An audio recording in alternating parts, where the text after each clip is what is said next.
S&P 500 taking a jaunt to the downside to start the day, to put it mildly. We are poised to open lower here on the market, though not all markets. We'll get to that in a minute. NASDAQ also poised to open lower here. I'll take a look at the Dow just out of curiosity. Dow actually looking even weaker than its counterparts, the SPY and the NASDAQ. But oil is going to be in focus here as well. USO, this name is sharply higher. Nice gap here. We actually closed near session lows, now gapping up at least $4.50 here on USO as President Trump announces via a Truth Social post Operation Economic Fury in Iran, where the U.S. will, I guess, engage in, quote, economic warfare with the country. Iran's already responded, needless to say. They are not pleased, so that's going to be in focus here. In terms of just economic data and some housekeeping while I'm here with you guys, at 8:30 a.m., initial jobless claims are coming out. We're expecting roughly the same as what we got last week. 210,000 is the forecast, 209,000 is the previous print. We'll also get Philly Fed Business Index coming through at 8:30 as well. Then at 11:10, you'll get Fed's Musalem. Honestly, you guys know I watch these Feds pretty closely. Musalem, so far, I have not seen much from him as of late to suggest a ton of hawkishness or a ton of dovishness. So this could actually be a little bit of a wild card. We'll have to wait and see. Coinbase in focus this morning as well. Not just Coinbase, it's MSTR, it's Circle, it's IBIT, it's everything in the Bitcoin and crypto space. Robinhood as well, I saw it back above 100, so we'll pull that up here too. Crypto, really good look. We had that nice random midday rally. And then, of course, later in the day, President Trump meeting with crypto execs, including Vlad Tenev of Robinhood and Brian Armstrong of Coinbase. There's tons of earnings to discuss as well here this morning. And you've got Moderna potentially back in focus and a new SpaceX tranche. It is going to be a very busy morning. And here with us is Sia. Good morning. How are you doing today? Good morning. Doing great. Yeah, definitely. There is a lot to discuss over here. We did have a lot of stories coming in. We did see Moderna yesterday, Bitcoin as well that you just mentioned that had that random spike as well before the meeting started with the crypto executives as well. So that's something that you do want to remember. SpaceX as well. So stay here with us. Don't go anywhere. We do have a lot to discuss with you today. Yeah, definitely a lot to talk about. And again, in terms of economic data, just that 8:30 a.m. initial jobless claims print, which of course we'll take you through. We're going to take you over, though, to Sean and Neil, who I know we're going to have a lot to discuss because this market is looking pretty hot, no matter what you're looking at. Where are you guys focusing today? And good morning to both Sean and Neil. Yo. Good morning. Yeah, good morning. It's been not much to discuss. I really like happening in the market. I really like this weather. Like you were mentioning yesterday about baseball and practice, and it's like it's so nice when it's a little cool outside, especially in the morning times. You wake up, it was 15, 16 degrees here today. I think it's like 18, 19, 20 right now. Getting into the nice weather, nice evenings. You can chill out on the patio, whatever, have a nice coffee in the morning, have whatever in the afternoon. Although the shorts I had at practice, I had shorts and t-shirt as the sun's going down. I'm like, I'm actually getting a little cool because I'm not running around as much as the kids are. No. I should have had the sweatpants. We play tonight 8 p.m. I was telling Neil, so it'll be pretty chilly. Get the That's hoodie fine. I out. like that, man. I like the fall. I like having a nice hoodie in the fall. Wow, the market is actually starting to. Well, I was going to say it's a stroll to the downside, but now you might be able to describe the downside. Yeah, down 0.6 right now. Something else. It wasn't even that bad. Oh, what's up, Boone? Boone, where are you at? It's still 105 at wherever he is at 10 p.m. So, Alibaba just talking about being, what was it? So they basically said CapEx. Oh, CapEx, that's what it was. Yeah, CapEx. Basically, they'll be paying for the CapEx with profits in AI in the next 3 years. That's good. I thought that was pretty good. So Alibaba taking upside a little bit, but still down that 3% there this morning. But it's a story, I think. I mean, IBIT continues to climb higher, which is really nice. You're finally starting to break through that 40 marker. We talked about 38 right there, getting back up into 40,000. Yeah, exactly. Bang. On that one. And, coming up to the 200 period moving average, we'll have to wait to see if crypto wants to eventually go for this little jog. And, President Trump has declared the war on Bitcoin is now over. But the war in the Middle East, I mean, is there a war on Bitcoin? Maybe there was. There was one. There was a lot of praising Gary Gensler no longer being with the organization yesterday. Lots of yay Garys go on energy from everybody, mostly, though, Trump and Brian Armstrong. Yeah, I saw them getting together over there. And don't forget about Bessent. Brian Armstrong was the one of those executives that he had at that tech meeting there yesterday. But there it is, man. Up 3.5% now goes oil. So I was thinking that it was coming all the way back down in, and we could even test again this 105 to 110 area. But there it bumps up to 135, and you're getting pretty aggressive again here on USO. So we'll be watching out for that. Obviously, we saw yesterday the doubling of the longer-term buybacks, or not buybacks, just purchasing of some of that debt. You know my beef was with this? Oh, the debt is now, the debt is differently. 40 trillion for the first time. The debt's at all-time highs, but why is no one asking the question as to how you're getting the money for this? The Treasury doesn't print money. The Fed prints money. Going down. The Treasury and the U.S. government has a gigantic debt and runs a deficit. So how exactly are you supporting the long end of the yields by doing what? Well, you've got to be using debt. So either, and they didn't say what they were doing. That's the other thing. They didn't. You could issue more long-term debt, like further out, to buy this other long-term debt, or you could, I don't know, you're going to use some more short-term debt. Either way, you're using debt to pay down debt to influence the yield curve, and it's like, what? Like, okay, fair enough. That can be tricky if the Fed doesn't have your back and lowers rates. So like, there's like, and there's no way, it's not a coincidence. And the president comes out talking about unusual, about how it's an artificial high rates and complaining about them again in a situation, like the same day that basically the Treasury came out and said, this is what we're going to do, and you need rates. Now they really need rates. If they're going to, if this is something they're going to do, they need QE. They need something from the Fed to support this. If this is an actual plan going forward, because if you're running a surplus, you can pull this kind of a thing off. So I just find that interesting. I don't think the market. It's part of the reason I think the market didn't catch that bid was because it was unsure how they're paying for this. At the end of the day, at the Treasury, but it was still at least risk on for crypto. That was good, but the rest of the market was not nearly as strong as you would have expected. Getting a quote, I'm calling it air quotes, best input. Yeah, we have here. You can check out. I mean, oops, this is the ZB. This is the bonds right here. I was going to try to figure out what would be the right. We can look at the 15-minute chart or so. So, yesterday, you see the big move there. Today's the 20th, of course. So we've actually now starting to fall back in a little bit, as Neil said. Like maybe people try to figure out, where this move is coming from. The bonds. This is the T-bond futures there from yesterday with that huge move back up to the upside, and now we start to fade out just a little bit right here back into the downside. Still not back to sort of where we were on Wednesday. Today's Thursday, so we got to get back into 109 and change, which we're coming closer back into that level. So I would have thought that maybe the market would retrace the other way today because you're having some pressure taken off of these bond futures, but not really happening as we're going backwards, and we're going both bonds coming back in, futures still going lower. So here's spot crypto. Of course, nice move higher there, BTC to US dollar, just taking out 72,000. I'm writing down this, see the 70,000 marker right here? I mean, bounced its head off 70 a bunch of times and eventually broke through. So I think a pullback would make sense into 70,000. So that's kind of what I'm writing down. The first idea that I have on the sticky note today is Bitcoin catching along if we do dip back in, right? I mean, I really think that's going to be a good play. And then we saw yesterday too, Ethereum, that went boom as well, as a lot of these sort of riskier assets started to get back up to the upside. But as I said, some of the moves didn't really make too much sense to me. So we'll wait. MSTR actually was strategy. Which one do we want to look at? This one on the NASDAQ, I guess.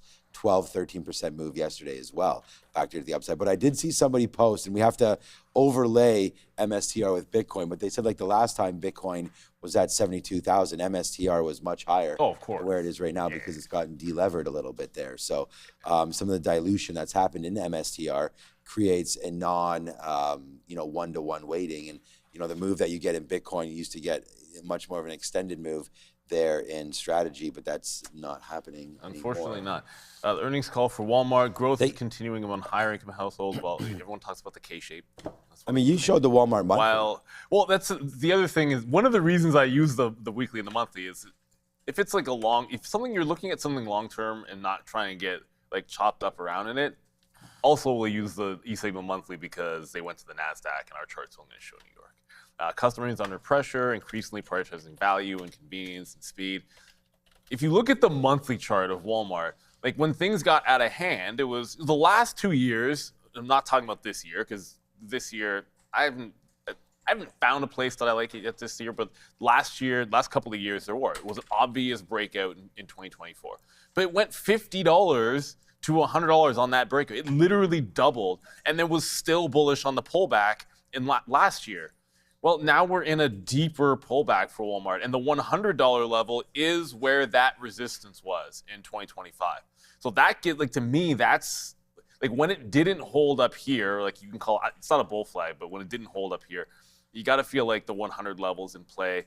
This monthly chart's not going to show where it is in the pre-market right now, so I can just point to like we're right about here, like 107 and a half. So you still got some room. That's a big level on Walmart, and it's still pretty expensive too. But you cannot deny it was slowing growth across the same store sales was slower growth. I think the only place that it looked good was Sam's Club beat expectations. So take that for whatever it's worth. Like that segment of the business was looking pretty good. That probably bodes well for Costco if Sam's Club was what stood out for Walmart. But not the best quarter for them at all.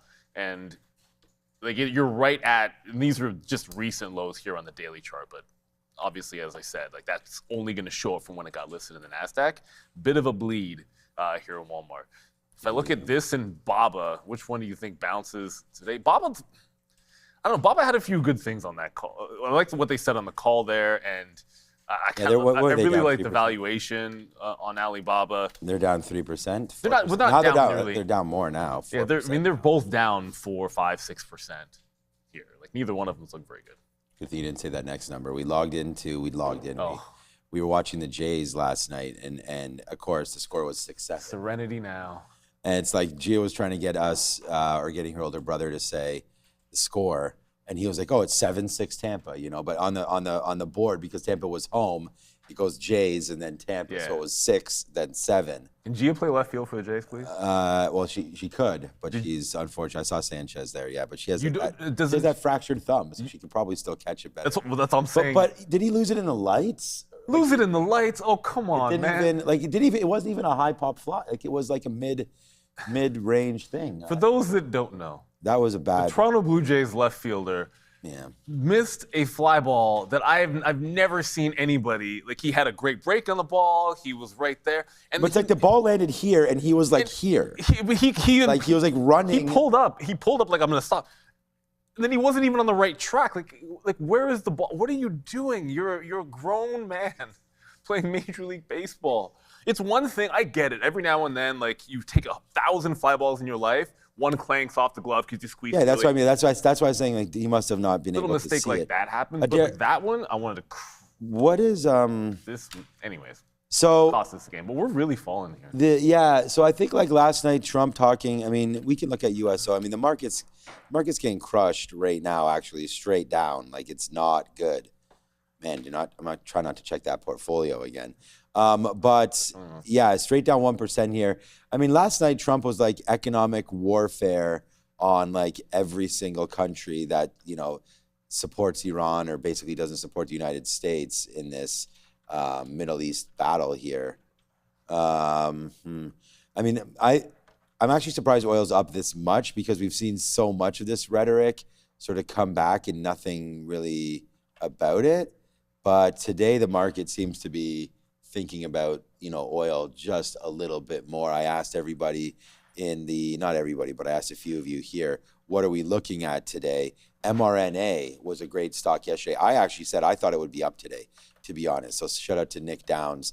The enigmatic author says coin and MSTR. I think you're right about that one. Citizen also. SoFi. Oh, Brian, you're liking SoFi there as well. I said, not a great start. I'm looking at NASDAQ futures selling in the pre-market, says Citizens X.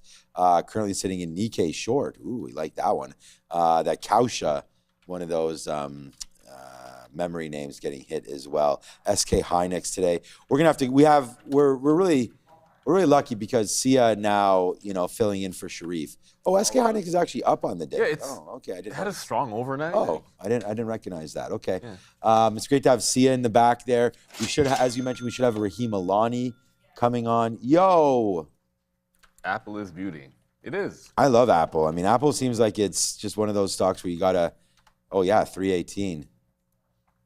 It's always strange. I mean, lately it's always. do you have apples in your fruit salad? Is there apples in here? Let's have a quick look. No, in a fruit salad? There's some coconuts.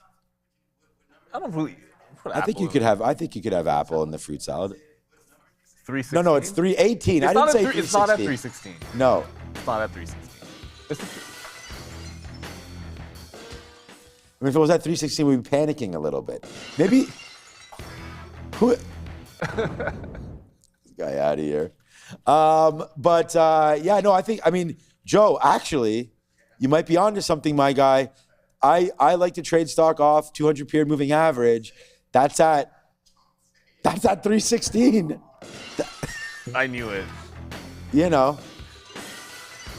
I mean, if you have a number in mind, you can always find ways to make it show up everywhere, and it's just one of those. Yeah, Roland, I might buy some Apple. What wasn't there a story on Apple today? I saw it. It's on our watch list. Yeah, it's on the watch. It's so minor. So apparently these like the new AirPods or earbuds or whatever they thought were going to be released, that there was a leaked video of, they're just going to be released later than we thought. And Well, that's like. I want to get the ones because I always wear this one. Once they want with the camera, then I can take videos of what I'm watching, and then we could stream that back and forth as well. That might be kind of fun. But yeah, I don't know if Apple's going to get to 316 today or not. So we'll have to wait. What number? What are you sleeping over there, Joe? Come on, man. I set that up. Uh-oh, here we go. All these resistance and support are pointless for index until oil issue is tackled. Well, I was just saying that oil hadn't really, I mean, sure, it's going upside, right? But I mean, the market was basically just at all-time highs. The S&P 500, despite slipping up yesterday, and again there today. So with here, I mean, we can call up the SPY. This is the S&P 500. I mean, put that note back up there again. Sorry, Andre, just sort of skipped through it there. I didn't even really see what the point was there. Our pointless for index until oil is tackled. We are back in a regime where, is that the QS? Q's entirely based off oil. Qs are entirely. They haven't been entirely based off. No, and that's what I was trying to show you guys here. It's like the futures. The S&P 500 last week was just at all-time highs. Now we've slipped up now for 2 or 3 days. We had a 3 or 4 day losing streak. So I think maybe now this is what this is regarding. Maybe now it's right. Maybe now we are starting to take this little move a little more seriously here, because oil upside last 4 days, S&P downside last 4 days, right? But the fact that we were at all-time highs and oil was kind of just like hovering right here at 130, $5 up. Yeah, I mean, I would think that that's about right. I don't think the NASDAQ cares that much about the oil. I mean, it all does. There's a lot of other things, a lot of other fish to fry. The one thing hidden in the well, it's not hidden, I suppose, but in the threats made to Iran economically, you have to remember when you say we're gonna heavily sanction or gonna attack back against anybody who's helping Iran, you're just talking about China. So like the other aspect of this is like it's like a shots fired at China, which the NASDAQ never likes that, because you understand that it's just that's not good for Nvidia. That's not going to bode well. It's such a gigantic market, so that's part of it for sure. And maybe it's a little bit of why Alibaba's down on the quarter. I mean, it wasn't perfect, but I didn't think they'd be down 5 points. Domestic e-commerce landscape faces short-term macroeconomic challenges for Alibaba. Domestic e-commerce. Okay, well, we don't know that much about what's going on in China exactly, but. Oh, it whips. It's also Russia too. I get that, but I'm just simply saying everyone always thinks about Russia with Iran, but we don't always think about. It's not the first place your mind goes to think about China, and I think that can weigh on the cues a little bit. The other thing I would say for USO before we get back up is, I think there's this gets to 140 to 141. That's been pretty significant. Like you can see multiple touches. It's a bit of a W pattern, which is kind of bullish. But anyways, 141. You get to that price today or tomorrow, and that could be a spot. I'm really falling down. That was a donate. Yes. That was a donation, no? Where are we at? We're so close. You don't want to put that on there then? We're so close. We're at 38.5 for donations, Chop for Charity. So I think we're going to hit the 4,000 mark today. Fabian's going to do it. We only have... So by the end of next week, the goal is 5K. So Fabian's cutting basically almost all of his hair off. You can see Joe in there. Joe already donated. Joe's done it. Joe just moves over. We've both donated as well, our hair. Yeah, I donated a long time ago. Neil donated. I donated so much it doesn't even grow back. Well, now that's dedication. Sia's laughing like she's not doing it next year. Yeah, Sia. I mean, why are you shaving your hair? If Fabian gets us 5, Sia gets us 10. Okay. Derek gets us 20. No, my hair is very dear to me. I will donate my organs if I die, but not my hair. Oh, snap. Oh, Adara will shave hers, we just heard. Oh, word? I actually think females with a little bit of a buzz, I like. So I would, I don't know, I think I mentioned this in the show before. When I was 7, I had 2 like cut head open injuries in like a couple months of each other. So it won't be pretty, but I would do it. No, but you don't have to go bald. Just a short cut. I actually kind of like the buzz thing. Yeah, I like the buzz. Brenda would be cool with it for the show, but I don't hate it at all. It's like the show. Wow. Yeah, no, definitely. That would be kind of cool to do that. It's $100,000 that way. I think that would be awesome to do that. But all right, get it, Adair. Yeah, we appreciate that for sure. So, but yeah, anyways, just all jokes aside, make sure you guys do check that link in description. Appreciate it. Get it going right there. It's for, I think you says 4 or 5 kids is what that 28 inches should make into some sort of a wig there. So I need the money to help with it. So we really appreciate all of that. That donation is going to go a far way. The donation plus the hair equals the wigs for the kids. So we really appreciate that for everybody and their support. It's been a great run. All right, well, we've already got support on the board, and right now it's going to be your options activity with Stone Cold Joe Wilson. All right, guys, good morning and welcome. Let's take a look at some of the derivatives activity from yesterday's session. Now, we're going to be talking about a lot of crypto here, guys. Bitcoin finally on the move once again. So what are we going to do? We're going to look for some support levels and some potential resistance zones. I know we're trading around this level right now, but after the open, the narrative can slightly change. Now, let's keep an eye out on this $40 strike price, ladies and gentlemen. Open interest sitting at 54,000 contracts, okay? So this is going to be the most amount of open interest on this specific expiration cycle. Now, you can see the volume is starting to uptick. 77,000 contracts open and closed on yesterday's session. And Neil and I both agreed to the fact that the liquidity within both of these underlyings, Ethereum and IBIT, have dried up significantly. Let's see if we can start to see a revamp and some more liquidity stepping into the market. Now, moving forward, let's take a look at our bid in the ask. Spread is there. So from a derivative standpoint, we're sitting on a $2 spread. That's not bad whatsoever. We're not going to complain about it. If you're the purchaser, you're going to be buying. You're going to be a debit of 19 cents. And then if you're going to be a seller, you're going to receive a credit of 17 cents. Now, as for your delta, this is going to change here because we have moved after hours 18 cents here, but that will increase. And then your gamma exposure, considering we're going to be close to at the money, that's going to increase as well too. Now, the open is going to be really important. Is there going to be enough demand in order for us to absorb this liquidity? And what I'm referring to is those 54,000 contracts. All right. Now, as for our Vega, relatively cool. Now, this specific contract itself, appreciation of 2,700%. That's substantial. It did lose a lot of its value, but this is the style of trade that individuals like Ozan and Travman in the chat are looking for specifically, is those low-valued contracts. And then when you're fortunate enough to get an insane and exuberant move to the top side, that's where you see that exponential return. All right, moving forward, now we're going to be looking at some support levels. Now, as for Bitcoin, we're looking at $40 and $38. So you're seeing a pretty tight range here within this specific name. $38 is where we can find that potential, that bottom and that support level. 18,000 contracts sitting at that zone and 32,000 on the put side of things, open and closed. Now you can see that our bid in the ask drastically changed, okay?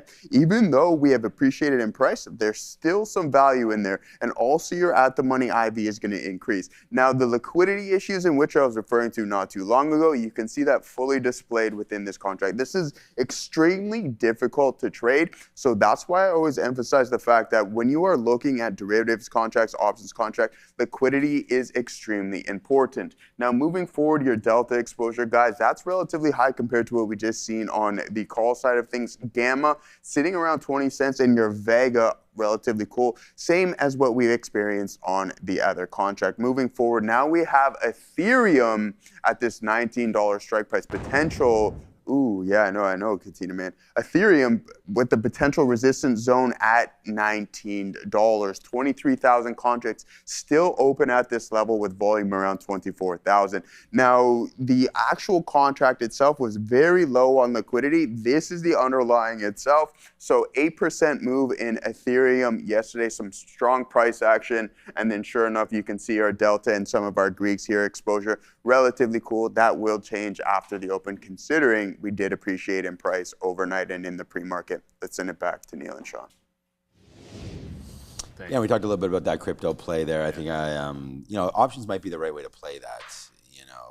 Just with a possible explosive move there happening. We have to see BMNR. And then there's the treasuries. I was going to say, like, you have MSTR and BMNR. Yeah, I was looking at mRNA. I thought this was going to be even a chance to break. Oh well, I guess actually I didn't. Yeah, we did get it here. So here's a little bit of a longer chart there. We did get yesterday at 4 or 5. We got to 195. So we almost broke through 200 just as we left you guys yesterday as the market closed. Hasn't gotten back up to those levels. I don't think it will today. But I like this. I'm writing it down on the note right now. I like this 164 break right here. I don't know where it's going to be once the pre-market once the market opens, but I like a pre-market high break, whatever that is on mRNA. I mean, yesterday we wrote down 115 as the long. That's because we were just hovering around VWAP, and then by the time we got the note out, it had already bounced, or I was probably working on it like at this time, which is right now. It had bounced off of VWAP right there, so we wrote down 115 long. And closes at 190, and then now today, the problem with today's little VWAP trade would be that it's not really that significant. Yeah, there's really nothing. Like if VWAP was sort of under here and giving us a little bit of a base, then that's fine. But we can treat it the same way. It just needs to go, and once it breaks, then we can have that as whatever our out is, and hopefully it starts to. Well, if it breaks, it'll slope upside and all that kind of stuff. So, yeah, there's 164 right here on mRNA. So, maybe I should add some charts to the sticky note, but I think that's a good little level break there for Moderna. So I think we'll look at that one as you wonder what the Nasdaq's going to do. Candy, or is it Condi? I don't know. I'll say candy makes you dandy. Yeah, why not? Candy, yeah, that makes sense. What classic line? You're holding 81 calls. Simpson, 81 calls. I thought we saw Netflix expiring tomorrow. Was over $80. I was going to say how much I like. Perfect. You're in a great spot. Yeah, why not? I mean, it's super bullish. I mean, obviously the concern would be it's a double top at 81, but you're going to find out pretty quick whether we break this sucker out. I thought we were going to go the other way because I love the monthly chart. We talked about the monthly chart on Walmart, Netflix, and this bottom tail. It's going to close green. Like I think Netflix is now a buy. I will see almost no way it closes losing that 50 period on the monthly. So that's a clean reversal bounce. On Netflix. I like that long. Is Randy a Netflix watcher? Yeah, me too. What's your favorite show on Netflix? Oh, I don't know. Favorite's hard. Oh, okay. Yeah, I don't really like when I open it up now. I don't really know what are we watching now on Netflix. Oh, new season of Tires is out. You guys, you ever watch that? It's Emmy nominated. It's the comedian guy. I forget his name is in it. But they work in a tire shop. Shane Gillis. Shane Gillis? Yeah, they work in a tire shop. There's 3 seasons. It's pretty vulgar, but it's pretty funny. Yeah, Gillis is funny. It's definitely funny. So Marissa and I are watching that one. It's Emmy nominated. So it's pretty good. Oh, Landman. Landman is Hulu, I think, or something, isn't it? It's not Netflix. Yeah. Yeah, I was gonna say. I don't know. I never watched that, but that's supposed to be a pretty good one as well. Hit the Randy thing again. I think it's that same. Where's the Randy thing, Andre? There it is. There he is. He's back. Randy's back. Why is it? Wait a minute. The Bulls and the Bears are in that one? Hit that again. Is the Bull and the Bear? Yeah. Oh, they are there. They arrive as well. The double Bull Bear action right here. Comes on the Randy thing. It used to actually mean something. Like the Bulls and the Bears. Like we used to. I guess it was. Well, the thing is, nobody even knows. Yeah, they actually go the other way. They turn inside out. So it's not like you wouldn't switch them around. And then you know what? Let's go double. Let's go double Bears today. But I just wanted to show that there was Should we go double Bears? Other side. They can both do both. Yeah, well, nobody knew about it. I actually don't remember where's that the more you know thing over there. We got to hit that as a little thing. Then the Maple Leafs. There we go.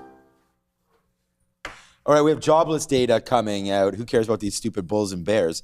We've got things that will affect the market. Although now that we went double bear, maybe, now we're about to bounce. Maybe the bull comes. See? All right, let's go back to Adara. It's 20 seconds away. You guys might have to change them again after these numbers, depending on how they come out. For initial jobless claims, guys, 210,000 is the forecast. 209,000 is the previous. So we are expecting basically more or less the same as what we got last time. Philly Fed Business Index 24.75.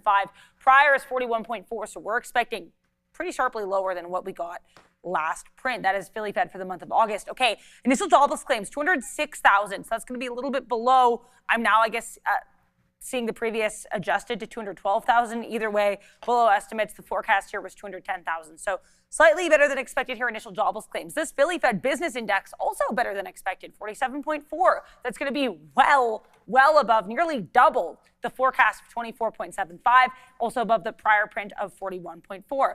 Continued jobless claims here, 1.799 million. That's going to be a little bit higher, though, guys, than what we were expecting of 1.788 million. Not too much of a reaction here. You've got the SPY chilling here around lows. NASDAQ briefly made a new pre-market low, recovering. But I think while we're up here, it's worth mentioning a name that is still, not near or at pre-market highs, but up quite nicely. It's Webull. And I have to say, this is actually quite a bullish earnings report. Absolutely. Yeah, let's just take a look at the numbers and what happened. So revenue for the company did reach $198.8 million. That was more than the analyst expectations of $165.7 million. And adjusted earnings have come at 5 cents per share versus the consensus estimate that was 4 cents. So trading-related revenue also climbed 66% to $147.7 million now. Another catalyst that you do want to look at is the removal of the pattern day trading rule here as well. That removed the longstanding $25,000 minimum account balance that you did require. So another catalyst I thought just to mention. So this removal has now helped the platform to create a greater participation, I would say, for active retail traders. And just on the side, looking at customer assets that have increased 79% from the previous year to the number $28.5 billion. But number of registered users have increased 13% to 28.2 million. Yeah, it's interesting. This stock reaction, too, markedly different from what we were seeing with other trading-related names like Coinbase and Robinhood on earnings.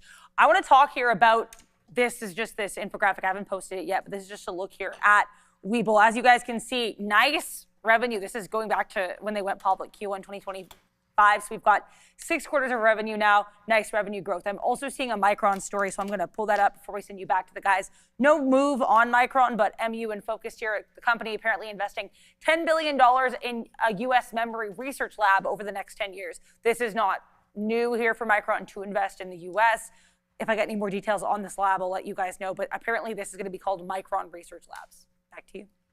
Okay, well, I caught the pun with the bullish report for Webull, but that's low-hanging fruit, but it still counts. Still a good one. Look, Webull they got the benefit of having their good report after this gigantic crypto bounce where the euphoria is in, right? Like if some other names had that same benefit, they probably would be holding on a little bit better. But the truth of the matter for Webull, we've been saying it, now all of a sudden, instead of it catching a falling knife, this is right back into an upward trend that just broke out. So even if they decide to gap fill this sucker, which I'm always skeptical, when these fintech names gap up on earnings, my trust level is low. That's just how it is. It's like you've been burned too many times trying to think it's just going to be an obvious continuation play. And I'm also reminded that it's going to be hard to show. $10 was a pretty big level of support for a long time on Webull before it gave it up. And we've gapped right into the $10 level. It's too big of a gap fill to be thinking, oh, you close the entire thing in, which makes it a little bit tricky. So I'll look for maybe like a trend break on some kind of a trend down as they give it up. There's that $10 fading back in. It has to break the downtrend. I don't want to be trying to look at this stock and pick a bottom. I've seen what that usually yields on SoFi. Like oftentimes it's almost like if it's downtrending in the morning, don't even look at it till 10 o'clock or let it try to break the downtrend instead of trying to pick a level that it's going to go into. As I said, my trust level on these ones when they gap up is pretty low. Talking about fintech. Ooh, super chat from SKHY. How many red days, question, how many red days in a row for the Qs before we break the trend? Currently 4, your guess is 5. I mean, that seems like it could be somewhat of a random guess. Like we're at the key level now, but how much is that going to make a difference?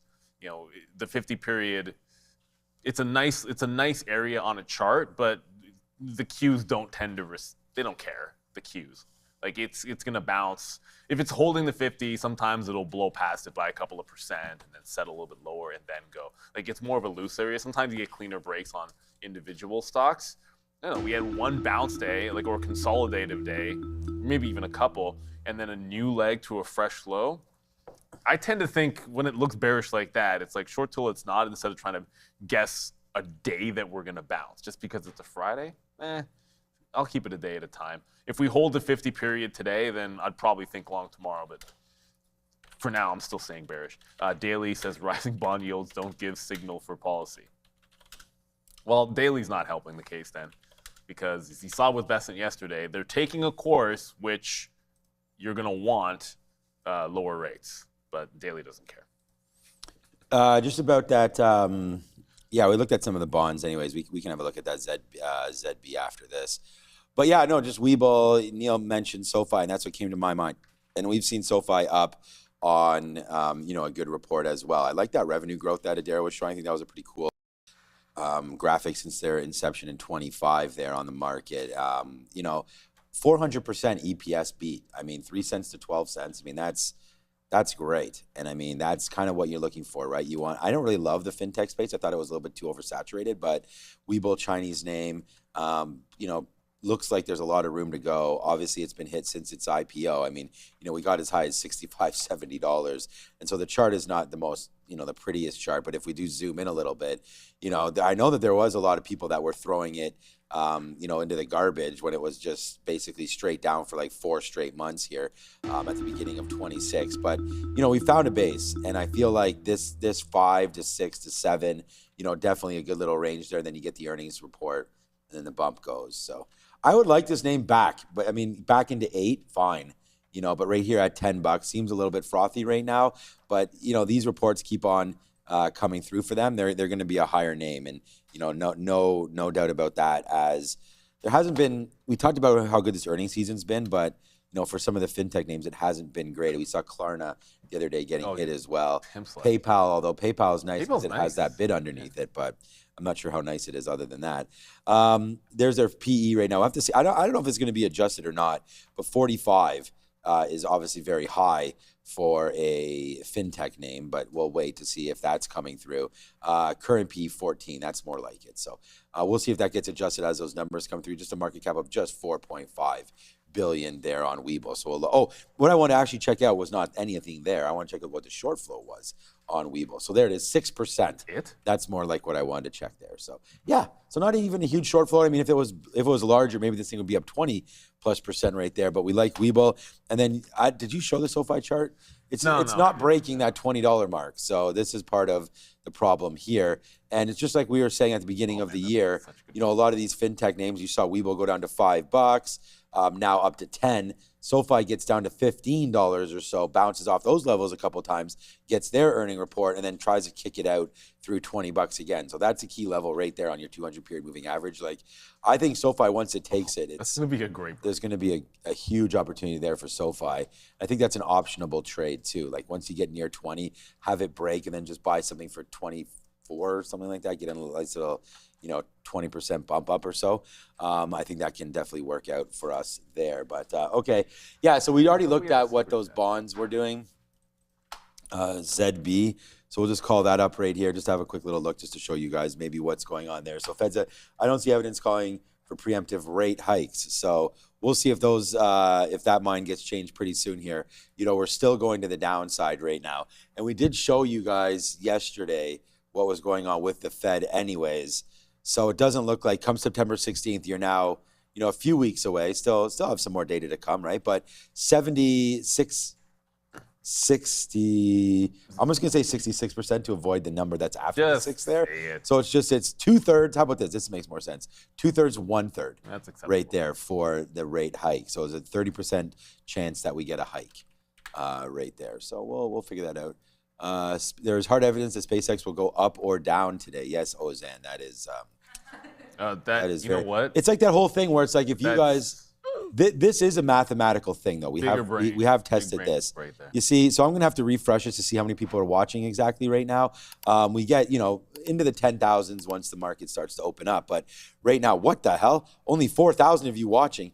We got to hit that like button, get this going a little bit more. So very quiet day in the market so far, and only 3,600 of you watching. But let's get that like button, because if you do hit that like button, there is slightly greater percent chance that over 50 that your next trade will be a winning trade. So Ozan, you are right about SpaceX.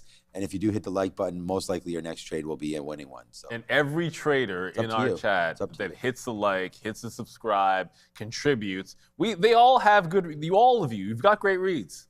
We all know you've got great setups. But instead of, you just don't have the right size on your trades. We all know it. We say it all the time. You've got the skills, the count's just too small. Trade Funder's gonna change that for you. 100,000 for stocks, 25K for options today. Keep 80%, and you're paid every Friday. Never risk your own money. $9.99 to start. You're refunded on your first qualifying payout. And it takes just within an hour to start. No evaluation or background checks. Just you and the account size that you have been missing. You can scan the QR code on screen, visit tradefunder.com, and choose stocks or options, everybody. And shout out to Sizzle Daddy on TikTok. We just said, blew up your call trade. If you're in the chat, let us know what you're. So one of the things, there's all the conversations going on. We'll see things in the chat. If you see blew up your call trade, let us know what symbol. Like, I don't know, is the last thing we talked about? We were just talking about SoFi. Could it be that? You just drop a symbol, like $, whatever it is, and we can all sort of contribute. Because we're always sort of curious, what are people looking at today? So if you're like, something blew up, just what is it that's moving? I think there's no surprise. I was about to say there's no surprises because I only looked at Moderna at the top of the visualizer, but then I see nothing crypto related. Rare, whatever that is. Walmart makes sense to me. HUIZ is going to be in there. Intel, obviously the chips are in play. SKHY, that's actually still up on the day. SKHY. But Willis Addison just in a super chat, you're going fishing. Well, I hope you have a fantastic day. I'm sure the weather is beautiful. Good time of year. USO 128 calls from last week. USO. Still, well, it just pulled back a little bit. I was about to tell you it's still looking strong because it had been gapped up and had been trending up. It's actually about to put in its first red candle on the 15-minute, believe it or not, here for USO. It's actually pulling back into VWAP. Maybe that's something. But it's a very, very strong day, Willis. So enjoy fishing. I hope you get a good catch there. But really enjoying the weather and just getting out on the water is all you really need. Have a nice brew. We're not going fishing. We're going hunting for some upgrades and downgrades at the screen. All right, guys, welcome back. Let's take a look at some of the analyst actions here this morning. We're going to kick things off with some downgrades as we typically do. At the top of our list, the name that we were discussing yesterday, TJX, getting the downgrade. A little bit of a debate here on the floor this morning on what this actually meant. I'm curious. Let's see what you guys think as well, too. We're down 1% here, but we're going from a buy to an accumulate with holding a price target of $155. Gordon Haskett giving that downgrade. But anyways, the firm cites concerning slowdown of Marmax comps in Q2, also citing the quarter represented the weakest same-store sales for Marmax in 4 years, so the downgrade there on TJX. Guys, moving forward, we're going to be taking a look at lows. We're 0.9% to the south side, but we're holding a neutral weight rating, but we're going to reduce our price target to $252. That is down from $256. B of A reducing their price target there, but also the firm citing the company reduced its fiscal 26 sales and earnings guidance to the prior low end of the range. The firm also notes Lowe's saw softer July trends amid elevated promotions from competition. We also know that the do-it-yourselfer is slowly starting to decline. Now, I look at some more positive things here. Market upgrades, 3% to the north side, going from a neutral to a buy, and we're going to increase our price target to $105. That's up from 88. B of A giving them the nod this morning. But the firm also believes the stock can return to triple digits as management changes have improved its growth trajectory. Now, moving forward, last but not least, the name that was on fire yesterday, slightly negative here today, 7 3/4, holding that neutral weight rating, but a price target increase threefold here, $150. That is up from $50. UBS giving them that nod, but giving them the nod based off the 176% return following positive phase 3 INT data and adjuvant melanoma. Let's send it back to the desk. Yeah, we had looked at that Moderna. I mean, yesterday was obviously such a huge day for science, and you even saw Eli Lilly going to the upside there as people getting excited about the GLP and just like what the peptides mean potentially for everything. And then Moderna comes out yesterday and just absolutely, it's a smoke show there to the upside, like $60 to close at 180. You know, so 200% just straight to the upside there. Like, what an absolute monster yesterday for Moderna. Like, who would have thought, like, when we were coming in yesterday, it was up 70, 80%. And to close up 175%, whatever it did, was an absolute monster. And I had it written down here, and unfortunately, it's already happened. And we could take it in the pre-market. I was trading this in the pre-market yesterday. And I had written down here, Moderna, 164 long or pre-market top break. So it's still early. But, you know, yesterday at this time, I was already in this name. And yesterday, actually, at this time, we had sort of bought into some of those longs. If you check onto here, is this Moderna? No, that's Invesco Qs. That's Moderna short. That didn't work. But there it was. That's SpaceX. No, I didn't print it out yesterday, the long in Moderna. But, you know, we had based out, and then we started to pop here today. So, yeah, I already took out that 164 pre-market level, but it's still kind of hovering around. So interesting. And look what happens once it takes it out. So there's the long that we would have liked to have. So it does go for $3. You know, it goes up to 167 there. So that was a good break. That was the break we were looking for. So if you're able to take that, I mean, we talked about it even before, obviously before it happened, and it did go up, and now it's kind of hovering around 200 period. So this is actually making 164 look great. To me right now. It's just I don't really want to be in anything until the market actually opens up, because we do have those market on open imbalances that are still going to come, and we don't have anything on the NASDAQ until it actually hits right at 925. So just a little bit of a calming down for Moderna right now. Let it settle down. If that 164 is a level, then great. And if not, and we're sort of underneath it, or sorry, above it, by the time it opens, then we can just use whatever the high is then. So maybe that'll be 167. I just think the market's going to come, man. I think that people are going to buy. They're going to look for something to buy today. Yeah, and yeah, what did it look like in Blue Ocean? So it was actually 170. I'm going to pull it up, but it was 170 was a double top last night in the overnight market. So Blue Ocean, let's see, what time is that? That's like 11:30, and then again at about 1:30 or so, it kind of double tapped. It failed a 170 break, and then it put in a lower high at that 170. So I think you even have that to be able to look at for a break. Why did it just rescale that? There we go. Yeah, so 170, and that was support in the afternoon. So even that's a spot where it could be good. You just have to keep in mind everything's just a little bit different with Moderna. Like it's like compare this to, I don't know what else is $170. I'll just say SpaceX. It's close enough. It's not 170. It's like 135. But on SpaceX, like if you take breaks and entries and exits, normally you might be thinking 50 cents, dollar risk, like that kind of a thing. But like that break of the high, like even the prior bar supports at like 159. That's $5 worth of risk. But then that's how the stock was moving yesterday. So it's a bit different. And I'm thinking of VWAP that way.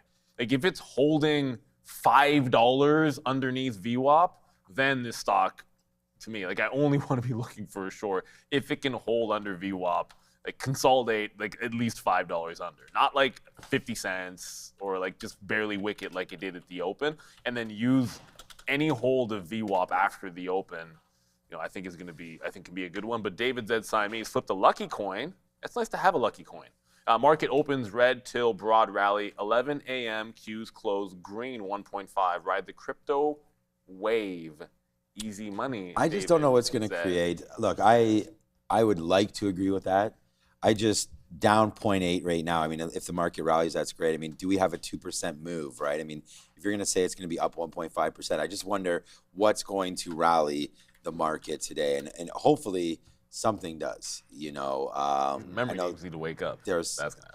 Yeah. I mean, even if they do, Walmart's down a little bit there today. I know that's not. I mean, they are in the Nasdaq 100. I know it's a small enough percentage, so it's not that big of a deal. But yeah, just wondering if oil is just a little bit too strong right now, and the rhetoric is a little bit too strong as well. Well, now, I mean, as soon as I say that, oil's pulling back a buck, but. Just wondering if oil's a little too strong right now to get the Nasdaq to really rally that hard. But yeah, I mean, yesterday, the saving grace for my day yesterday was buying the TQs after everything settled down. Because if I didn't do that down here, then I had chased the dream long early and lost on Intel, lost on NVIDIA. It wasn't Palantir yesterday, but it was something else. And then finally waited. SpaceX was small, but there was another one that was something. And then finally caught this bottom. That was temporary, went upside for pretty much half the day. And then right there into the close, we made moves down. And then you see what's happening here today, breaking out from those low levels yesterday. So yeah, unfortunately, NASDAQ still has a lot of work to do to get back to green. And I think it's possible, right? And even as you say that, David, I mean, here's the NASDAQ right now starting to climb its way back. So yeah, the market does have a funny way of getting money back into itself. I was actually going to say maybe is there anything, I'll ask you guys, I don't know if you know this answer, but what is there to look at that judges money on the sidelines? Because I still feel like there's a lot of money that needs to be put to work. Michael the person asked for that is money supply. Email Michael Moss, because he's actually, I know he has talked specifically about it, and I know he has a place that he looks to. Yeah, it's not that big of a deal. I just always think that there's money sitting around there waiting to get put to work, and especially if we're not raising rates. I mean, the market still looks attractive. If like we're not. If we do get a rate hike, then that would create some money leaving the market and entering into fixed assets. That would freak this money. Anyways, we talked about. Not getting hike. Is that a stock? No, it's a shipping ETF. Right. About 6 months ago via Super Chat, and it's still going 2,100% on the year. Global shipping. There's your inflation. Well, there's a lot of reasons why prices are going up, but that is a big factor. You just don't see it in betting at any point. This, however, has gotten very squeeze-ish. Like, there's normal very bullish behavior. Like, I could put up a chart of a lot of things that look like that, and then obviously since the beginning of August, it's just gotten out of hand. Not the beginning of August, but for the last 2 weeks, this has gone absolutely parabolic. Like, you see just entirely squeeze-ish behavior has been the change for that. But yeah, you're right. Inflation, it's hard to imagine it abating. And again, puts the Fed in a bit of a tough spot. Like, it's hard to get super bullish, but I think that's why you look at, if we're going to get a bounce, as Sean said, when I just looked at USO when we were bouncing at VWAP. That was 5 minutes ago, and now we're almost at the pre-market lows. Yeah, that's the kind of thing that could get us back to the upside. But look at it the other way. We were dipped in the pre-market yesterday on USO, and then look what happened for most of the day. It just trended up until about 1 o'clock. So just because it's coming back in now, I wouldn't be celebrating too much. Like, we've kind of seen this story before, where in this up move in oil, it'll be quiet or weak early on, but it just, once it starts catching a bid, relentless, absolutely relentless. So when I see Randy, maybe the bananas are here. Okay. We got scallion pancakes. Okay. That'll play. That'll play with the bananas. Thanks. Yeah, the food is here. And also, Mr. Rahim Alani has just stepped into the building. Nice. So you may have thought he wasn't coming through, but he is coming through. Oh my God, that's hilarious. We just talked about this yesterday. Pharma Bro. We just talked about Martin Shkreli. I was making a joke about it. Said he was short Moderna. I said he was going to. Quarter says he says that he's short Moderna. Yeah, and so I remember that's what I'm saying. We talked about this just yesterday. revealed that he was shorting Moderna at $80 per share just weeks my before. God. So he wasn't even shorting yesterday. The biotech stock experienced a record breaking on Thursday, deconstructing the unexpected rally. Pharma Bro admits Wall Street was caught completely off guard. Anyways, that's biotech for you. So there it goes, man. We just talked about that, and this dude needs to get right back into the sort of the stock market game and talking about Moderna yesterday. So, but anyways, there goes Martin Shkreli. So funny that we talked about that, Pharma Bro. But yeah, he was shorting at $80, so sorry about that. I guess that position is finished. But yeah, just there's the 164 back in again there for Shkreli and company. So you still have quite a ways to go to get back to your $80 level there, Martin. But who knows, man? These guys, they say one thing and do something. No, he's not that. So yeah, he's probably stop it. I mean, playing with options. If you play with options, of course he's done. They just expire. They expire worthless at some point, and if not expire worthless, they definitely would be worthless right now. There's that move back in through 164. So this is what we were talking about in the pre-market. Anything can really happen. We'll wait till real liquidity comes through now. There's that 167 top. So I think we can adjust our expectations now on Moderna from 164 break long. Although I still like that break long because that's where the 200 period moving average is. So we'll let this one settle down. 35 more minutes until the market opens up. We did have 3,700 of you watching. We now have quite a bit more. So thank you. 4,600 and 600 likes. Hit the like button. Let's get ready to rock and roll. You can see over my shoulder there. I never know if it's my right or my left, but Raheem is getting all set up with Adara. We're going to go find out what they're going to be talking about momentarily. But yeah, for right now, it's Moderna's on our mind. Webull with a good report on everybody's mind. And then we talked maybe a little bit about it, but tranche lockup. That's a big story. 2. It's a big story. Yeah, Neil mentioned it. And I'm like, man, I would have put this one on the sticky note as well. I think today, and Neil and I mentioned, I think maybe today is a short for this. The first one was real fun. We got down to 105 in the pre-market, and then it just kind of ripped that rest of that day, and we had a nice 2 weeks or so. I think the first one was August 6th. So now it's the 20th. So yeah, so 2 weeks later, you get that next sort of unlock there. And yeah, SpaceX down 2%. And more to come. There's another in September. Yeah, I think today is the day where maybe SpaceX does continue its downside move, and we don't get, that little bump up there. Like yesterday, we had that move and kind of found a bottom. But now today we're underneath all those levels down to 135 and change for SpaceX. So I did pay for shorts on this name, and we'll see if it's going up or down once the market opens up. But we had teased it for a while. Now you see him. Now he's here. He's ready to rock and roll. Let's go back over to the desk and get our guest of the day.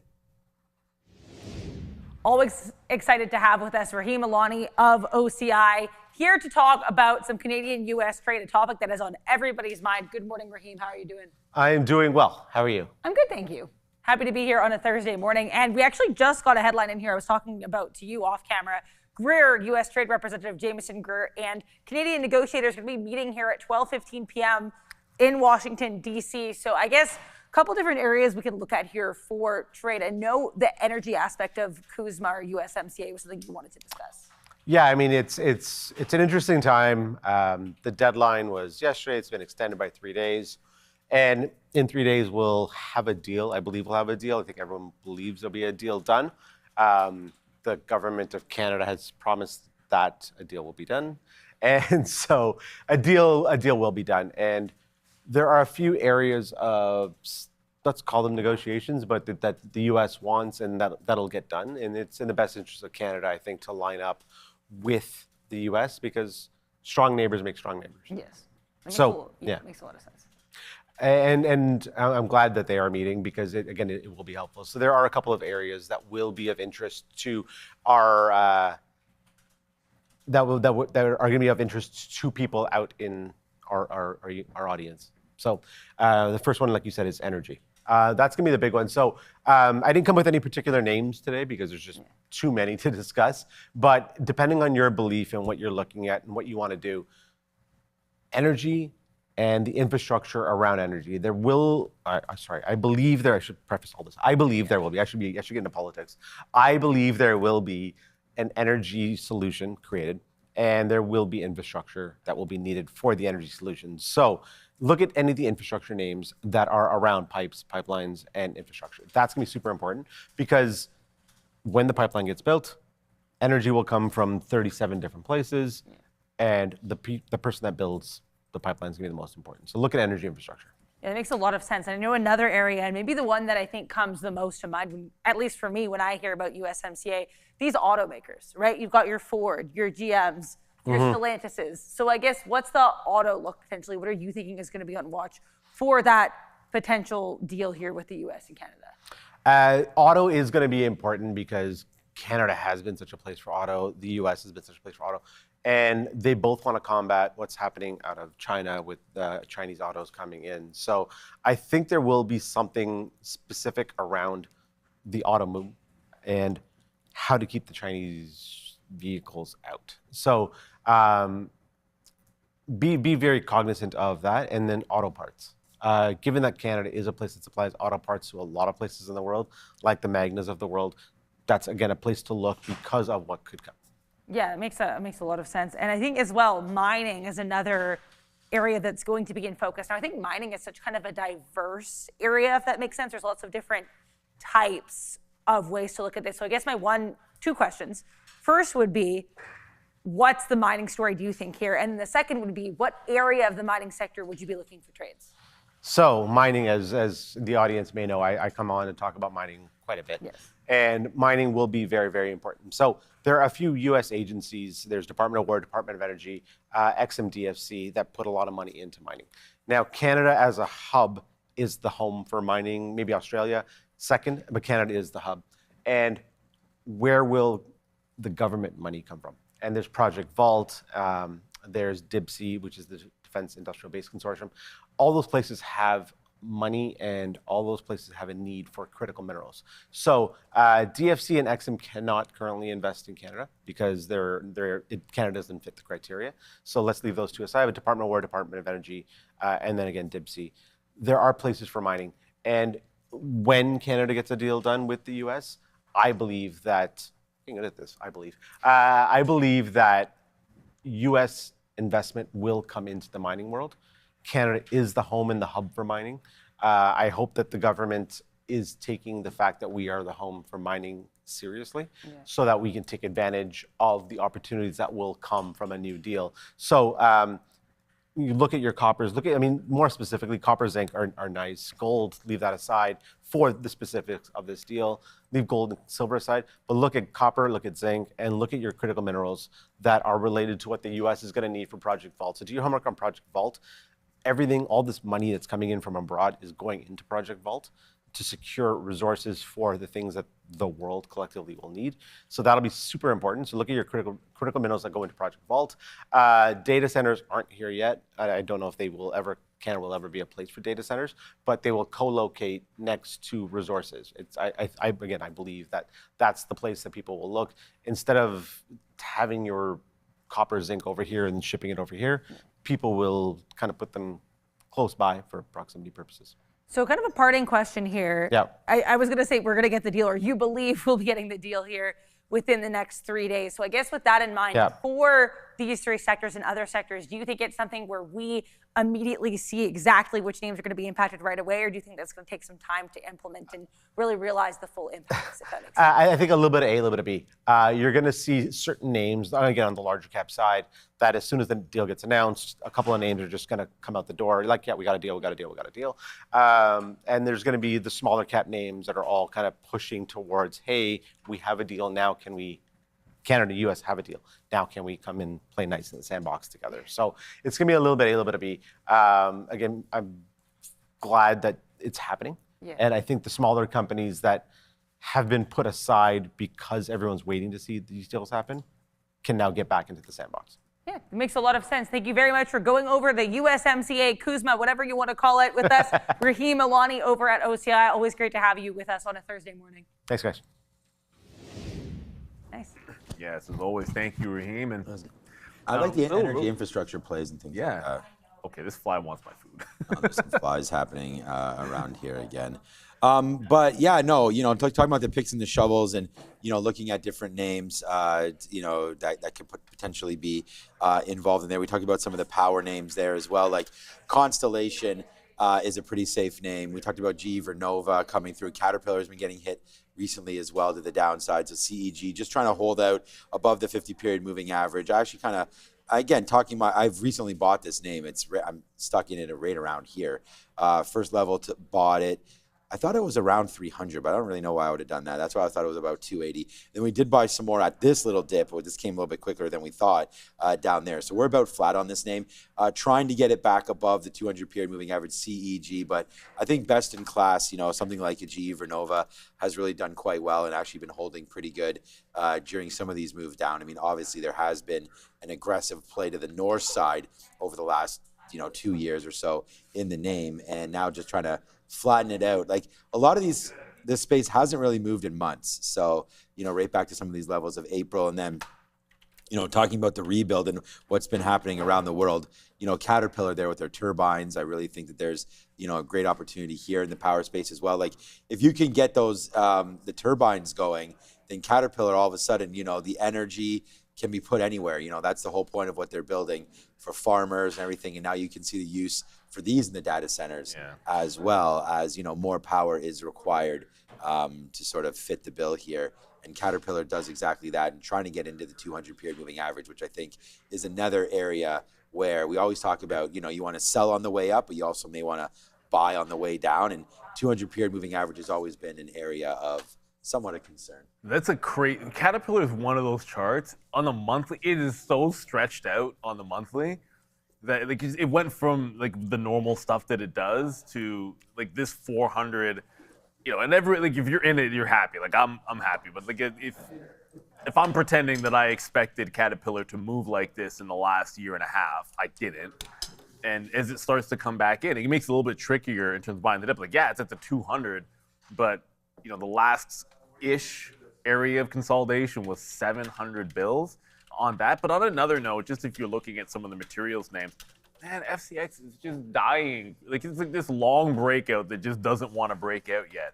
But what it has been doing while FCX has not broken out, if you're looking at material names out there, obviously copper a big deal, but it's been holding the 200 SMA so well in this consolidation. So really it's not doing anything with the 70 break, and it's been mostly sideways action, but the dips into the 200 in advance of this break are looking pretty good. It's almost like a little accumulation down here before it eventually breaks out. So Faux Show just put in the chat, SMCI news? Yeah, you know what? I didn't hear anything, but I see something. Oh, let's keep the ear to the ground. Obviously, SMCI just made a... completion of independent investigation. Oh, there it is. Yeah. Yeah, so they have it's completed. It says announces completion of independent investigation and continued enhancement of export compliance program. So there we go. Good news then for sure for SMCI right there. I mean, I guess we'll hear. Is that their they've announced completion there. Yeah, so this is a press release from them. Now, this is apparently the internal investigation. This is not any kind of DOJ or larger group's investigation. This is their own internal investigation, SMCI. Mm-hmm. So just be aware. This is also I can tell just at the time that it was posted down to the millisecond, this was a pre-planned release. So I don't know how long they've known this before and they've sat on it, but this was timed to be released at 9:05 a.m. And again, apparently they've internally investigated the board of directors, or I guess the three individuals that were part of this. The board of directors, independent members, have investigated these indictment of these three individuals. Apparently, I guess they reviewed the transactions. They did not find any evidence that any current member of management had knowledge of the scheme. So I guess they're saying anyone who is not fired was not a part of this, is what they're telling us. Well, I'm not throwing cold water on it, but what do you expect an internal investigation to find? Come on. I mean, they're already so shady. I mean, that was internally they have the issues. So I want to see an external compliance check on them. Because, if it had been, this would have been a breakout through 38. They were internally shipping products, through banned, ways. Like they were shipping into China through Singapore and Korea and all this stuff. So then they had some executives. They were just a couple years out from their accounting fraud. Yeah. Look, So man, it's just like in the mob. yeah, about that. They don't have any snitches, right? Sometimes Well, but they already got stitches. but That's the problem. Weebay has to take the years every now and then to protect, to protect the kingpin. Someone's got to take the years, and that's what is happening here. Again, like it would have been cool if a different word, if it had said external, we'd be now talking about breaking out for sure on this stock. Seriously, I don't have to finish eating this food before this flies. He's just. I don't know. Are those fly traps in yet? No. Walmart right now breaking lower. lows of the day. Yeah, Oh, yeah. Right now it's at the low. It just broke 105.50, so that was the low there. Looks like it's getting a little lower. I assume the conference call is either on or over with now, but over. Okay, Derek just said it's over. So, yeah, into 9 rate here is Walmart, and again a Nasdaq stock, so we can't see what the imbalances are. There's BMNR with a buy. Nothing else really on there that we've been talking about. Okay, there it is. So no evidence. Wait a minute. No evidence that previous financial statements could not be. I'm pretty sure that they were. They had to get independently audited. I guess they're not talking about what happened a couple years ago because. Yeah, they're just talking about recent reports look to be fine. So, I didn't really realize there was still accounting issues with SMCI, but apparently there isn't. So there's the break right there. We like it. There's still a lot of upside to go on SMCI. I like the space. We like the server racks. We like all those ideas that SMCI has. I like it. I think I would like Dell a little bit better, but SMCI is still a workable name and definitely one that will be on our radar here to trade today with 1.2 change million. So we have to get going because we were a little bit delayed there with Raheem. So let's go back over. We'll do the rundown. How about right now? Yeah, no time to waste, guys. We use the rundown. We use the watch list for a rundown. What's the watch list? It's free. You can find it here, either in the link in the description, or you can type in the URL. It's going to flash across your screen right about now. This gives you a look at earnings that are in focus, any stocks that are going to be probably or potentially in play today. Economic data on watch. Initial jobless claims, we had it on the watch list, so definitely check that out. We are going to probably have to speed run through this, but we'll start at a nice leisurely place with crypto, BTC, IBIT, Coinbase, Robinhood, all of these names in focus. Bitcoin, I was seeing best single day performance in over a year yesterday, and these inflows for these ETFs were at their highest for Bitcoin ETFs since early May of 2026. So nice look, and certainly aided by a certain White House meeting yesterday, Sia. Absolutely, yeah. Also, like I mentioned, the thing to know is that Bitcoin did, and all these names did have that surge that it did before the meeting that even commenced yesterday. So there was technicality in play as well, Adara, that you also need to look at. But BTC is also on track for its first quarterly gain that's it's had since the third quarter of 2025 that you want to take a look at. And it's risen 23% so far this quarter.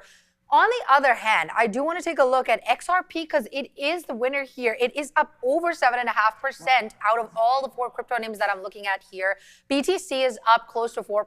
Ethereum is up almost 2% on the day. Solana well past 2%, but XRP remains above 7.5% here. Yeah, and just a moment there for Ethereum as well. ETH actually had its best inflow since October of 2025 yesterday. So nice inflows here for these crypto ETFs. How are you guys feeling about Bitcoin or crypto today? Well, it's pretty undeniable that, that we're in a pretty awesome breakout. Like 68,000 on Bitcoin for so long was such a resistance level. Yesterday, it was relatively strong in the morning. So like the long yesterday did not anticipate that this was going to happen, but this is where we're at. So you got to respect it. The problem today is, like, you give this break. Like, I wrote the same thing in my note that I know Sean did. It's like, there's your 70,000 prior high to look for a level to play off. There's that, and there's 68K. We're gapped so far above it. It does, probably require some nuance if you like this to the long side.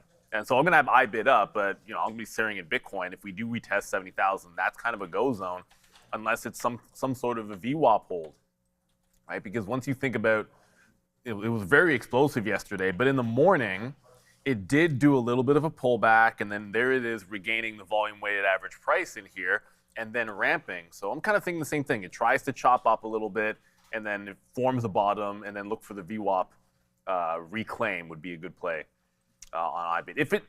If we're under VWAP and it looks bearish, I'll probably pay for BMNR. I feel like that would fall more, but my first look is going to be long side. And then one last thing, the daily chart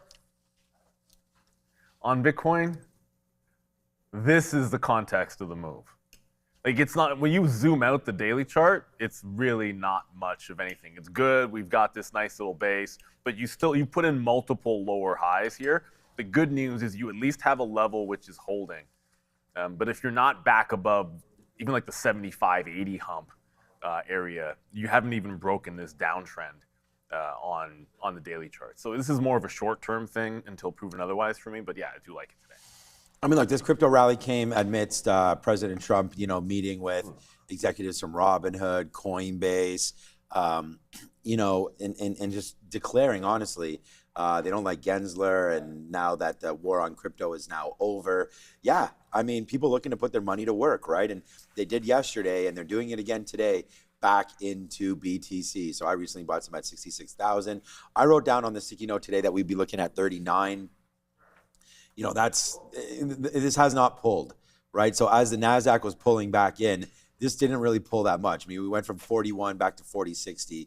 So there was really no downside move. So when I had written down the note, this is sort of what was happening. So I thought, okay, if Bitcoin, did fall and maybe we're talking about it at 40, then we could look at yesterday's closing price of 39.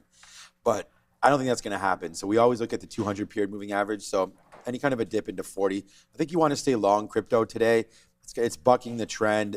We've got the good reports. Anybody that's been short anything here, probably a little bit of a panic. I think you just said there, Adara, yesterday was the largest move since, was it last summer? I don't remember what the day that it was over a year. I was seeing February 2025, but I could be wrong. That was at least what it was poised for, like best single day move. Yeah, so and that's what I'm saying. So, a lot of the shorts probably caught off guard, was not really expecting that kind of a move. Obviously, we saw the move in the bonds, we saw the move in the equity yesterday, and you can see here, IBIT and Bitcoin, a little bit of a run on them. So I would say it's still a long at this point. And don't get it twisted, like when you're looking at Ethereum up 1 or 2%, this is when we look at ETHA. As Neil showed you, if you're going to actually look at crypto and how much it's moved, it is better to look at Ethereum itself rather than how much it's up overnight, because the quote, when you're talking about, it'll be like what it closed at 4 o'clock and then where it opened again at 9. So whatever happens overnight, doesn't really get represented properly because it's a 24-hour scaling thing. You also saw the move up in gold. So the only thing that's pausing me right now, is the fact that gold's making its move down right now. I thought gold and Bitcoin kind of in this environment could be going up together, and gold's already broke through. It did yesterday. Yeah, that's what I mean. So yes, that's what's giving me a little bit of a pause today, because they're not in tune with each other, in sync with each other today. But we talked about gold on this day, breaking through the 50 period and getting this garbage out of there. And now you're going up to 410 on GLD. So I don't know.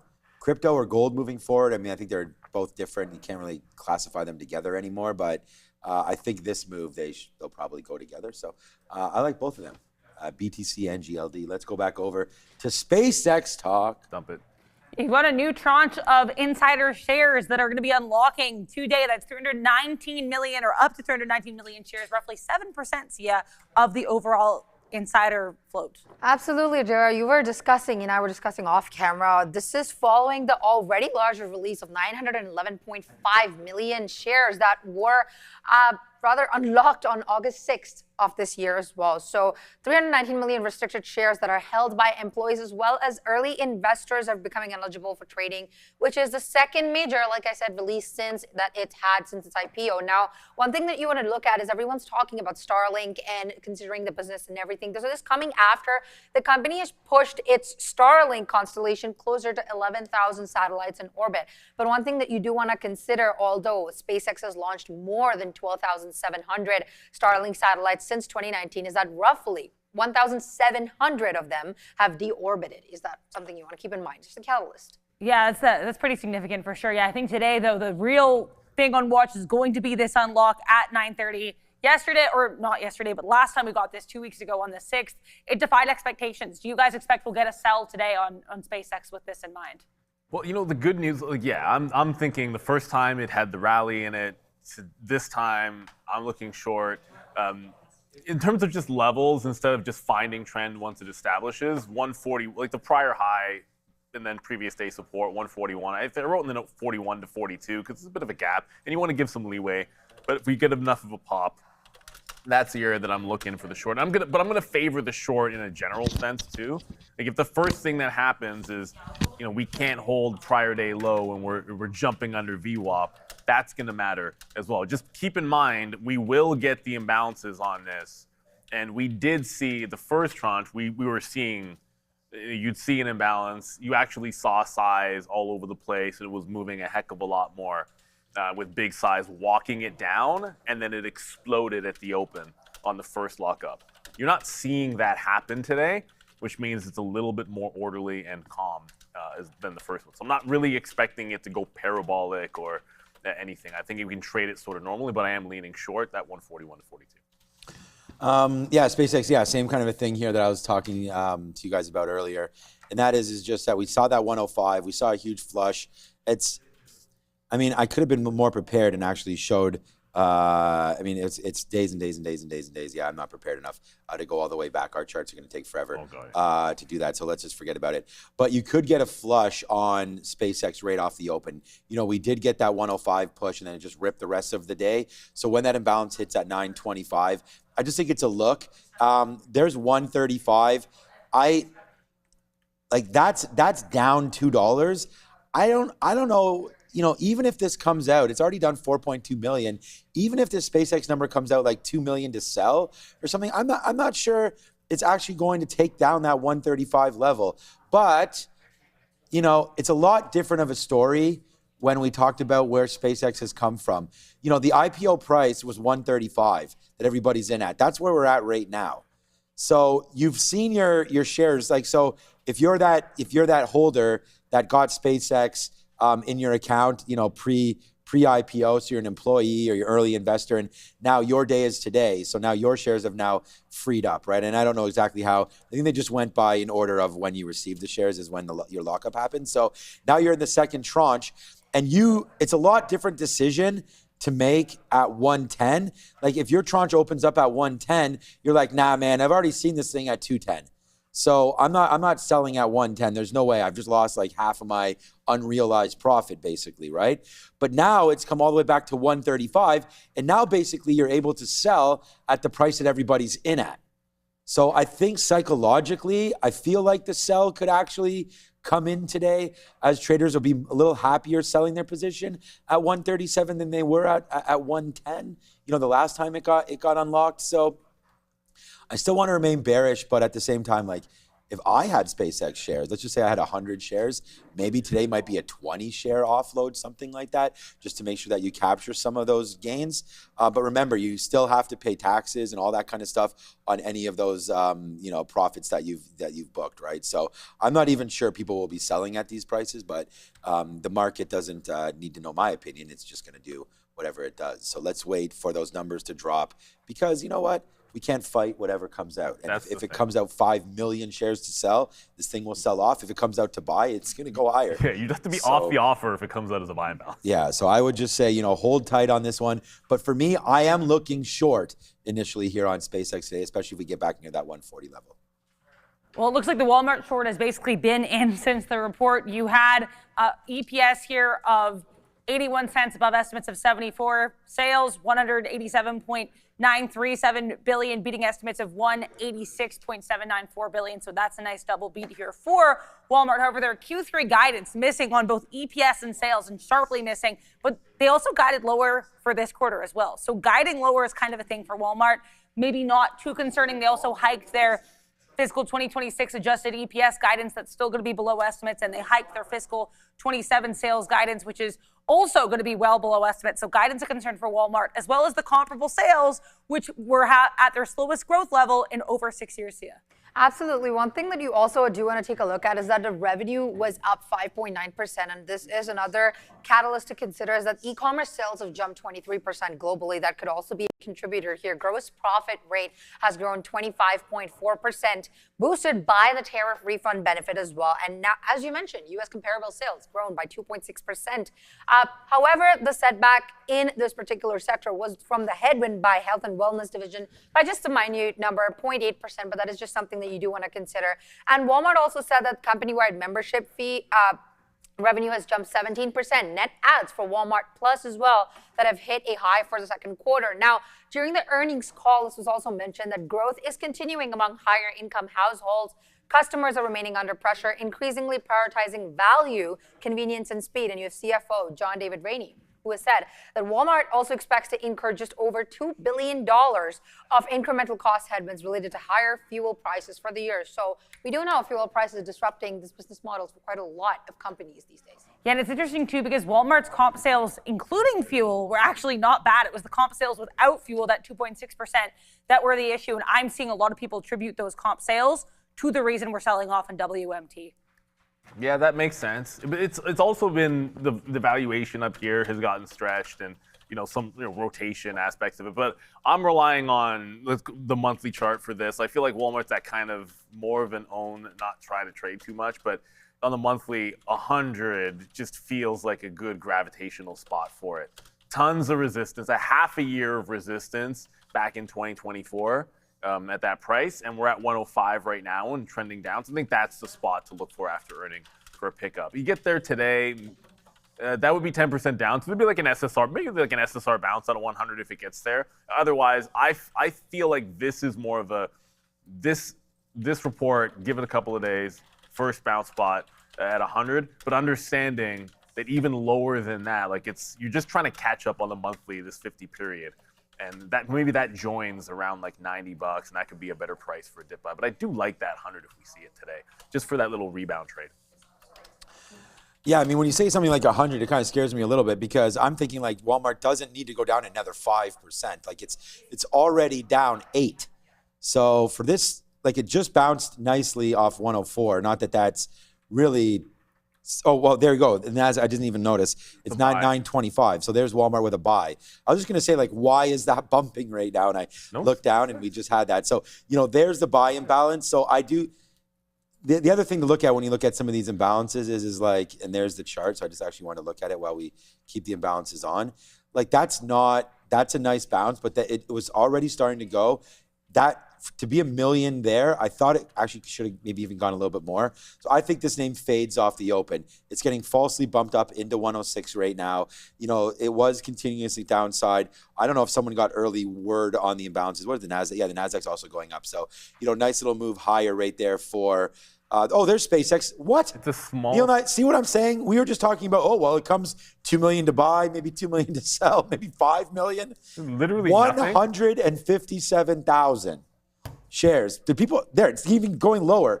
Did people forget that it's lockup day? Maybe it's Apparently. not. Well, it is, but maybe it's not that big of a deal at all. So Moderna with a sell as well. We wrote down 164 as the break long, but see, this is why you got to be careful. And sometimes we sit here and I say, "Oh man, I didn't trade this in the pre-market. Why didn't I?" And then you see these kind of things happen, and you realize exactly why. IBIT doesn't matter. Again, we always talk about that for the imbalances. But yeah, there's Walmart. All right, let's go quickly talk about Alibaba. Yeah, we'll do this quickly here, guys. Alibaba, you had an EPS miss. You had a nice little sales beat and AI revenue tripling for the quarter, for the 12th consecutive quarter. And that CapEx up 75%. I understand Sia has a little bit more to talk about for CapEx because that was a big thing here for Baba. Yeah, CapEx is up 75% to 67.7 billion Chinese yuan. That's around $10 billion, primarily all driven by customer purchases, increase in CPU compute capacity, also higher prices across a broad range of chip products that we're seeing. So in March, if you do remember, Baba had reportedly said that it was raising prices for its AI computing as well as storage products by a number 34%, amidst the surging demand. So revenue for the key cloud division, which is the division that is monetizing this AI booming growth, has seen 48.4 billion yuan and is up 45% year over year. Yeah, lots of growth there. I know you trade Baba sometimes, Neil. Are you watching this one at the open today? Not really. I'm going to get to talk about DRAM in a second because I want to look at the memory names today. But I actually didn't think the quarter was that bad. So if they want to punish it, I like the 50 period. If it wants to settle down around 115 after earnings, it feels like a good spot. I haven't added the Baba in quite some time. I was bidding in the 80s in my personal account, and it obviously didn't get down there, so I was kind of miffed at that and looking for a place to not chase but get in. I think after this quarter, if it sells off, that might be a place to be able to do it. Obviously, the China concerns are still going to be there, but just very quickly, because you're getting a really big rebound. DRAM, look, the market's still down, but DRAM has bounced higher. It's still got the same level for the last 2 days. $57.50 has been an obvious rejection spot. If it can't take that at the open, unlike yesterday, I'll be willing to short under that level. I was only looking breakout yesterday, so it didn't end up trading DRAM except for one little fortunate time bounce long and then kind of stayed away. But yeah, that 57.5 is going to be out there for play for sure. But Baba, I'll be looking at that in the long term to maybe pick some shares up after this quarter. Not a day trade today for me. I mean, I like Alibaba. I think it's got to get back to this 115 area, the 50-period moving average. Let's see what winds up happening. It's at a breaking spot right now. We'll be quick with it, but we will talk about Baba as the market opens up. Let's go back to the ladies and get one more story on Moderna, and then we're under just over a minute left. Yeah, we'll be quick here. Day 2 here for mRNA. There was that big story yesterday with Merck that sent the stock up 177%, and this is actually its best single-day performance. Absolutely. So the Moderna-based shot in also comparison with Merck's immunotherapy Keytruda have met key goals in the phase 3 trial we did see yesterday. More than 1,100 patients higher risk or advanced melanoma whose detectable cancer had been completely removed, Adara, through surgery. So great look here. Good luck at the bell, everybody. Yeah, good luck. Yeah, that one is already coming off pretty heavily. Good luck. It just tagged. It held $150 there on Moderna. For myself, the opening range needs to hold underneath that volume-weighted average price, or you do not want to get caught shorting this name. But I am ready. It's actually free locates. We didn't have to pay for shorts at all on this stock. So if it does pop and fail the volume-weighted average price, I'll be looking for the downside on mRNA. SpaceX looks like it came right back in after that really, really small sell imbalance. No push up into 144. So we'll have to be patient with this. As on Thursday, I almost said hump day. It's not. It is Thursday. We're going to ring that opening bell for you in 2 and 1. Let's go. All right, we are now open. Yeah, welcome everybody. Thank you for joining us here one more time as the U.S. markets are open too. Down 0.5% on the broader markets, right? NASDAQ down 0.5%, ES down 0.3%. Right there, watching Alibaba. That's about it for me right now. And then, we wanted to look at SpaceX to see what that did off the open. So, and we're going to be, that's SpaceX and Blue Ocean, my bad. SPCX right here, just slow down. You can try to trade it. There it is, 137. So it does flush there. It looks like that opening print was about 1.5 million shares. So not a huge sell side action trade early on SpaceX, like we had seen the first day of tranche release. But yeah, there it is, so 137. We're going to give this a minute. We don't necessarily want to hop into anything. Intel got crushed yesterday, right? And looks like it's trying to break $90 right now. That is the low for Intel. I mean, that's a pretty key level there. It looks like it does want to take down 90. That's a big gap. It was just 92 down to 90. So wanted to bring that to everyone's attention because that was not a good open there. And oh boy, we wrote down the only long idea we have on here all day today. Well, we actually have IBIT as well, but there's Apple right there, just absolutely motoring off of a key level that, again, we wrote down, but too early. 316, Joe.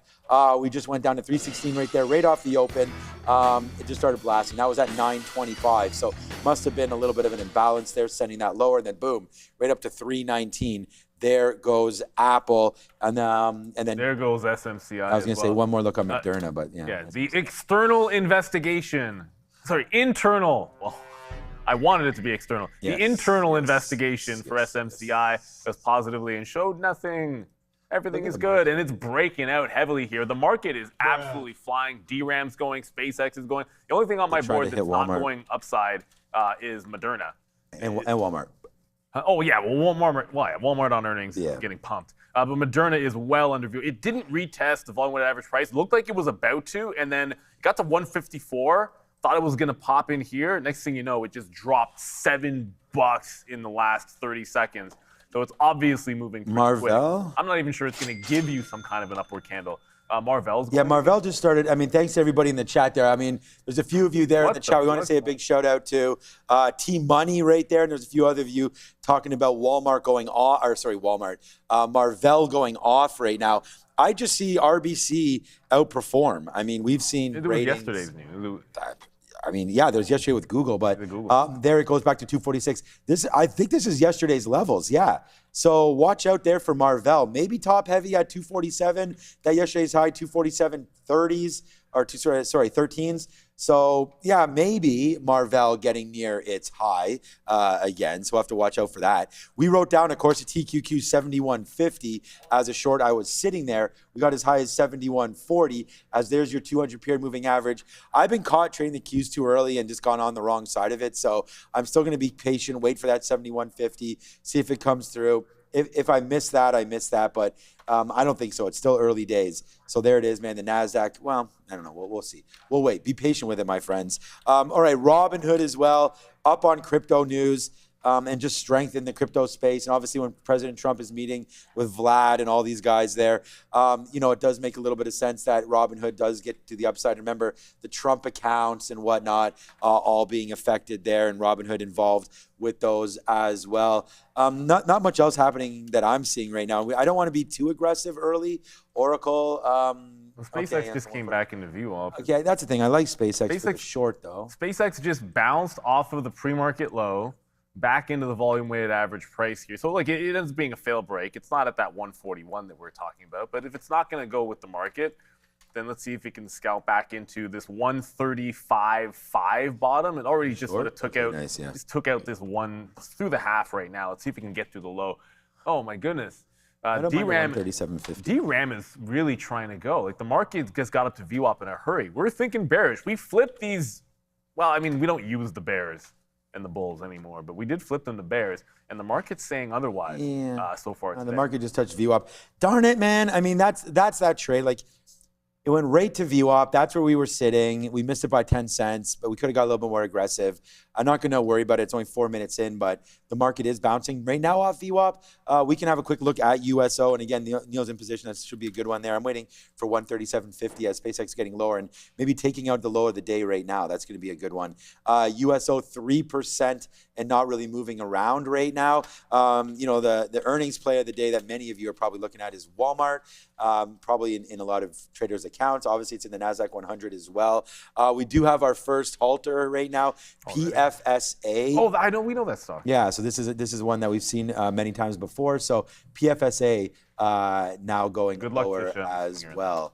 If that's a one. There's your 135. Yeah, so here comes SpaceX, man. Maybe we just are going to hit the short as it is trying to break. It just bounced once for me, VWAP to the low. If it bounces there, I get in, I get out. It's going to have to break that bottom at 135 for sure. See, hey, Randy in the house. Oh, man. What's up, Randy? Yeah, how are things going over there, by the way? Oh, 71.50 just came in. Sorry, that's TQs. So remember what I was saying? Let's not get all crazy about it there. Nice move higher right now as we get ready. I still do want to short here if we're going to go about the TQs. I still do want to short in and around 72, coming right into here, some of yesterday's levels. So that'll be something that we wind up looking at right there for the TQQs. Starting our position now, short in the futures. Yeah, 72.15 maybe. The way that the market bounced, I mean, I know SpaceX has the lockup, but basically like VWAP with the 137 stop, and look at it wick the low. So if you know me, if I see the market bouncing, I'm going to use that wick to get out every single time once I see it hold. Just don't want to get caught holding the bag. What the DRAM? What's DRAM doing? Damn, DRAM. Damn DRAM. Look at this V-shaped recovery. Drama? Well, it's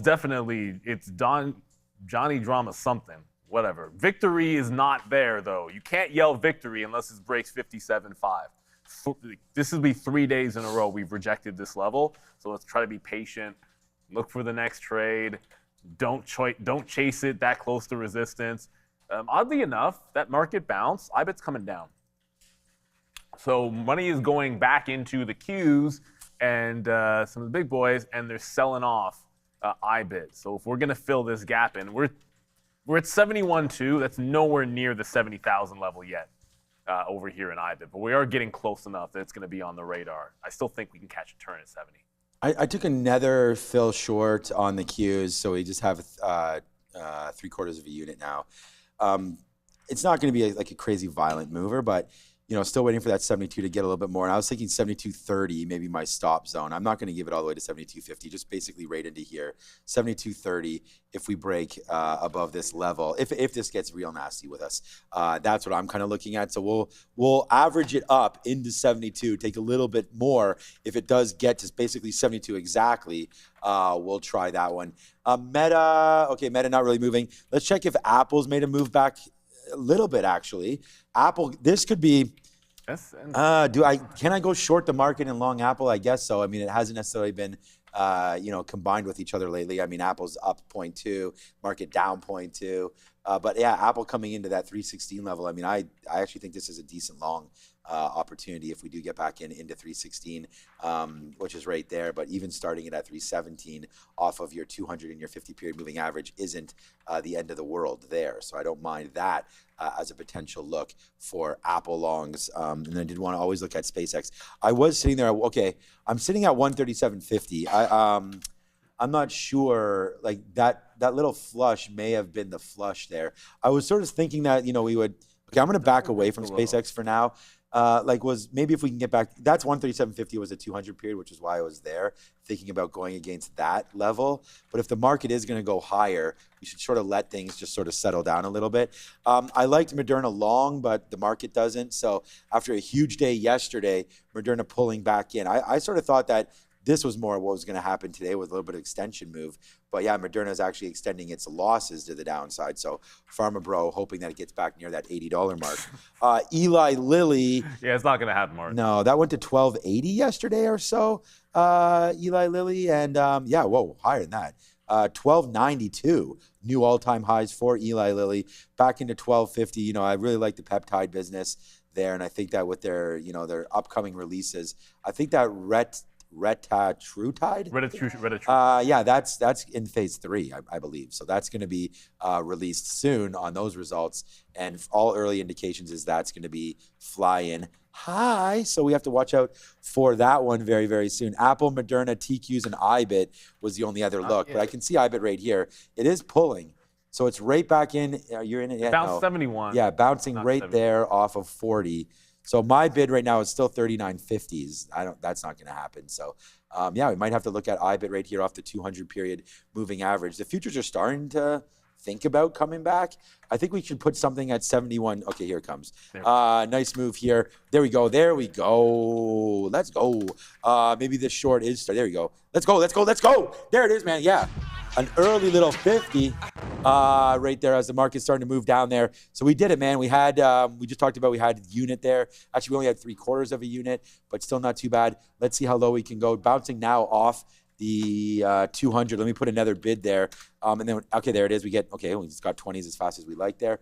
Now we'll wait to see if the move extends into the rest of the day, but we don't, we still have half a unit now, so we got out of a third, and now we'll wait to see what winds up happening. Next bid, 71, low 71s here. So we'll put a bid out there, and maybe we get it, and then we'll go from there. But yeah, so far so good here on that short of the futures, and as we written down. So happy to be in this for now.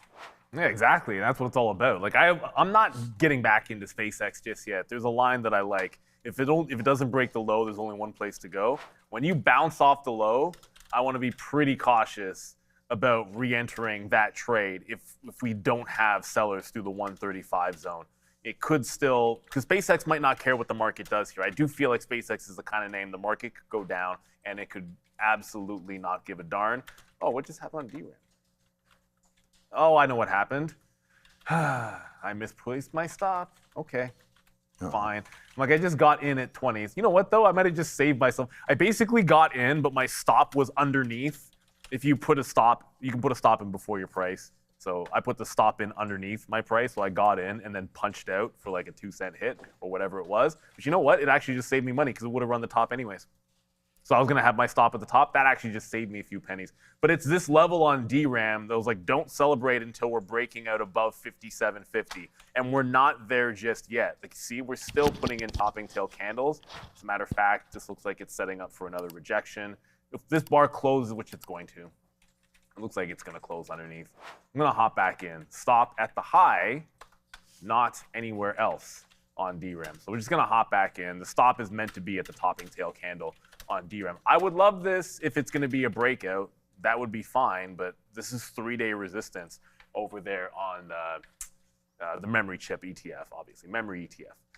SK Hynix is having a strong day. We know they're all pretty strong, but it's this 3-day resistance that I'm not gonna ignore at all. Yeah, SpaceX still the same range. I don't think we've really looked at Moderna. I mean, I haven't, because I was sort of thinking at least there's got to be some kind of a pop to fade. If it's going to trend down, there will be pops to be faded on Moderna, would be my guess. There just haven't been any yet on this one. 17% down is deceiving because it was up a bajillion percent yesterday. 17% is a drop in the bucket for this stock. 170, absurd, insane. But you know, Martin, maybe he's added to his position. Yeah, we did get 141 there. That Good super luck. chat there. Oh, we missed one? Yeah, there was. Was there a super chat, or did I just see it in the chat? I'm not sure. But yeah, Moderna there. Here, I can find it. I think it was. Yeah, there it is right here. Peter. Peter says, yeah, good morning. I shorted 180. I wish it was the other way around. 141 shares at $184. But yeah, if you shorted yesterday, you didn't get out. I mean, congrats 141? on holding Wow. it, I guess.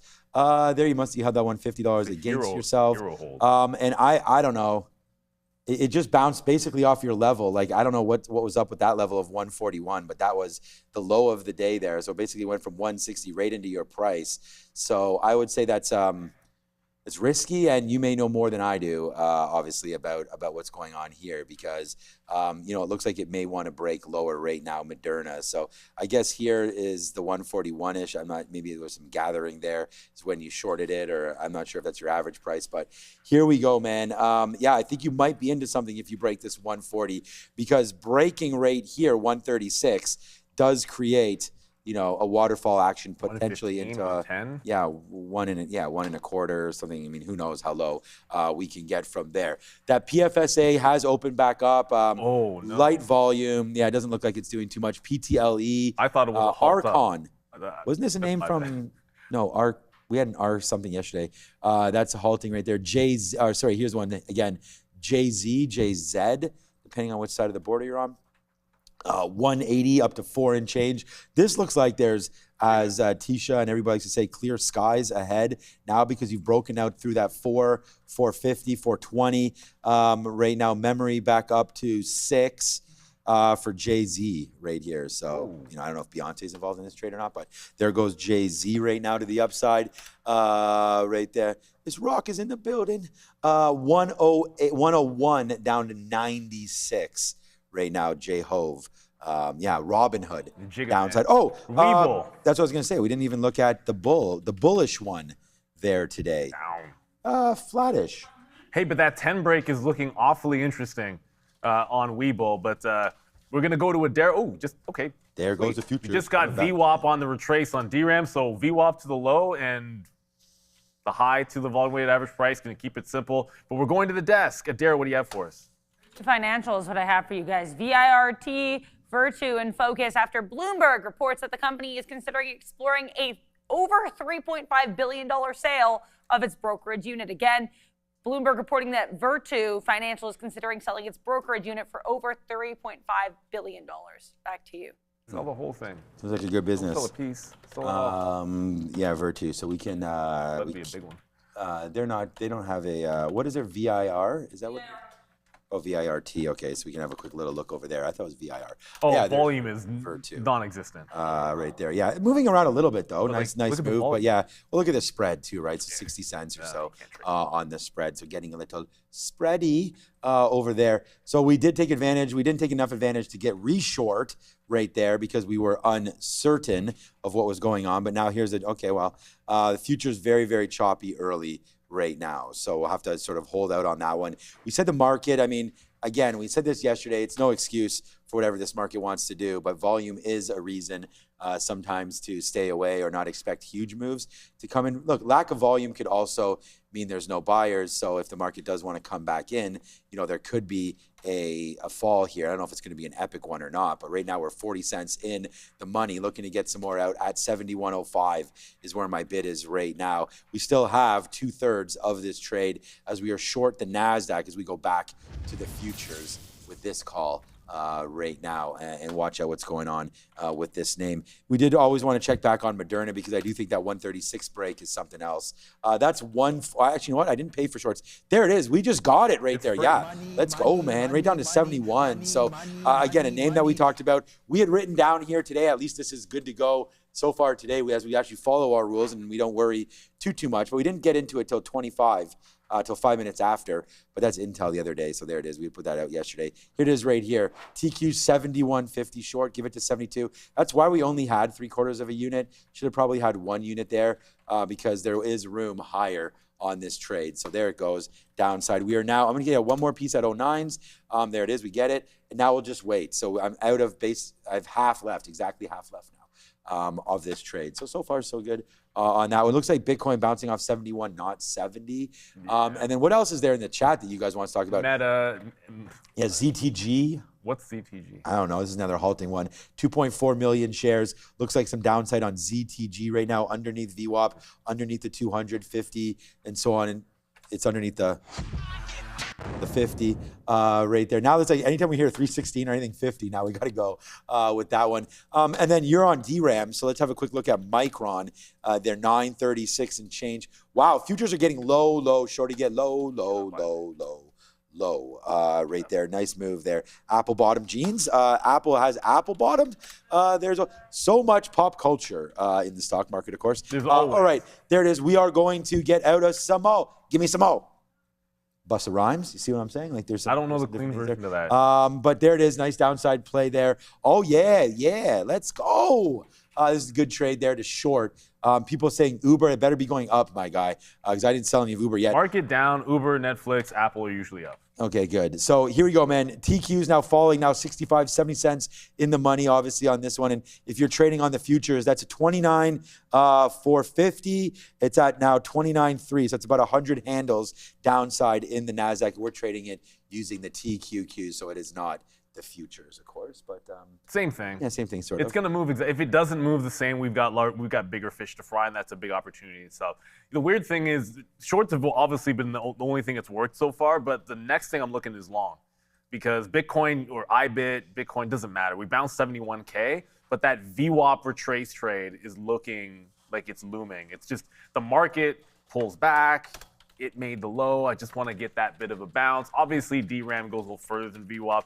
But let's be real. Like if I'm looking at the overall structure on DRAM here, that still feels you can hold 56 and be strong. You know, is it an automatic retrace to the low? That still does set up for a bit of a breakout trade. The fact that it failed it, I think, was good for a scalp trade, and we'll move on to the next, which I feel like is going to be IBIT. I'm not really seeing much in Moderna.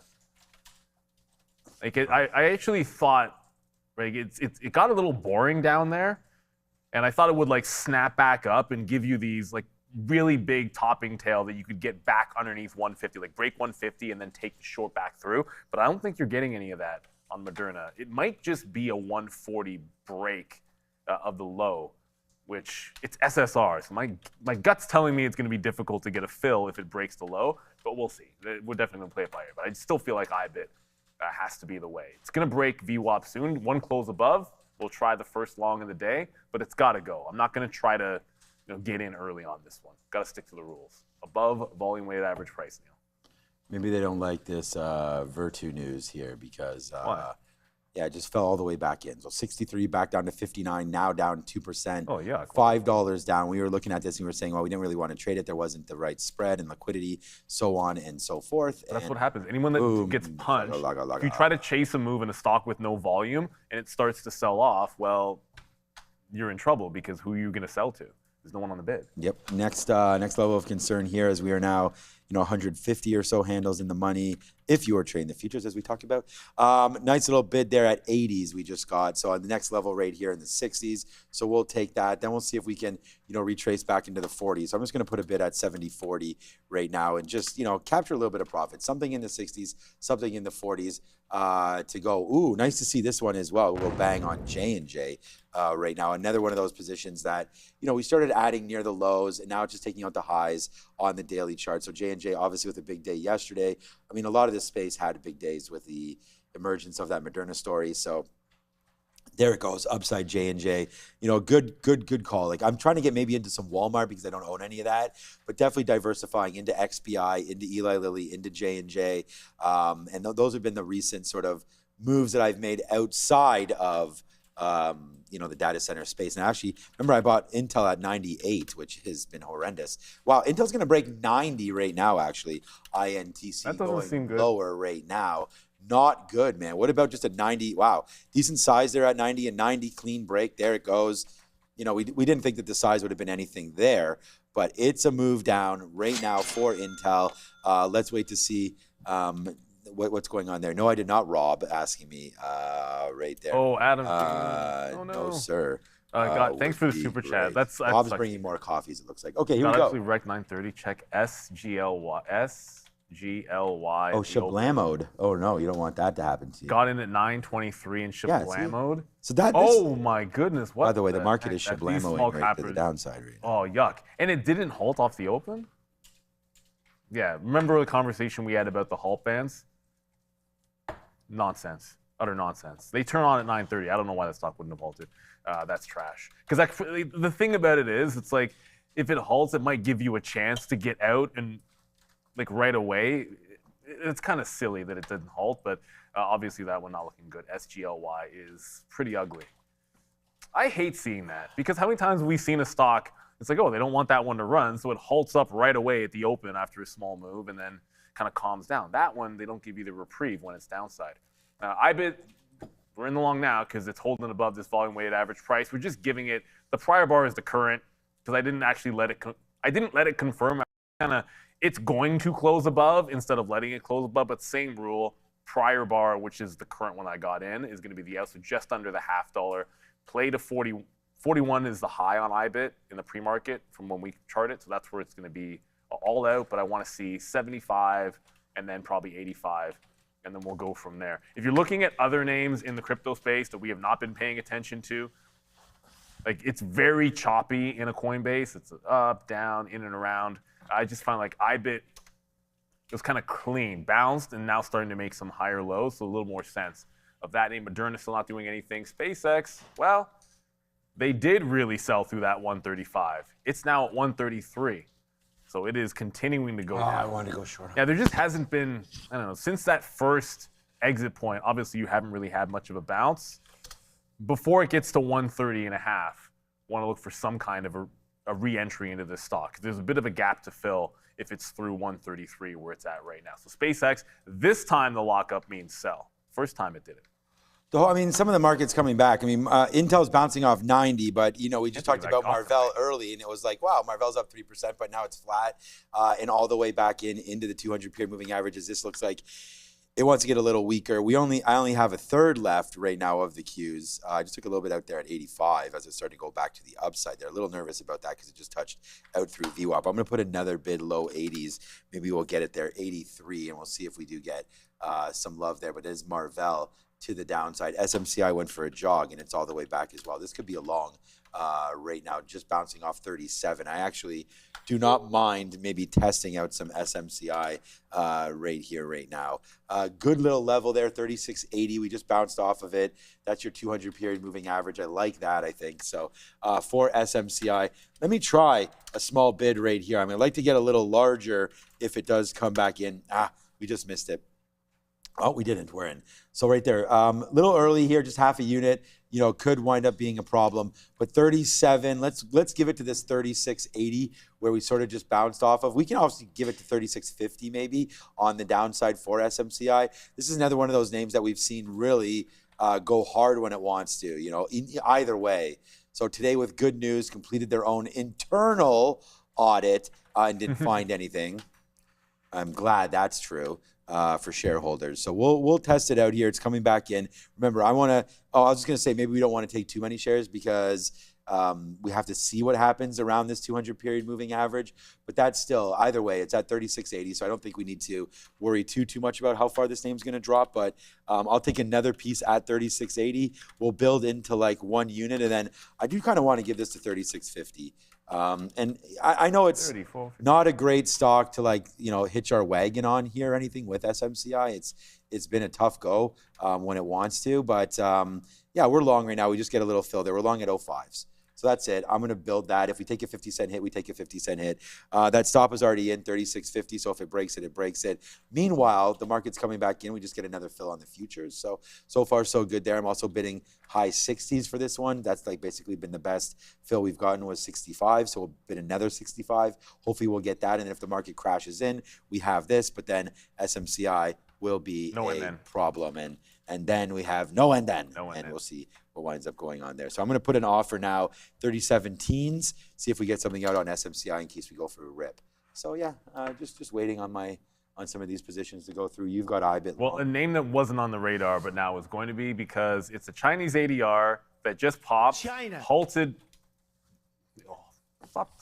That JZ, yeah. Halted down, reopened, and is losing VWAP. And in the time, you can't chase. It's at the halt band. I'm not chasing this. This was that stock yesterday in the afternoon. No, it was a different stock in the afternoon. It was a different Chinese ADR that when it lost VWAP, it was a straight entry on the breakdown and then right to the halt band, and then it tried to bounce and faded. But that's the play I'm looking for. Like I don't want to chase it too far down because the stop needs to be like right above that 4. See where the bodies are and where it halted. So just above the $4. So I'm probably not going to get filled. Walmart. Nah, this is not. Yeah, it's not. I'm not going to get filled. I probably missed that opportunity. That sucks. Because the second I saw it up there, I had to go pay for locates to try to get that breakdown. And then by the time I got them, you sort of hit the key. You don't get the fill. Yeah, this one might be gone on JZ. JZ, I should say. I know, we're Canadian. I say it the Canadian way because, that's how they teach it in my daughter's school, so I say it that way around her. But it should be Z because that's what rhymes.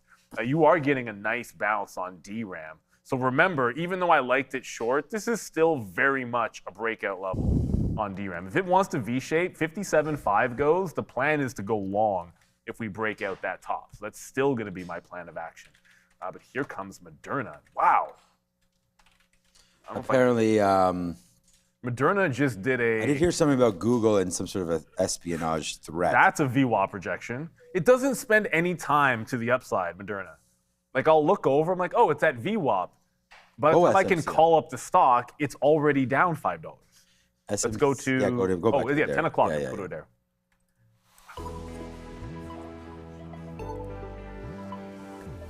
Minor number here, leading index change month over month, 0.1% forecast, negative 0.2% prior print. Let's wait and see what ends up shaking out here for this number in just 5 seconds. Again, just to recap, we got lower than expected initial jobless claims, including a revision to the upside at 8:30 a.m.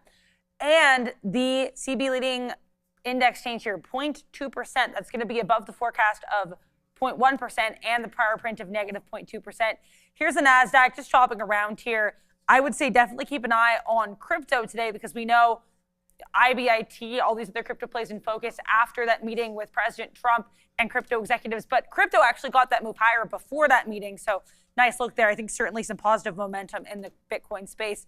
SPCX, meanwhile, not positive momentum at the low of the session. The second round of unlocked shares here, a tranche of 319 million shares was unlocked for insiders, so that's sending that stock to the downside. Walmart also to the downside on earnings, specifically their Q3 2027 guidance, which is well below estimates. Their fiscal year guidance also missing estimates, even though they actually raised it. So bad look for Walmart. Other day one earnings plays include Webull, John Deere, and Alibaba. Back to you. First of all, there goes SMCI. So we did it. Their nice move there on SMCI. We do cover a little bit more of the Qs as we just watch. I mean, I have about 5 times the shares on SMCI now than we do on the Qs. So yeah, they got another offer here at 20. If we can get it there, we'll sit there and absorb that fill. And it's a good trade. Again, who knows if it's going to work out, but we do want to get out of a third. So I've gotten out of a third. We talked about these levels back into 20 where we sort of started this bid. That's the problem with starting something. It's like I have no idea if like that, and then by the time it comes down here, like I don't have the proper average price. If I only waited for the 200 period, then I probably would have cashed out of a lot more. But now we got to let this thing kind of go back up. And it's never a great idea to like look at what you have and then try to judge, where you coulda, woulda, shoulda. You have to deal with the environment that you're in. And the environment that you're in is an extremely active one. And for traders, this kind of environment creates, of course, big opportunity, bigger moves, more setups, and more momentum. But to take advantage of these conditions, you need two things, and that's discipline and then, of course, access to capital. And that is where Trade the Pool comes in. Instead of being limited by the size of your trading accounts, traders can access firm capital and focus on executing their strategy and, of course, managing risk. There's no more fear of blowing up your personal account, no more moving your stop loss too early because you're worried about your own savings. This is what they call limited risk trading. Neil and I both on prop floors as well.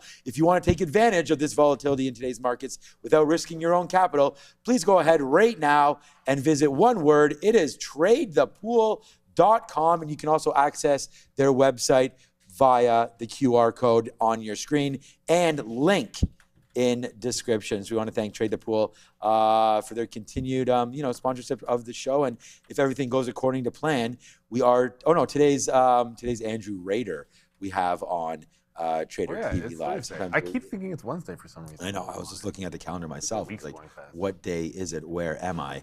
So look, there goes SMCI, and this is what I mean. Like, we get out of a third for the upside play, drops back in. We'll reload this a little lower this time. This time at 70, I believe. Oh, thank you. Oh, yeah. There's Randy. Thank you, Randy. So that was a good one there. I'll tell Rob in case he sees this note because he was asking. Or we could be double fisting. Okay.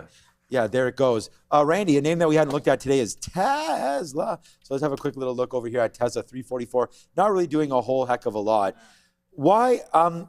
You don't have your mic, but Tesla and SpaceX merging. I mean, It's happening. What does that have to do with anything car related here? I think we have XAI coming through. I mean, I think that's going to eventually be something, right? With the data centers and Grok and what they're doing with all of that. But you have any thoughts about Tesla right here? They are doing the Tesla R, the L. So the Tesla Y is becoming L, I guess. YL, which is the 6-seater, Randy. Long wheelbase, yeah. Yeah. I mean, the whole merger thing is, in my opinion, has nothing to do with the car. This is a technology merger, okay? This is about all the intellectual property they hold.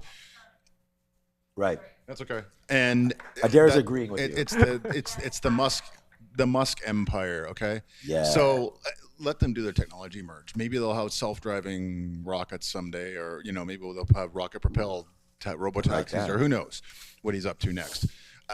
As far as the structure of the merger goes and how it's going to look, I don't know. I wouldn't even gamble on it. It's too huge. I can make some guesses. The car itself is a ubiquitous product. It's the technology that underpins the cars, the wheels, and the battery packs.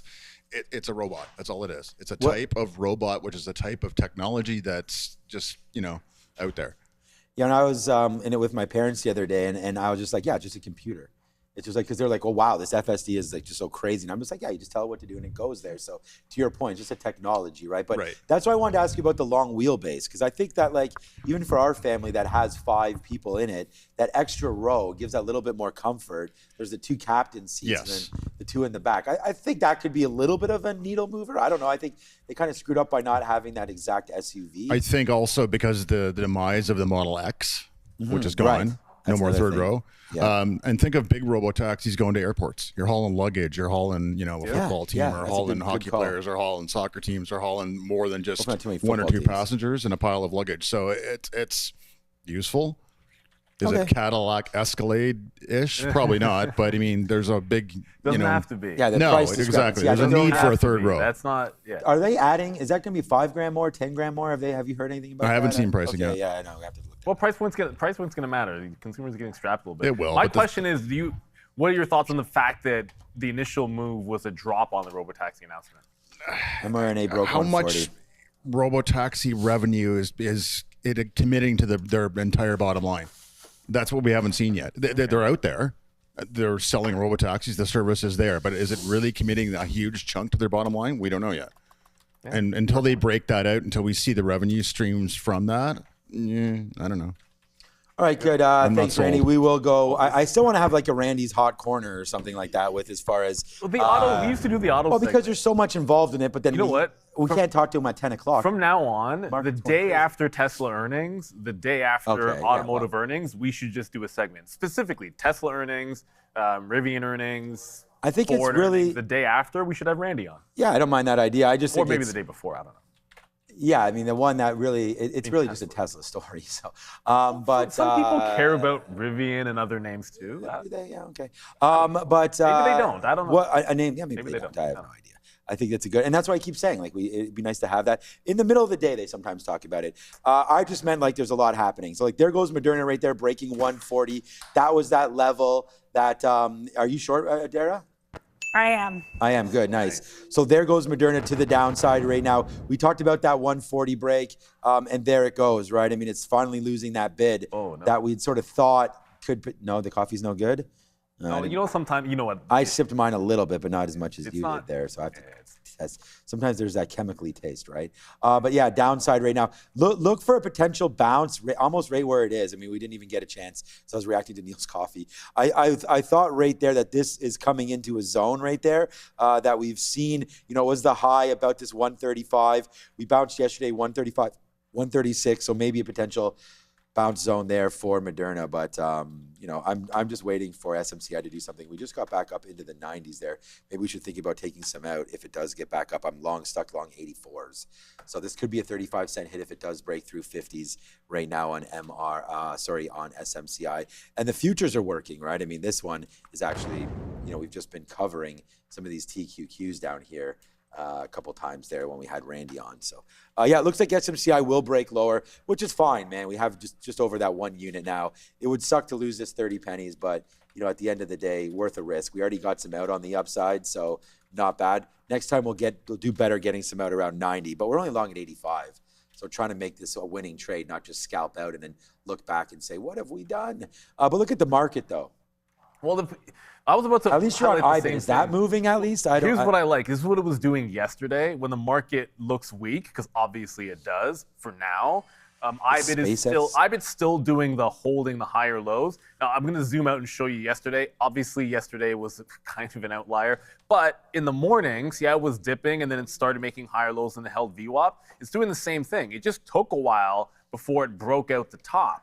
So every time it bounces around the half or in front of the half, I'm going to try to get more and then look to play into the high of the day. Do not expect it to do what it did yesterday. Like it's not, like Bitcoin is not going, you know, 4, 5K today. I don't think it's going to have that 2 days in a row, but I do like the fact that it's showing a little bit of relative strength. The market's pushing lower. It's above VWAP.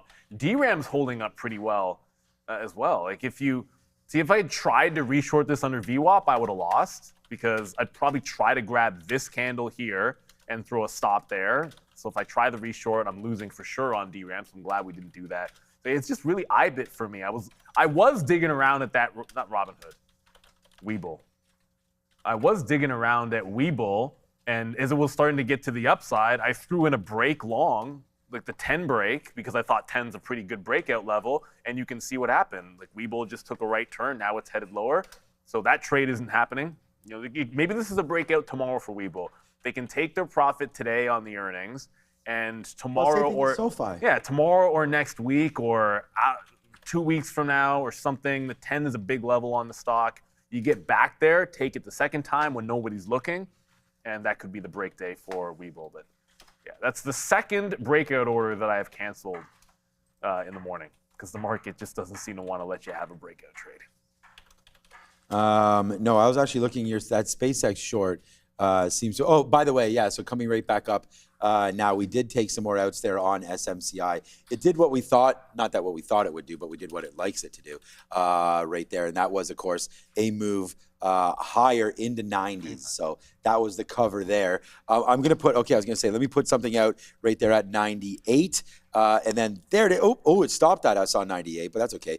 We got a little bit of a fill there. There it goes. Now we get the whole thing. So breaking through now, there it goes to the upside. We're at the highest spot we've been at all day right now as we continue to get more out of the futures here and hope that SMCI's own internal audit review is well liked by the market. And as it goes right back up to the upside, and I'm just buying it off these lows. It was the 200 period moving average, so we were buying it for that reason. It matched up with the lows. Our stop was always 36.50, so we're not even really in. This is why I don't really trade early on. Like I don't say this stock has to go 1-to-1 for me to make money on this stock. I'm just going to make the money early. And then, if we can hold a little bit of it for the dream, then that is good. We're out right now of 1/3 right there. I have to throw over to you, but you're eating again. No, so it's fine. I'm just going to wait. No, I was. I'll just wait. I was just hear taking my a- ear, throw it at Neil, and then I look over. I was just going to take a the guy's sip of the bowing coffee. down. I wasn't eating. I was just going to take a sip of the coffee. Okay. Why? Because for the price of less than a cup of coffee each day, you can be a member and get the more. When Sharif is here every single day, but that's not all you get when you're a member. Look, at the end of the day, In the Note is going to have key levels, trade plans, catalysts, everything you're watching at the Open. It's very in depth. But hey, when he's not here, you still get members only videos. You get extra posts, custom emojis, loyalty badges. As I said, $5 a month. We can hold some easy math. There's 20 trading days in a month. I'm literally holding up a quarter right now. Now, granted, this is a Canadian quarter, so it's not really. Well, you can spend Canadian quarters, 1-to-1 because it's a coin, but Yeah, really of course, it's you should really do that. 20 cents. For actually probably less than that, but it's still a pretty good cost, and it's just a good value. Allows us to just send it out for you because work goes into it, and we appreciate everyone that does gift memberships. I want to remind, because we do have some members gift memberships. If you want it when it happens, you have to be in the chat and you have to enable gifts. If you do that, then somebody gets memberships, and anybody in there has a random shot of getting it. It's just whoever happens to be in the chat and active, and then I don't know how YouTube picks it, but it seems like it's completely random for sure. So yeah, the only thing I'm in is Bitcoin trying to climb higher. Someone in the chat said Bitcoin is going $10,000 today. Look, man, I don't know what. What do you mean $10,000? I don't know what ridiculous nonsense thing I will do. But if you come up with something cool, it'd be great. I think we'd all be happy if it went $10,000 today. It's not. And if it does, I'm not going to say pineapple pizza, but I would. That's too, that's I'd played do out. something silly. That's for sure. Thank you very much for the donation, Bart. Played out. Ooh, Bart, thank you so much. Yeah, we got that Now hair. we're over, for sure, we're 35. It'd be right? close. Oh, 30, we were over that before. Oh, sorry, 40,000. It's 4,000 we should be getting to. Yeah, 39.25. Okay. Right One more and we're over 4K. Thank you, Barton, and everybody else that continues to support the cause for the kids there, right? And I want to say, Fabian not here yet, but when he comes in, he's going to love that donation. So thank you so much for that. And as we all do, of course, here at I forgot to mention at this stock. TTVL. You go The Jay-Z stock. Yes, open. Someone asked, what was your opinion on Jay-Z? Well, I mean, I tried to get short it. I didn't. It halted down. I never actually got into position on the short. It just tumbled like an absolute rock and went into a downhaul. It's probably The dead. Rock. Stick a fork in this one. It would be my guess, and maybe a full retracement. Chinese, shocker, right? Chinese ADR loses the bid and retraces the entire move. We've literally never seen that happen before. So. Well, yeah, you have to see something every day, something new every day. No. Chinese name. But you know what's that? High low float, high short float. Intel's at VWAP right now. So this could be. Did it bounce off 90s nicely? Bounced off 90. What is that, 94? What is it at now? No, 91. Oh, It's 91 only. Okay. Yeah, only at 91, so only a dollar bounce. But look at it rejecting. If these wicks are real, it looks like it's just rejecting this 91 over and over again. Yeah, this could set up for a short under VWAP, a little retracement play. Well, my positions are driving me crazy. So let's just go over something else.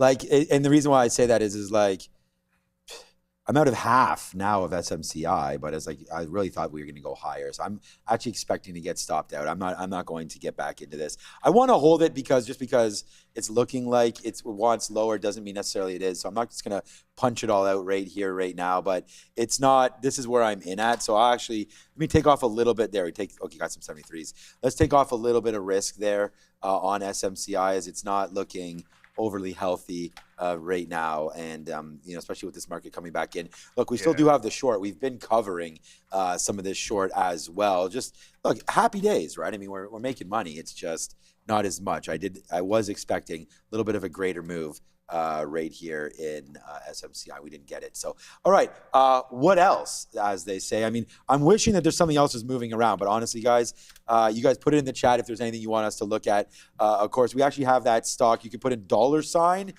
whatever name you want. We have the stock visualizer up, and wow, how gorgeous this thing looks. I mean, I love the sort of frames there. All the logos. what is that, SpaceX 133? Okay, so Moderna is going to be top of the list. I mean, might as well. I know we're a little bit long in the tooth sometimes on Moderna, but go back to that. I just want to see what else is on there. So Moderna, Q-Tech, so that could be one that we look at there as a small float name, I guess, 97 cents there.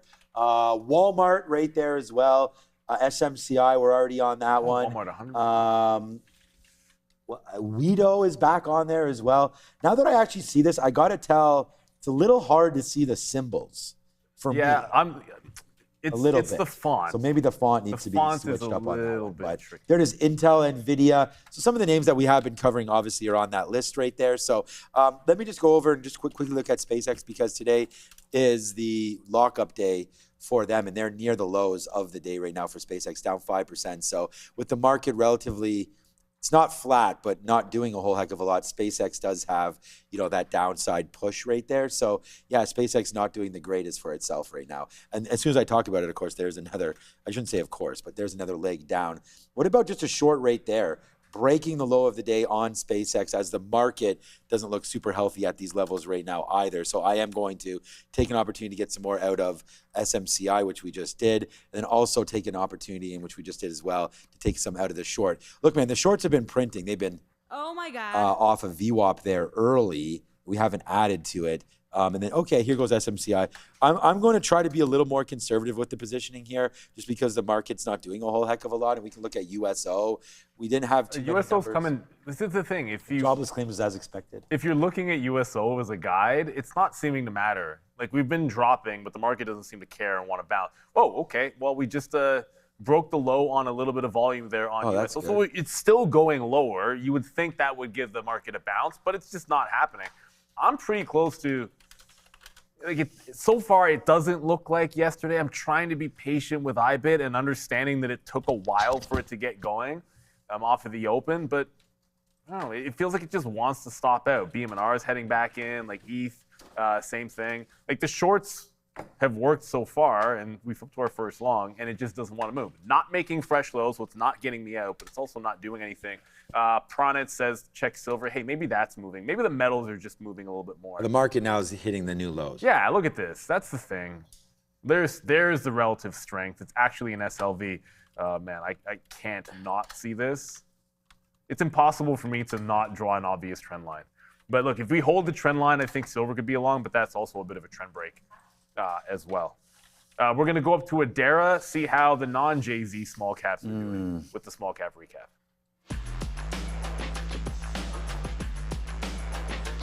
Yeah, the first one I have here is actually Jay-Z. A lot of these seem to have given back some of the moves, so I wanted to talk at least about some of the reasoning behind them here. So Jay-Z, Zhangji Education Technology Group, this is a $790,000 market cap, so very small market cap.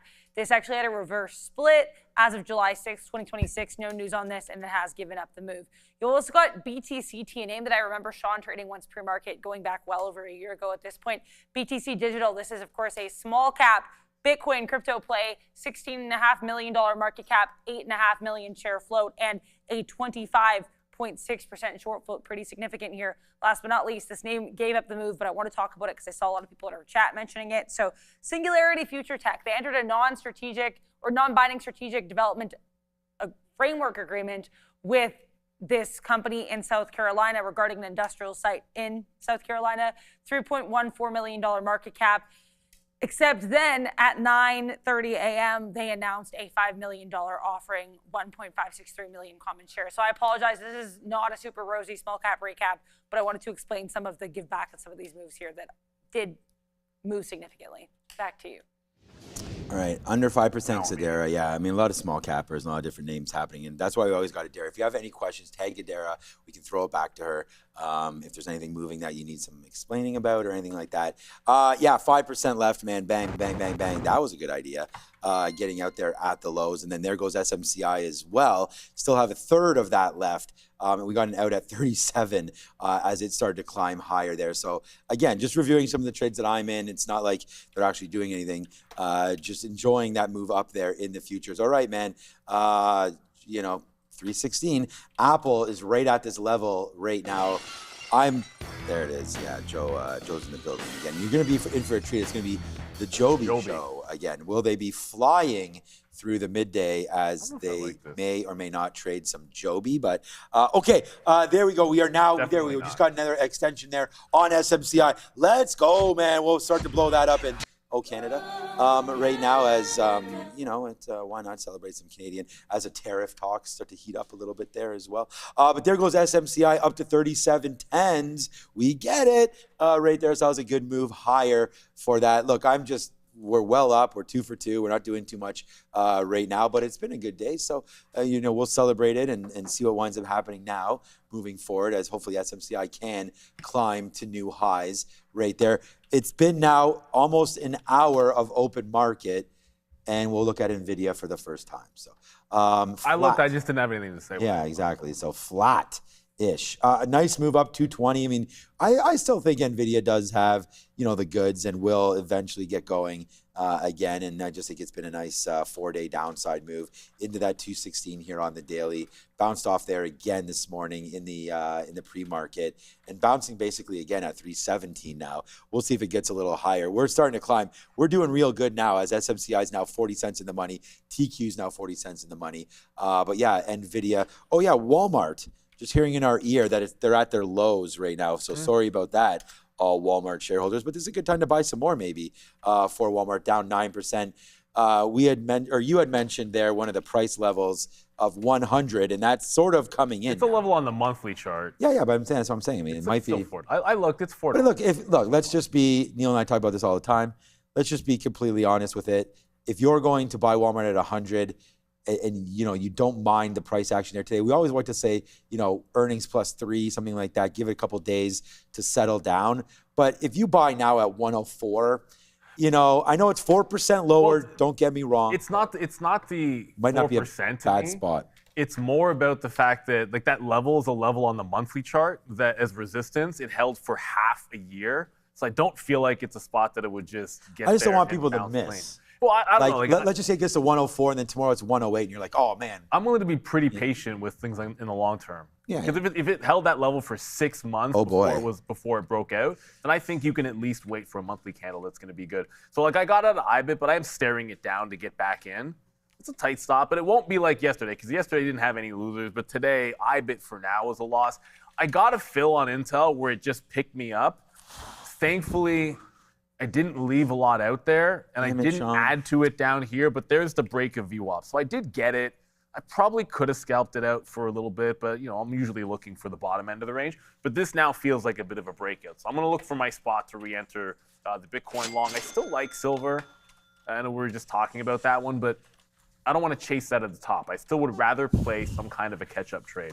So getting back into IBIT, if it can reclaim that volume-weighted average price, is going to be the next priority. The top of this pen around. As well. Right there. That pen is all. It's because I play around it in my hands. Like I get nervous and I just go like flying all over the place. Yeah, exactly. Didn't go that far. Right there. What's up, SJB Workshop? Get it. There it is, man. You're long with me on SMCI. Good, man. Boy, this is what I'm saying. Oh boy, we almost. Oh boy, we almost got out right there on. Look at that shirt. Yeah, he's got G Unit. Wow, my guy has a G Unit shirt on. That's what I'm saying. You better make money today, Obi. Says I get money. Yeah, take money, get money, make money. Yeah, exactly. So that's what I'm saying. So today you have to do that. That's kicking it. Or else you got to give me that shirt. Cool. All right, so there it is. So thank you. There it is. We already saw that super chat. So thank you, SJB there. I'm glad you're in this long off SMCI. It was tough to hold, but it did give us the reasons to do it. So we're still in it. I only have a fifth, 20% left. So in being honest about it, as we try to do with all of our positions, SMCI 20% left. TQs less than 5% left right now. So we were lucky on this one because the same thing as SMCI. It came down into basically the pre-market lows are lower, but into these levels. It held, and then it popped upside. So I'm going to just start to get out. You know what? Let's just get out of it all. I feel like the market, let's get out of a piece. I feel like the market is in a spot now where we've bounced off of, we bounced off of VWAP there. We're starting to go higher. We're not near the day's high. I am not reloading anything up there. Now, if it gets to 72, as we wrote down, maybe we wrote down 71.50 first tranche. So we actually wound up taking a 3/4 of a unit, which was pretty good. And then on the downside of SMCI, because it was stock and I felt like we had a little bit better levels there, we wound up taking a unit and a half was our maximum position there on SMCI. So, to my own admittance, not trading super heavy here today in the market, but why do that when we already talked about light volumes, market not really following any kind of direction yet? But that's now twice where VWAP up here kind of played, and it just played perfectly right there again. So I am going to take one more out and leave us with one itty bitty spot left on the TQs, because we take some out at 71.05. We might as well take some out now as it comes back into the 200 period moving average. So we'll sit right there and watch out for that trade and just hold on to. We got out some more SMCI. So we'll just hold on to that. And then you guys keep putting it in the chat, man. IPST, that was a name that we had seen halting before. Okay, this is a perennial. What is the name? IPST. I remember this one before. Yeah, IP strategy. Okay, so this has moved. It moved back in May. It had a couple moves in the last little while. It is now halted. IPST now halting to the upside. 14.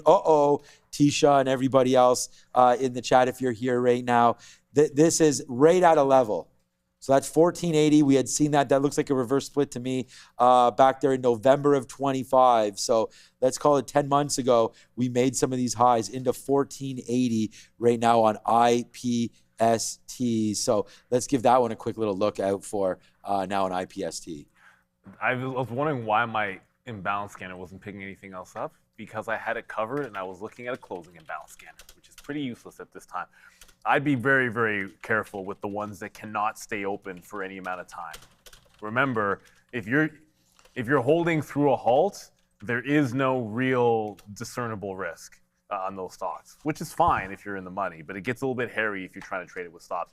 So if I'm topping tail, I'm going to get back in. Got some in. I actually added, we'll see, added on the way back down on Intel. We still have a price close enough to 90.91, but it's actually 90.90 we're short. And again, if we break out above the volume weighted average price, I don't want to fight it. DRAM absolutely refuses to break away from 51.5. It just turned on a dime at that 51.5. So once again, this breakaway on the chart, which technically this high is like 57.60. I guess it's 51. 57.60. It just refuses to break out this 2-day high on DRAM. But I wasn't thinking short that stock. With the market under VWAP, I would much rather try to be short and find things that are relatively weak. That's the reason for Intel. At least it's under the volume weighted average price. I just don't want to be fighting something which is trying to run through the highs when the market is kind of an inside day, let's call it. But you know what? IBIT, we didn't jump back into that one. See, couldn't reclaim that volume weighted average price. It's starting to head lower. I feel like the pullback might be in for this. It doesn't seem nearly as strong. Silver and gold, strong. The crypto names, they're still doing profit taking, everybody. Pure Ecstasy just threw a super chat in there. Software rotate. Software rotation. You're saying it's time for Figma and ServiceNow. Hey, ServiceNow has been making a bump. Give credit where credit is due. Figma's up 40% off of the lows, but this is the 200 period and it's breaking back above the 200 period. That usually means good things. ServiceNow, I think, has been a little bit better, but an intriguing one is I still think Workday is intriguing because everyone's forgotten the fact that they might get there's still the chance of that buyout deal with Workday. But yeah, ServiceNow, this looks pretty good for a break at 130. I just feel like Workday is very, very spicy because if you do get some kind of a combination, it is still selling off on Workday. It had that big spike, got to 225, hasn't really done a sustained bounce yet. It kind of made a low here at 190.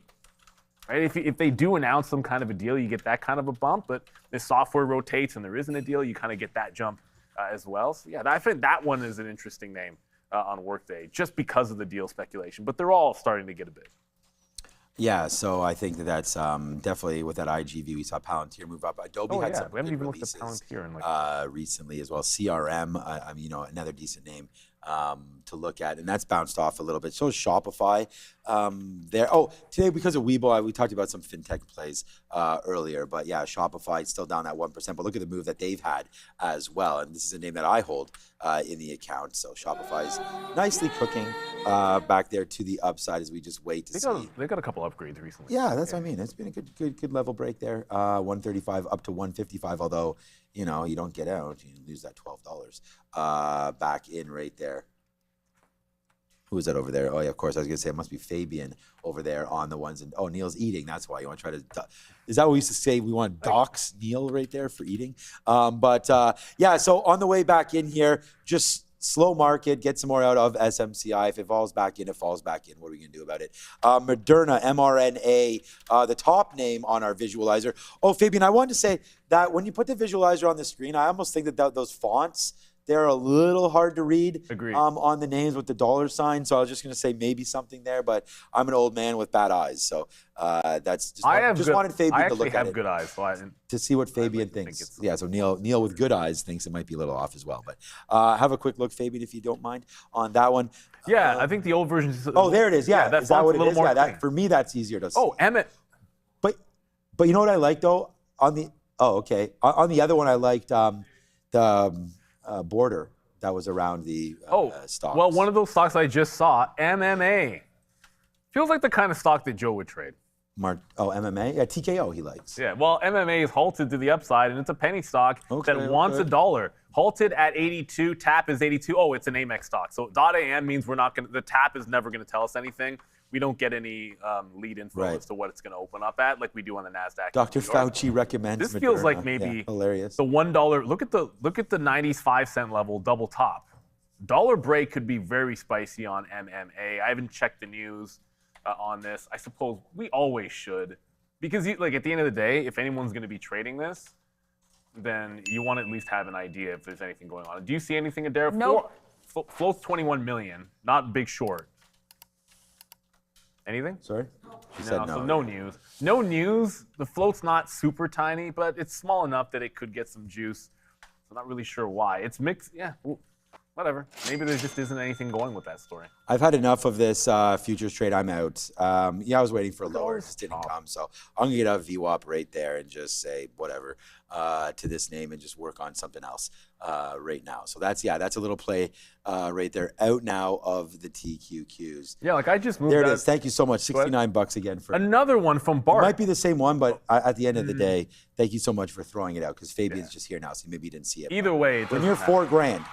So a big shout out to Bart and everybody else out there. And for the record, I didn't say anything when Scott typed this in the chat, but I saw Scott in the chat was like, well, would you ever do the Packy Chip Challenge again? And I said, I'm absolutely never doing that again. It was horrible. It's not fun. I don't recommend anyone do the one chip challenge. And then he said, would you do it for 5,000 donation? And my response is, I'm not that selfish. Of course I would. I'm not holding you to it, but you know what you said, Scott. But I just jumped out. Intel just keeps breaking that volume weighted average price. I'm not dying on that sword today. Just because the early shorts worked, this just doesn't seem to want to hold and break down under that VWAP. DRAM got that one short to VWAP. Now it's just double tapping it. I want this to be a breakout, and I'm not shorting the same level that worked earlier. And that's what's keeping me away from it. I feel like maybe I'm just too biased to the break on DRAM and not willing to re-enter. I like the 930 pop and fade. You get so much quick action, but then later on, it's like a fighting the trend short as opposed to anything else. So I need a trend to break down here on DRAM. And I'm going to keep an eye on that MMA because that dollar break is intriguing, even if there is no story. So I'm not, MMA, we had Jay-Z as well. That IPST, that PCLA just halted again and reopened, their PCLA now opening at 850. That's a runner. That's your MMA. And then that IPST that we were sort of looking at as well earlier has just opened and halted 4 times or so. So just back and forth with that one. Not a whole heck of a lot happening with IPTV over here. Maybe that's because Sharif's not watching it. But yeah, there it is. IPST, of course, IP strategy business right there. We say shout out to Sharif. Hopefully he's traveling well as he goes across the pond right now. He's probably there already. So shout out to Sharif. Hope you're doing well, our friend over there. I don't know when he leaves, but hopefully he's doing well. So that's IPST. SMCI did come back into a spot where we've reloaded it before. I did not do it this time, and in fact, I'm actually going to get more out right now, even if it is only for 10 pennies. It did make a move down. We'll take some more outs here. I'm not really feeling this obviously anymore as we continue to talk a little bit about this name, but yeah, SMCI just starting to make its move back down, and then I was almost going to get kicked out there at 50s. The market's not doing anything. This is what just happened.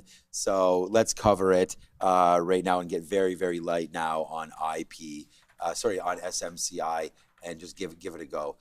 Gold, we talked about where the rates may be going or not in the next, by the time September 16th comes around. We said that gold could follow IBIT today, with Bitcoin. Looks like that is what's happening. We saw gold down early in the pre-market. I mean, we could check to see here. Let's check out what the bonds are up to right now. This is what was really moving the market yesterday. Unfortunately, on our platform, we don't really have too much to talk about with ZB, but we can look here at TradingView. And yeah, very flat today. Not like some of those moves that we saw yesterday. If I zoom out, Flat is good. right here, yeah, down and up there yesterday. We find out what's going on today. And yeah, downside there. Trying to flatten out now is the bonds. So we'll have to take a look at also the money supply. We can have a look over there, see what the US dollar, the DXY is doing. Let's have a quick look at the DXY.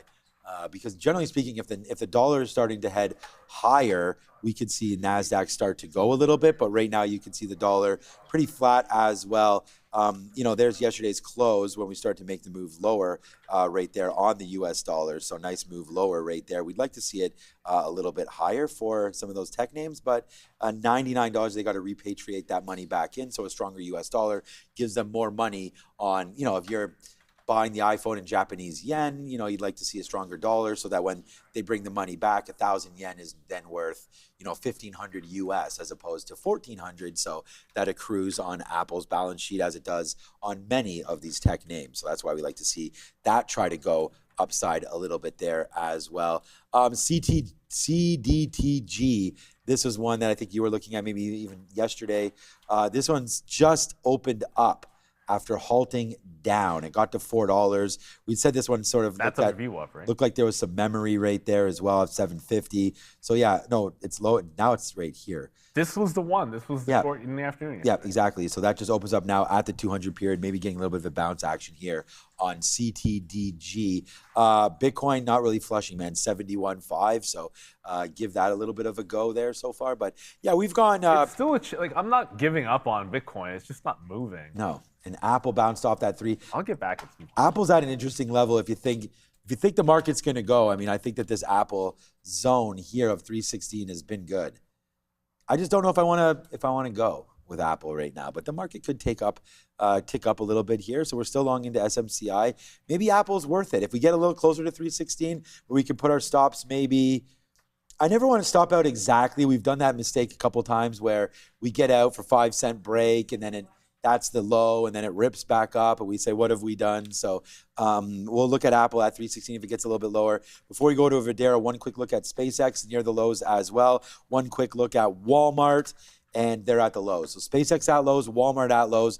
So far, so good if you're trading those names to the short side. So let's go back over to Adara, and what is the segment? It's Money Talk. Sector Watch with Adara.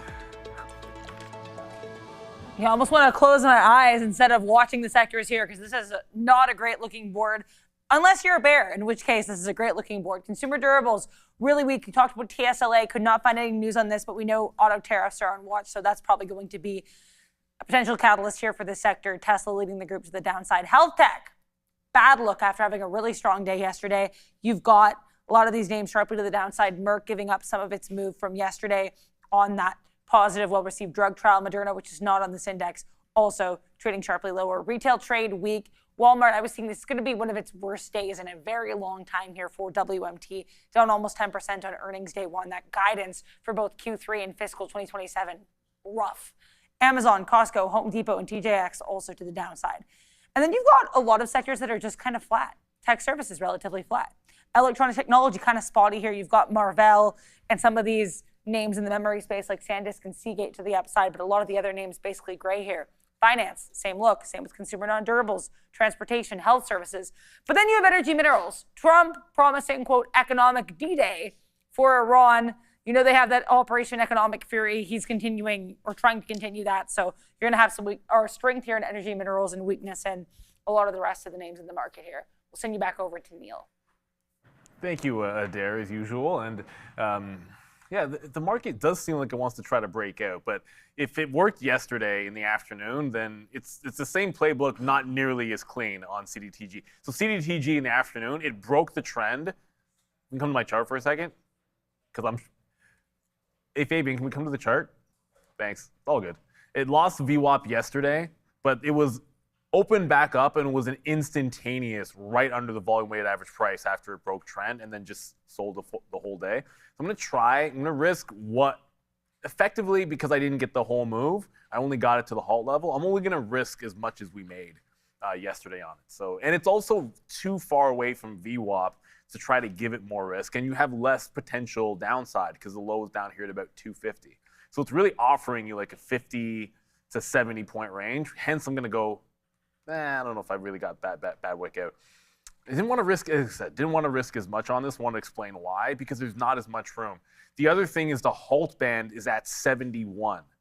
So if it were to break and go to VWAP, it would have actually hit the halt band before. So I'd rather take multiple shots, but I don't want to get trapped in an up halt on this name. So if it does close underneath, I guess the band's at $3.71. But no matter what, if I ever take a short on one of these things, I'm never going to enter a position where my stop out is above the halt band, because to me that's nonsensical. I think it's a little bit too dangerous to try to hold one of these through the halt. But as I said, it was a good one yesterday. We were able to get like 70 or 80 pennies on it, I think. And then I thought it was going to halt. It didn't halt, and it ended up going down lower. The Raptors are predicted to get Steph Curry. Marissa. Get out of here. Marissa just told.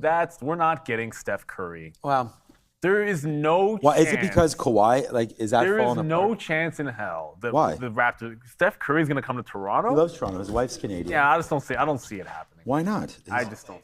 Yeah, his dad played here. His wife is Canadian. I will it's the be best country in the I'll world. be like the happiest person in the world if that happens. Yeah. So why not? Very possible. Right there. And the thing is, his game ages so well. If he wanted to, like I don't know. I just opened up Instagram. I don't see it. That's coming from the wife. So I'm not. She's my I'm not shams. buying into that. She's my shams. I'm not. Over there. I can't believe that one. All right. Yeah, we'll see. Probably not. Everybody in Golden State. Hey, maybe if you guys can confirm that if you're in the chat there, if you're in the Bay Area or know anything about basketball, let us know if there's a chance for that. I mean, it must be something else. Why would my wife would just see? She has to. It's not like she's an insider over here or anything like that. So I don't know where she's getting it from. But if it's real, there's a couple of people that would be. It's about Kawhi. I think it is. See, everyone's saying it's very possible. Of course, yeah. Steph Curry is Toronto's adopted son. Yeah, of course. Everyone loves Steph Curry here. So, okay, we'll just go on and see. Hopefully he comes, and if not, that's fine. And I guess imagine we wind up getting Kawhi and Steph Curry, then it's with Scotty. That would be good. Scotty Barnes is the real deal. So, we'll see. We'll see what's happening. Is legit. Yes, very, very much. Very legit. Shout out to everybody there that's watching the NBA these days. All right. I mean, it's not going on now, but following it. So, all right. Walmart down 9%. It does not get, and that's what I was saying, man, about some of those levels. It's not like there's any guaranteed. Nothing's guaranteed in life here, a bounce. But that's why I was saying, if you like that 103, 104 area, I don't know how long it'll be here, especially off of earnings right now. But that is what's going on right now with Walmart, as it's just kind of cruising around right now, 104 and change for Walmart. So if you are looking at that name, have a look here. As the short's been printing on Walmart today, not sure for how long it will be, but it is for right now. So I thought you said 101 for yeah, Walmart doing its own thing right now. I would like it to get, if it does get to 101, I think that's an auto buy down there, somewhere near 101. That's what I thought you had just said. Because then you can get it. Yeah, because then you can get it, give yourselves, well, whatever. I think it's an auto buy here if you like the name. I think it's close enough to those levels that. I'm just talking about the day trade. Yeah, the day trade for sure. I think a 109 would be pretty sweet if that comes, or 10, 101.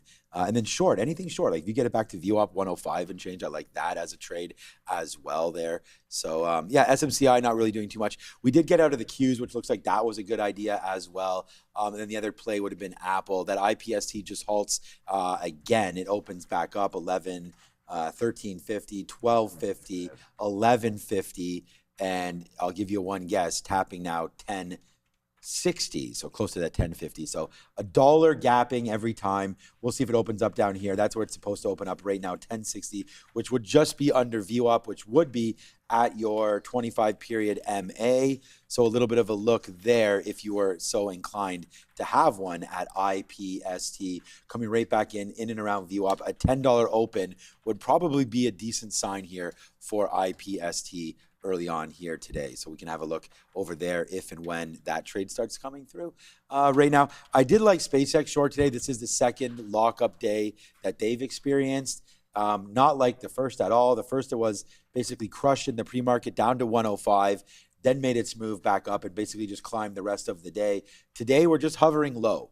So low side right now on SpaceX, and looking to be a short. Maybe it's more what you would expect. I'd rather be at 135 to short this name. So we got to give it a couple more minutes before we actually see a potential play in that. I mean, breaking the lows again. The market, I think we've done our best, man, to put on some winning trades and to cover this for you, but there isn't a whole heck of a lot happening right now. We did have Moderna breaking through that, mRNA breaking through that 140 mark there. Of course, it's right back to where it was again. So the low there of 136.50 back up to 140, 145 in change VWAP. So that's a good break area. I mean, if we break VWAP and get going, then the Bulls can be in charge of this. But look at NVIDIA, that's moving higher, isn't it? It just got going, and look at this candle that I'm staring at. And a pullback. Look at that pullback. What are we doing here? There's so much chop. I'm staring down DRAM, thinking it's going to confirm this breakout, and every time it looks like it's going to confirm this break over the highs, it just continues to subtly reject it. There's I don't know. There's not a lot of. It's doing decent enough volume, but when I really look at it, I'm like, no, it's not. It did way better volume 2 days ago. It did better volume yesterday. It's not even Friday, and we're getting Friday-like volumes relative to earlier on in the week. So it's not the best here, and I'm maybe too biased to this breakout because I feel like if I draw this trend line, we're very close to breaking it, and I'm not really thinking short on DRAM, despite the fact that it was a good one before. So I think I'm just being a little bit too, I'm being married to the other side. If this breaks trend, I'm just going to pull the short to VWAP on DRAM because it doesn't seem like we're moving enough. It's time to see how the US dollar is doing. That's moving around ever since we got the best input. So let's check it out with Adara, that USD yen.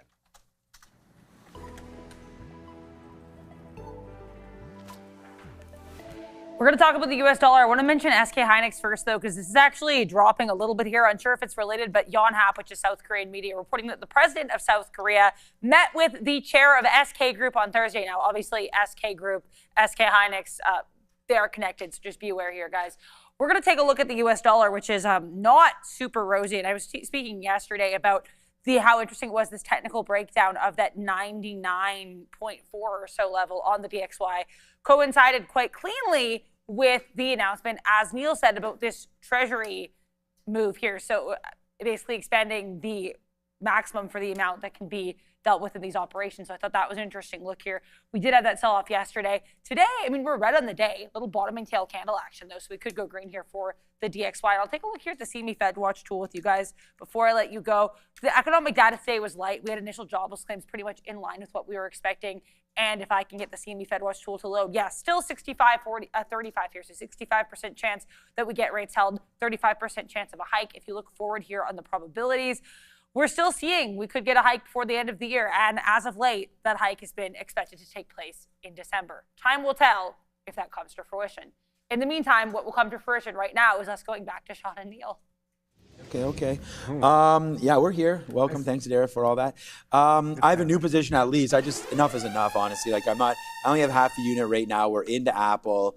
It's just, I don't know if the market wants to do anything, but Apple looks like it wants to hold 316. I mean, if the market wants to go back to the upside, I feel like there's a lot of gain in this trade as opposed to risk. So risk versus reward, I like it. And let's take out 10% here as we just took it. It went to 80s there. I wasn't expecting that. I thought we would come back and, be able to talk a little bit more about it, but just immediately goes right back up into those areas. So I'm going to, see, it comes right back in again. So this is that sort of back and forth that I don't really think that, oh, by the way, there's all those ones happening again right now on many different names, I guess. I just see it here on Apple, but sometimes I wonder if it's a time of day thing. Yeah, so there's all those ones. Okay, go. Oh, we're at 80. So hopefully we can get, if I was at 79, I think I would have just got it right there. But let's go. We're offering some 80s at, go. Oh, no. I'm only getting out 10% here, and I only have half a unit, so it's not a huge, anything here, but let's just see if we get those 80s right now. Look at all those ones going through. It's crazy. There it is. We get it. So there it goes. Nice upside play there. We'll take 20 cents early on Apple. It's like the little one prints are like they're making it rain at the club, if you know what I mean. It's like, yeah, they're just doing that. And what it is, it's just what Sean's describing is they're just, when I say they, some firm, whatever, they're dark pools, they're just peppering the dark pools for a small amount of shares each time to see if they can run into some orders. That's just like a normal thing. But you know what's funny? What's the correlation, everybody? Say it with me now. Market and chips go down, Apple goes up. At the exact same moment that Apple was bouncing off, I think it's the 200 period you said, the trend break on DRAM happened, the futures came down a little bit, SKHY came down, we already saw NVIDIA start to come down, so I feel like that can be true. Essentially, look, I'm playing for VWAP again. I still want this to be a breakout trade, but we finally jumped into the short again. And it was a very, very, very tight stop because I am going to be bullish, but do like this one as well. We're already 1 for 1 on it, and we'll see if it does eventually do the breakout. I still am going to, if it does, I will be long. This is a huge gap fill. There's too much potential, even if the short has worked a couple of times here. Yeah, there it is right there. Let's go. We'll go 3 for 3 today. There goes Apple. Well, so far, I don't know. We're only out of 20% right now of Apple as it just went into the 90s. We just put this on 3 minutes ago. So, yeah, so far so good there as we'll continue to watch it, continue to go to the upside. My stop on SMCI, I'm not averaging in. Thanks for asking that question, is 50 break. So we almost got stopped out right there. I'm not even watching it anymore. I have 10% left of the position. That doesn't really mean anything, just like it's not that big of a deal for me. SMCI will be my number, actually no, the TQs will be my number 1 trade today. SMCI has been good. It's just, we probably got, too much out right here as we were scared of this play. But, we didn't need to be as it worked out for us right there back up into VWAP. So it's just the thing about the futures trade was just so clean. We got those lows, we got the high and the lows right now of the intraday there. So that was a good one. And then Apple slowly starting to climb up. This right now is how many pennies? It's 50 right there. So half of a dollar club right there for us. We're offering 09s. We'll see if we can get out there at 09s. But nice move higher right into the 200 period moving average there for Apple. And I just said enough is enough, right? We've sat here, Neil and I have to use our experience a little bit somehow. And I've seen it so many times. This just hovering around, kicking out, and we just talked about the risk to reward there to the upside. So now actually I'm out of 40%. Like that move happened pretty quick. Now we got right back to the 200 period. We haven't been up here in an hour. So yeah, we are going to empty the clip out as it comes higher. Every single one of these about 10 cents all the way to the upside right now on Apple. We'll see if we can get a little longer in the tooth if it does come back in there. But we did take half a unit, so it's a decent opportunity there. So I think everybody's pretty happy today. Make sure you do hit the like and the subscribe. You've got Joby coming through. Joe and Obi getting ready to kick it for you on the midday. We'll have Sia back. Adara's back there as well, covering all the news for everybody as we continue to pay attention to Iran talk, pay attention to Bitcoin moves. Oil's quiet today. Oils, yeah, watch out. Neil's on DRAM right now. I'm sure Obi and Joe will be looking at some of those names there today as we continue to move forward. So, there goes Apple. We already talked about that. That's a nice move there. Sure. And then the trade of the day, I know Obi was looking at this yesterday. I don't know if he's looking at it today, but Moderna right now down 20%. So that's, I think everybody was looking at Moderna yesterday. But there it goes, breaking through 155. Nice downside play happens right there off the open. We just got stopped out to something. Oh, SMCI, fine. It takes us out there, but that's like the net actually going up on that move because of my good friend right there, Apple. So there it goes, man. We just put this one in the old account there as Apple taking us to highs of the day. We'll leave you right now at 10.55 with the highest net I've had all day. So, we just put on that Apple trade. So Apple's in the money there. SMCI was a good one until it lost it right there, which is still fine. We had 10% left, and the Qs were a good one today as well. So we'll just continue to watch out. I think Apple has some decent upside, but there's 50 cents for you. Our stop was 50 cents anyways. So, 1-to-1 at this point if you want to take some more out. We have half left of Apple. Yeah, I'm sort of the same way. Like the DRAM's it's been good. It just hasn't been the direction that I was hoping it would be. Like I was actually coming in thinking long on this stock, but it did say, unlike yesterday, my biggest regret was that I saw this top and was only thinking breakout. I had a one-track mind. It was breakout long on DRAM, just saw it tumble all morning and didn't do anything about it. The same level's not tumbling, but it's still been a short off that 57.5. So we're going to get out of VWAP if we can. But we have a super chat. We have a couple minutes to go, but we got a super chat from Tam Panda.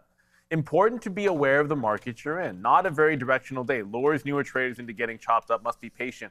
I 100% agree. That's sort of the thing. Like yesterday, I mean, I didn't trade any less names. Like I think I had like five or six names. But what I found was very different about yesterday. It was just wait for a specific price or setup. It's like, oh, don't compromise. Get in, take the scalp or whatever it was where your target was. Don't try to get greedy. Just take it and then get in and get out. And that worked really well. And I feel like we're still in the same thing because let's be real. Like for all the volatility, and if you started a chart of Moderna, you have a false sense of how much everything is moving. Look at the Qs. Like this is really tight range all day long. And it's like we move so much in the pre-market to do almost nothing. So yeah, it can be very choppy if you're not waiting for those specific price levels. Or if it's not setting up for you, you can always sit on your hands and wait for that perfect opportunity out there. I know they're going to cover some small cappers. There was news on MMA, and that was my bad. I called it up and actually didn't see it, but they completed a $4 million private placement of the dollar at $1 per share, which does make me, remember I said I was like, oh, it looks interesting for a dollar break. With that headline, no, it does not anymore. Like I'm not interested in the dollar break on that stock, given that headline. If anything, if I had bothered to read, if I had seen that, I don't know how I missed the story. It was right there at the top. I missed it too. I don't know what it was. Like I saw it, but I didn't see that it was August. It almost made that almost like a short off the dollar level, but that's too late now. And that's why you want to make sure you're not trading blind. And thank you guys in the chat for pointing that one out to me. Always want to correct, if we get something wrong or if I read a story incorrectly, we're going to let you guys know and try to correct it out there. So there was a story, don't want the dollar break on MMA. That's just me. Yeah, that DBGI is another one there. Digital brands, that's just been halting a little bit today, down 22%. Oh, goodness. Right there. Yeah, they had that sort of that false takeover type of stuff happening. The guys are going to buy it for $57. Yeah, so that there's some sort of a move up there to 50 and then all the way back into $9, I guess. That dude ain't buying them. Digital brands that's going higher, going lower now today, but off a nice move in that. IPST, I mean, that was a good idea. We said if this thing opens up down here near $10, probably the long.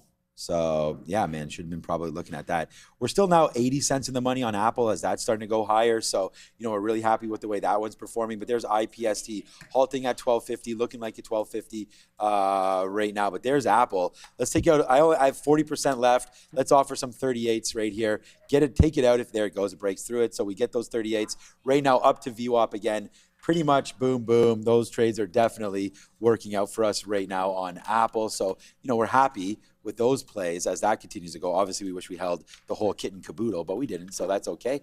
And then SMCI, good outs on that one, so that was a good idea as that starts to go a little bit lower. And then the TQQs, considering where they are, that also was a good idea to get out where we did there on the TQs as well. So yeah, just been doing what we've been doing here, and it's been working out. So Apple, boom, shakalaka. We'll see if this goes a little bit higher here. I still like it. I still think there's going to be good news to come with China. So yeah, we're excited to see where that happens. And here goes China, and here goes Apple. Hopefully to the upside right now. Now in that dollar club zone. So yeah, it's been a good one there, and we'll just continue to watch it. People looking at AMD. Oh, it's 11 o'clock. All right. I mean, our flagship show is about to take place right here with a new member today. You've seen him many times. In fact, you saw him yesterday. Before we do, I just got out for a small win. I want to explain. It's SKHY just bounced off VWAP here. And the second I saw that, it's like, no. We're going to get out. We're not going to take an L on DRAM, not today, when it looks strong. Because SKHY just caught a bid. And obviously, you're trading an ETF. You should know what's under the hood. And we know what's under the hood of that bad boy. So I just wanted everyone to see that. And, hey, it's going to be a fun one. You got Obi. Oh, there's the graphic. There he goes. Got the graphic. There it is. Hey, everybody, scan the QR code right now. Yeah. Fantastic cause. Fabian is going to cut the quaff in, well, just over 1 week. So 1 week and a day, next Friday. And we're at that 4,000 mark. So we'd like to power on through. 39.25. We're basically at the 4,000 mark. Let's get there. Let's not wait till next week to hit that target. Let's try to get there.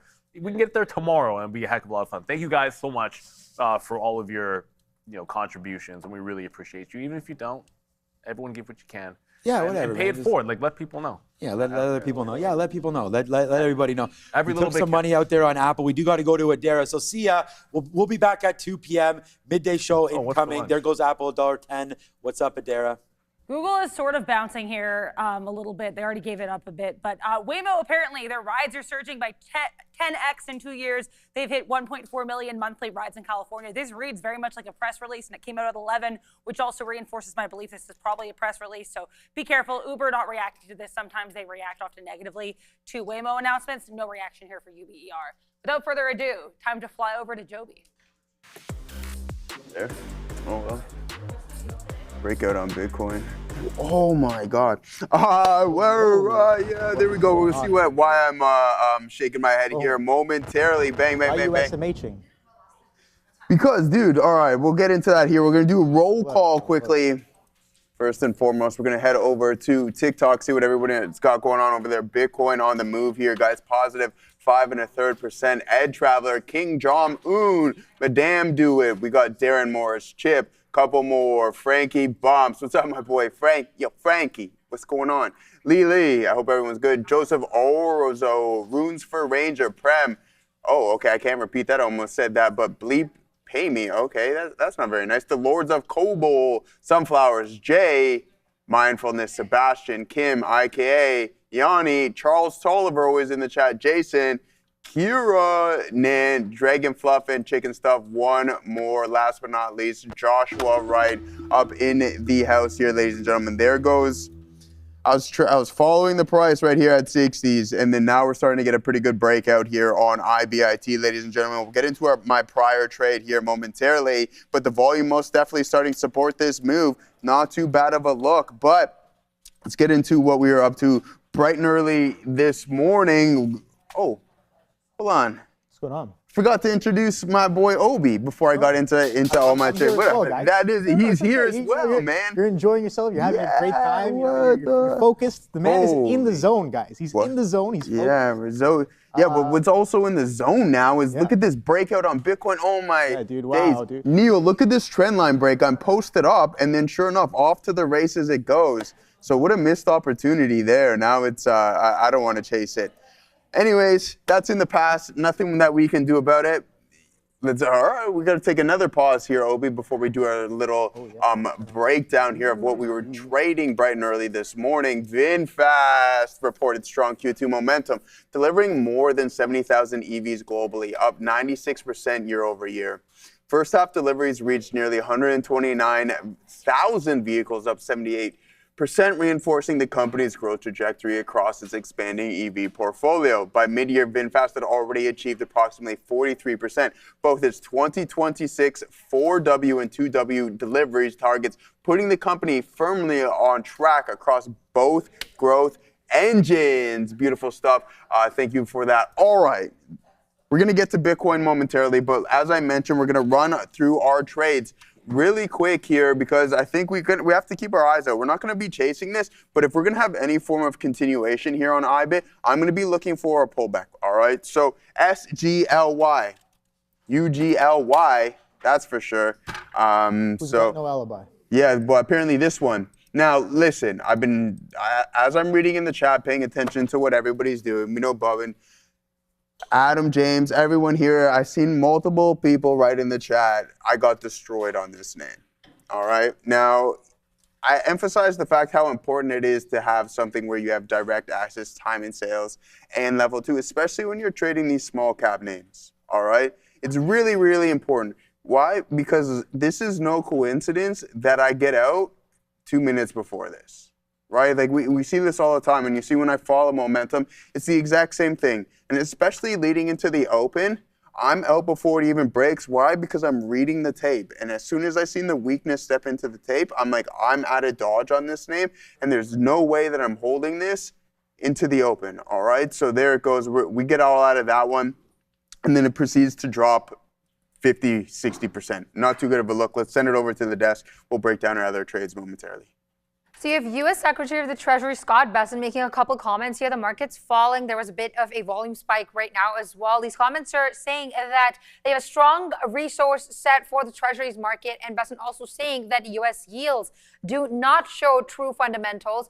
Scott Bessent also continuing to say that buybacks may exceed the previous $4 billion that was announced, and also stating, my apologies, that volume, it's a low volume market at the moment, and that budget director will be reviewing the 30-year liquidity, which is especially weak.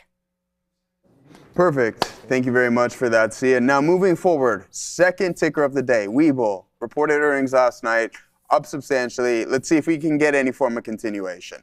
Now this took a couple attempts to get going, but eventually we did. Now, our first attempt posted up at the lower end of the range. You get a couple of pops, but then as soon as it cracked through some key support levels, I'm like, I'm out of dodge. Let's see if these levels hold up. But what does that also lead me to do? Let's head over to our options chain. Why? Because this underlying is optionable. And where are we going to find some form of supply? That's what I'm looking for. Where is the resistance zone sitting?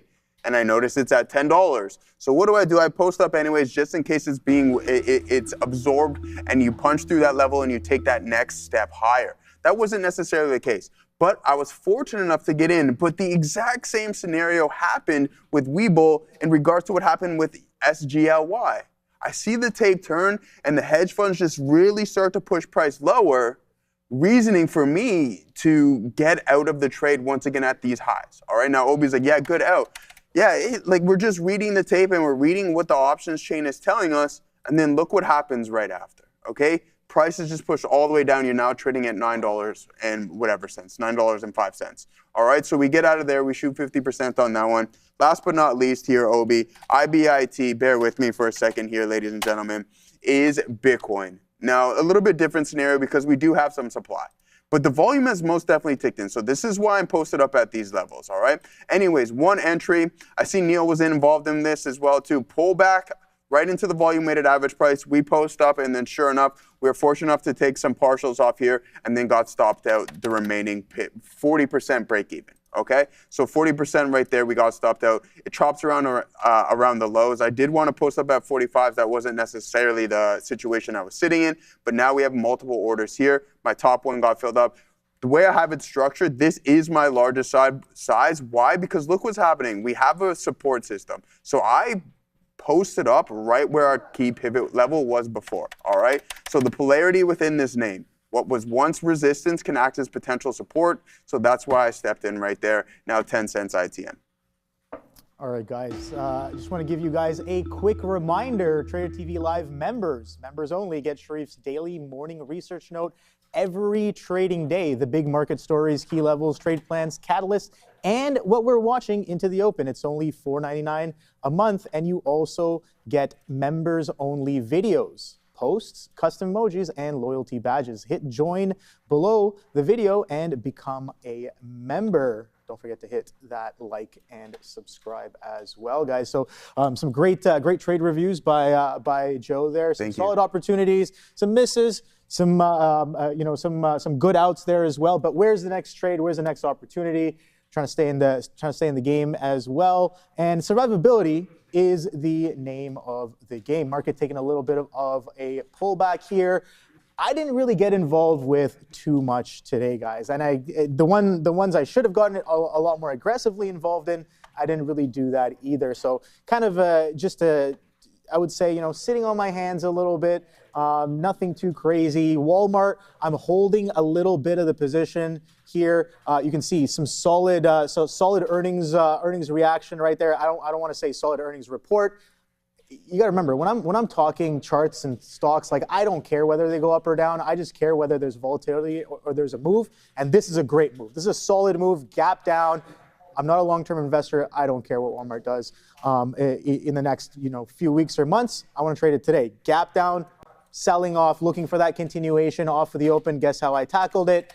Comes in off of the open, pretty strong selling, and I get light. I actually get long before I get short, even though my original plan is to get short, because I saw some absorption at the opening range low. You can see here I tried a little bit of a push initially, get stopped out, and the second push actually works. And a little bit of a finesse. I use the reason to get out of that long to start building into my short. Reasons to sell start to come in. I flip short underneath into the 105s and off the 105s. And then I cover pretty much everything into 104s, which was the mistake there. Like, I know this thing doesn't move as much as like a Moderna. We saw what Moderna was doing yesterday. Absolutely crazy. $3-4 swipes at times. Absolutely volatile, and then you step into the day-to-day, trade something like Walmart, and it's moving a little bit like molasses. So you gotta have to adapt as well. So that's part of what I kind of forgot on the short position there. Covered over 90% of the position just right here on top of those 104s, because it just wasn't going right away. And my average was 105 halves. I think, I'm still in a little bit of that position as of right now. Just a trailer, just to really see how far this can go. And yeah, definitely working out pretty nicely. Now, yesterday, I made a big mistake yesterday. I didn't really have much of a plan coming in, kind of just rolled out of bed, and I got clocked for it. The market will definitely put you in your place when you don't really plan stuff out and not really follow and adhere to a good plan. But regardless, yesterday was that. Today I was like, all right, Walmart's actually breaking down of a key level on the weekly chart. This is actually looking like it's breaking a multi-year trend, actually. We haven't really broken down trend on Walmart like this since, I would say, about 2022-ish. But we'll see if we can catch a bid. Walmart's another one of those stocks that only go up, right? So that was one of the trades. We'll talk about the other one right after we get back from Adara.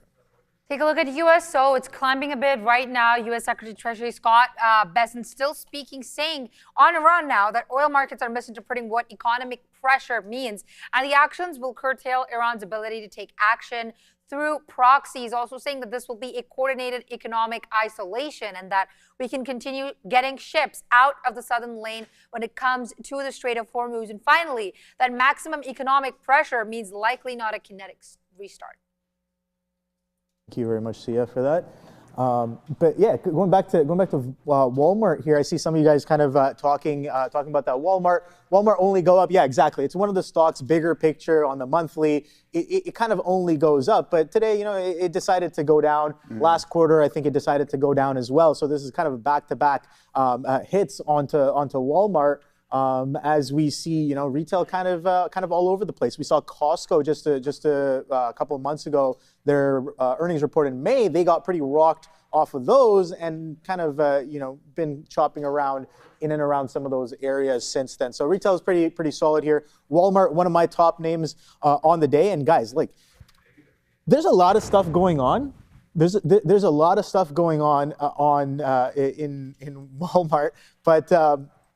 In the market, what's up? What was this about Walmart? I just wanted to say a fun fact because I heard you mention it.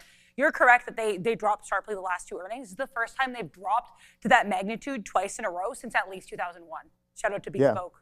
Yeah. So thank you, Dara, for that. So yeah, one of the biggest drops for a very, very long time. So that obviously adds some confidence as well. When you have historic moves like this, that continuation maybe a little bit to be expected, something to look for, right? But here's the thing, keeping it as simple as possible. If you were like, I want to look for sellers on Walmart when sellers come in, you can throw that anchored VWAP on there, or you can just take a look at VWAP. When you have a pre-market event, it's the same thing. So VWAP was exactly at, right here, just underneath 107s, right? 107.03s I have here. Some other platforms, it was 106.90s, whatever. It was at 107, give or take 10, 15 pennies. Guess what the opening range high on Walmart was?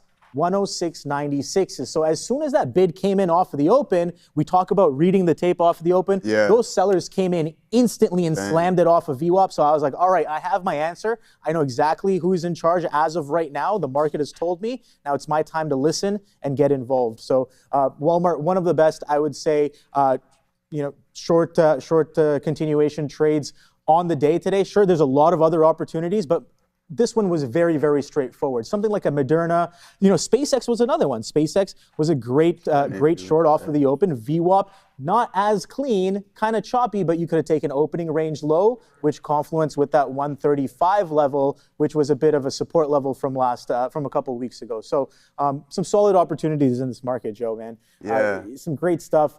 I tried some Moderna here as well. I tried to get short into the 40 because I was like, all right, we're pushing into the 40. Let me try to build some inventory to take through the 40. Didn't really have it cleanly. I kind of punched out right before that 40 came in because I was like, it's taken too long, which was stupid. It's just arbitrary, right? The market doesn't care what I think. Market doesn't work on my timeline. It's going to do what it's going to do, and it did exactly what it said it was going to do off of the open. Continue to sell off some more. So that 40 came in. I tried the long scalp, and I guess I just got stopped out of a quick short underneath that 140 while I was talking to you guys as well. So a lot of opportunity on this name. Easy to get chopped up, but got to keep that risk pretty tight and look for the next trade. So I ask you guys, what do you guys think is the next trade? What are you guys watching? What are you guys looking at? What have you guys been trading so we can take a look at some of those names as well? I know there's a lot. There was a lot on the docket today. You really had to be specific with your stock selections, and you could have made money in a lot of different places. It wasn't necessarily just Walmart, just Moderna. Shout out to my swing shorts from yesterday. I don't know too many people who have the guts to short a day one. But hey, man, it seems like it's working out quite well. Your boy Skrelly might have. Well, I don't know about him. Your boy being your boy, or him? No, like so some of the swing short people that I talked to. So. Okay, all right. Shout out to them. Yeah, guys. I mean, listen. We talked about this yesterday as well, too, right? I mean, just the market not changing its current phase or sentiment, right? Like we've seen this in the NASDAQ for the past little while, where we see a lot of chop. Now, Hangry and everyone who's an options writer, Ozan, the man himself, this is a credit writer's dream, if you ask me, right? Because there's no specific direction. We're moving sideways. The majority of the movement is coming in the pre-market. Bitcoin slightly breaking down here. I was going to pull up the options chain momentarily, but this isn't the first time over the past little while where we've seen this in the NASDAQ. Do we need to zoom out a little bit here? I think so, right? So we look at this. You're trading in within a couple of dollar range. Prices really starting to compress. Same thing. Initially out of the gate, but then in the latter half of the session, you're moving sideways. Oh, do we have to go over it again? A slight direction, but look how much chunks of the session are just moving eastward, okay? Sideways is a direction. Same thing here. First hour or so, not doing too much, eventually finds its way in slow recovery. So the market is definitely in a phase where it's taking a lot longer for us to find a specific direction. Like look at this one, 10:45 before you get out of this chop. So we're starting to cool down a little bit, and we know it's the end of the summer. I believe in the United States, kids are going back to school.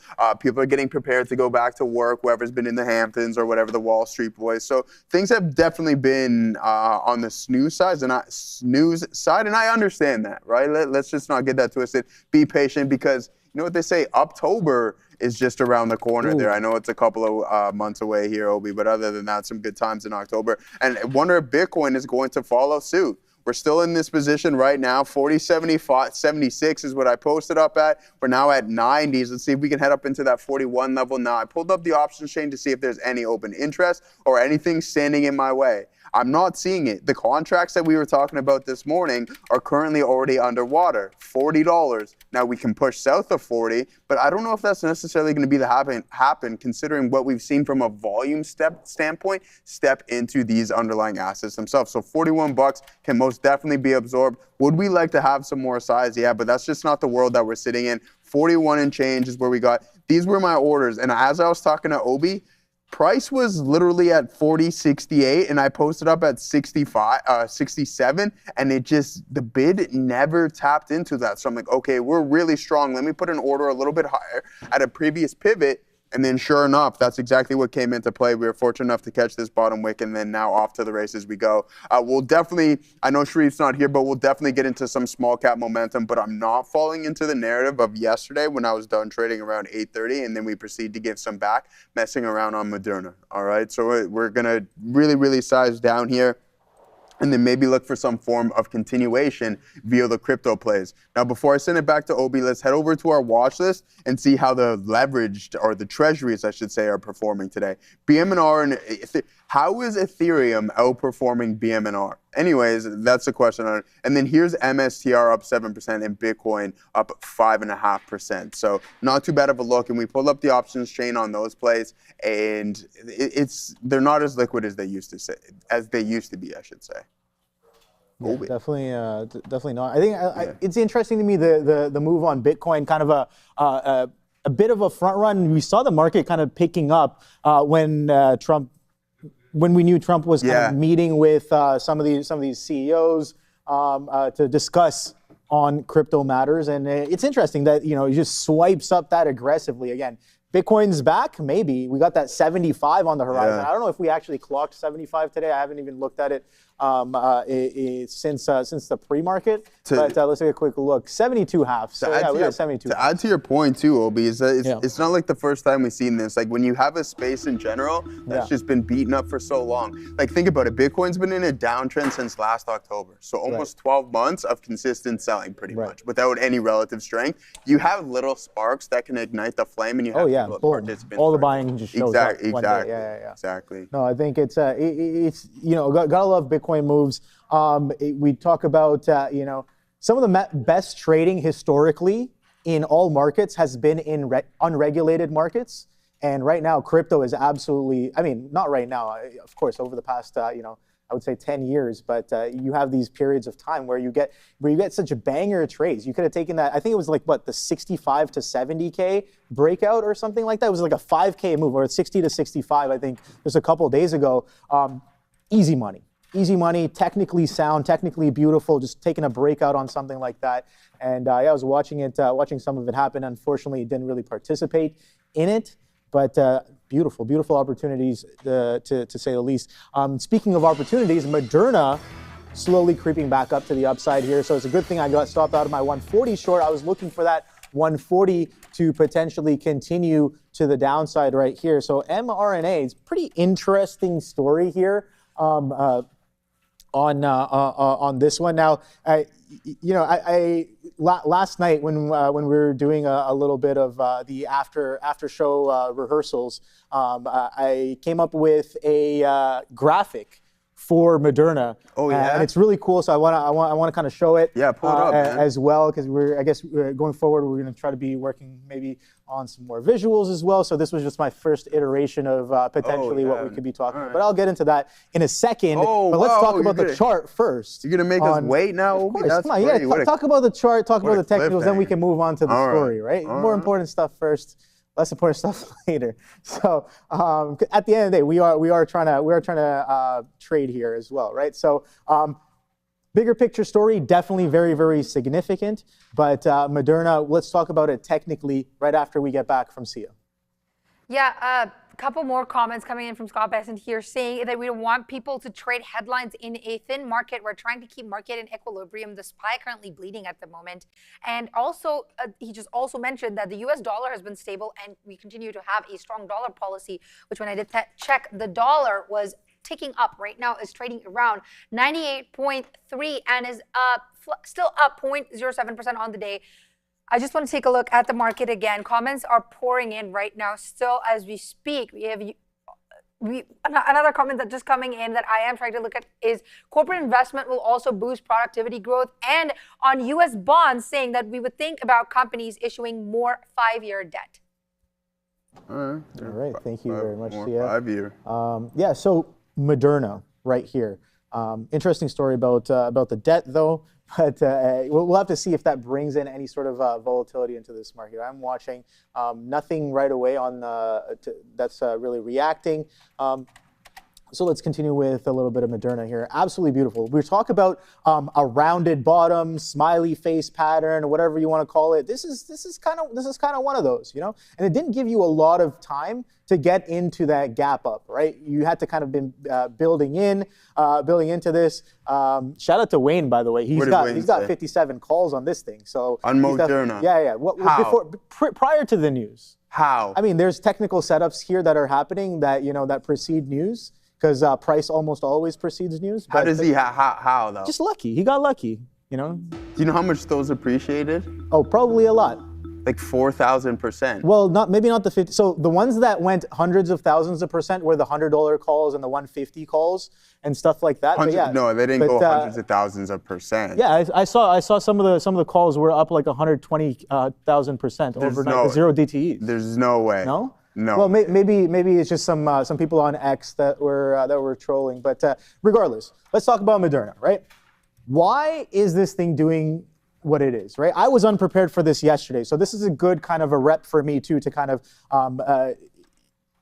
pull apart the story and really talk about why it might be doing what it's doing. Absolutely crazy, 175%, guys, yesterday. That's ridiculous, and we're not even in a COVID kind of environment, right? This is the kind of momentum and volatility that we saw during COVID. But I think the way that this thing has set up, the multi-year kind of a lull where it was just beaten down, couldn't get below this $24 level for over a year, 2025 to 2026, right here. A little bit of a lull, and then you finally start to see a little bit of a pickup come in as well. So I think I really like that. Let's get that volume. Obi, apparently you're right though, man. A lot of people saying that like. No, I know. Did go like 6-figure percentage. Yeah, I know. I was looking at some of the calls, like some of them, I was just looking at the 65s from yesterday, 8,000%. Yeah. Angry Wife saying 150,000%. So, man, you're definitely right. I've seen 25,000 as well, too. Someone saying, yeah, highest was 700,000%. Yeah, if you took, I think I saw some numbers where if you had put in, I think it's 15K, you would have been up like 90 mil. If you put in 1,000, you would have been up like 6.5 mil, something like that. So yeah, congrats to anybody who took that trade. Absolutely. Like, how do you know that? I mean, crazy. Even shout out to you Wayner, don't. The thing is, you don't know. The only thing you can do is potentially position yourself in a place to get lucky. I think that's the best thing that you can do.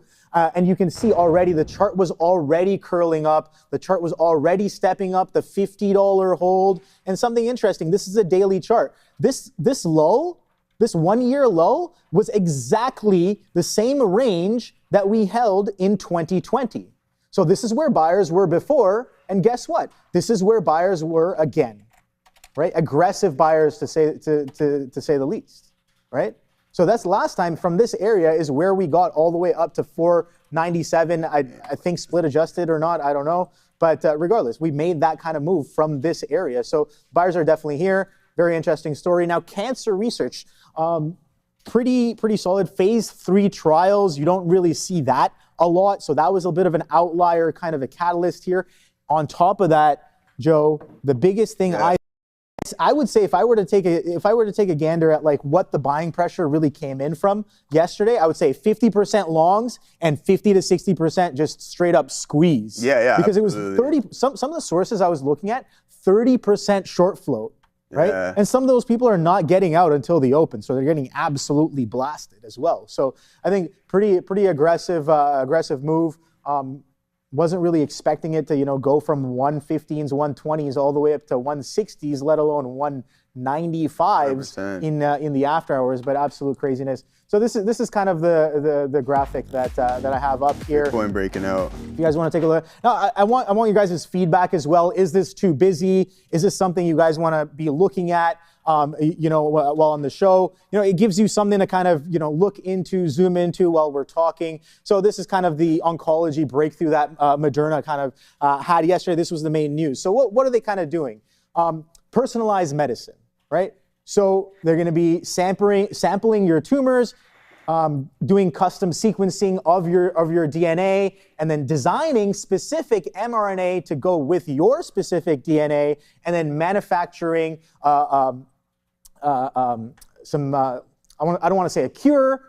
Cure would be the wrong word, but some sort of medicine to attack some of those cancer cells. So, and then there's delivery as well. And then one of the things that we were discussing on last night was personalized medicine. Yes, absolutely crazy in terms of how the market took it. The market's really enjoying it, but the scalability of such a treatment can pose an issue. And that's one of the things that Moderna and both Merck have to kind of overcome to really kind of scale this technology. But I think it's really great news. And this is kind of what I've been waiting for. Now, I don't know if there's any sort of hand from this at all.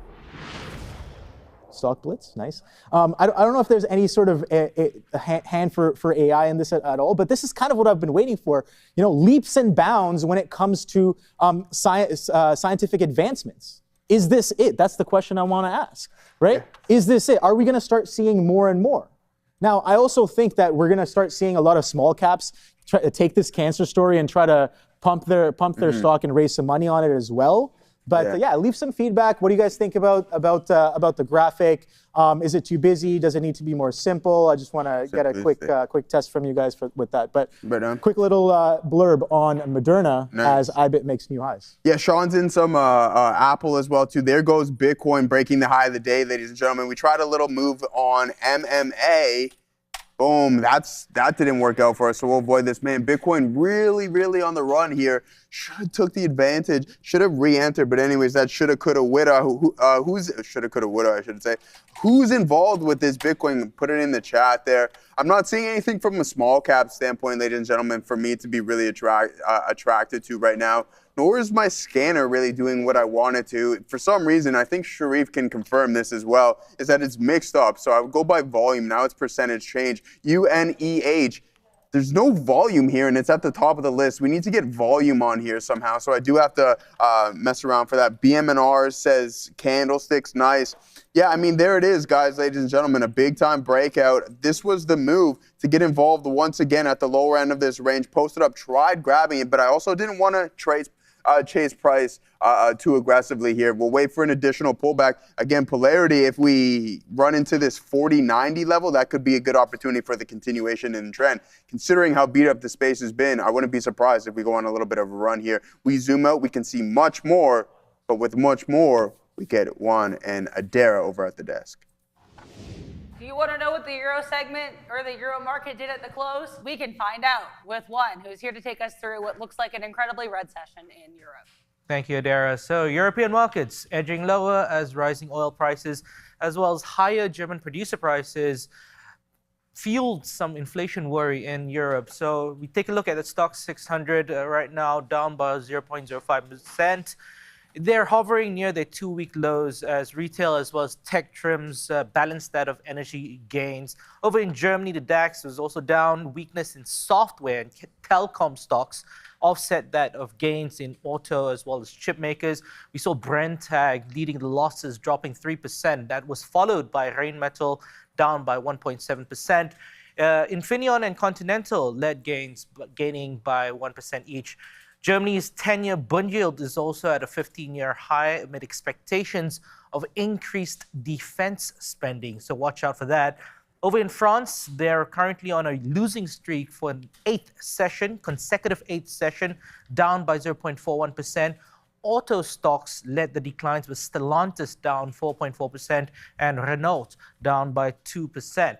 Luxury stocks in Paris also fell on weakening Chinese demand, carrying down by 3.3%, Louis Vuitton down by 2.4%, and Hermes down by 1.5%. Total Energies, of course, catching a bid with rising oil prices and also failed negotiations between the US and Iran. Over in the UK, the only sector in the green, mining stocks rallied, especially led by gains in gold and precious metals.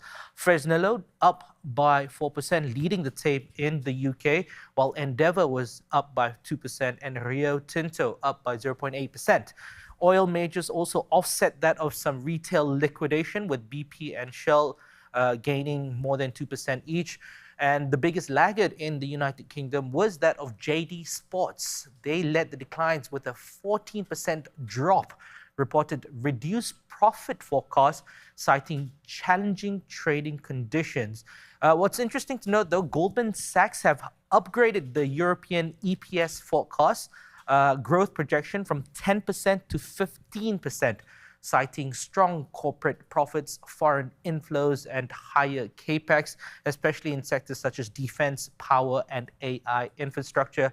For tomorrow, the European region will be focused on the Eurozone flash PMI, with, of course, the German 10-year Bund yields currently at recent highs, might be putting a little bit of pressure on tech and real estate segments at the open for the European markets tomorrow. Yeah, and over here in the U.S. or over in the U.S. markets, we actually get some PMI data as well at 9:45 a.m. S&P PMI. So good look there. Check out this space for the Asian market segment with one at 3:30 p.m. In the meantime, back to Joby. Oh yeah, you're still short that name. I haven't even 130 looked at it SpaceX today. though. 130 SpaceX? SpaceX. I'm short Moderna now. Yeah. Off of nice. Where are you I hear short, that- Obi? Not the best Adara. I am short 142.26s. 143.5.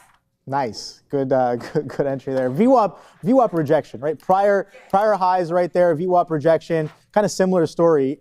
You know, keeping it simple. Where have we seen sellers before since the pre-market? At VWAP, off of the open, at VWAP, at VWAP. After 10 o'clock, at VWAP. After 11 o'clock, guess what? Has anything changed? You got it, Sean.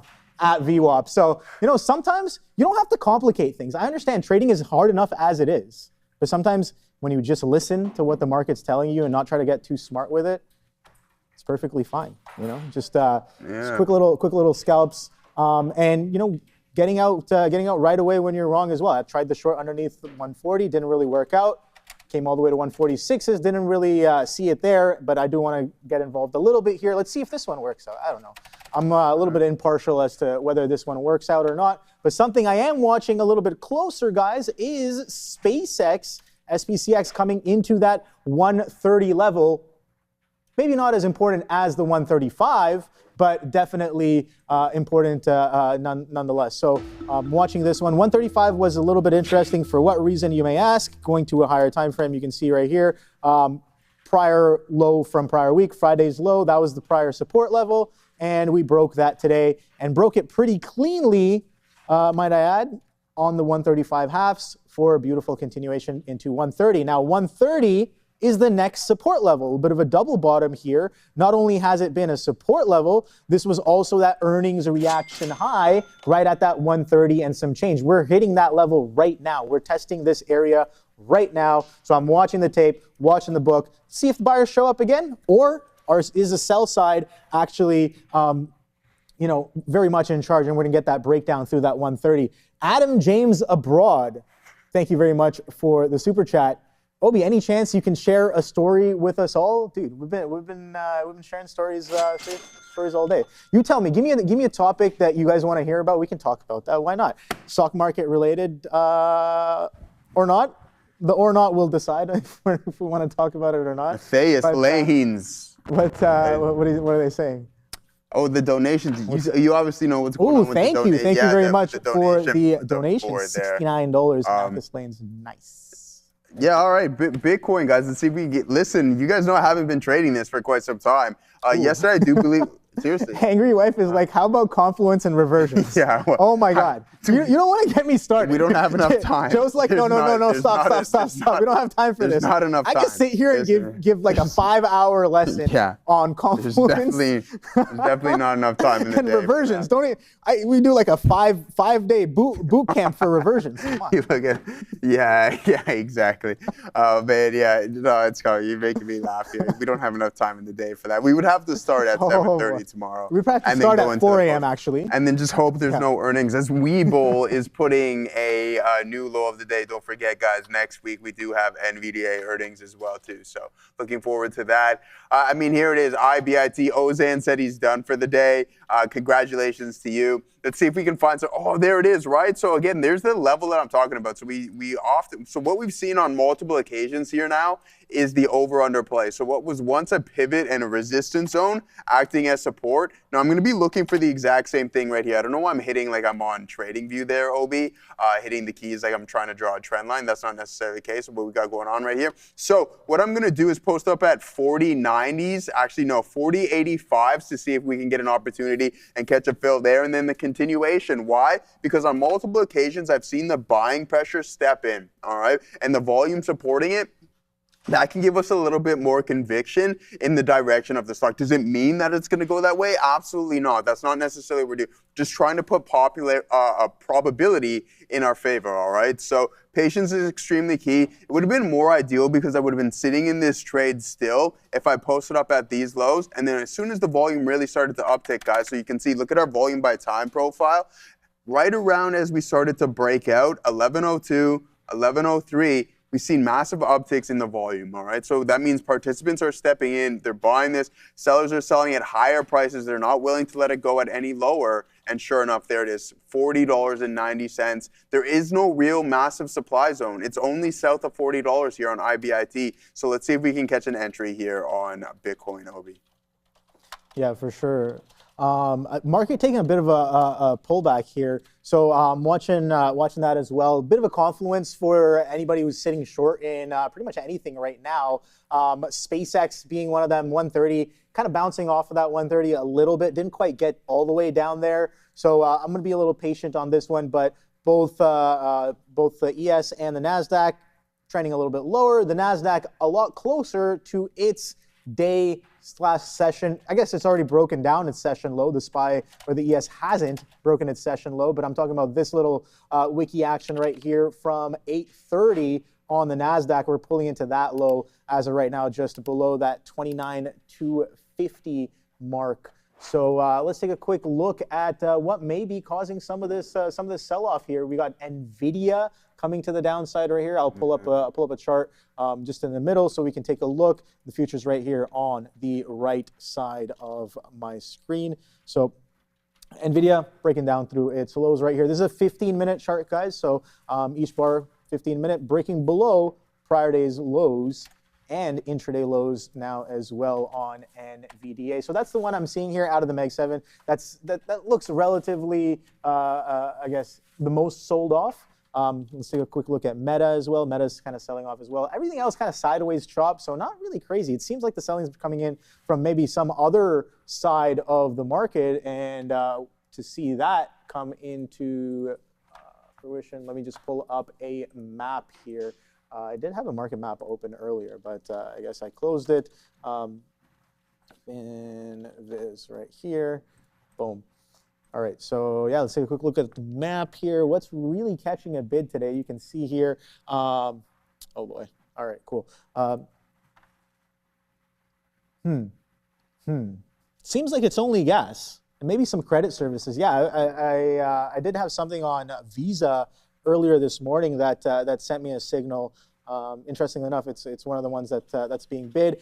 Computer hardware, STX, SNDK, Micron. So it seems like specifically the memory names getting bid, but chip names like NVIDIA, AMD, Intel, not really catching the same kind of sentiment. AMAT, KLAC also down there as well. But software continues to catch a bid. So maybe it's software that's bringing us up as of right now. But it seems like maybe some of the staples really the cause for the bid, and the selling really coming in from majority of the bigger Mag 7 names. So that's where that selling is coming in from. So let's take a look at some of these names that are extremely green on the day, or maybe extremely red as well. Right away, guys, there's a name on here that it might be kind of small for you guys to see on the screen, but I know these guys had earnings yesterday, and that's John Deere. They're up about 9%. Let's take a look at what these guys are up to here. Missed my radar today.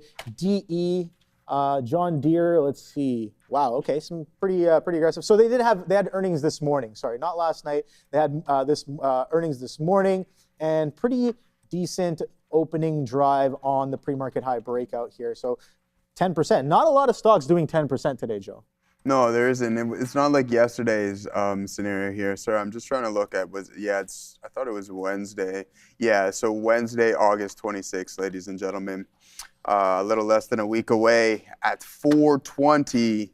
We're going to get NVDA with also Salesforce, CrowdStrike, Okta, all reporting after the bell. So that's going to be a pretty star-studded lineup. Looking forward to that one without any form of questioning. Here we go. We're still holding up at this 90s marker, guys.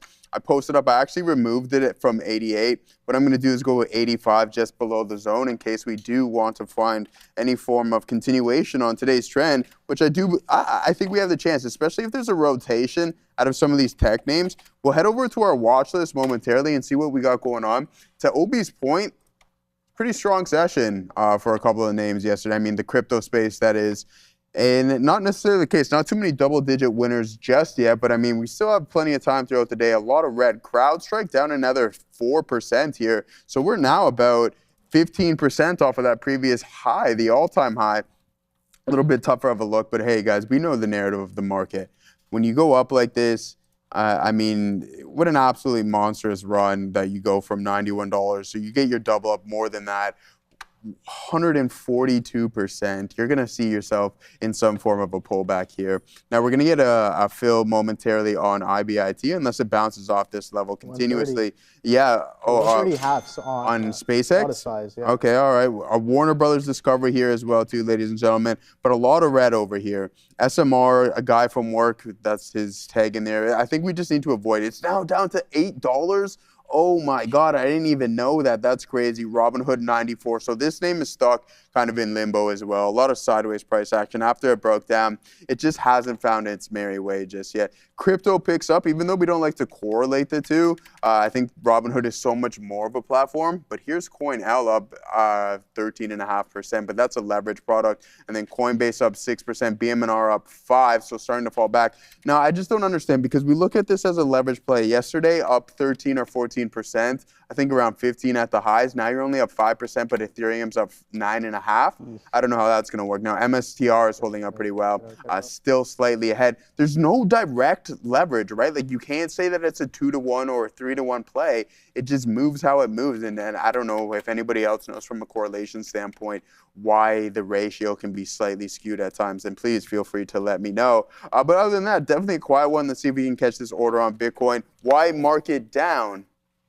It's a great question. There's probably a couple of headwinds. Great question. I mean, at the end of the day, you had some market data step in today as well. Then you have the ongoing conflict in the Middle East. Yeah. You have all-time highs in the in the SPY a couple of days ago. Same thing with the Dow and the IWM running into those areas. The NASDAQ, the only major average that hasn't hit it. So, I mean, at some point, things need to cool down. And it's also the end of summer as well, too. So, market just doesn't always go up.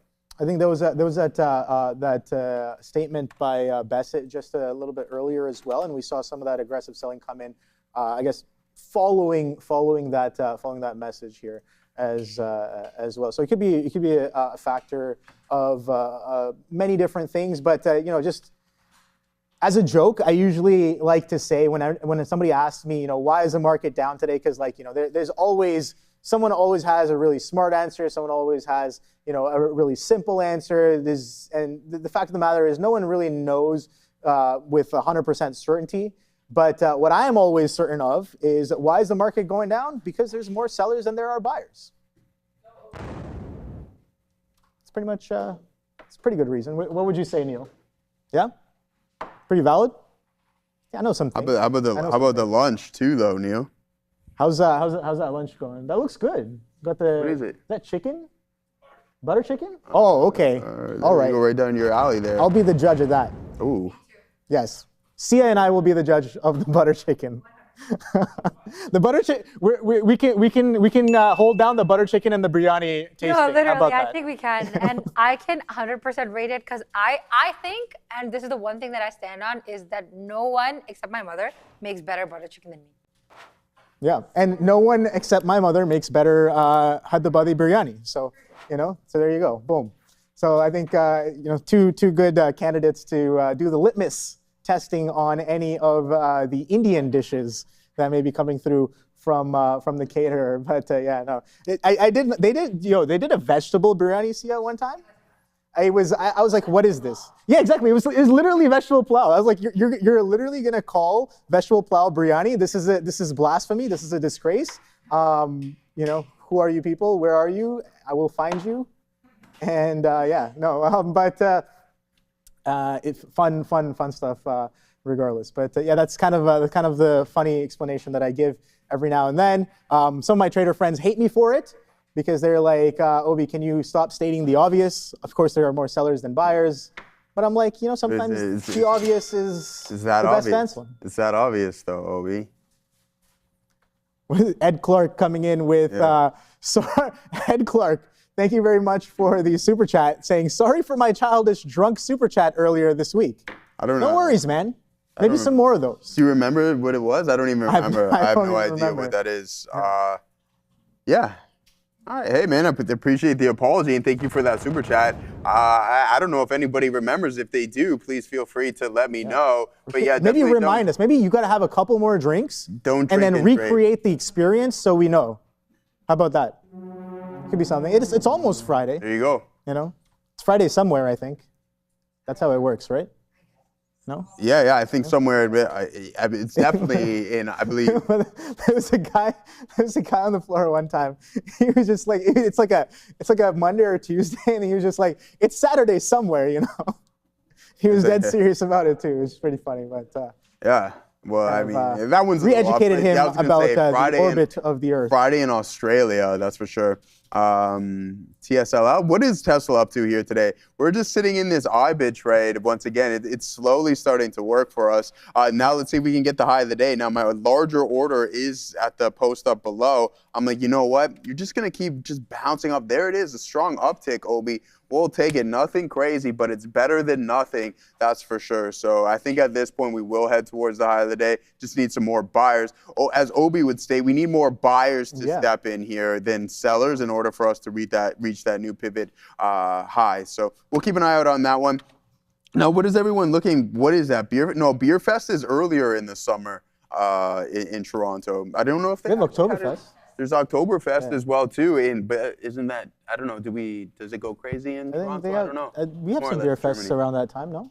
In the middle of the summer, I know there's one at Exhibition Place, which is absolutely fantastic. There's that Steam Whistle one that happens. Steam Whistle Brewery? Closer to winter time. In the Distillery District? Yeah. Well, no, by the Steam Whistle Brewery, yeah. Okay, right by the Rogers Center there? Oktoberfest is on the 25th, if I'm not wrong. Okay, bang. Okay. Shout out to the greatest month of the year. What are you in there? SpaceX? Let's pull up SpaceX and Tesla. Yo, let's go take a look at my position. Let's go take a look here. I'll let you focus on that there, Obi, as we pull up SpaceX. SpaceX bouncing off of those lows. And here's Tesla. Let's see how it's been performing. Oh, why did I type in TSLL? Where's iGrow fighting? Hangry Wife, I don't know. There goes Tesla. Nice rebound here today. Now, I mean, this name has taken some time to recover. Jose and I were both looking at this gap fill break right here, all the way up to 351. And you guys know what trade. I can actually pull it up for you. Obi mentioned this today, and this was the prime example of me saying, hey, you need to listen to what the market is telling you. 350 had a supply zone. Let's see if that's actually still there on Tesla. Instantly rejected, and then it didn't even look back. All right, so just get out when the market is telling you to do so. 21,000 contracts. I think Tesla's going to have some issues breaking that $350 level for the foreseeable future until we start to see that size really start to cool up. Then there might be a ceiling there, on a temporary ceiling, I should say, on Tesla. Webull also finding its bottom here as well too. Will be at $8.95. Yeah, for sure. Mike Philip DeRider saying, y'all can't say you ain't ever woke up a little tuned up. I think you mean turned up and still made a pre-market trade. Hey, man, maybe. I don't know. Sometimes you go out partying and, you come back and you trade the the Blue Ocean session and maybe have one of the best trading sessions that you had. And then you wake up in the morning hungover and then you maybe don't have as great of a session, which makes you question, is it the hangover or is it the drunkenness that makes you have the bad decisions in trading? It's the I don't care. It's the I don't care meter. It's the I don't care mentality. Yeah, I know. Dude, when you have more drinks, you just. I mean, if you're very really risk risk averse, then maybe I don't know. certain drugs can definitely help, but no recommendations of drinking. What'd you say? No drinking and driving. No drinking and trading as well. But funny stuff, Michael P. DeRuyter. Clearly, you obviously are speaking from experience. So No, not Mike P. we will continue to talk about this here market here. I'm just reading the chat. Who's Chris Collinsworth? I have no idea who that is, but apparently he states the obvious. What's that? So, What's the obvious? They're comparing me to him, Chris Collinsworth. I don't know. I'm not good with Collinsworth, former American football player. Okay, yeah. See, that's probably why I don't know him, because he's a famous football player. Yeah, he's in all the Madden games. He's I don't know if he played. He might have played way back in the day, but he probably did like commentary after. I don't know if he's retired. Yeah, but he's definitely the most iconic NFL commentator. That's for sure. A lot of people say he's trash. Yeah, he's just an announcer. Listen, I grew up on Chris, and Neil would know his buddy that he was always with there. I grew up on those two, watching the NFL Network and playing NFL all the teens. Anyways, aside from that, he was a former. He never played. Okay, a little bit of a mixed bag. That's irrelevant. Why? Because we have the market right now. We're down 1.6% on Tesla. Amazon negative as well, too, ladies and gentlemen. But I mean, we did have an insane run after that earnings report. But you're down 8% off of those all-time highs. That's not anything to really panic about, I believe, at these levels. Now, Artemis, I know you've been saying this for quite some time in the chat, that you think Netflix should buy TKO. I don't know if they would be willing to sell, because it's owned by Endeavor Group, I'm pretty sure. And then also you have the WWE, and you have Power Slap involved with that now, and you also have the UFC. I just think those entities don't need to be bought or are willing to be bought out, unless maybe when Dana decides that he wants to step down and retire. I think that could be a definite maybe an option, but I just don't see that happening, to be honest with you. And we know with Netflix, if they don't get the price that they want, they're out of Dodge. $5 super chat. Love Trader TV, Joe and Obi. Would you prefer IBIT or gold for upside? Good to see you back, Obi. That's a fantastic question. I'll give my 2 cents here, and then we'll let Obi do the exact same thing. Now, I think it's really important to note, look what your risk. Now, again, I've been saying this for the past little while. Hindsight has really good vision, okay? Now, if you look at things from a risk to reward standpoint, and say you've been getting involved in this accumulation phase here, your risk to reward is pretty good, right? And then look at this upside movement. We're not having back-to-back days, a pretty strong price action in Bitcoin in a space that has just been getting beaten to a pulp for the past 12 months. Now, we'll head over to gold, and is that the same narrative? It's pretty close, right? Again, it depends, and I mentioned this multiple times in the chat, that if I was going to get involved in more Bitcoin, don't forget I still have a lot of holdings. It's still up there in my largest percentage of holdings. I don't think I would go the IBIT route or the actual asset itself via a crypto exchange. I would look to own some MSTR. Right? Like, get that leverage aspect, because if we're changing the tide in Bitcoin, then I may as well use a leverage product where there's actually no decay, which is massive when it comes to using some of these leverage products. I don't know how you feel about that, Obi. Yeah, so IBIT versus gold, again, not going to be giving any sort of financial advice here. I'm just going to tell you what I personally prefer. Now, my risk appetite, my account, my trade style, everything is going to be, subject to me. That's just my perspective. That's how I like to, deal with my perspective of the market and my transactions with the market. So I'll speak on that. But Bitcoin, nice little base here. I like this kind of similar charts here. Nice little base. So I do like where Bitcoin is coming off of, but just because of the volatility, I personally, if I'm going to be picking something, I'm going to be like, okay, well, what is gold looking like? Now, this is a weekly chart. What is gold looking like on the weekly? You can see here 4,000 base, 4,000 base. This is giving me a more clearer place to risk, which is more important for me.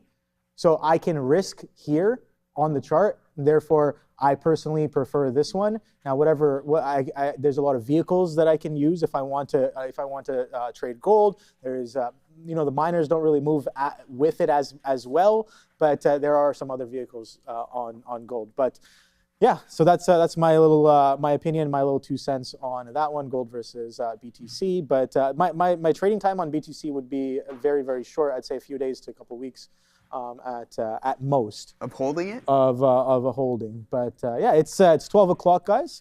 We'll send you guys off for Neil's lesson of the day. But first, Sia, what's up? See you.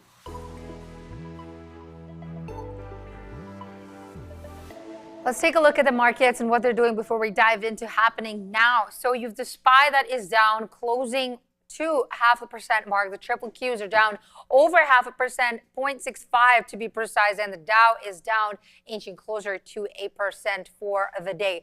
Let's take a look at two things I want to talk to you about. First of all, Merck. MRK, so TD Cowen has put a hold rating on Merck despite yesterday's news that the company's cancer vaccine succeeded in a large trial. Also, Steve Scala at TD Cowen has written in a note to clients as of today saying that success is not unduly surprising given strong phase 2 data, but positive results serve as validation, but breadth of potential still is unknown. Therefore, TD Cowen has a price target of $137 on the stock, MRK, compared to yesterday's closing price of $152.20. Also, additionally, WBD and PSKY here. California Attorney General Rob Bonta has told CNBC as of today that the group of states suing to block PSKY's acquisition of WBD will require, quote-unquote, robust structural remedies to reach a settlement in the antitrust case. That's all for your happening now, but before we send it back to the Midday Madness, let's send it to Neil for his lesson of the day.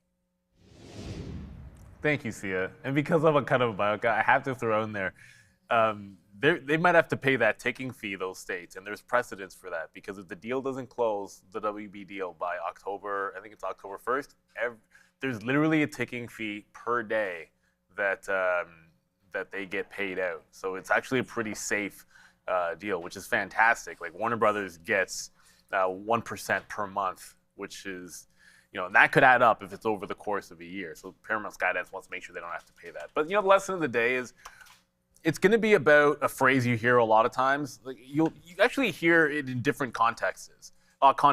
Like, oh, let's be specific. Sean will say, I'll be specific in a trade, or I'll say, waiting for a specific price or a specific type of entry.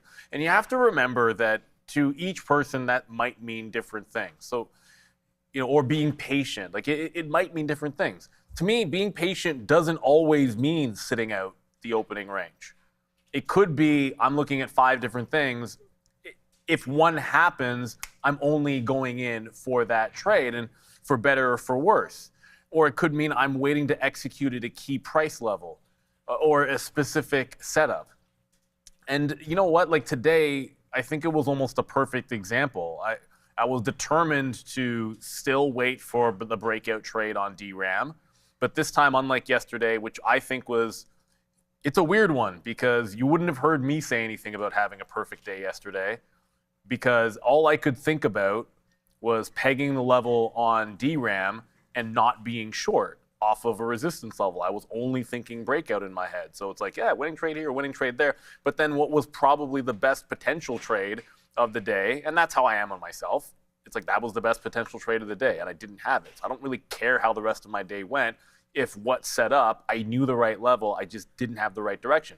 So today we do wait for the stock to get to that price, to short it into VWAP, even after like an idiot misplacing my stop, punching in and out flat, and then just jumping back in, pay a little bit of fees. And not the best entry the second time through, but being specific to me wasn't only trading it once, it was waiting till that specific price to get into position. The other thing that it's obvious that it should be able to mean, in my opinion, is if you know what it is that you need to see to trade, then make sure you're doing that.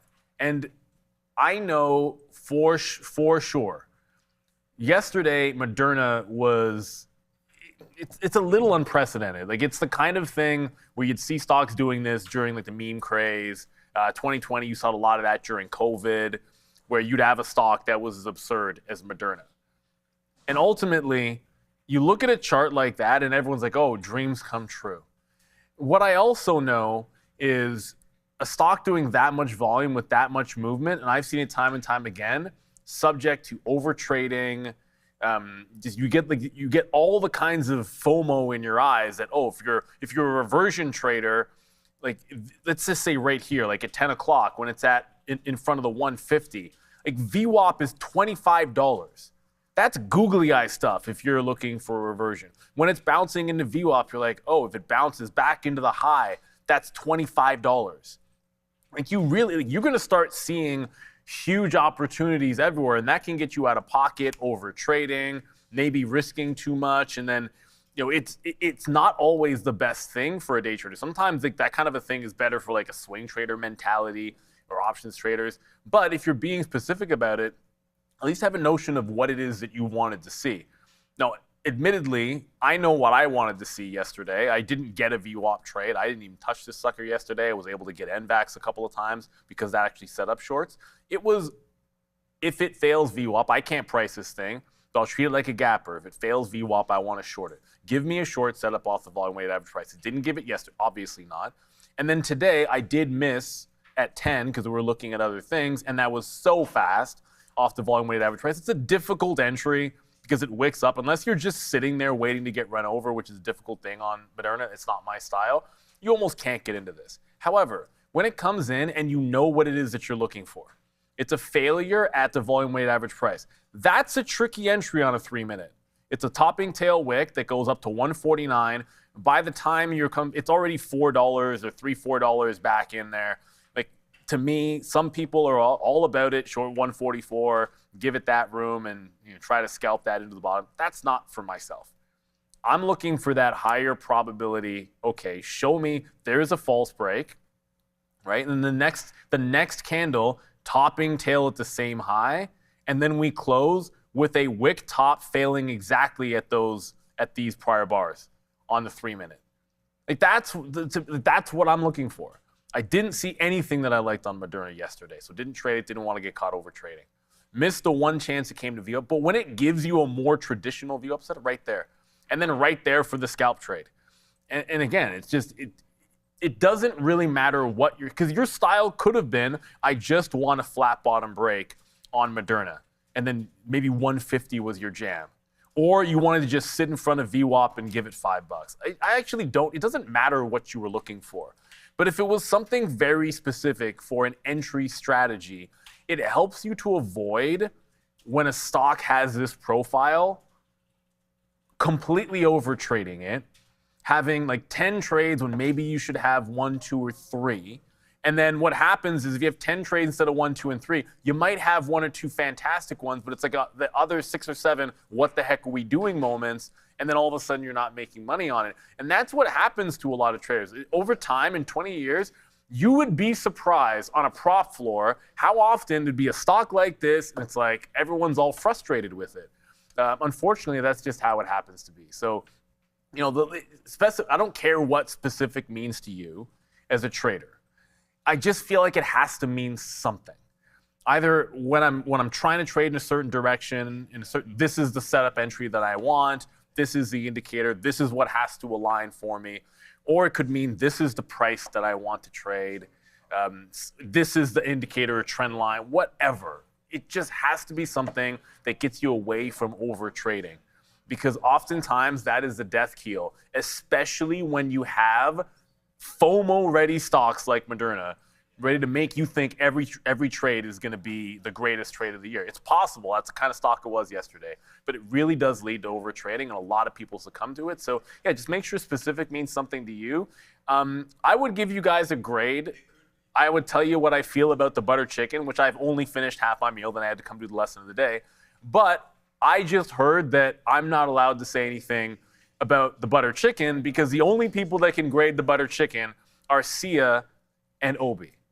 They're the only ones that are allowed to give the opinion. And for the life of me, I can't really figure out why that is true. Like, what is it?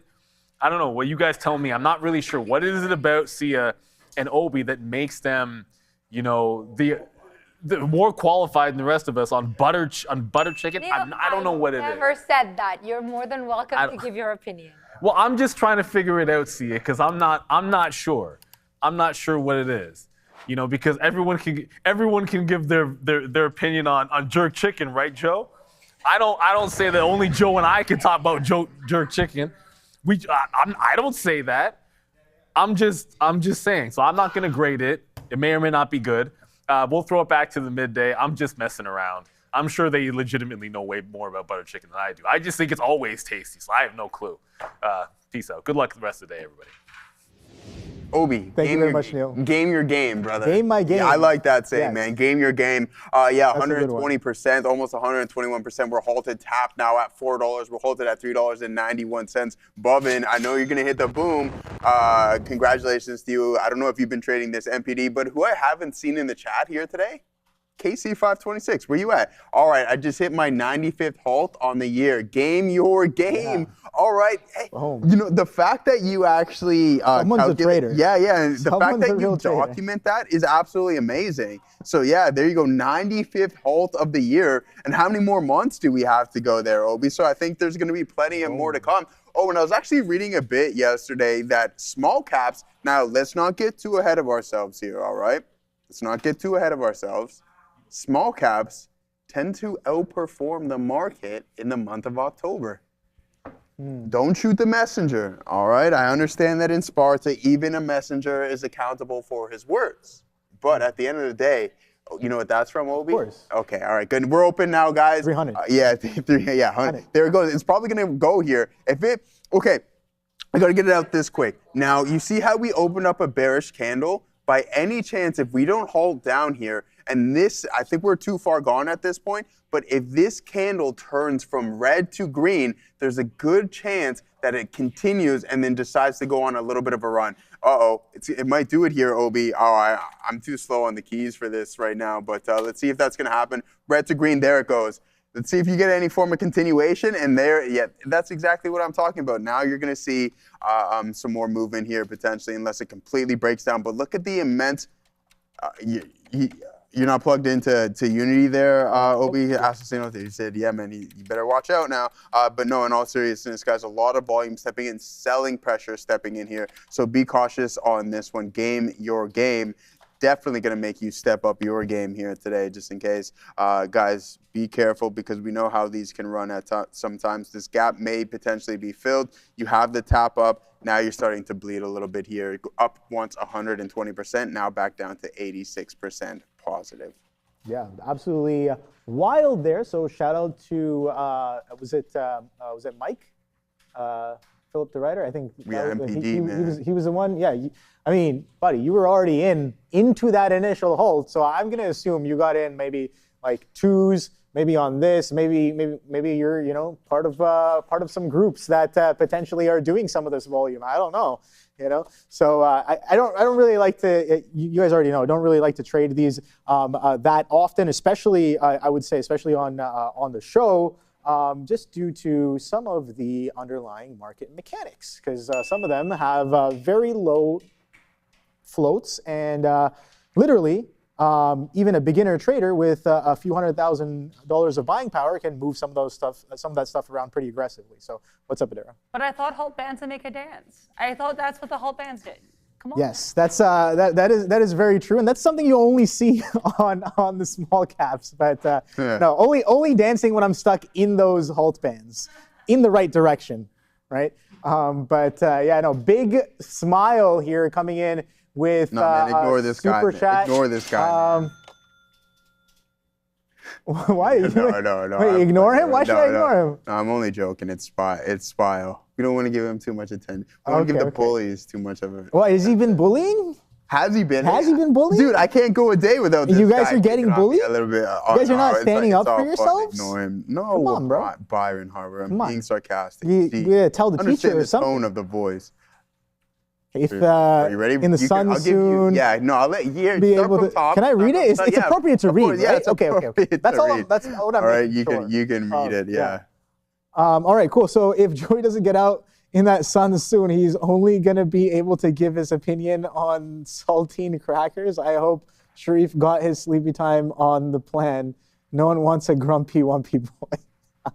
Big Sharif smile. got it. I've definitely missed a big smile for sure. He definitely Blunder Corp likes to give me a hard time. Thank you again for the super chat. Blunder Corp coming in saying, Obi, how do you handle the backside relative to the front side? I don't know. So this is a good question. There you It's go. a great We question, talked to actually. him. Now, it's the thing is you have to be very nuanced, right? Front side versus backside, similar stuff, similar kind of price action. Some would say you just got to flip it upside down and take it from the other side. So it's the same thing, flipping the chart upside down. A lot of people talk about that. It's funny, it's a joke, but I think that was crazy. I think there might be a mouse somewhere in the studio. I'm hearing squeaks. Let me wipe here. my forehead. But yeah, so we love you. I love you on too. Walmart. I lost track of Street Friday. of my thoughts there. But okay, so seriously, to answer the question, in all seriousness, how do I deal with the front side versus backside on an actual trade? Let's take a quick look. How about you give me an example of a V-shaped reversion that has a clear front side and a backside, and we can talk about that as well. But I'm not really seeing any V-shape recoveries just right now. I guess mRNA. You know what? mRNA is right there. There's a bit of a V right there, right? Let me hop on this GY. We took a scalp on this bad boy. Talk about the GY. I'll save you here. We don't want to dig ourselves any deeper of a hole. But anyways, in all seriousness, $3.65, $3.65, all the way up to $3.85. I was looking for that high of the day break, but we weren't fortunate enough to get that. Bob, I know you're talking about getting involved once again at $3.90, but I would rather catch the lower end of the range. All right, so that's what we waited for, was price action to actually turn around, the tape displayed for us to get in, and then we just, again, in and out. That's kind of my new system on these, Obi, is that when they display their setup, I take the money and I run. I understand you can miss out on some continuation, but that's not the narrative. Sorry to interrupt you here, but my next potential trade here would be identifying strength in the time of sales at the break of the high of the day, at that 390 marker. Well said, Bubin. Thank you very much for that one. I know Adam James is involved with it, and once again, I haven't seen Casey or Tisha in the chat today. Are you going to be looking to get involved with Game Your Game here? This might be one of my favorite ticker names of all time now, Obi, to be honest with you. Game Your Game, because I'm all about that. Maybe I'll use that once I'm back on the skates. There it goes. Let's keep our eyes on the time and sales, ladies and gentlemen. We're not going to go crazy heavy from a size standpoint. Just a scalp. Wow, and just like that, look at that rug pull from $3.80 all the way back down to the lower end of the range. And be cautious of this one. Yes, sir. So, okay. Front side, back side. I'm looking across a few different recent stocks. Moderna shows up right away. This is still, I would still technically say it's front side of the move. We haven't really broken below the reference or the opening range low of day one of the catalyst. So bigger picture, definitely a little bit of a front side. You guys throw up some stocks in the chat, and something that did a V-shaped recovery on an intraday. Well, let's keep it to intraday. I can already think of ones on the daily and the weekly, but throw those up. We'll be right back from SIA.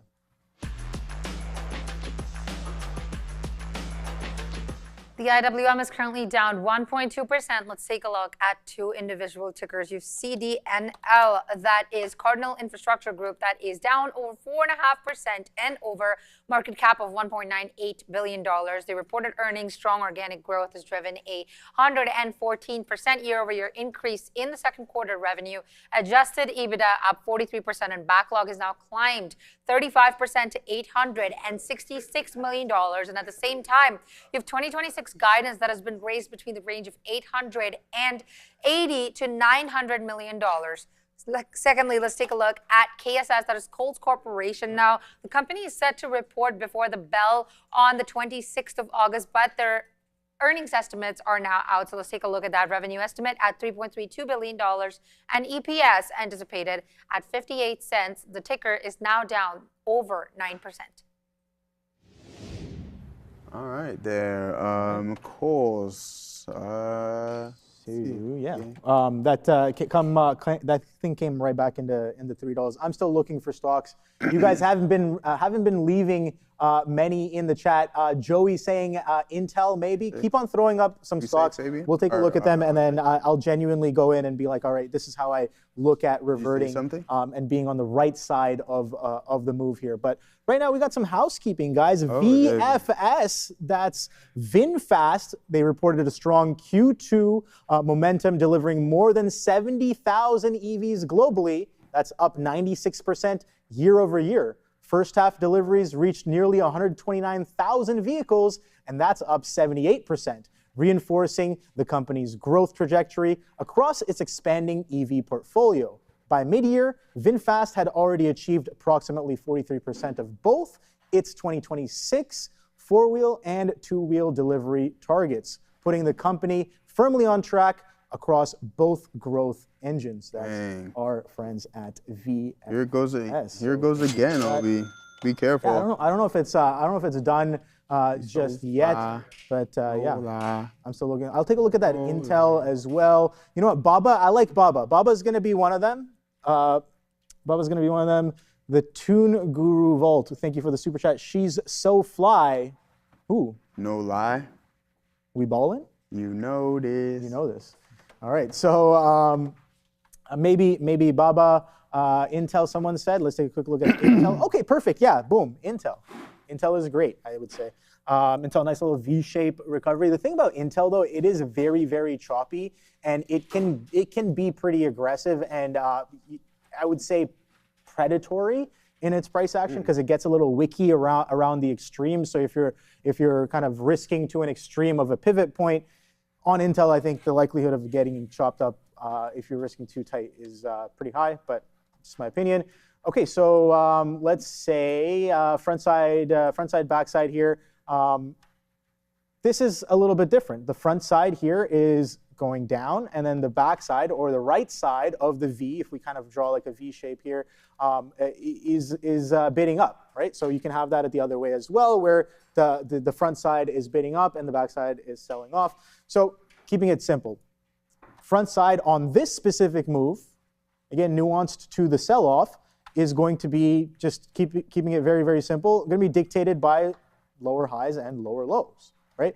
Opening range, sellers still in charge very much. Where is the distinctly different action that comes in that really shows that, okay, maybe now buyers might be stepping up? How do we confirm that the backside of the move or the right side of the V is in? Where there's a lot of different things that you can kind of use, right? So I would say this is pretty bearish when you are selling off a VWAP, when sellers step in on VWAP. It's pretty bearish when sellers break pre-market lows. It's pretty bearish when sellers break opening range lows as well. There we go. But there's a little bit of a distinct difference right here. On the break of opening range low, this is a 1-minute chart, you can see right here a beautifully tall volume candle. Candle right there. Right there on the chart. So the volume definitely when you have a V shape, when you have a turnaround from a transition from front side to back side, a volume signature is usually very, very ideal. It's almost you almost want to see it. Now there are certain scenarios where it doesn't necessarily have to be there and it kind of just like curls over, and that's a little bit different. But this is one of the scenarios where, you know, the turn did come in off of a volume spike. Right? But that's just the first sign. I'm not really being like, all right, I see the volume, I see the flush, maybe we've capitulated, this is right side immediately. I'm not really thinking like that. Where has price action started to act distinctly differently? Okay. And I think that's a little bit after we start getting past that volume signature where you're the first time, Joe, in the day, you actually start making higher highs and higher lows and you start to trend higher. You reclaim VWAP, and now we're kind of consolidating on top of VWAP. So relative to the morning drive, we are on the backside of that move specifically. So you definitely have to be very specific as to what you're referring to. Bigger picture, we're still kind of in a downtrend from over the past couple of days because bigger picture, we're still making lower highs and lower lows on an intraday, on a daily chart. So that's what I mean by being a little bit nuanced. What frame are you really looking at? If I'm scalping a reversion and I'm saying that this long on Intel is the backside of the move relative to the opening drive, I also have to keep in mind that bigger picture, we are in a downtrend, so bigger picture sellers are in charge. So I can't expect this to blow through the opening range high and then break through some crazy levels. I can't get in long at 90 halves being like, oh, this is going to go to 100 now. right? That doesn't make sense. It has to be relative to the opening drive. So we've recovered over 50%. We reclaimed VWAP and kind of chopped around. So I would probably be, out of most of this position if I did take the long and leave a runner, because it is still showing me that buyers may be in charge. So that's a quick little spiel on that one, and it seems like you've been gaming your game this whole time. I've been gaming the tape. How's that game been going? It's all right, man. I mean, we've been gaming the tape game that is Obi, and just trying to listen to what the time and sales is telling us here. And again, I'm not doing anything crazy from a size standpoint, but we take an additional scalp, right? And I'm just getting based off of the strength in the time and sales. Now, the next potential trade on this one is going to be at the break of the high of the day. Nice. All right. So let's see what we got going on. You might have that additional wave step in, and then now we punch through. There was a good opportunity because clearly we can see it. There's a $3.40 buyer. That's working out pretty well for this individual. Now we want to see these clean flushes. There it is. Now we want to punch through. This is what we're looking for, and we're trying to identify when it comes to reading the tape. So some strong flushes, and you don't want to see too much defense. If it decides to go absolutely insane, that's just even more confirmation that you can use to back your bullish thesis. Now, you don't want to get too caught up in certain things. Like you can see how we defended. Now, where's the strength going to step in? Are we going to continuously reject this $3.80 marker, or is that next wave of participation going to step in and we punch through that $4 level? I think there could be a potential trade to be had there. Now, my boy Gorev saying, Joey, take a look. Joseph, he actually called me.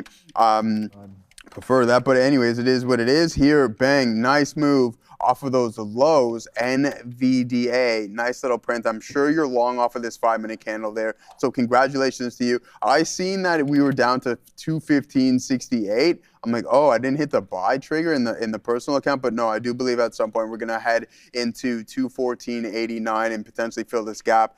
Listen, we're next Wednesday after the bell is when we're going to be reporting earnings. We're a little bit less than a week away from trading sessions. For me, I would like to see some more buying pressure step in relatively soon, and I'm talking tomorrow.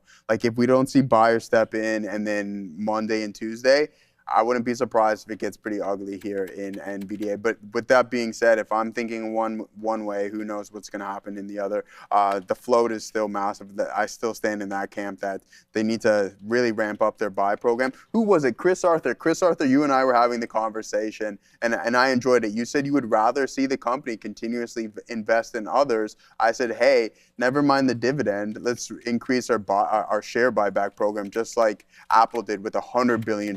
So I think that's the next step for Jensen and company, even though we are still in the midst of this full build out. Anything can happen, and also heading to the debt markets as well too. So I mean, there's multiple things that we can take into factor. We'll pay attention to the report. We'll go through it like a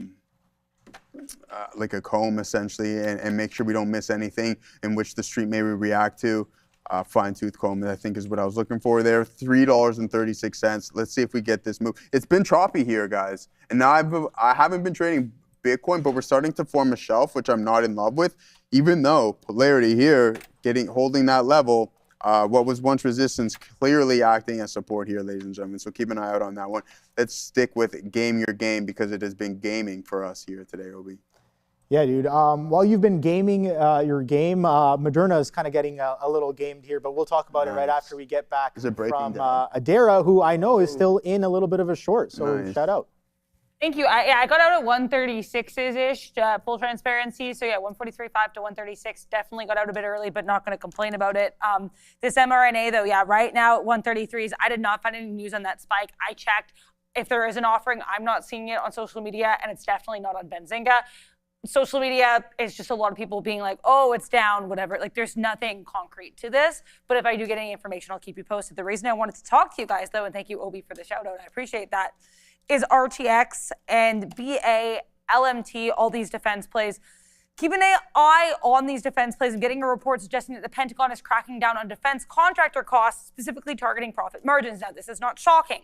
At the start of this year, we're talking like pre-January 10th, 2026, President Trump got on Truth Social and targeted defense companies, saying that they're basically, that the salaries are too high for their executives and they need to be building more in the U.S. and trying to, I guess, get the U.S. more defense products. So all of these names at day's lows, not really much of a reaction here, but I think this is a story that it continues to be interesting and one worth keeping an eye on. Thank you very much, Adara. Yeah, no, I think big big miss for me from Moderna there. As you guys know, I was sitting short, and I was just like, oh, why did this thing just punch me out? And I think I accidentally put in a cover for the rest of the position because I just had it queued sitting, waiting to kind of punch. My fault. But yeah, I was short 142s, crack of 140, 138s. Day low breaking at 136s, and now we're at 132s. Come on, guys. 130s on the horizon as of right now. Potentially, we've basically kind of recovered over 50% of a decent chunk of yesterday's move there on Moderna, making some fresh lows. Are we going to see that 130 today? I am definitely extremely unhappy for not holding this short. No real bounce either. No real relief. And once again, shout out to those swing shorts, man. Oh my God, y'all are printing on some of those weekly puts. But this is absolutely wild here. 130's back in. Where will we find a bid on Moderna, man?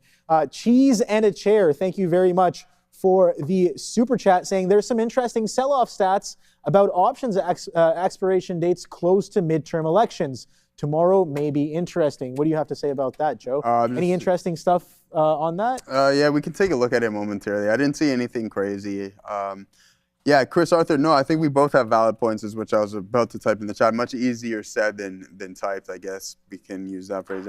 But all right, yeah, let's pull up. I mean, who knows? We'll go over to the overall market, right? We'll take a look at the NASDAQ and the SPY and see if there's any open interest, and if there is substantial amounts, then what we can do is just be like, hey, we can justify, or we can use from a probability standpoint that we might not go any higher here today. There goes game your game, Obi. It is breaking down and south of the volume weighted average price as the market all around looks like it wants to take an additional leg lower. But I mean, we've seen this before, right? Market sells off and then just absolutely goes insane.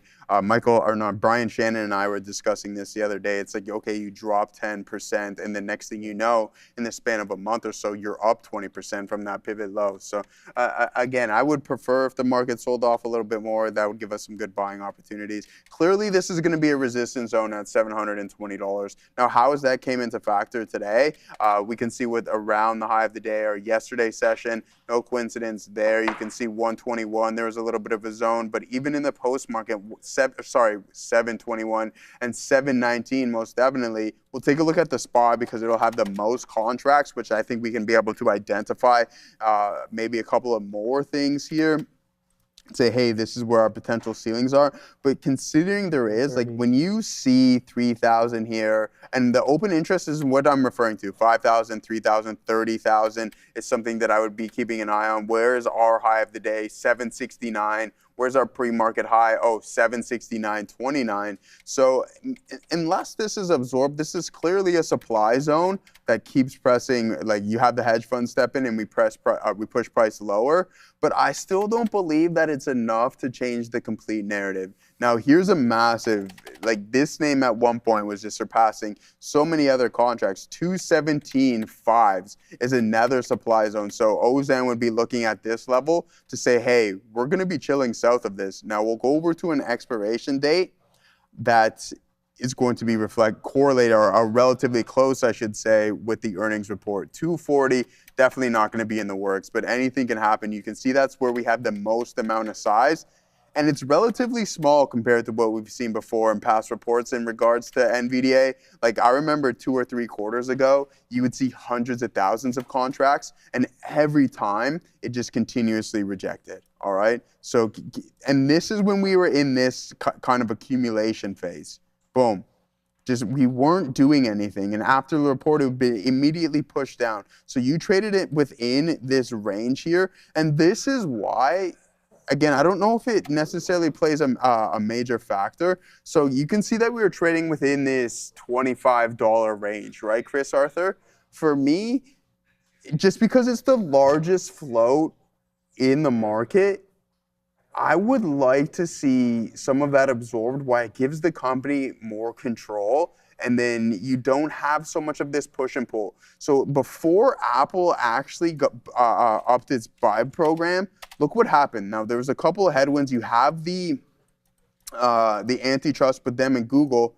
But you notice through intraday price action, it takes so much capital to move the underlying asset that at some point, to me, Apple was blacklisted from day trading on a day-to-day basis because one, the volume scanner would always hit, always had over 1 million shares. And NVDA was doing the exact same thing. So that's why I want this float to be compressed at some point, sooner rather than later, for personally as a shareholder. Why? Because when you have companies doing these massive programs, at times they have to go out onto the open market, and what does that mean? Capital appreciation. I'm not here to chase yield. Like, I love collecting a dividend, it's great, but capital appreciation is the bigger gain at the end of the day. Yeah, I think when it comes to dividends, I always kind of talk to people like dividends are great. Building a dividend portfolio. I'm not going to say no to. I'm not going to say no. It's solid. It's solid, but it's like how do I perceive personally dividends? If I'm like, hey, I don't want to work. I kind of want to retire. I don't really want to just have. I want to have passive income. I want to use derivatives. Not derivatives. Dividends to kind of achieve that. How I see that is like, okay, if my expenses and I'm like, if I want to live comfortably in the year, I want to get paid around $250,000.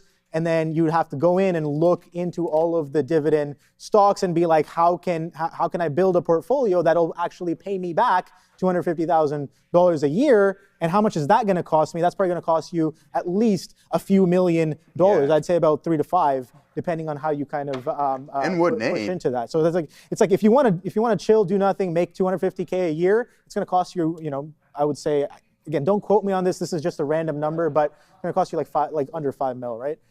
That's how I kind of see that the whole dividend investing perspective, kind of building. And don't forget, companies can pull their dividends too. If they're not performing, they can pull it, right? They can be okay. So at one point, and then by that point, the chances are the performance of the stock itself, your X amount of million isn't that anymore, and you're like, okay, yeah. We collected that dividend, but there was capital depreciation there. Let's take a look at Netflix.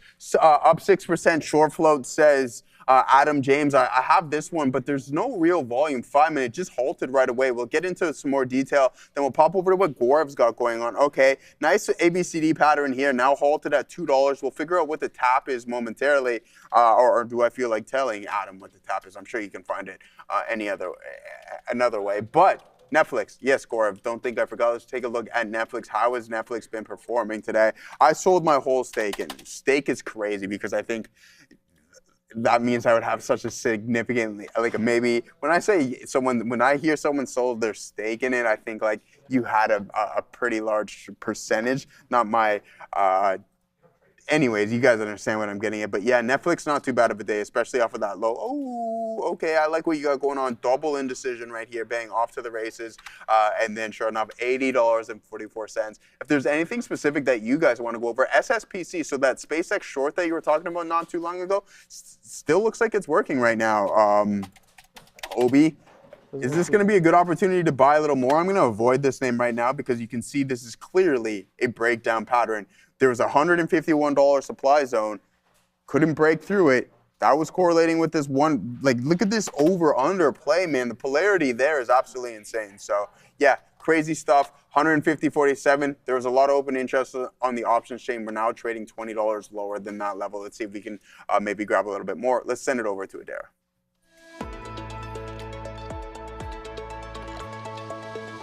Lots happening in the market today. Let's take a look. SPY currently down 0.37% to be precise. Sectors, electric tech right off the bat, Broadcom, Apple, and NVIDIA flat. And when you compare to tech services, Meta, Palantir, Netflix, IBM, Microsoft also flat. But in electric tech, you have strength in Micron today. It's up close to 2%.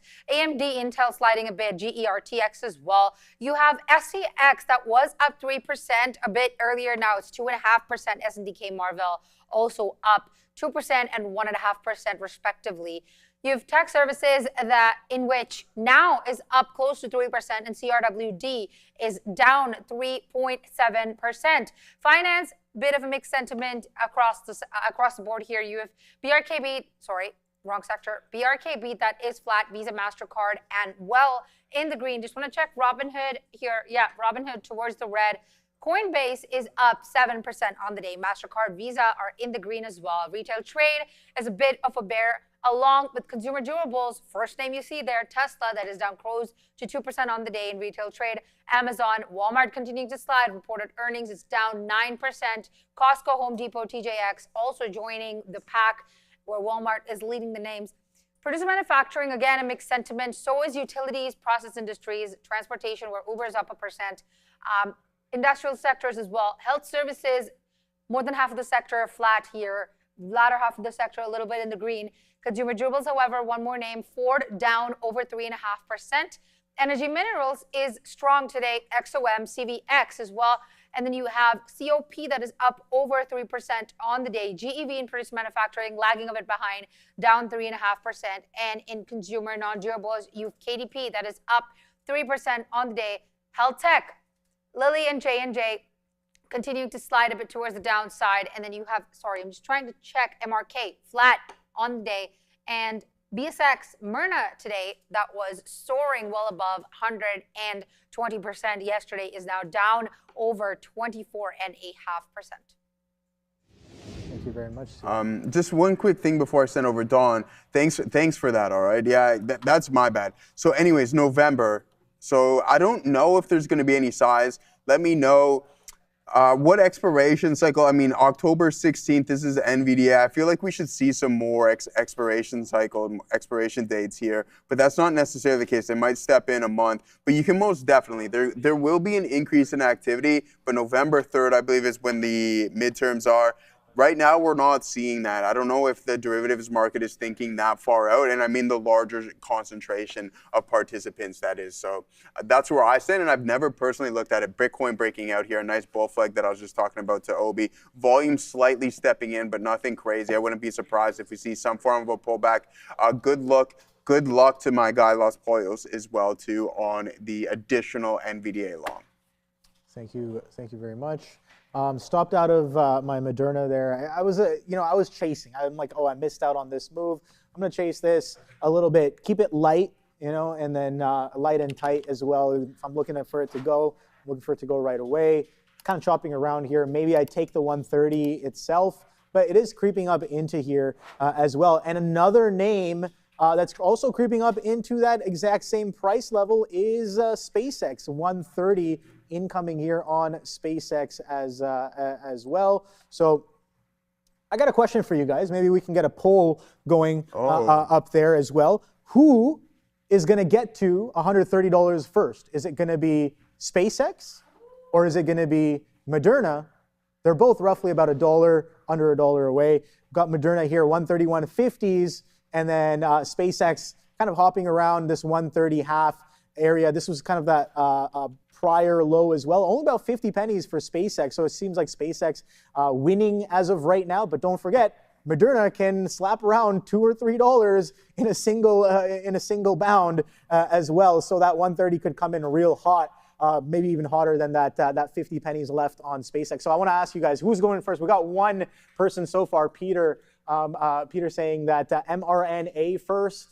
Maybe we can get a poll up. You got the Yeah, I got it. You want to set that poll up there? Yeah, sure. If you want to send me the link, I'll do it myself. Or if you want to do it real quick, I can send it. It's your poll, man. So we'll get you set up on with that one. I'll send it. I'll set up the poll for you guys. A lot of people so far are just saying I'm seeing a lot more mRNA than SpaceX. We'll see. mRNA is creeping right back down to 131s, guys. Let's do it. It's a race. So I just got the link. I will make the poll now. Yeah, I'll let you set that up there. I'll ramble on here for a couple of minutes.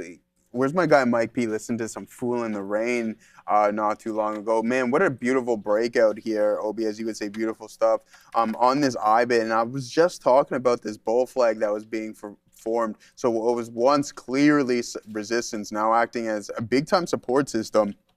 And now we're headed towards this wick high. It was earlier in the session where we've seen a lot of the volume start to step in. And then now it's just been continuation ever since. So who knows, Dawn, I know you were mentioning that you were short Bitcoin from 122 and then re-engaged your short at 67,000.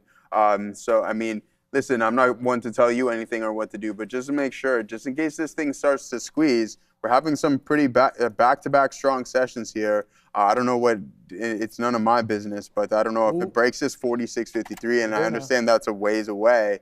I don't know. I think it might be an official trend line break, to be honest with you. Think about it. We peaked in October, just after my birthday here, October, and we've been in a downtrend ever since. So almost a year bear market here in Bitcoin. But I don't think that's anything new in the asset class. All right, guys, both of these are coming in real close. 130.30s on Moderna, 130.60s on SpaceX. I got the poll up here. Which ticker prints? 130.30s and 130.60? Yeah, it seems like Moderna's going to win, so you got to get your vote in first. Moderna, is it going to be Moderna? It is going to be Moderna. It's we got over. a little bit of that. Yeah, it's over. I tried to do it. I tried to do it really quickly. There you go. He is saying 1, 1, 1, 1, 1. Yes, definitely. It's going to be Moderna as of right now. While I was doing that, already kind of trending lower here, breaking through that 130. I did say I was going to take the 130, and guess what? I did take the 130. A little bit of a chase here, so I'll take a piece off right away if I can, and if it won't let me have it, then that's fine as well. But yeah, pretty crazy. Got through that 130. Let's see if we can kind of get a bit of continuation. SpaceX still holding on top of that 130, 130.70s. Yeah, we had to be a little bit faster for this one because they were creeping in. They were coming in real close. What's the next and target? I did say Moderna can swipe down a couple dollars, and that's exactly what it did. You can see that here next on the level. chart. Go to the next level. Where's the next level? I mean, SpaceX got to get below 130, and then Moderna has to get below and hold below 130. Then maybe we can look at 125s, man. But like as of right now, I think 130 was the place to kind of watch. I think just a whole dollar level past the intraday lows. Let's see what it does with this level here. SpaceX, maybe we'll find some better luck on the continuation on SpaceX. As of right now, still holding and chopping around that 130 on MRNA. Why y'all short Walmart? That's crazy business, saying side quest investor. Hey, is it though? Walmart short? Long term might be crazy business, but intraday is absolutely not crazy business. It's actually, a great deal as Walmart started to roll back off of its highs, off of 110s, and then it rolled back once again off the open, off of 105s. Thank you very much. For a low of 102.86. Now I understand if you are an avid customer at Walmart, when you see the rollback, you probably want to purchase and buy. Maybe that's why you're saying that. But when I saw the rollback, I just wanted to continue to roll it back and take it for the short there. Again, like I said, a lot of my exits happened here at that 104.30s, just this opening range low. I exited 90% of the position. Yeah. And I took some more off. Why don't you pull up your chart? I'll pull up the chart. I mean, you have the actual chart time as well. Okay, so yeah, I can pull up the chart where you at. Okay, cool.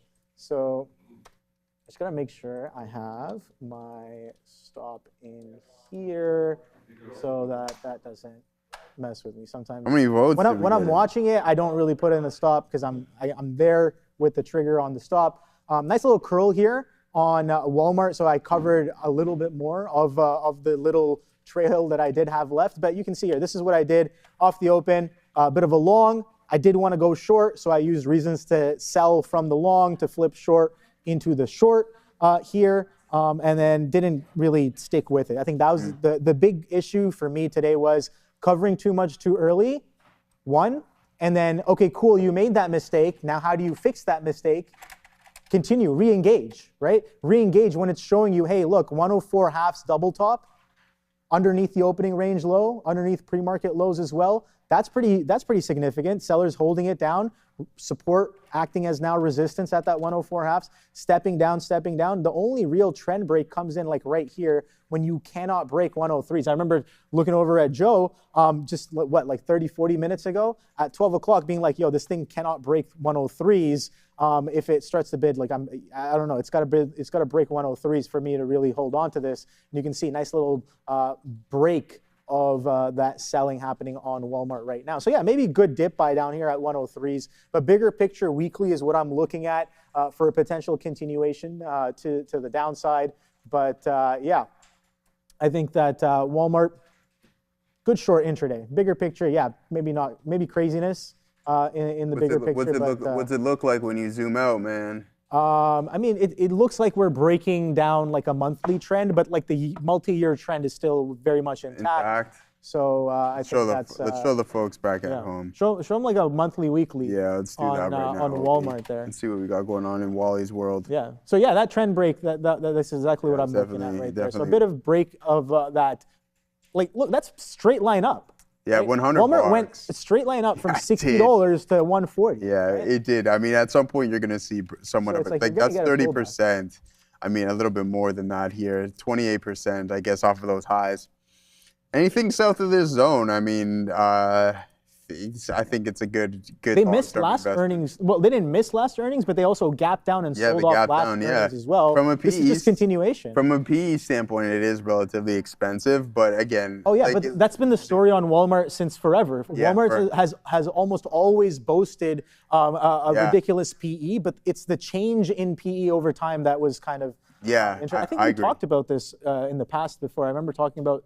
I think no, it was with Sean. I think we were talking about the PE of Walmart. Of Walmart, which is like it's like a ridiculous PE. Yeah, but, I think it's like 40. Well, I mean, we can figure that out right now. Good thing we got all of these trusty tools with us here, Obi. What's up, Fabian? Okay, I thought you had something to chime in here. Yeah, 40 times.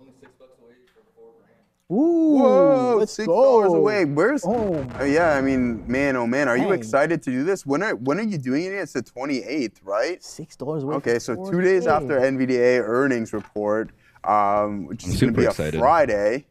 Are you looking forward to doing it, or yeah, 100%. Are you doing it yourself? You need some help? Yeah, of course I need help. Do you need Obi the barber to come by, or Joey the barber's actually Joey up. the barber's I'm here? not. No. Oh, hell You no. offered. I did, but listen, dude, I'm not trying to butcher the haircut. It's going to it's very simple. No, you can just go buzz. Yeah. All right. Hey, what do you mean? You have the cut. He's going for your cut. Yeah, he's going for a buzz. No, he That's said what he didn't want said. it too low, though. He said he didn't How, want it do too low. you want it play that around. low? I mean, like we'll figure it out after like we cut off the all the different connections. Yeah. all the different tails. Connections. Yeah, see, that's the thing. Yes. Because like I'm gonna set that up, and then it's gonna be like 4 of them, and then Ramin wants to do it. She said that you promised her. if she 3 comes years in, ago. yeah. Oh, Okay, the shaving yeah. part, yeah. But at least the cutting Everyone the takes a piece of, ponytails off Fabian, at yeah. least. Like that, it'll be like 1 per person, I assume. Whoever wants. I know, I'm good, man. I'll hit the. Is there a pass button over here? Okay. No one's forcing you, Joe. No one's forcing you to do it. I only play. No, I just don't want to butcher it because it's of the cause in which it's going to, right? I'm not going to do it. But no, you'll have a good time doing I'll it. set it up. I'll show you where to cut. So what are you gonna go? Like, what's the game plan after? Are you gonna go with the temp fade maybe, or are you gonna hop in on gonna the let it fade grow out game? again. And you're just gonna let it grow. That's it. Yeah, One and done. I kind of just Okay. like after I cut it once, it just kind of grows. It just maybe grows, a little trim to give it some shape, but most of the case, no. Nice. All right. All right. I'm kind of. You can see I haven't gotten a haircut in a while. Yeah, That's because like I'm starting to grow it out. I'm thinking about the sides. I usually get a fade. Yeah. This you is like usually that get part, like there. that ugly part of where you're growing your hair out, where it just gets like bushy. You're getting. But I need to get it long enough so it can come back and join the rest. These hairs can join the rest of their friends up at the is top. that the game plan? That might take a whole prepared? year, guys. I don't know, but you'll see me with probably longer locks on the side. I don't know. Maybe I get a haircut. You're this getting week. prepared for the winter. Maybe exactly. Winter's coming. Winter's so, coming. You know. How long was winter coming for in Game of Thrones before it actually decided At to least show up? 6 months, I think.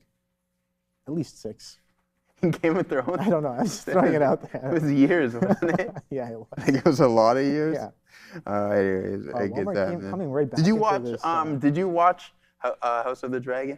No, I haven't. Oh, okay. All right. Are you a GOT fan? Yeah, I liked Game of Thrones. About the- Night of the Seven Kingdoms. No, I haven't. Apparently, it's 8 according to. Really? IMDb? Yeah. What's our guy's name again? Aegon the Fifth. Who is that? Aegon. Aegon the Fifth? Yeah, Aegon the Fifth said that it's actually 8 kingdoms, not 7. Ah. See, I haven't. Is he? Are you sure? Third?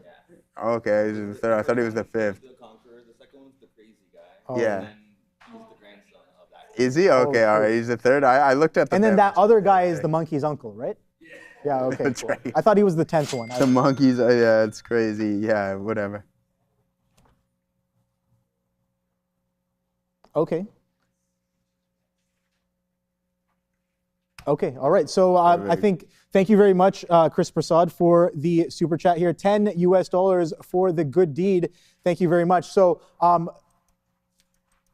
I've been told that it's better for you to scan the QR code if you want to donate, and not necessarily, or the link in the description.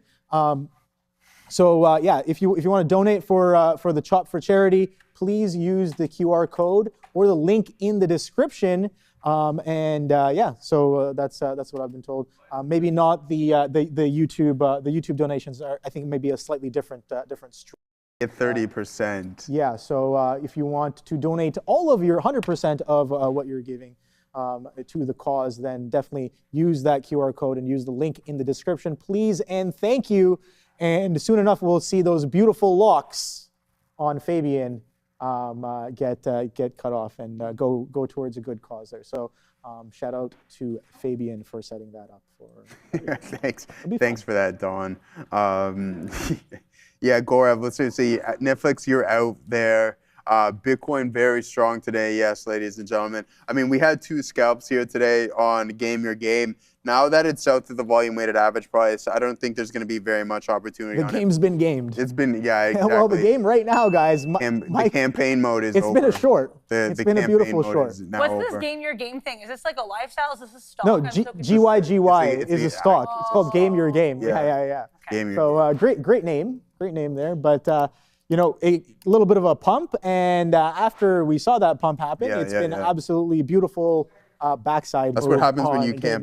That's what happens when you camp out too much. There will be eventually not very much. But like no game, no life, right? No game, Oh, are you still running Are you still in the gaming first? Are you still running? Of course, yeah. Are you still playing Harry Potter? Potter? So recently I hopped back on Destiny 2. Okay. So I've been knocking out some D2 as of recent, playing some Crucible.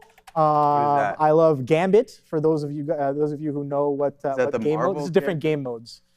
Crucible is like PvP game mode in Destiny 2. Oh, okay. In the game. All right. And then Gambit's like PvE/PvE. Looter shooter. Yeah, it's a looter shooter. Sorry to interrupt you there, brother. But I mean, there goes Bitcoin. I think we're gonna head towards the high of the day at this point, Obi. It's definitely been a slow grind on this one, but the volume has been absolutely steady. Sorry, continue your point. But yeah, we're starting to uptick on the slow and steady. I think we're poised to see that 75K. I think like the fact that we're above 70. Yeah. I think 70s with 75 within range, and if we sustain 75, then I mean, I think it might be somewhat of a sentiment shift here, you think so? Ladies and gentlemen. Yeah, I mean, look at it. Like, think about the question is, like, why are we really catching this bid? Like, sure, I mean, you can figure that out right now. The bid kind of started in speculation towards the Trump's meeting with, I think it was Coinbase and a few other. So there's a couple of brokers, things, right? But crypto-linked companies are trading higher as President Trump urged Congress to pass the Clarity Act and set the commodity futures. Pardon me? Which they won't. I mean, if we do the news segment later, which I think we're going to be doing, I'll talk about this more. But guys, I know all the tea on all the senators and what they think about everything. I watch Senate hearings in my spare time, including the Senate Banking Committee, which was responsible for this. There are a lot of cooks in that kitchen, and most of the cooks don't agree with one another. And they're, one's trying to put in some cilantro, the other one's trying to serve some caviar. The point I'm trying to make is, I think, but for a couple small subsections of the Senate, it's going to be a tough look here. And then Congress, I don't know, the pro-crypto look in Congress is a little bit more muddy. Furthermore, and again, I don't want to take up too much of y'all's time, but Cynthia Lummis, who is one of the big, champions of this act, she's leaving the Senate. Oh, okay. We don't even know who's going to replace her because they just did the primary. But either way, she's like a big crypto backer. When she's gone, the only people you have in that committee who are pro-crypto is the, increasingly volatile Bernie Moreno and our good friend Bill Haggerty. So, I mean, not that those two aren't strong crypto voices, but Cynthia Lummis was the strong crypto voice of the Senate. So, I don't know. Also, for those who care, that's the crypto thought. Didn't you also state, Adair, as well, too, that the betting markets Kalshi was favoring in it not being passed this year? Yeah, they think we maybe get it in 2027, which, again, I think it's probably better for crypto if they get it while Lummis is still in office, because I don't know who her replacement's going to be. I think they just did the primary, and that the Republican, this is Wyoming, so I think it's likely to be Republicans. But I'm trying to talk politics, guys. I'm not trying to do that. I'm just trying to talk like real. Yeah. No, I mean. Harriet Hagman, I don't know her thoughts on crypto. So she's the Republican candidate. I don't know where she stands on crypto. So I'll look into that. But yeah, I think this could be a tough look. All right, thank you There it very is. much, Adara. I think one real quick thing, Holy cow. Adara. Someone in the chat was asking, does NVIDIA have news? NVIDIA's getting a little bit of a spike. Okay, all right, send it to Adara. Let's go. Yeah, this came out like literally right now. The information reporting that, quote, NVIDIA plots a China comeback with a new AI chip. So again, NVIDIA reportedly planning a comeback in China with a new AI chip. As I hear more on this, I'll let you know. The information has a pretty tough paywall, but as I see info, I will keep you guys posted, pushing to the upside on their new China chip comeback. So I have the headline here.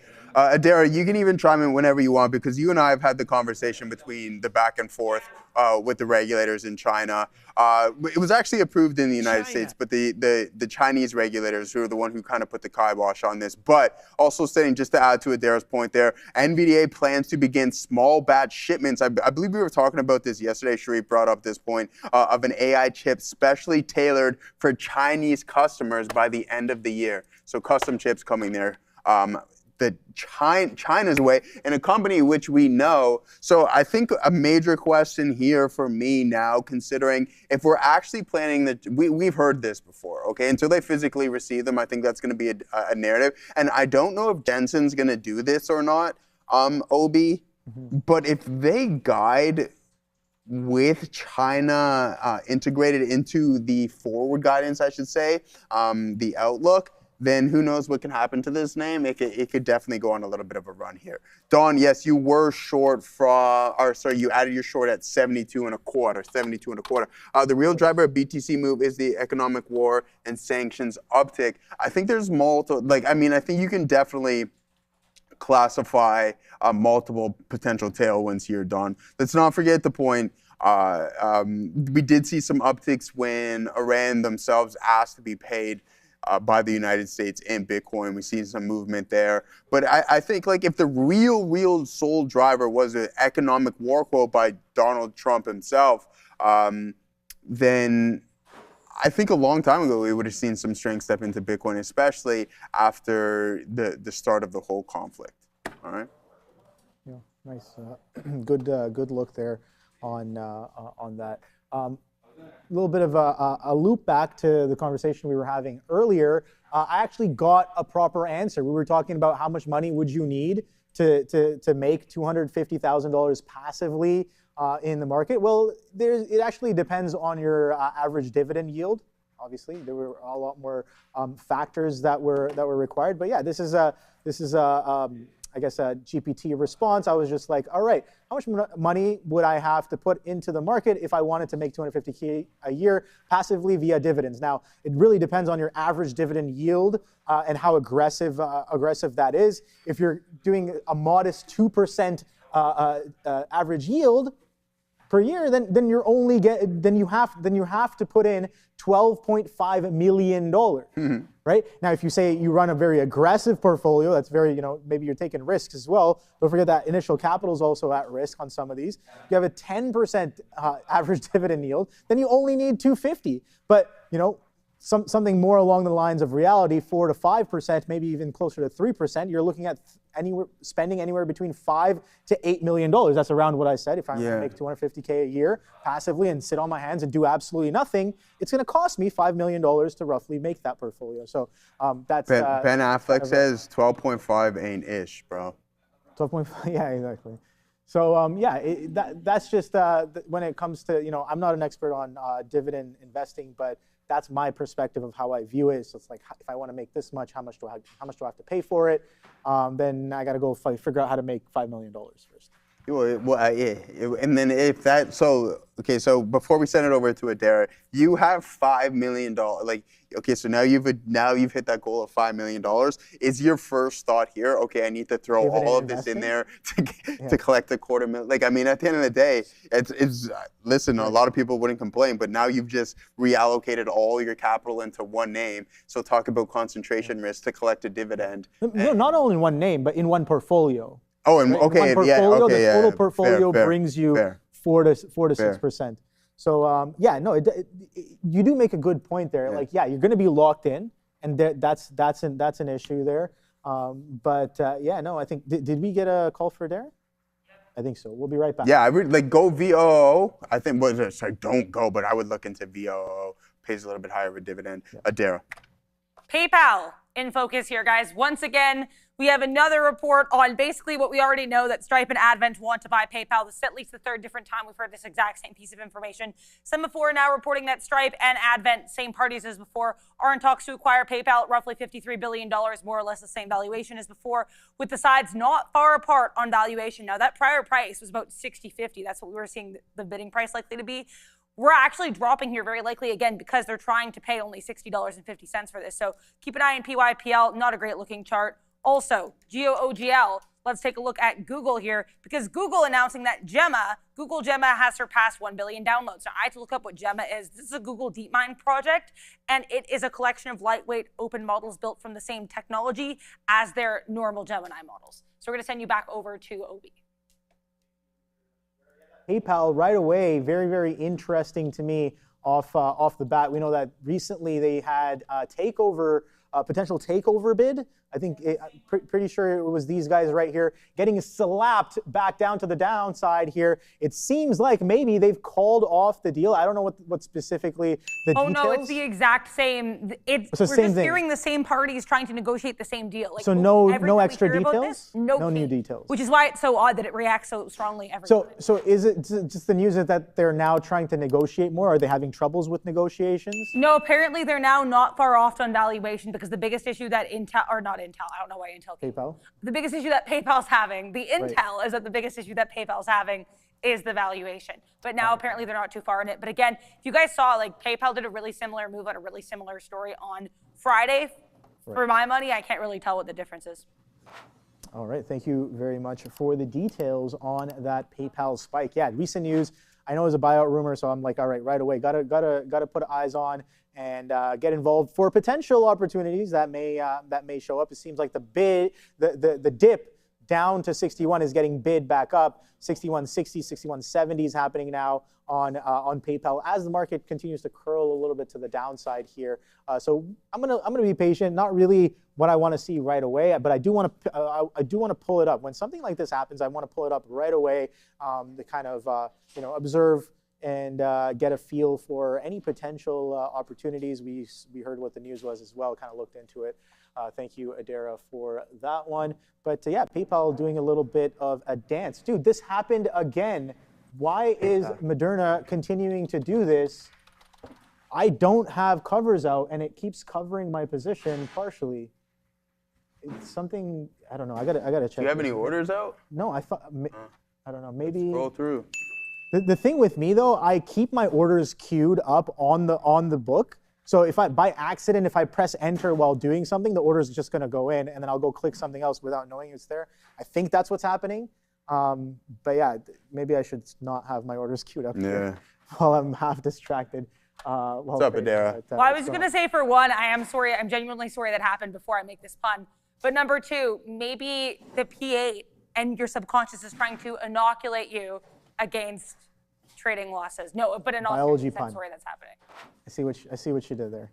Biology pun there. So nice. So yeah, Moderna. Yeah, I don't know, man. I'm still in a piece, so thankfully didn't cover everything.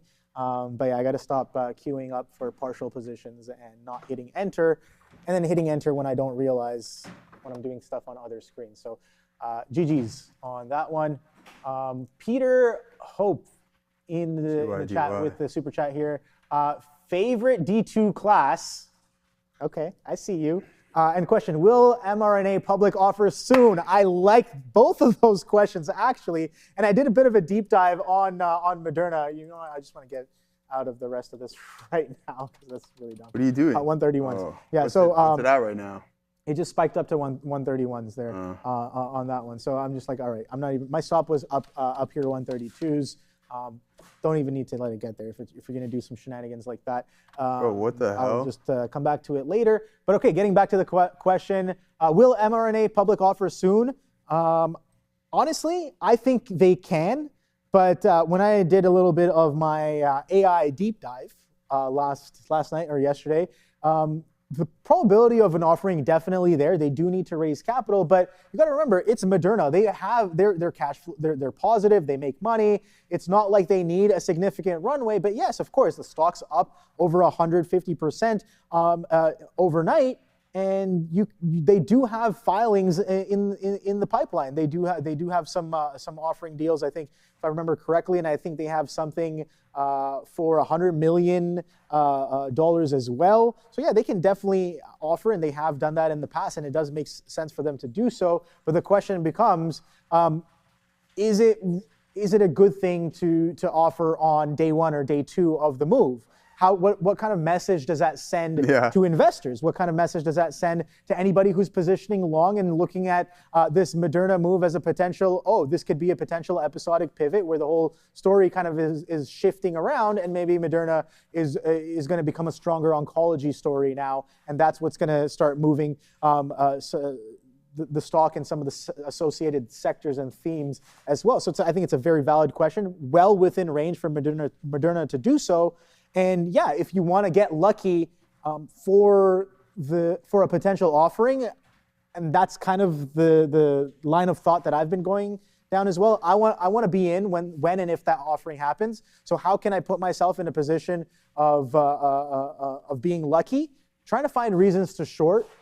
If it's looking like sellers are in charge on the day, I think that's usually pretty good. But reasons to sell, it is selling off pretty aggressively relative to what we did yesterday. But have we broken through prior day's lows? Let's just take a quick look and check if we have on mRNA. I'll get to the second part of the question soon about the favorite class in D2. But Moderna, this is a 15-minute chart.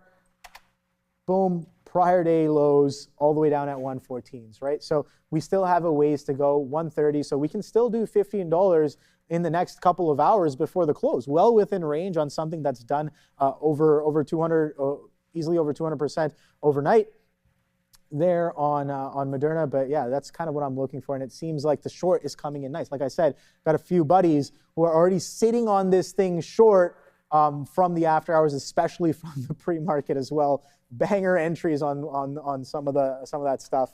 But you know, I didn't really have that trade, unfortunately. But beautiful continuation. Were you looking at it last let's see what it How was it in the O?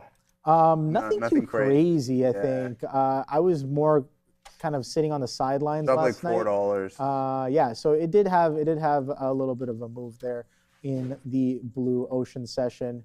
Yeah, high of 171s and then drop back down. So we saw some selling come in the after hours overnight session as well on this one. All right, so the second part of the question.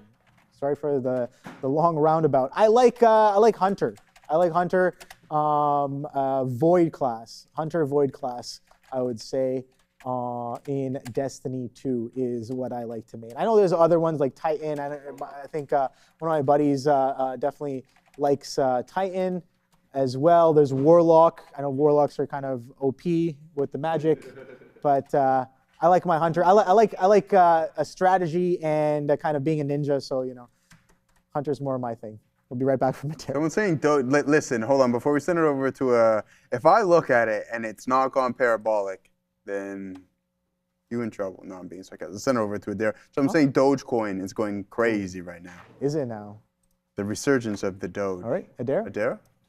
Keep an eye here on SpaceX. Wall Street Journal reporting that SPCX has lined up more than $8 billion in Golden Dome contracts. Apparently, that's at least 1/3 of the Golden Dome spending so far. So again, SpaceX reportedly lining up more than $8 billion in Golden Dome contracts, comprising apparently at least 1/3 of overall spending from this program thus far. So yeah, I guess some DoD contracts. Good look here for SPCX. If I get more details, I'll keep you posted. Where that was I just about to do? Pull up Dogecoin here. Let's see what's going on with the good old Doge? I'm still holding mine. I haven't looked at mine in the longest time. Forever. Yeah, there's no reason. Why should I even look at it? Wow, we're back. Nice. We are so back. We're so back. Funny. No. I got my alerts up at 24 pennies. Let's see. Dude, when you hop on, do you see what it does when you go on to trading? Yeah. The little dog, the Doge man. dog Talk about comes up. yeah. Comes up. You gotta Restart it though. Can we I do think. that? Yeah. Restart it and then pull up the ticker again. Like Yeah, we'll go 5 go minutes. somewhere else and then Let's like see a if it different does it. ticker and then pull it up again and then on this. 'Cause that's crazy. Like they're just dancing on you at this point, man. Let's pull it up. Is it coming? No, the original, not the tether, not the tether. You No, gotta that's where it came. That's where it came up got the on. tether? Yeah, it Okay. came up on the tether. Anyways, yeah, I mean, a whole penny. If you're looking to get involved with it, then I mean, we had this nice run. I remember I was in my maybe mid-20s or something along those lines when. That's crazy to think how long ago it was when it went up to like 80-something cents OB. That's when that was the prime for me in Dogecoin, or did it even ever? Apparently, according to this, no, but it wasn't 24. It was a lot longer further back here. Yeah, 73 cents. Oh, back in the good old days of 2021. Man, oh man, the ride that my boys and I went on with this one was pretty fun, OB. We were buying it at like 8 bro, cents. I was there. You the whole way. were on the roller coaster as well too? I also have sub 10 penny entries. Oh, do you? Yeah. Do you have more here? Are you gonna grab any more of Dogecoin by any chance? I don't know. You know what? I don't think very many of our viewers would know this, but I was buying this stuff off of Square. CoinSquare. Yeah, the Canadian CoinSquare. Sounds so crypto. familiar. There was like 5 cryptocurrencies that you could get. Dogecoin was one of them, and me and my boys we put a couple $1,000 in each. I was on a lot of my small caps, nice. Crypto small coins. They're called ish coins. A lot of my ish coin trading was on Bittrex, if you remember. I had some ETH on there as well, but Bittrex was huge, and that exchange got closed down. What's that? Binance was one of my first. That's what I first started trading on, was Binance. Bittrex was so. And doing technical analysis on was Binance. Yeah. All right, who you guys? Let's know. Let's do maybe we'll throw up another poll here. Is anybody else involved in some Dogecoin? Remember when Elon Musk went on his little thing there where he was accepting Dogecoin payment? Yeah. It's just like, man. I mean, sure, I'm not selling Teslas, but I kind of went on that thing as well. Like during COVID, when I was just like, I was accepting everything because I was trading it. I was like, funny enough, we were trying to sell some bigger ticket items on Facebook just to kind of clean out the house. And I was just like, I will accept cash, e-transfer, or crypto. Just give me anything. Funny enough, one guy tried to lowball me with the crypto. He was going to give me like a few grand less. And I was like, dude, just because it's crypto doesn't mean you get a discount. or BTC? No, BTC, I think I would accept fair, BTC, man. ETH, either or. Yeah. I think you get yeah, BTC. I mean, I've seen at a lot of people were accepting BTC left, right, and center. Again, when it's down and people are kicking it. Yeah, exactly. I remember back in the day. Funny enough, it was 50 Cent. Shout out! I'm wearing G Unit today. But are you actually? Yeah, I am. This shit right there. You know, let's zoom in on this. G Unit clothing. Yeah. Look at what it says underneath. What does it say? Right there. You see that? Can we get a zoom in? Oh, here, where? Take money. Okay, so it says take money, get money, make money. Okay. So that's a motto. That's a vintage. Remember the G Unit sneakers? I always wanted that. But where I was going with that was he had sold his label didn't even tell him, but he had sold some albums for Bitcoin, and that was just sitting in a wallet untouched for so many years, and all of a sudden, like he was just like, oh, I just stumbled upon a few $100,000 of Bitcoin just because he had those there payments still sitting there from crypto payments. All right, we're gonna pull this up here because now it's getting somewhat comical. Apparently, NXTT. Yeah, no follow through on these bad boys. Game your game to the downside. Another couple of the other names. Was it NAF? That was no liquidity there, but the NXTT now halted to the downside. UNEH. Let's see if we can get this to change for us here momentarily. But that was another name that was up substantially. I don't know if that's necessarily the case. And then BRLS, I've seen a couple of names. But once they're south of the volume weighted average price, I pay no mind to them because that's not what I'm looking to do. That clearly tells you that sellers are in control, and that's not what we're game. 50 just released the G Unit kicks. No, man, I was looking at those in like in the early 2000s for sure. How do you like SBET for a long? I'm kind of liking it's set up ESP zoomed out bit 5 to 1 day chart. Oh, okay, yeah, let's pull up SBET. I don't know if you're a fan of SBET here, OB. We'll get your opinion on it as well, too. Again, if you just look at bigger structure, breakout volume supporting it. Now, listen, probability, according to Dow, probability would say that the continuation may be in your favor. There's clearly going to be some form of a resistance here. Sharp link incorporated here. I mean, $8.28 could definitely be in the works, but this is what really stands out to me is this massive volume candle. It's kind of like what we're looking at here in regards to Bitcoin. We'll head over to IBIT. Look at the volume supporting the move, right? I think that's what we need. I personally focus on, even from an intraday standpoint, right? Like, is the volume there? And if it's not, the probability increases that it may be a false breakdown, all right? So, yeah, there it is, re-released. Yeah, you might have a good opportunity with that one in the continuation to the long side. I don't know if it's optionable or anything. My boy Don is saying that he's in some leverage plays as well too in regards to SpaceX. Yeah, I mean, let's just hope it doesn't completely break down and head south of 102. I don't think that's necessarily going to be the case. Thank you, Joe. Anytime, Brian. Yeah, if you guys have any further questions, now listen, I have to hold on to today's gains, even though it's nothing crazy to write home about. Too many times last week and yesterday as well too, in regards to Moderna just being up and then trading it all away. That is bad, OB. We're not going to be doing that again here today. Yeah, I'm just getting out of Moderna here. I'm obviously chasing the 30 breakdown because I'm like, I don't have my 142 still, my 142 short that was for some reason taken away by a ghost cover. Yeah, just kind of keeping it tight here. Maybe not the best idea. Just gonna leave it like, what is that? 1, 2, 3, 3 strikes. You out. You out. Yes, sir. You out. Take a breath.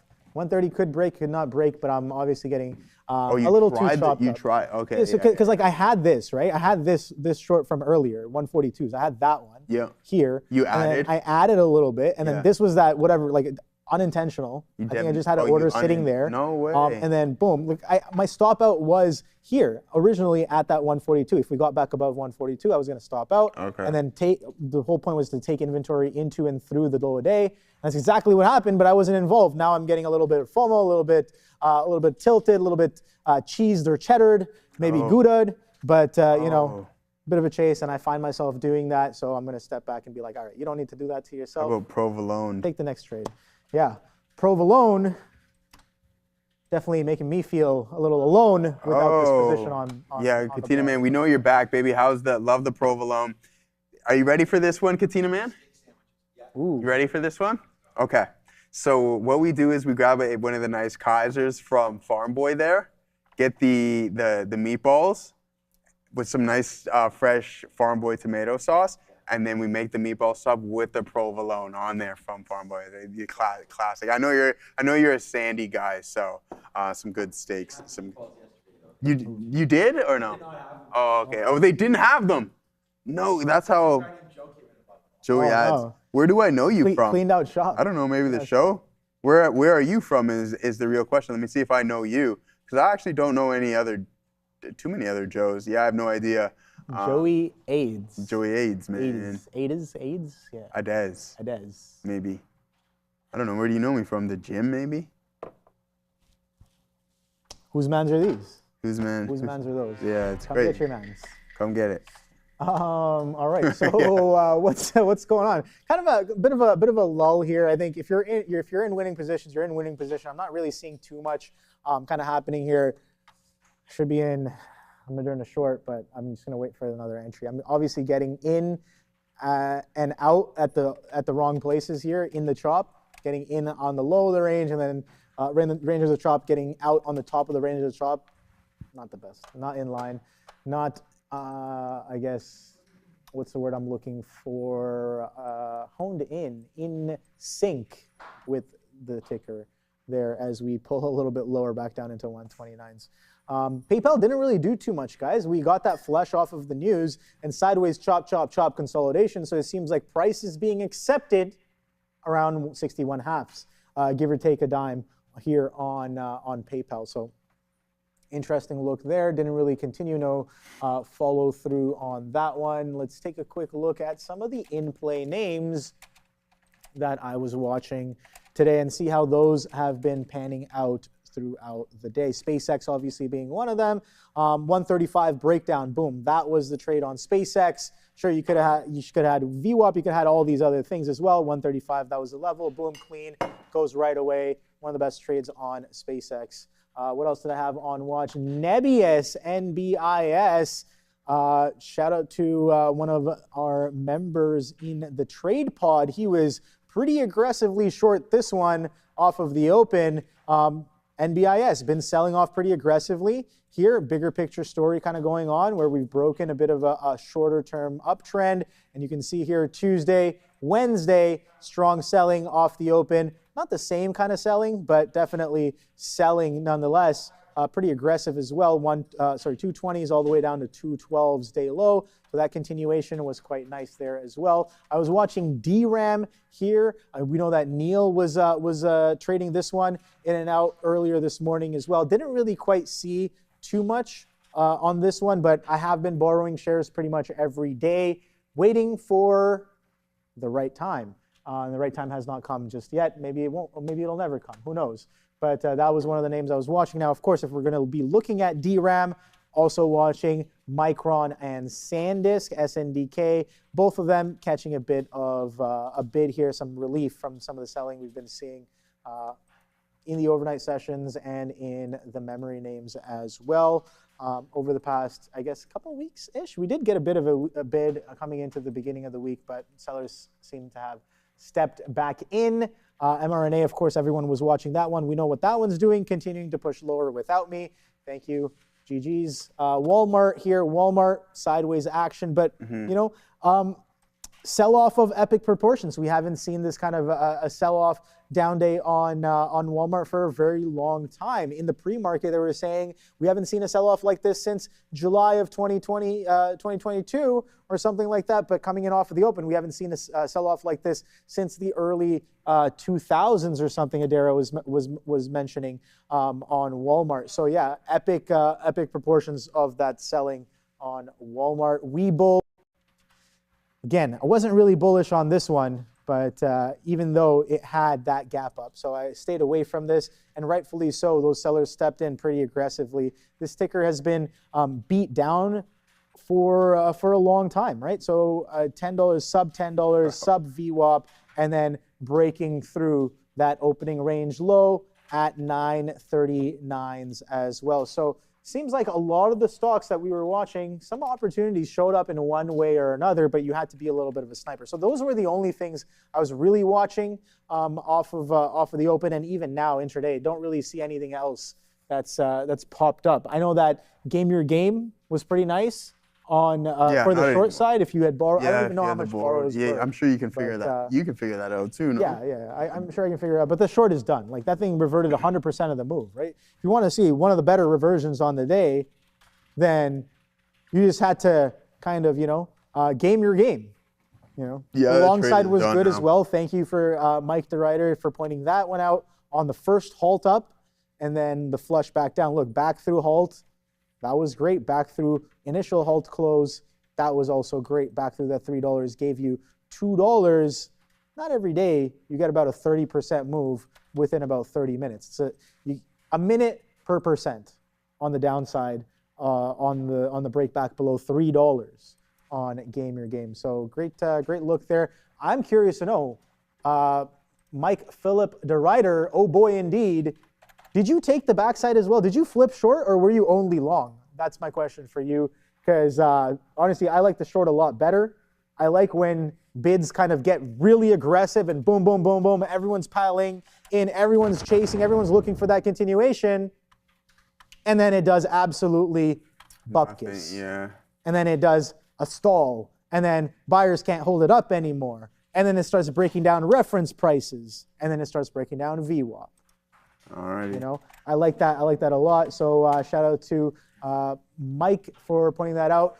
He's saying he didn't. Good luck. He almost did, but was typing too much in the chat and missed it. Come on.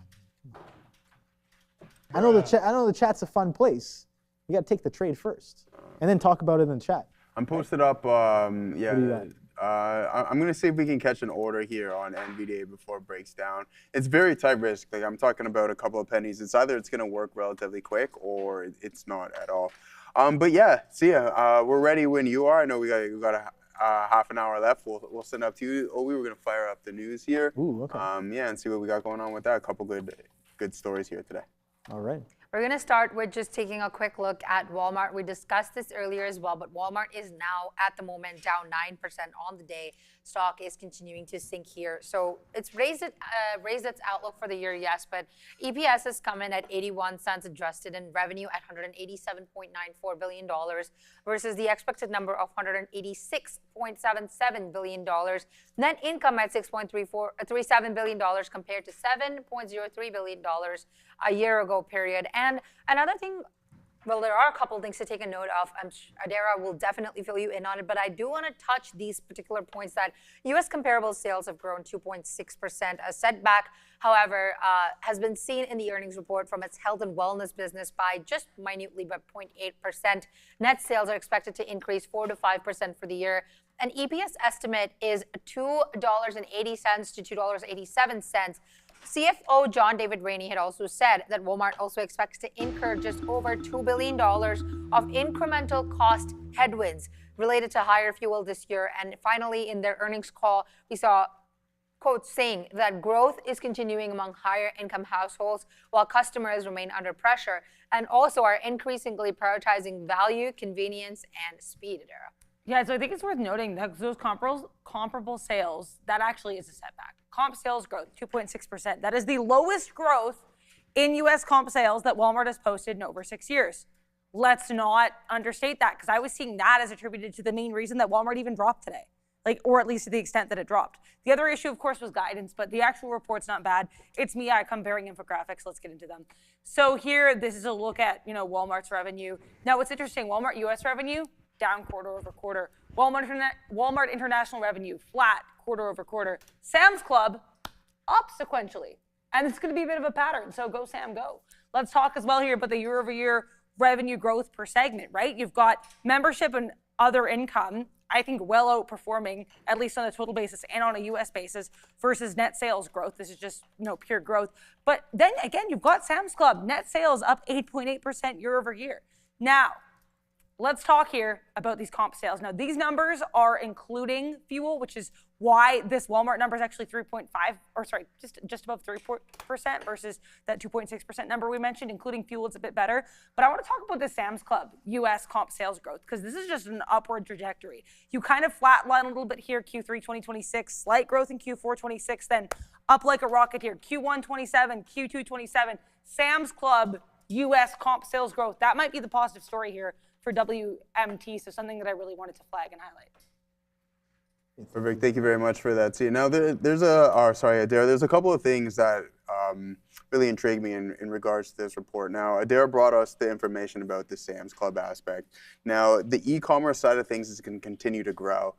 They're spending, the digital ad revenue is increasing as well too. So that's something positive within this company. But I think it's starting to be a narrative shift here, and we're starting to see this across multiple retail names. Now, we were talking about the name slipping me, but Marmax and the company within that, slight brain fart here. But anyways, aside from that, what we're seeing is that the consumer is really, really starting to fix their concentration.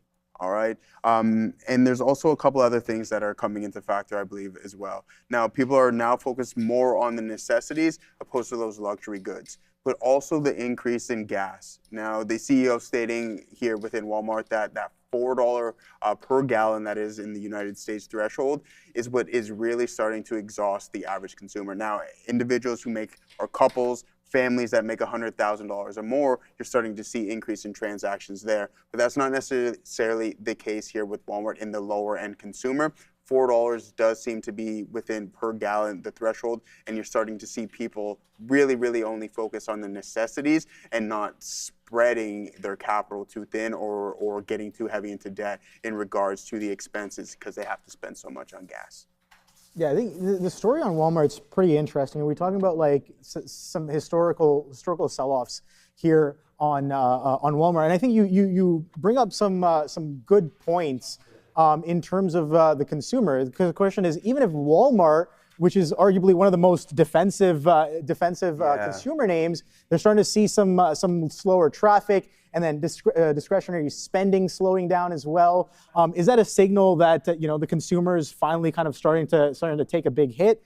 I know there's a lot of talk about luxury spending being down as well. So here's the thing, like Walmart's down aggressively on the day, and the story isn't EPS, right? It's the slowdown in their core business, because the thing is, it's their first comp sales miss in so long, in 5 years, right? So their discretionary spending is definitely down, and we're seeing this kind of shift in retail and consumer spending. So I think rightfully so, a little bit of a change in potential fundamentals when you start seeing things that haven't happened in 4 to 5 years. You see investors kind of heading for the door, maybe deleveraging on some of those things. But I think even though they provided a great forward look, the bigger thing was that comp sales were down for the first time in 5 years on Walmart, and that's relatively rare for a name like Walmart. And again, it just goes back to my point of being, I think, so much because people have to spend so much money on fueling their tanks getting to work. You're starting to see that kind of that luxury spending start to slow down in the average consumer. What's up, Randy? What's going on, Randy? All right. How much is that Porsche costing you in fuel? Yeah, I know it's a diesel. These days. Yeah. It's not the diesel. Oh, it's not the diesel. Oh, okay. How much are you seeing increase? Okay, all right. So do you feel 91 or 94? 94s? 94s? At Shell only? No, sometimes Esso has okay. Esso is better in my opinion. I know like one of the cars like only Esso for me. I think it's yeah. Sorry, only Shell. That's what I meant. Only Shell. I prefer only Esso. Shell. Esso is better. That's what I meant, not Esso. Esso is It's better. like that car only feeds on Shell and not Shell. How much are you spending? 200 plus to fill it up? $250 for a tank. And what year is it? 23. Or you could just buy a Tesla, like Katina Man said. Yeah, 4 times a month. Yeah, Sean's saying, or you could fill it up for free if you get a Tesla, or maybe a Neo or a Polestar. What's that? Yeah, get the Lucid. Yeah. Rivian. All right, guys, let's talk some Alibaba here. Oh, okay. All right. Yeah, we'll wait till before we send it over. Yeah, Randy. Apparently, you're in the way there, brother. It's all right. We'll let him rant. We'll let Randy ramble on a little bit. But yeah, no. I think you're in the camera. You're in the camera shot. All right. Let's take a look at the second story of Baba now. Also reporting, so earlier in the day was flat, continued to remain flat. The stock has not gone crazy as much. It did have a little bit of an uptick during the after the open. So let's take a look at what really going on here. CapEx up 75% to 67.7 billion Chinese yuan. That is equivalent to 10 billion USD. And this was primarily driven by customer purchases, increase in CPU compute capacity, also higher prices across a rather broad range of chip components. Revenue is now up 9% to 268.95 billion Chinese yuan. And in March, if you know, Baba had reportedly told us that they will be upping the price of AI computing and storage products by as much as 34% due to surging demand. Revenue for Key Cloud division, which is the key unit that monetizes AI, has seen 48.4 billion yuan and is up 45% year over year. So the Quan 3.827B is capable of handling coding professional work, research, also long horizon agentic tasks, the company has said in a release. Also, another thing that Baba said that I saw on X earlier this morning was that expect substantially higher gross margin profitability and as own chips replace commercially purchased chips in AI data centers. With that, you have Baba absolutely flat on the day. Thank you for that, Sia. And I'm going to just add to your point here. I mean, at the end of the day, these guys, they're making 10% more than what they did the previous quarter. But just considering they're spending so much, and we're seeing this within some of the hyperscalers in North America, obviously the Amazons, the Googles, the Microsofts, and the Metas, Now, earnings per share fell 42%, adjusted net income declined 38%, EBITDA fell 30%, net income plunged 75% to 1.5 billion. I mean, if we're worried about some of the capital expenditures here, then I don't know how you feel about Alibaba. I mean, also, we look at the AI and cloud compute services revenue jumped 45%, I mean, which isn't horrible, but if you're expecting this stuff to pay off, within the span of 3 years, to add to Sia's point, you're going to have to increase the premium in which people are subscribed to the platform, the Quen model. Now, as for increase their use of public cloud and AI products, AI-related product revenue reached 1.82 billion. So they're making money. They're making some form of money here, considering they're spending a boatload, marking 12th straight quarter of triple-digit year-over-year growth. Yeah. So they're spending the money. The capex is there. They're building these models. Even though it costs a lot of money, you're slowly starting to see it funnel back into the company. Yeah, I think you cover some solid points there. Baba down on the day, but getting bid right back up off of the open. The initial reaction was pretty aggressively sold, down. I guess if we just do a quick measurement of from the report to the pre-market low, down roughly about 6.3%. But like, what's the bigger takeaway here? And I think you cover some great points. Their revenue is up. Their growth is up. I think what investors are a little bit more concerned about when it comes to this one is that you're making more money. You're very profitable. The business is actually accelerating, but you're also taking a lot of that I guess revenue from that and it's spending it all back into AI. So the investors really got to ask, like, what's the time? Are we going to give up current short-term revenue for AI to make your AI moat? Right? That's the real question for Baba. And are investors willing to hold through some of that drawdown when it comes to some of the earnings reports? That's the question here too. That's the trade-off. That's the question, right? Like we've seen some of the I mean, Meta is a different exception, right? Because I think they have multiple headwinds. But think about how heavy Microsoft was hit for a long time just due to the capex. Same thing with Amazon depleting 75% of their free cash flow. People these companies are getting punished for spending all of this money, and obviously the circularity of things within North America as well too can be somewhat of a worry. But Google these companies are showing that they're making money off of this. Course. So that's why I think the bubble debate is still up in the air for me, because it's questionable. in the .com I'm not aware, but from what I've read and what I've heard is that they weren't making any money. Here these guys are raking in billions and billions of dollars. So I mean. Hey, yeah, I mean, but I think that I think it's a little bit more convoluted than that, because they're just kind of passing around the buck, right? They're kind of paying each other, and then asking banks for more money, and then continuing to pay each other some more. So it's just like, is that kind of system going to fall into itself? That's the question there, right? So there's a billion monthly active users across the Gemini ecosystem now. It officially surpassed OpenAI. I understand that aspect of it but it's just like, I understand their revenue, one of their source of revenue is coming from that, but we're talking about spending. Yeah. Right? We're talking about the issue here being spending. And the thing is, they only had, 56 billion investment planned, and they've already spent half of it.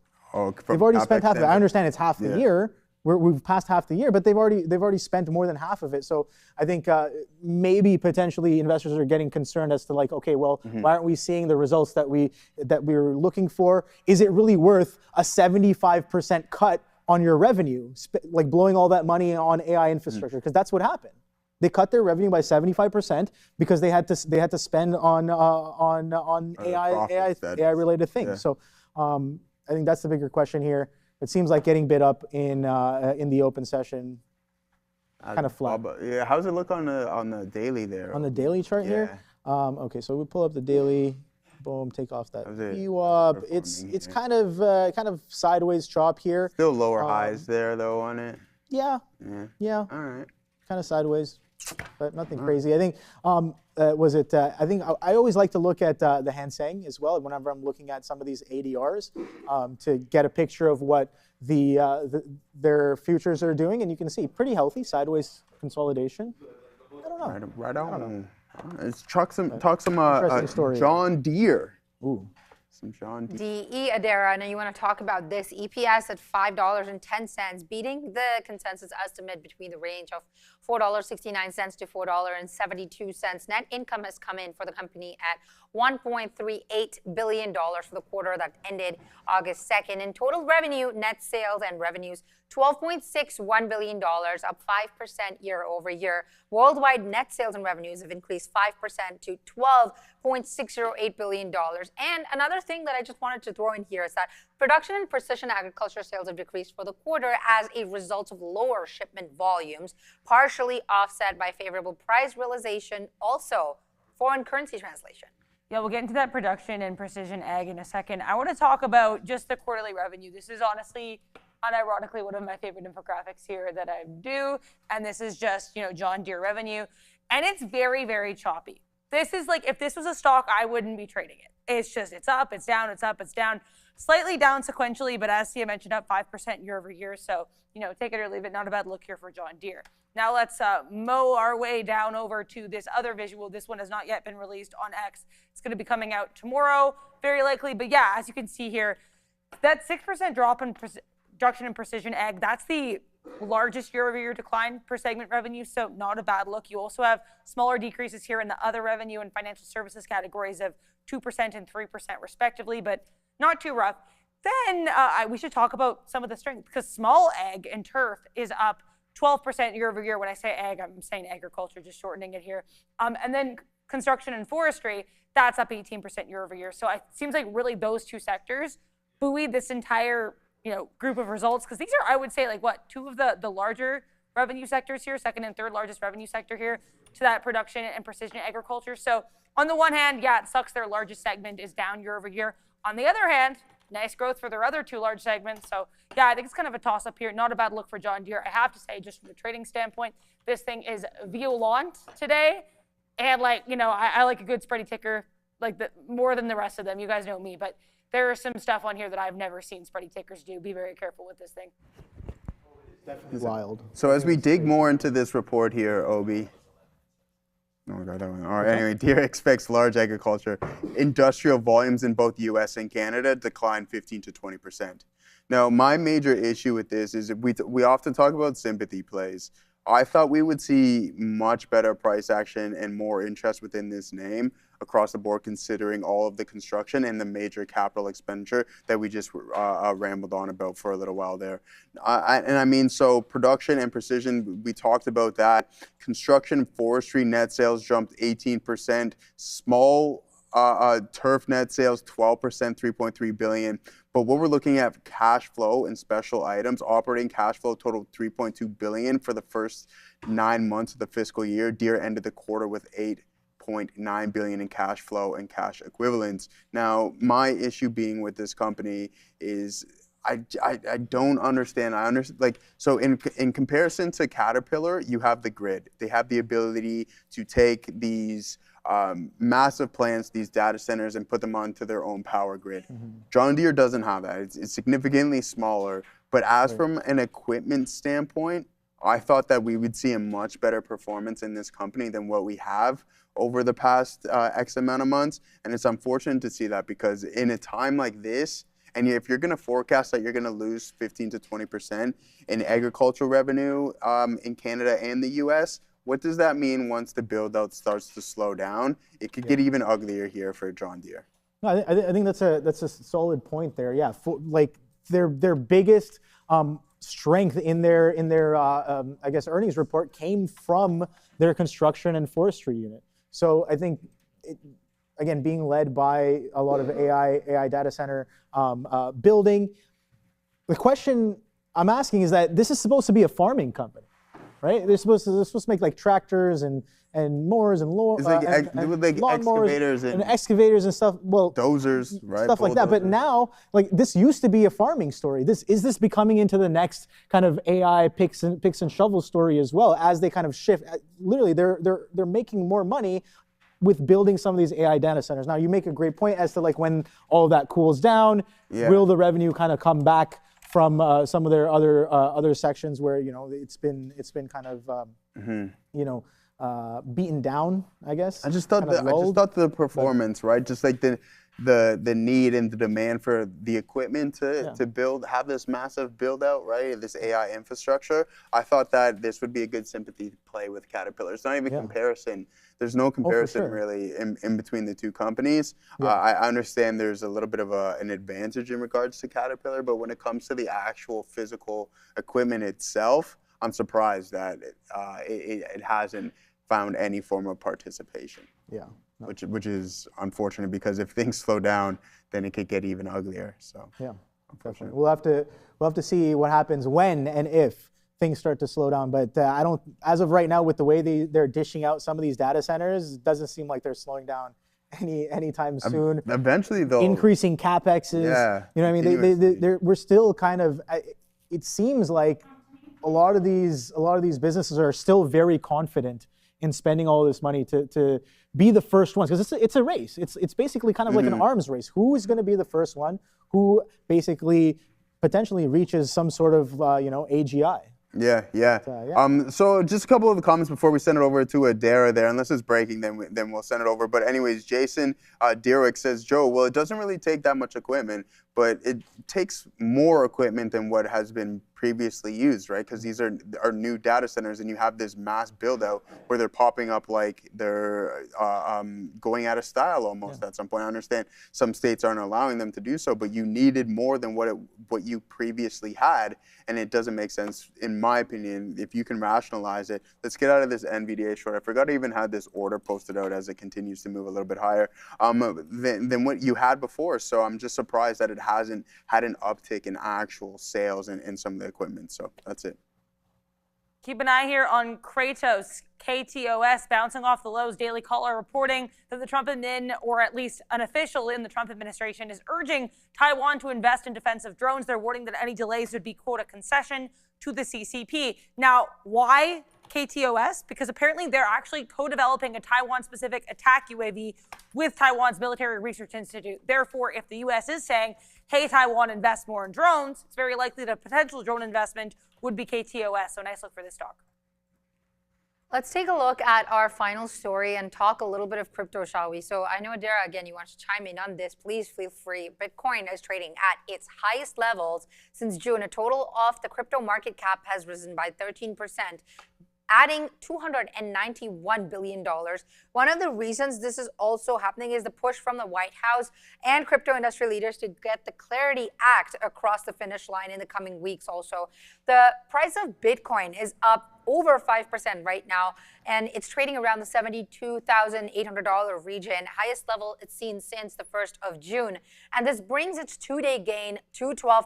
Earlier this week, I had seen Bitcoin trading around the $63,000 region, so this is a pretty big jump up here. And crypto stocks overall have followed suit. I always like to check levels, so charts on right here. Ethereum is up 4%, over 4% on the day. Solana is up 3% on the day. And XRP is leading this pack. It's up 20.7% on the day. So also just checking levels for Coinbase is also continuing to rally. It's up 8% on the day. CRCL, that is Circle, is up 7%. And finally, MSTR, that is Strategy, is up 8% as well, Adara. Yeah, so I think here I have two things I want to say. First, I kind of want to summarize this whole Trump meeting, and then I'm just preparing my screen for the second part of what I want to say, which is going to be kind of getting more into what I think maybe some of the issues are going to be with getting that, what's that thing called, the Clarity Act across. So let's just start here by talking about the meeting yesterday. We'll start with the meeting. So yeah, this gentleman was here. He's not on the screen, but his stock is Coinbase CEO Brian Armstrong. He was present. He spoke, and he was very anti-Gary Gensler. Gary Gensler, of course, former not pro-crypto SEC chair. Now, the current SEC chair, Paul Atkins, he was praised quite a lot. He was present at this event, as was a man, Michael Selig, who is, I believe, CFTC chair, and I guess he was also praised for his pro-crypto efforts. He also went pretty hard on Gensler, who, again, hasn't been working for over a year and a half, still getting lots of hate. Now, the thing that was interesting is it was kind of hard to argue what the purpose of this event was. Like, they called it a summit, but it was just some people taking turns talking in a mic and having stuff to post on their X accounts like Vlad Tenev did. I'm not joking when I say Vlad Tenev just pushed his hair aside like this on and off for a whole half hour. And if you guys have seen his hair, you know what I'm talking about. before this event started. Like, there was a lot of people not really knowing what to do, what was going on. Trump was half an hour late. When he was there, again, it was just the things we've kind of already said, where he was just urging this Clarity Act to get passed. Now, at this point, I think really the only person who can get this on the docket, and I believe he has gotten at the docket for early September, is Senate Majority Leader John Thune. At this point, it's in his hands. But now I'm going to switch a nice little transition there to the second part of what I want to say, which is getting back into this whole Clarity Act mumbo jumbo. Now, I have 3 senators to show you, all 3 of which I mentioned earlier. This guy, Bernie Moreno, he's considered the first senator to be elected by the crypto lobby that happened in October of 2024. Now, he and Cynthia Lummis, who we'll get to in a second, they both were having backdoors meetings in early August with the White House saying, hey, we have to get this Clarity Act off the ground. Other dude of Tennessee here, Bill Hagerty, also very pro-crypto. Now, Cynthia Lummis. Now, I mentioned she's a massive driving force here in crypto. She and Moreno doing the closed-door meeting. Senator of Wyoming, she's leaving, though. And her replacement, so she's the blonde. You can see her replacement here to the right, or at least her potential replacement, the Republican nominee here as of a couple days ago, Harriet Hagman. Now, I looked into her record because I said I would, and she actually is pro-crypto. So this could be still an okay look here for getting the Clarity Act and other crypto-related legislation passed. However, unlike Lummis, who is a massive driving force in crypto, Hagman doesn't consider crypto to be one of her key priorities. So I think it's not a bad look for crypto, but it's maybe not as good of a look as like a true pro-crypto senator would have been, just from the perspective of the crypto space. Yeah, guys, like if you've been in the show a lot, I find U.S. politics really interesting. I watch these hearings on my spare time. So yeah, if you ever want, and just in general, a little bit of a political slant, not picking sides, but just, a zoom into any of these topics, I'm always here for that. And with this long rant over, yeah, I think that the Clarity Act could very genuinely be in trouble. And as Joe and I were saying, these Kalshi is showing we might not get it till 2027. Thank you very much for that, Adair. I mean, in regards to crypto, listen, we talk about, we can go on probably about Bitcoin for quite some time, but I don't think that's necessarily a narrative in which is going to happen right now. October of last year, around my birthday, is when I think might actually have been on my birthday. October 5th of 2025 is when you seen that $126,000 marker in regards to Bitcoin. Oh, I remember that. We had some conversations about that top. Did we? Remember, I was like, yo, we're not looking back here for at least a few months. I was like, this is the top, right? Yeah. Well, been with the way it didn't really kind of capitulated, but more like rolled over. Dude, there were like a couple of weeks later, there was mass liquidation events. Of course, events. Confirmation came in. And it's been in a downtrend for almost 12 months, right? Like, think about it. September will be 11 months. If it heads back to, if it's still down and it hasn't. Now, Neil and I were looking at the potential, or saying, so if it's 20% off of the lows, then officially not in a bear market anymore, which is slightly odd, but considering it would still we don't know what it would be at that specific price. That's funny. But you were down 60% off of the highs. So now you go 20% in the opposite direction and you're no longer in that trend. What are we? We might even be around that area, 25%. So we can officially say that Bitcoin is no longer in a bear market. Can we? Considering that this whole asset is still down 43% off of its previous all-time high. Now, I think a couple of stars are aligning here, right? Mm-hmm. A trend line break. Trend break, yeah. Volume stepping in. Yeah. Catalyst on the horizon. Catalyst, tailwinds. Yeah. So has the narrative changed? An accumulation phase at the lows? Did we think that we were going to drop 50% before? No. And I didn't think that we would see the exact same type of volatility in which maybe we started to panic a little bit too much here when the derivatives market started to step into IBIT. And that wasn't the narrative. It still proceeded to sell. It took immense amounts of time. I don't know, a couple months at a time it would consolidate, take an additional leg lower. I wasn't expecting that, especially once IBIT came to market. You had the successful ETF launch, it's the most successful of all time, but yet it still struggled at times when other analysts, I know Sean's good friend Tom Lee was saying $250,000. You had a $500,000 on Michael Saylor's front, and none of that happened. You didn't even get to that. You got a little bit above halfway in regards to the $250,000 mark that I just couldn't stop seeing the headlines on CNBC. And then it decided to tank 60%. They weren't going to make it that easy, apparently, Obi. Yeah, I think the aggressive bidding that's coming in on what? Just Trump hosting some people at the White House, understandably enough. But there's a lot of, I think, ethical hurdles that we also have to kind of surpass. Still, not everything is just done and dealt with. Like, okay, Clarity Act is coming through. There's a lot of disagreements, as Adara mentioned earlier, on the Clarity Act. So, is it going to pass? Is it not going to pass?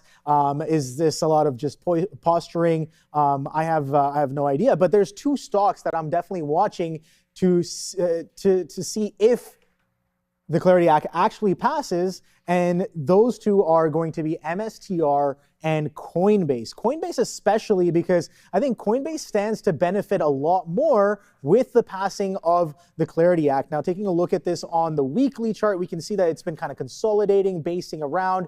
We saw a similar kind of action on Bitcoin before it kind of started to break out on Ethereum as well. But Coinbase, take a look at this. Support 145s, 150s, support 145, 150s, and then again, 2, 3, 4 times over the past few years. Since 2024, we've held this 150 level on Coinbase. Is this going to be the turnaround? That's the question I'm asking. I like that we're holding that support level. I really do like Coinbase when I'm kind of looking for a potential vehicle to trade based off of the Clarity Act story. But MSTR is another one. Right, MSTR. We know that bit of in trouble over the past year, especially in 2025 with the flush all the way from 300s down into here. A lot of people were talking about, when is he going to get liquidated? Is he going to get margin He'll never get liquidated. According to as of right now, I think he's just straight up chilling. But we'll have to wait and see what happens with this one. But I do like Coinbase as the better trade on this whole Clarity Act move. We'll see if there's going to be follow through. I like that Bitcoin's finally back above 70K. That's very interesting to me. Now the question becomes, is it going to sustain? Is it going to sustain, or are we going to see a pop, stall, lower high, and then flush? Because technically, as of right now, we're still making lower highs, even with the bid that we got today, right? And yesterday. So I think we got to stay patient, see how this story kind of unfolds to really see if Bitcoin can start another rally, another cycle, or not. But yeah, Adara? I'll be pretty quick here, guys. I just think this is pretty interesting. Look, Anthropic reportedly preparing to file for an IPO as soon as the end of this month. So this could be within the next 12 or so days. Potential listing could be targeted by the end of October. They're also expected to match or maybe even exceed the size and scope of SpaceX's record IPO. This is coming to us via Bloomberg. Ooh, that'll be exciting. Yeah. You got cash on the sidelines for this bad boy? Always. All right, man, always. Fantastic stuff, Obi. Thank you guys very much. Adara, Sia, everyone during the midday. It's time for us to send it over to the gentleman. I'm going to grade this butter chicken. Ooh, we'll see what we got going on with there. I'll decide on it as well. Let you guys know tomorrow. Take it easy. Thank you, everybody. We've already established, Joe, that you're not allowed to grade the butter chicken. Joe is not allowed to grade the butter chicken. What happened? I'm not allowed to grade the butter chicken. Sean is not allowed to grade the butter chicken. Adair is not. Because the only people that are actually allowed to grade the butter chicken are Obi and Sia. Why is and this was made incredibly clear. It's not obvious to me why a dish like butter chicken would be only gradable by those two members of our team. But that's what I've been told. So I've declined to grade the lunch today. I just want to know who told you that. They were saying it the whole. Obi was saying it live on the show. I'm just unbelievable. Of butter chicken experience. I'm just saying it's like not even free. No freedom. Yeah, but what if I told you, Obi, that I have had more butter chicken at more unique places than you have, possibly? Then I would say to prove it. But why don't you? Can you prove it? I've been Brampton. I've had more Indian food. My mom's been making butter chicken. That's fine, but we've had growing up. Yeah, but we've had butter chicken from aunties. Yo, straight. I've had it from 15 of your mothers. That's what I'm saying. Straight up, in high school, I would eat two dinners in high school. Want to know why? I eat dinner at 6 at home. And then I go to my boys' house, and they eat dinner at like 9:30. So like, I'm going over to study. And there's 10 of Obi's moms and then Granny was making me dinner too. I'm just saying, I could grade the butter like chicken. It is over here. And plus, butter chicken is like the whitest of Indian food anyway. It's so good though. You know, so. It was pretty good. Yeah, it was pretty good. It wasn't like. It was pretty good today. I don't know, 7.5. My wife actually was white, makes a great butter chicken. Exactly. So. We're just joking around. I just thought it was. Yeah, we're all playing around. It was actually pretty good there. Yeah, the next time we have meatballs, absolutely nobody's allowed to grade them because. Yeah, never. You know, my Nana who passed away made meatballs. You know, so anyways. Nothing ever compares to that. Yeah. It's homemade is the best. But welcome back everybody. SpaceX down 5%.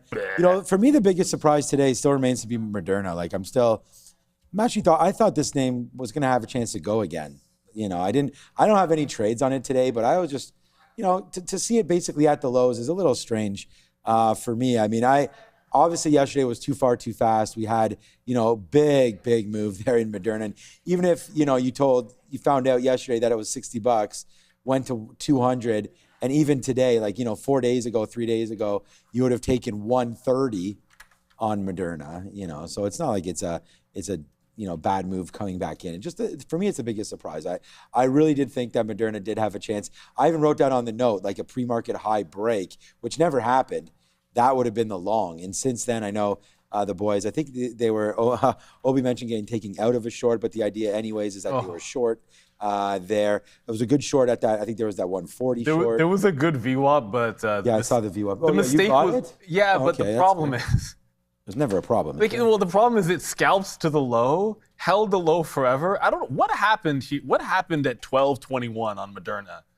Because it seemed like it was just a regular scalp trade, and then all of a sudden it just held the same low. It's like, it wasn't a bad out because it just held that higher low bid for an hour or whatever it was, and then it flushed. It's almost as if, I didn't see any news. I guess it's just like maybe technical flat bottom break. So I'm a little surprised too because it felt. The market see this? It felt like this VWAP test had turned into the bottom, and then you had a higher low, VWAP, hold a higher low, and it's like, okay, well, that's fine. That's the short. It's probably going to be a bounce from there. And that ends up not being true. So, I'm glad it was in it. It was okay, but it should have been like twice as good when that flat bottom broke. Maybe wait for 110 to 115. We'll see. Yeah, we just got stopped. Just before I do this, we just got out of Apple. Just finally breaks. The market broke the low. Yeah, that's what I was saying. Like the market just started to go there to the downside. I guess I'll have to plug in here. I am connected. We'll have to hear what's going on with this market as we go. But we do want you to connect with OGen, and we are now seeing, and we've been seeing for a minute, updates out of Origenics. Of course, their ticker is symbol OGEN, on the NYSE American. The company has now activated its phase 2A clinical trial in Australia with its first site fully operational and patient dosing expected next. They're developing ONP-002, which is an intranasal treatment targeting concussion and mild traumatic brain injury, an area where there are currently no FDA-approved therapies.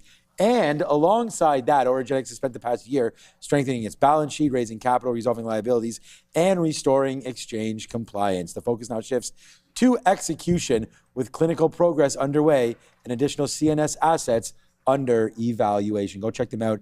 It's ticker OGEN for all your concussion, not needs, but if you have suffered from concussion or know anybody that's looking for some treatment, go check it out, OGEN.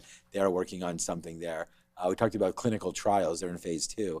That's what happened with Moderna yesterday. We'll see if they can get that going a little bit. And then we do have retatrutide. What is it? Okay, I have to look it up. Retatrutide. Retatrutide. Okay. Yeah, retatrutide being discussed with Eli Lilly. So that's going to be coming out soon too. That's what I always like to see. Really?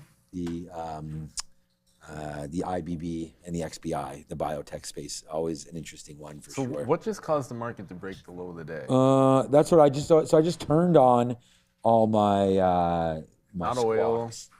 So we'll hear what's going on. Well, I don't know, was it 'cause USO moving around? It wasn't USO. I don't know. I was in Bitcoin. I got wicked out. I feel like this should still be a long term. All right. It's not that bad. They're But saying look, it no broke the trend, posts. so I'm out.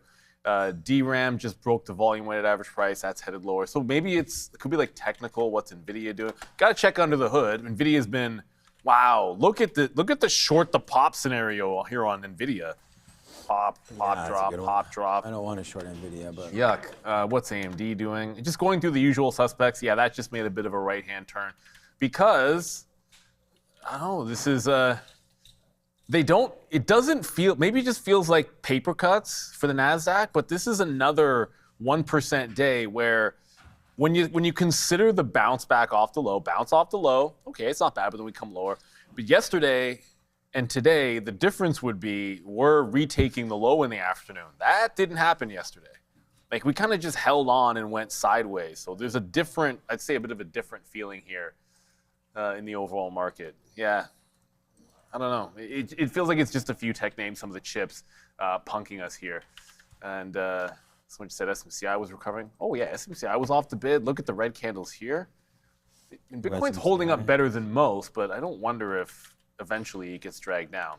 I'm going to check out my friend. Oh, SMCI all the way back up, yeah. Yeah, it got to 37, it got to VWAP. We were long SMCI early, was able to get out at VWAP. That would have been, again, another good short right there to look forward to on SMCI. But yeah, the market now down 1%. I mean, we could have a broader look here just to see. We should be having Raider Trader on around 2:30. We'll ask him, see what he's thinking about these days. But yeah, the NASDAQ in a little bit of a pullback, right? I mean, it's not huge, but just in the last couple of days, from 730 down to 709, right back to where we were just at the beginning of August again. So you're kind of giving back all of this month.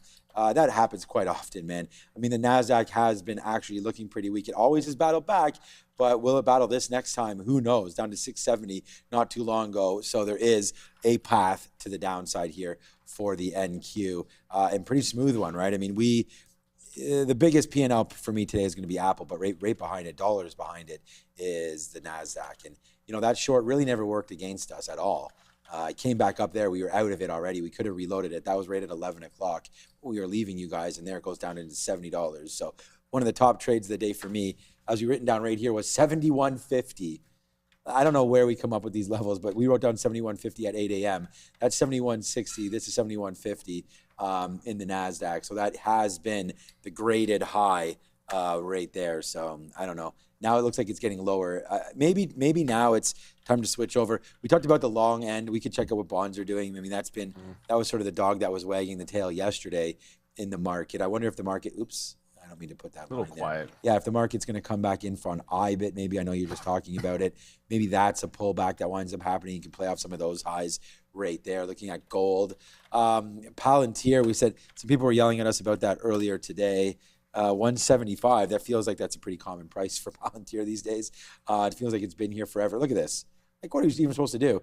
I guess like you were saying with NVIDIA, fade, fade, fade. I mean, it's basically the exact same thing here with Palantir or going long. So Palantir right now is stuck right there in a $2 range. And if it's a $2 range and it's at 175, it means it has $1 higher or $1 lower. And I'm not willing to put my money into any of those spots right now. So let us know if there's anything that's halting. This STG, halted and reopened. This looks like a nightmare there today. CDTG, okay, down to 240, 250, 280. I don't know. That's a good one. CTG there. What about WeBear? Is that WeBuy? No, Webull. Oh, Webull. Oh, because there was that WBuy. That was one that I thought you meant. Oh, but yeah, Webull might be.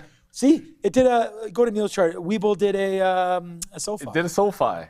So it SoFi'd itself. It 100% SoFi'd itself. And that's the thing. There is certain names in certain sectors. When you get the gap on earnings, for whatever reason, it's like dump city. The only annoying thing, I actually said this to another trader. He's like, oh, yeah, that was a good short. You know, the problem is sometimes it did the same thing with DRAM yesterday. You like the level so much for a breakout that you only look at the key price level for that trade. And then when it rejects that price, instead of saying to yourself, oh, that's not a breakout anymore, you just neglect to say it's a short, which obviously $10 was just an unbelievable short instead of, and the only reason I say 10 is a breakout is if you try to remember, you go back far enough, it was all kinds of support at $10. There it was, like $10 on Webull, good bounce there. Second bounce, no good. It was like 1 for 2 swing trading this, and then it's right back to that 10 and couldn't get past the hump. But what we were saying earlier is let everyone forget about it for a few days, weeks, whatever.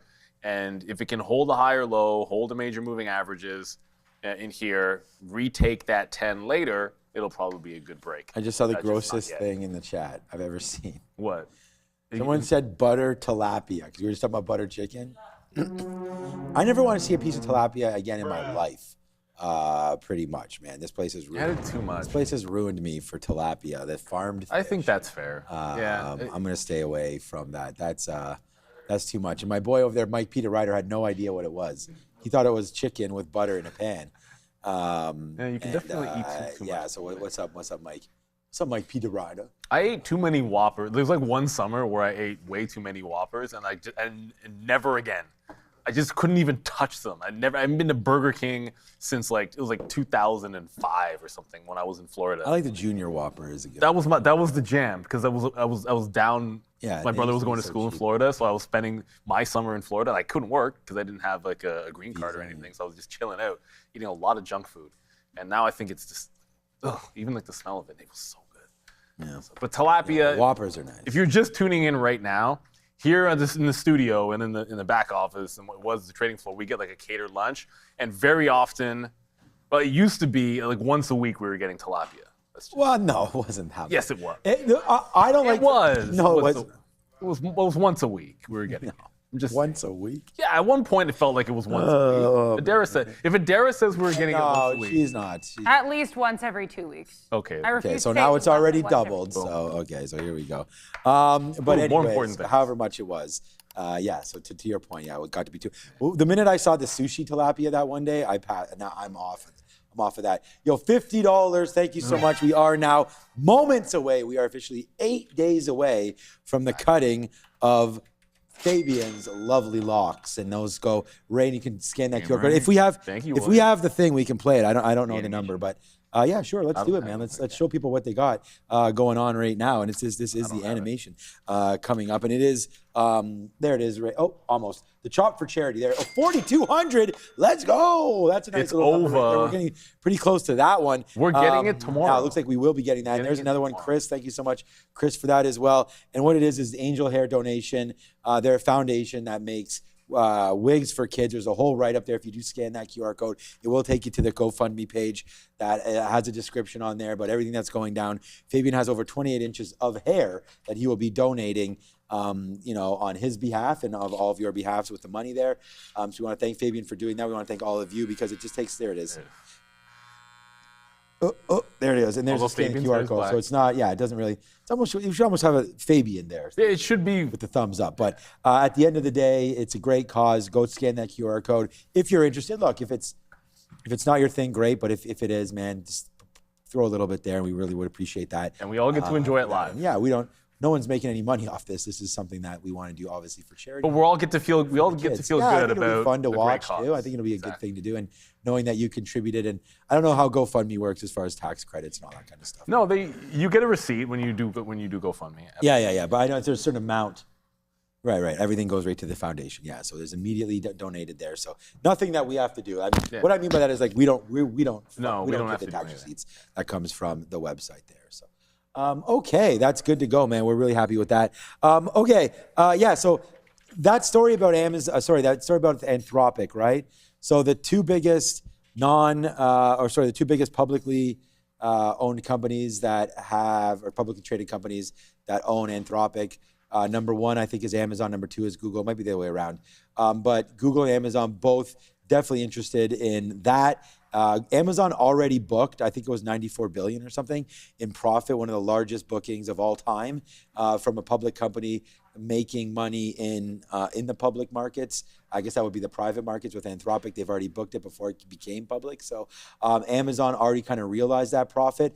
But it's going to be a big one there for Amazon and for Google coming out. It looks like Adair dropped it that maybe it's in the next coming weeks, and then potentially by the end of September, early October. Who knows? They'll roadshow. I feel like it was about a month and a half or so. Like we got the word on SpaceX, and then it was pretty quick. Yeah, the next thing you know, we had the date, and it came and went, and now not all we talk about, but we talk about SpaceX a lot. And Anthropic, I guess it's going to be NASDAQ and ANTR. I don't know what the ticker is going to be. ANTH might be Anth. Yeah, Anth. What? That's what we mind. ANTH is my guess. Put in the chat what you guys think. Your guess for whatever the Anthropic. We have to make sure. They haven't decided. They haven't decided. Once they file, they got to figure out the symbol. But I think as long as ANTH isn't already taken, I think that's probably would make. Oh, it is. Damn it. Anthera Pharmaceuticals already has ANTH. Well, it doesn't come in our drop down, but it does. Maybe ANTP. There it is. You want the H because it's Anthropic. Anthropic. ANPK. Yeah, A and T. Oh, it's a C though. Yeah. I mean, it's gonna be A and something. Yeah, Not that it matters. I don't know what it's. Oh, they could do Claude, but then No, it's they hard won't. to do They Claude. won't. The company's Anthropic, right? It's maybe. I mean, You Joe might be could. right. They could do that. It could be Claude. Yeah. CLAE. I don't know how that would work. We'll find out what it's going to be, man. CLDE. There it is. Yeah, people talking about that in the chat. APIC is a good one. Yeah. I mean, who would have ever guessed what SpaceX's symbol would be? Well, that's. Oh man. That's Okay. a difficult ANTP. one. Yeah, that's what I was. Oh, ANTP. Yeah, is that a stock? That would make sense. Yeah, ANTP doesn't look like that's taken. Yeah, that whoever just put that in the chat wins. Alejandro, you win absolutely nothing, but a great guess. The respect. ANTP. So I'll remember you, Alejandro, when that's announced. Anthropic, right there. We're gonna go from the window to the wall when we get a note from our guy Fabian over there. All right, he says send it. So let's go find out what's on the wall over there with Miss Adara wearing her green today. Yeah, it's not helping the market. Hey guys, it's another segment of To the Window, to the Wall, where I pull up an infographic window and we talk about it on the wall. Now we're talking about the Dow 30. Why are we talking about the Dow 30 today? Because I'm very happy to announce we just hit 30,000 followers on X at TTV Research. So first, a big thank you to everybody who has followed, liked, paid attention to the content. I have so much fun making infographics for you guys. And so with that in mind, let's get into the year-to-date performances for all of the members of the Dow Jones Industrial Average as of yesterday's close. So Cisco, #1 spot here. Merck in #2, of course, aided by, at least in part, by yesterday's move on that Moderna deal. Of course, we had that phase 3 trial that went really well for the two companies for that personalized cancer vaccine. Now, I mean, you've got a lot of strength, of course, in Amgen, Caterpillar, so that kind of industrial space, the health space, UNH also up here. They were, I think, the worst name in the Dow last year, so good look for them so far this year. And all of our Mag 7s are green on the year so far. That's Apple, NVIDIA, Amazon, and Google. Actually, sorry, not all of them, because one is red. But 4 of our 5 Mag 7s that are on the Dow are green. There's one that's red, and it's actually basically flat. It was down like 0.18% on the year as of yesterday. But Microsoft, unfortunately, hitting off the red side of things. So you've got 22 green tickers, 8 red tickers. So yeah, like just over 70% of the Dow here is going to be red right now. So yeah, you've got, again, Microsoft red, Home Depot red, Disney red on the year, American Express red on the year, McDonald's, not loving it. IBM, definitely not aided by that drop here on their prelim earnings that weren't so good in July. Salesforce, and last but not least, Nike. Now, Salesforce and Nike were also amongst the worst performers last year, so let's see if they can turn that around in the last quarter or so of 2026. But without further ado, that is this infographic on X at TTV Research. It's already available on there. You can find it right there in X. And once again, a big thank you to everybody who helped us get to 30,000 followers on X. It's an honor and a privilege, and I'm definitely excited to make more infographics for you all. Working on some SpaceX stuff right now, so you'll see that soon. But in the meantime, you'll see Sean and Neil right away. What's the most surprising name on that list? I mean, I think IBM. I mean, because for me, IBM had, they have the quantum space lockdown. They've been making. But you know what? Then I thought about it, the IGV also. You know what? I'm just going to the damn dollar store and picking up. Did the fly traps? Maybe the fly traps are here and they're just not working. Clearly, we didn't order the fly traps from Amazon, because if we did, they'd be there the same day. Maybe potentially, unless fly traps are very much in demand these days. So who knows if they're coming here or not. But Joe gave his. I'm not sure if Joe's allowed, but he was like talking about the butter chicken. So I because he's not allowed to talk about it, I told him, It's sitting just fine for me. He's back. He had to have an apple to get rid of the aftertaste. Let's put it that way, is what Joe had said. But Joe, unfortunately, you're not able to judge it. So, Hater. I wish I was here for that discussion, but I guess I came late to it. But okay, so I still have ANTP written on here because I'm trying to find out if that was a symbol or not. Look, the one thing that I've adjusted to the trading that has been working, I didn't do it right here. You see, and it's in the afternoon, and I'm always trying to develop new strategies. I think it doesn't matter. It can happen in the afternoon or whenever it is, but it's this. It's when, I write down a level of I wrote down 315 to 316, but, at the end of the day, it was just kept on bidding off of 316. And, it was good. It was good. Our best out is 317.40 something. So that was more than $1. So when we lose 5 cents. It's all good. but then it's the reversal into the short once a key level is broken. And it's like, obviously it's going to, a stock like Apple and, you know, most of the Mag 7 names, most of the names you're looking at anyways, will need the market to go with it. But, you know, just there, like that's a pretty easy, I mean, no trading is easy, but that's a pretty easy idea to work with. Is that better? An idea. It doesn't necessarily mean that it's going to be the one, but if you're looking at a stock and all of a sudden it breaks, and we have the flat bottom break, we have all these different things we always talk about, but like you could just short that and then against the previous 5-bar high. So that would have been right up into there. So that's like a 30-cent worth of risk on that 316 break, or you just use this, which is your 25 period moving average. I mean, it's whatever. It's an average over the last 25 minutes, right? So you could use prior bar high 5-minute chart. We had Brian Shannon on here a couple weeks back, and he talked about a 2-minute prior bar break.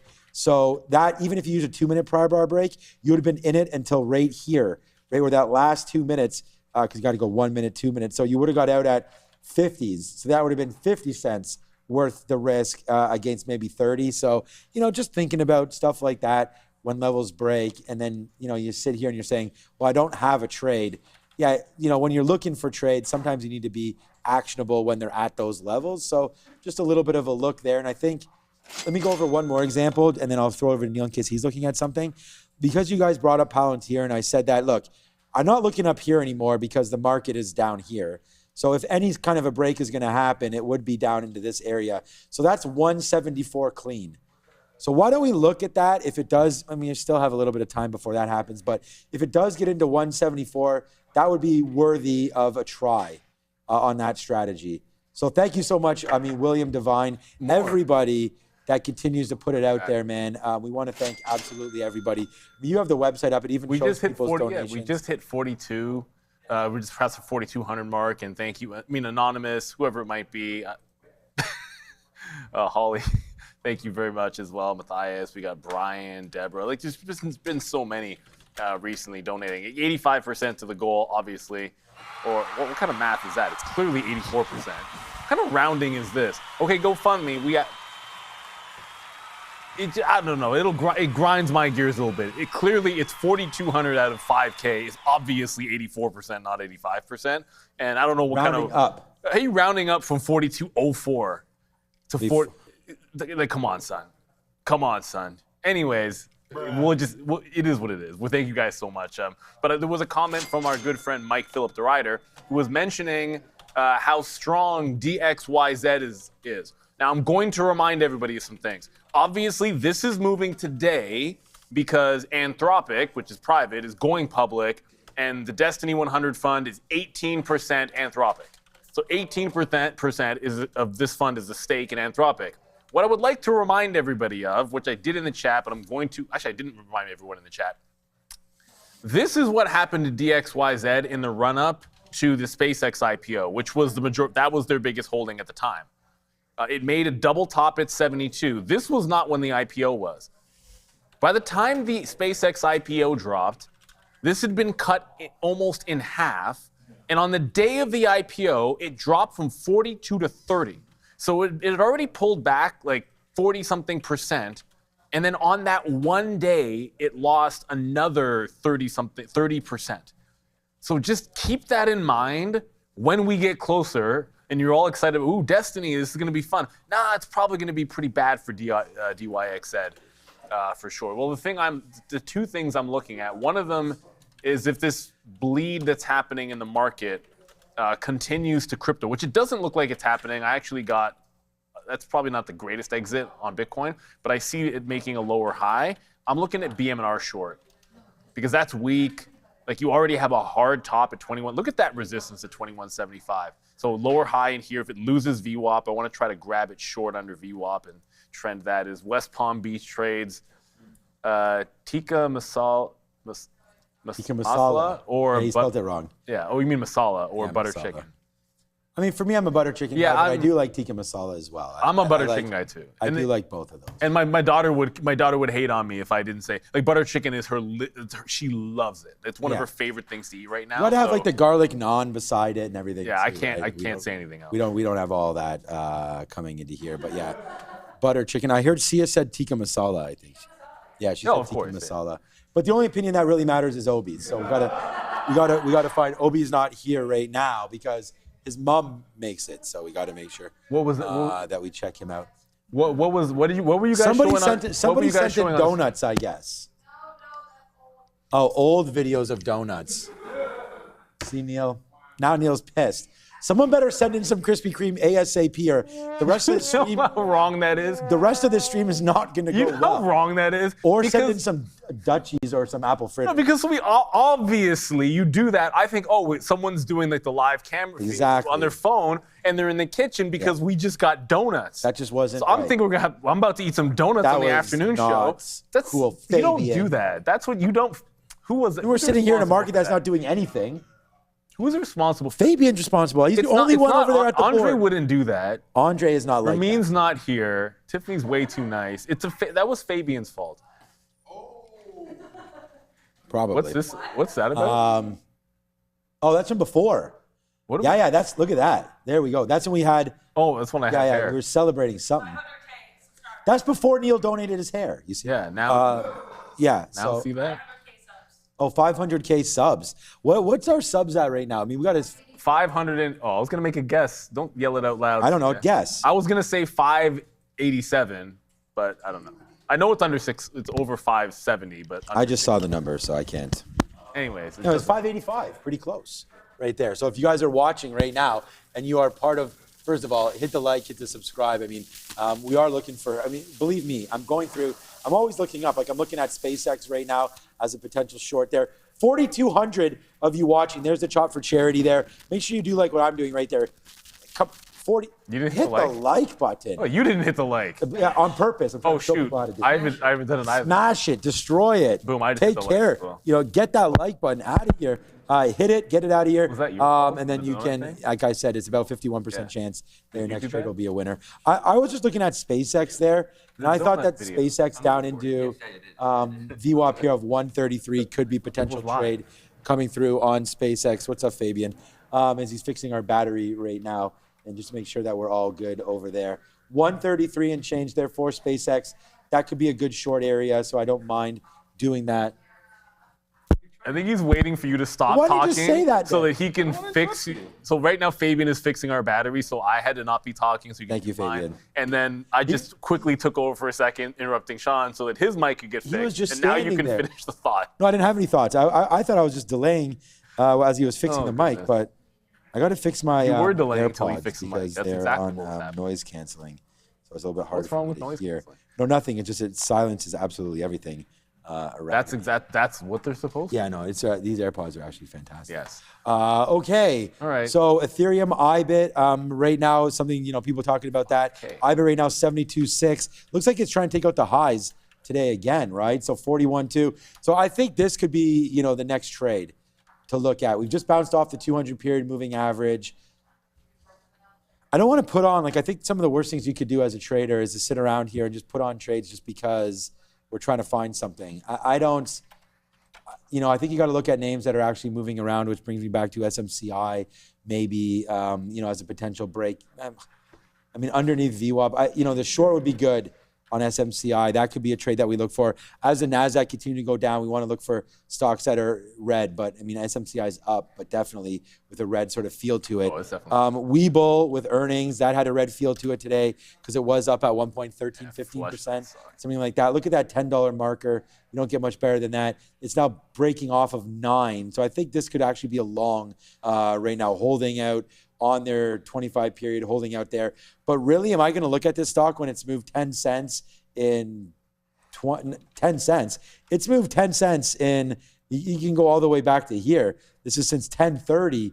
The stock has a high of 916 and a low of 892 since 1030 right now. So Webull not doing a whole heck of a lot right now either. I mean, wishing for it to do something is not a strategy. I think that stock's going to move. I would be surprised if I hope it on moves. earnings day, that long of a consolidation doesn't do anything. But either way, I'm looking for things that are underneath or losing the volume weighted average price. Either I want to short something into the volume weighted average price, or I want to short it as it's breaking down because the market is trending lower. So it's as simple as this. ETH is doing that. like there's the high on ETH. There's a long consolidation, breakdown, lower highs, it goes lower. And BMNR, as I said, for whatever reason, Tom Lee, and I had Fabian look, he couldn't find the picture. I'd be hitting it right now because that was the whole point. We're going to look at BMNR and we'd be able to hit the picture of Sean and Tom Lee enjoying the Super Bowl together, but we couldn't find it. So short this. The targets are pretty simple. Support there, the next one at 21.15. And then this low, I'm zooming out at 21.9 where the opening range bottom is, or actually it's just the low of the day, is the prior day high on BMNR. So that's VWAP to that target. And Rory, is this a hold me tight, we're going down type of correction or just a one-day dip? Well, the problem with it being a one-day dip is we were down yesterday too. So, I mean, this is not even that dramatic. It's not that dramatic because we're only down 1%, but we were also down yesterday. So I don't know if I've never heard the hold me tight before. I guess, yeah, that's like hold your loved ones because you're going down with the ship or something. Is that a thing? Maybe it's a thing that I just don't know. Either way. Yeah, private dancer, hold me close, private dancer, something like that. Tiny dancer. Tiny dancer. Hold. I don't know what it is. Wait a minute. All right, so Is that right? you know what? I was actually looking for a SpaceX 132 potential breakdown. I haven't traded it yet today. It's in my contract. I must trade it every day. So this break of 132 potentially Private there. dancer. I think it's. Is it private Elton dancer? John. Elton Yeah, John. exactly. Hold me closer, tiny dancer. Yeah. Who knows? One of those things there. All right, Tina Turner said something, Andre, there. She has private dancer as Tina. Oh, okay.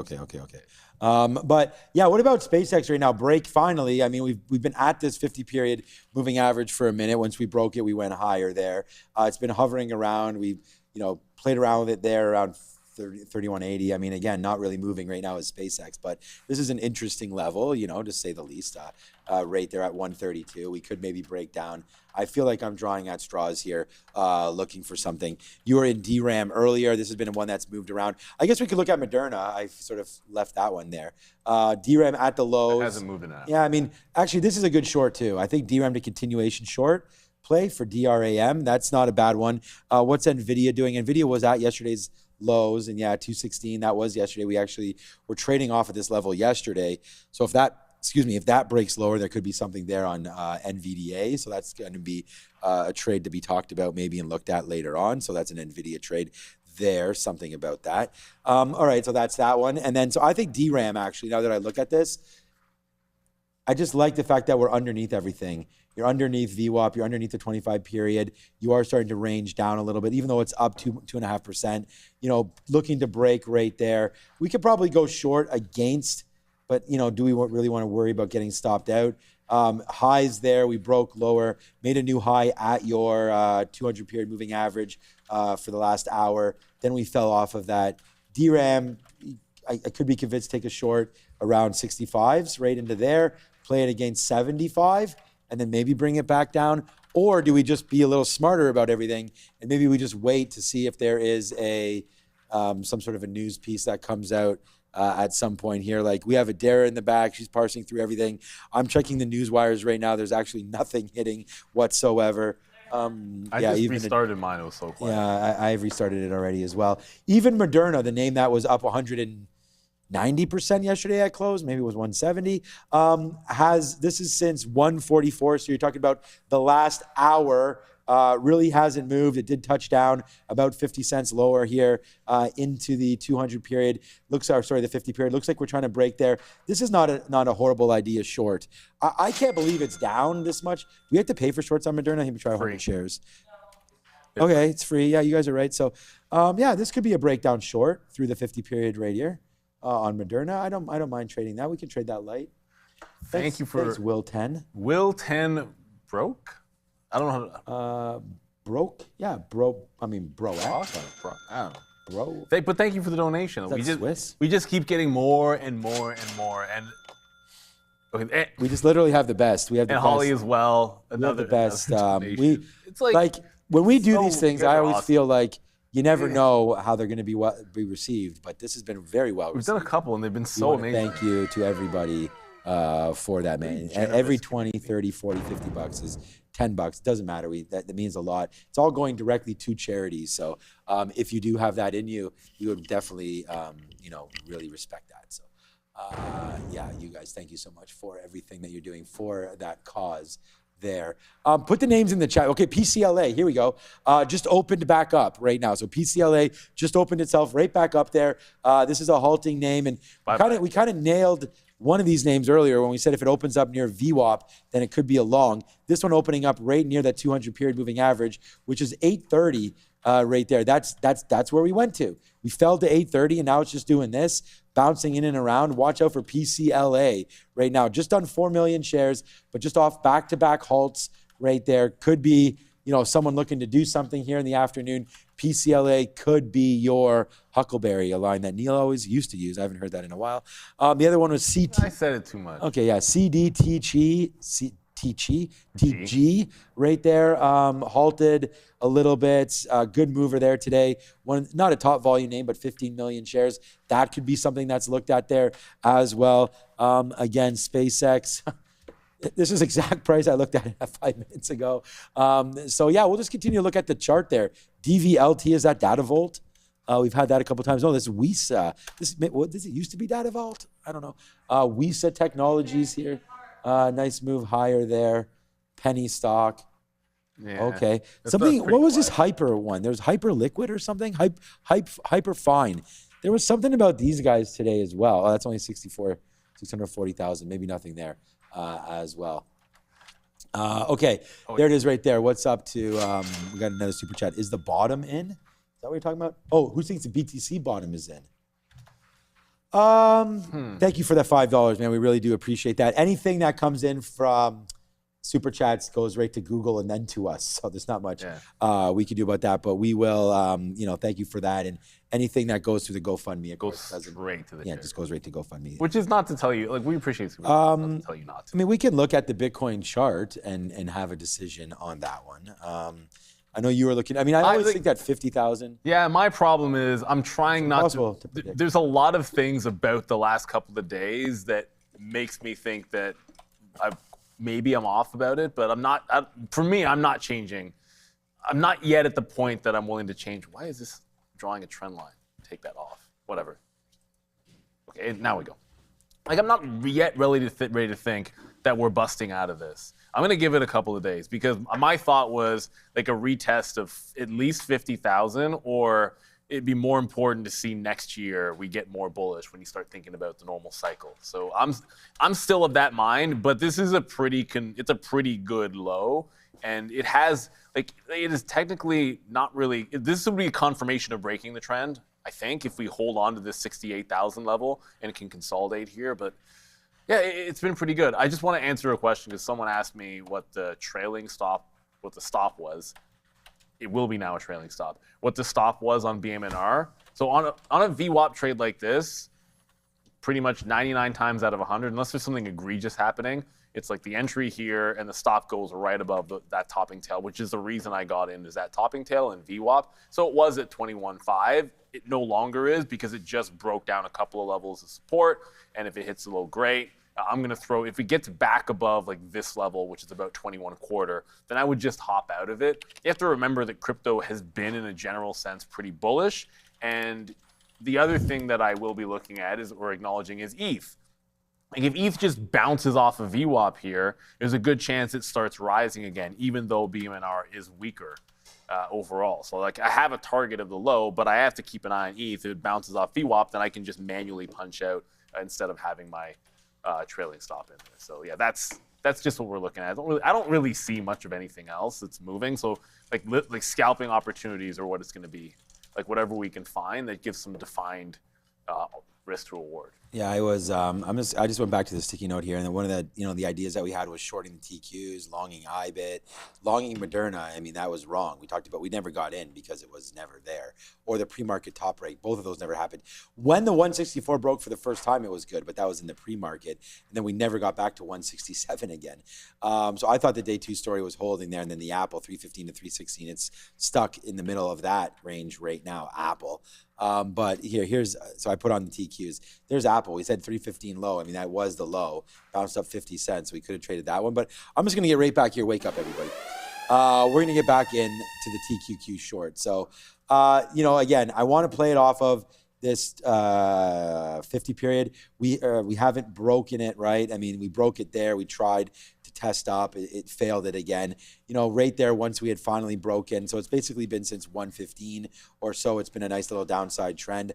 I was going to give this one, and I'm not even like, we're not in too many shares here. I was going to give this one because remember it broke there and then, you know, retrace back down. The NASDAQ could go down a little more today. I think there's a lot of people who got that question about, you know, is this just the beginning? Has it, you know, where are we in this cycle? I don't think anybody knows. The NASDAQ has, you know, been lower, and you can see we don't want to be in this name too close to the imbalances, but this is what yesterday afternoon kind of looked like. We did start to head to the downside. Then obviously this morning was down right there into the close. That's 3:30. You know, we did get hit to the downside. That's 2 o'clock, which obviously we're in between this right now. So pretty flat yesterday, bumped higher, and then came back into the close. So I don't think we're expecting, is there earnings? I can look at the Trader TV. Rick Ross, big boss. It's just ROST. Okay, so Rick Ross, a little bit of white on white action happening there. And we'll have to wait to see if, Ross stores. So it's a day of Walmart trading anyways. And we saw Target's report. They went higher. Walmart went lower. For me, that's a little bit of a surprise. I thought Walmart, you know, would be doing well in this kind of environment, but they missed same-store sales year over year, which is not good, and guided a little bit worse. They're the grocery working out, Sam's Club working out. But anyways, so I'm going to trade this name against 7010, sorry. So this might wind up being a 20-cent hit or so, well within our capabilities here. Of absorbing a loss. So we'll take one more fill at the 50 period moving average rate there, which will be basically $70. And we're getting close to that right now. And look, if we just drift higher and we get stopped out, we get stopped out. I don't know. I think this is just worth something here for a little bit of a downside play. I mean, we'll wait. Who knows, man? In a drifting, quiet market, very quiet. You know, you never know what's going to happen. We're short 90s. Right now. If there's anything you guys want us to look at, please put it in the chat. Apparently, it's going to be Applied Digital. I love you, Gina, always. That's nice. That sounds like it. Yeah, that is nice. Next, what do you think about Applied Digital? So you know we're always just going to be looking at the charts. APLD. Like usually, if it's like something in the portfolio, you have a strong feeling about it. Maybe I might see something fundamental. Not in this particular case. I always lean on when I see this. I always reference Brian Shannon. Like I'll steal some things from him in terms of his thoughts or his like some sayings, but like this one, when you have a flattening or declining 200-period moving average, I don't usually see that as it's just not a good thing. Ultimately, and you're consolidating under. You've seen the market make a little bit of a turn. There's lots of concerns. We just got one today. That was this the hold me closer kind of drop, or is it going to be the garden variety? And when you see this, there's two things that can happen as you flatten out. Like when the major moving averages flatten out, it a lot of times can mean chop, even if it tries to go. You just get a little bit choppier, which can limit some upside. The other part is it's forming a bit of a trend break. You literally just had a death cross like 3 or 4 days ago. Like there's a lot of bearish signals there. All of that said, it did reverse this trend. So when I look at that, as long as like 25 becomes kind of key, like this little higher low wick that it had, because if this is a garden variety drop, you kind of hold that higher low, and then you can have like a muted breakout that can happen. I'd still think chop because of the flattened 200 period, but overall, in the short term, like there's a chance of a bounce off 25. I'd stay bearish on it when it's under the 200 period. I never really like that to see that happen, especially when it's a stock where for the entirety of the up move, it's had tremendous. Either it just can't even get there, or when it bounces from there, it's a spectacular bounce, and that's been the case. So until it gets through that, you're looking muted moves on Applied Digital, at least from what I can see on this name. And a lot of stocks kind of look like this. There are stocks I like that look like this. So I'm not just saying that, well, who cares? Like I don't have that one. Like I can look at Caterpillar and say when this eventually loads, there you go.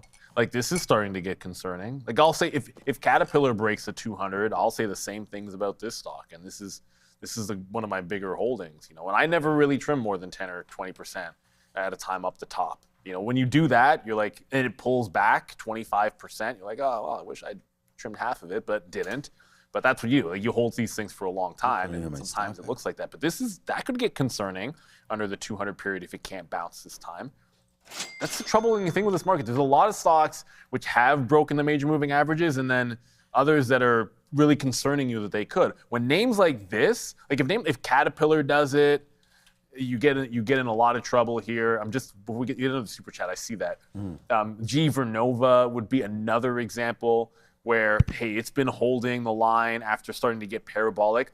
If you have multiple names that start to lose that kind of support, which they are threatening to do if the market takes another strong leg down, yeah, then you could see like correction territory would make sense overall. But you got to look under the hood to see where it's at.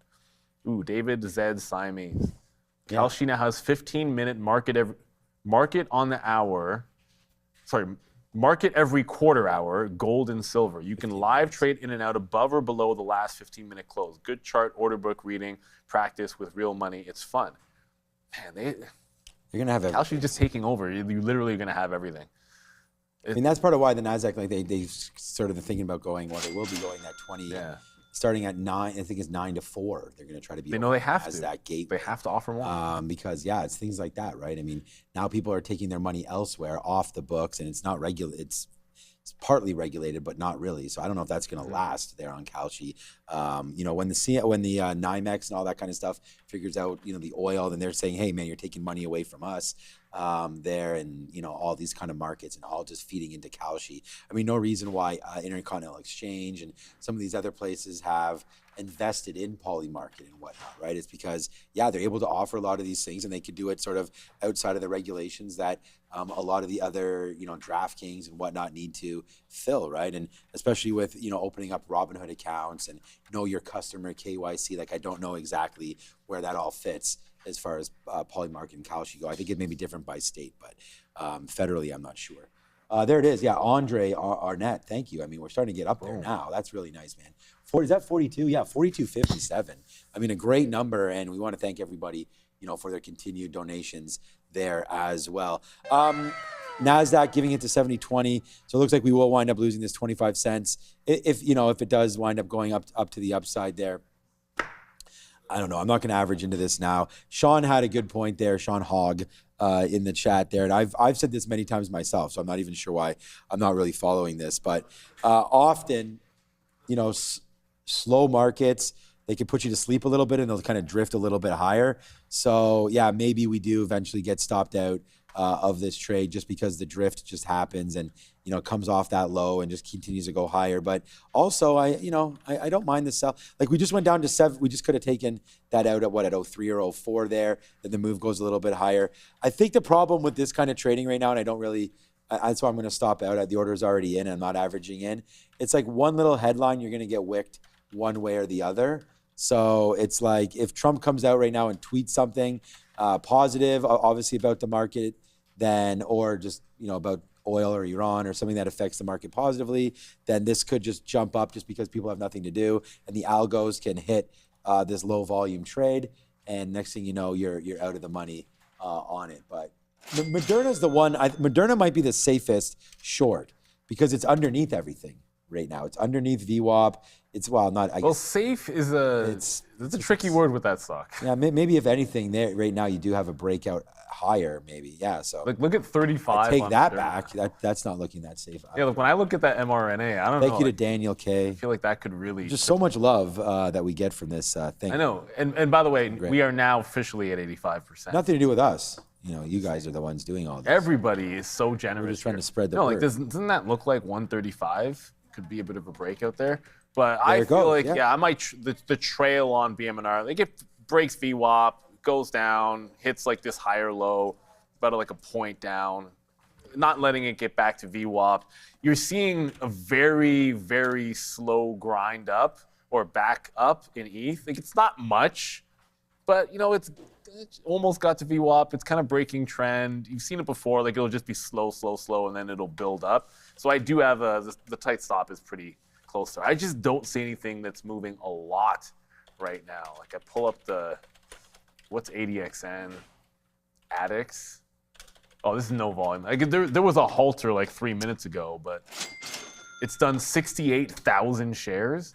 Oh, what is this thing? It just started trading like an hour ago or less than an hour ago? What is it, ADXN? Maybe Not a an new, see a IPO. new gateway? Or, oh, wait a minute. Oh, there was just so little volume. Look at this. No, this is trading. It just doesn't do volume. Like there's little tiny prints. It was doing 0 volume, and then all of a sudden it just started exploding. So anyways, that's a nothing burger. Mexico City, Manuel. Is it a good time to buy the dip in Advanced Auto Parts? Well, you tell me. I've never touched that stock. I don't know that I would. Here's what this looks like. SpaceX at VWAP. Like I'll tell, you don't dissuade anybody from anything. But let's see, we're down 26%. You lost everything. Like Candy Maldonado, you've overshot everything. Yeah, you've you did. thrown it over everything. Well, it's broken every level except for the 52-week low. So there's that at 38 here. So usually, if I'm advocating, hey, buy the dip when you've gotten quadunked, I'd say at least let it cool down. After, like, this is if you have a day of death, and it could be for any reason, right? Like it could be earnings, it could be a fraud case, it could be a short seller report. It doesn't really matter. It's just anytime you have an extreme event like this, it's like give it the cooling off period. Let it hold a level, make a higher low. And the example I'll use, not that it's a good example because it didn't happen, but it's just hopefully this will be able to go far enough back on Alphabet because I want to sort of be able to make the point. Oh, Friday chart syndrome. Oh, no. See how slowly it's loading back? Usually it is not like that. I feel like it only does that on Fridays. Whenever you have like a big down day, now it's going, there we go. Whenever you have a big down day, like Alphabet did with that it was the C-suite shakeup. Like you want to see after it makes that bottom, can it hold some kind of a low and then break back out? Right? If I had a drawing tool, let's say hold a low, put in some higher lows and start breaking back out. But every time it makes a new low, it consolidates and can't break back out. Like it just rejects lower, can't get back to prior highs or prior lows, and then rejects lower, keeps on going down, makes a new low. So when does it consolidate, put in higher lows and break back out instead of trying to catch a falling knife? Because if something bad just happened, unless you just think the market's got it wrong. Like if you have so much conviction in the stock, you're like, well, that story is fugazi. Like sometimes when you have those like the Apple stories that would come from the information or whomever it might be. And you're like, oh, whatever, that's just fugazi. They're never right about that. And then you just go and buy the dip that day. That's a different story. But when it's like earnings or a stock holds down 26% all day long or trends down for multiple days, I think you're just waiting for the market to show that there's some buyers back into it instead of trying to guess. Because if you like something, like if you really, really do like Advanced Auto Parts, and it's down 26%, is it going to matter if you buy it when it's 6%, like it's back to only down 20%? If you like in the long term, you're still going to get it at a discount. You just maybe avoid catching the falling knife and then it drops for 2 more weeks and you've got in too early. And I say that as a person who knows for sure that I did this to myself on SpaceX in my long-term account. Like I know better, and I still bought 150. So, thankfully that's I wish I could tell you I was also buying at like 110. I didn't. But, everyone does it all the time. You see it drop. There wasn't that good of a reason outside of the fact it was the IPO price to have bought that price. I didn't have a good reason. And now it's like, why not? You could have just bought it as it was breaking back out somewhere here in the 120s and save yourself 25%. It might not matter. Like, I probably won't care that much 5-10 years from now, but you know what? It adds up over time. That's the best way to think about it. If over all of the trades and all the investments you make, it really adds up over time. Yeah, good talk there. You might, Moderna's at 136, at 135. We're talking about that might have been a breakout. Oh, maybe that was a breakout. I didn't even have We did have TLYPO there in the chat saying that, yeah, SpaceX was at VWAP, and that is correct statement as well. SpaceX is at VWAP and now going a little higher. This TQQ trade is also not doing anything. It's 16 cents against me, and so would this one be if I had shorted 133s. Now it's starting to go a little bit higher right there. Maybe there's the juice in SpaceX to get going to the upside. It is looking like there are some levels right there. But again, like with everything turning up, I actually prefer the long here in SpaceX. But like, it's hard. Like I just don't want to take a trade just because we need to do something here, because I'm not sure we do. I think we're having some good talk here as well. Okay, the guy just hit in my ear. UAL. Yeah, you just called it. Oh, we have cheese in a chair. I didn't even notice this. Okay, Here we go. Let's see what cheese is up to over here. You can wait to buy gold, or you can buy gold and wait. Right. Okay. Well, those are definitely your either options. or, one hand or the other. Either way, global debt is getting closer and closer to the black hole. Yeah, I mean, they just, for the first time ever, we saw 40 trillion yesterday on the U.S. balance sheet. That's cannot, in my opinion, be a very good thing, to hold. So that's going to be a problem. And yeah, I do think that they did say that gold, something about the Russian supply or something like that. Yeah. There's a story there about the Russian gold supply. I read it earlier today. It was something that their redemptions were at the lows or something like that. I mean, this is kind of how this is how it all works. They're worried about the reserves that Russia had. Borrow, borrow, borrow, inflate, crash. The Russians are coming. Borrow, yes, inflate, crash. It's just the market cycle. Like we all know this is what you print a bunch of money, right? And money is debt. And you get these cycles where gold is going to be good. The question becomes, nobody can ever really, what's going to happen, but who the heck actually, every once in a while someone, it's like, oh, I called that topic. It would be like the housing bubble because they saw some things that could cause the next correction. Okay, so could all of this spending that's happening in the circular nature in AI, could that cause the next major correction because of the bubbles that we build in the global economy? Sure it could. What's going to be that top? Is it going to be like one really bad round of hyperscaler earnings? Is that what's going to cause the top? I don't know. Is it going to be, here's what it could be. What if the first look under the hood for OpenAI scares the living crap out of everybody and then just it tanks Oracle, then there's this feedback loop and like that could be it. Maybe that IPO. I just don't know when that's going to be. Sure, it probably happens. That's a tough one. So that's the thing about timing gold is if we've had Peter Schiff on here, like every now and then, like in principle, like I'll agree with some of the fundamental things of what he'll say about money, but you got to play the game. Otherwise, you just miss all the gains. If you're just only in gold all the time, it's not going to work out overall because there's too many gains to be had riding that wave. I mean, there's no dividend associated with it. And don't get me wrong, I think that's what you mean about holding it. Today, the bond's doing nothing. Yesterday, and overnight, we had some movement.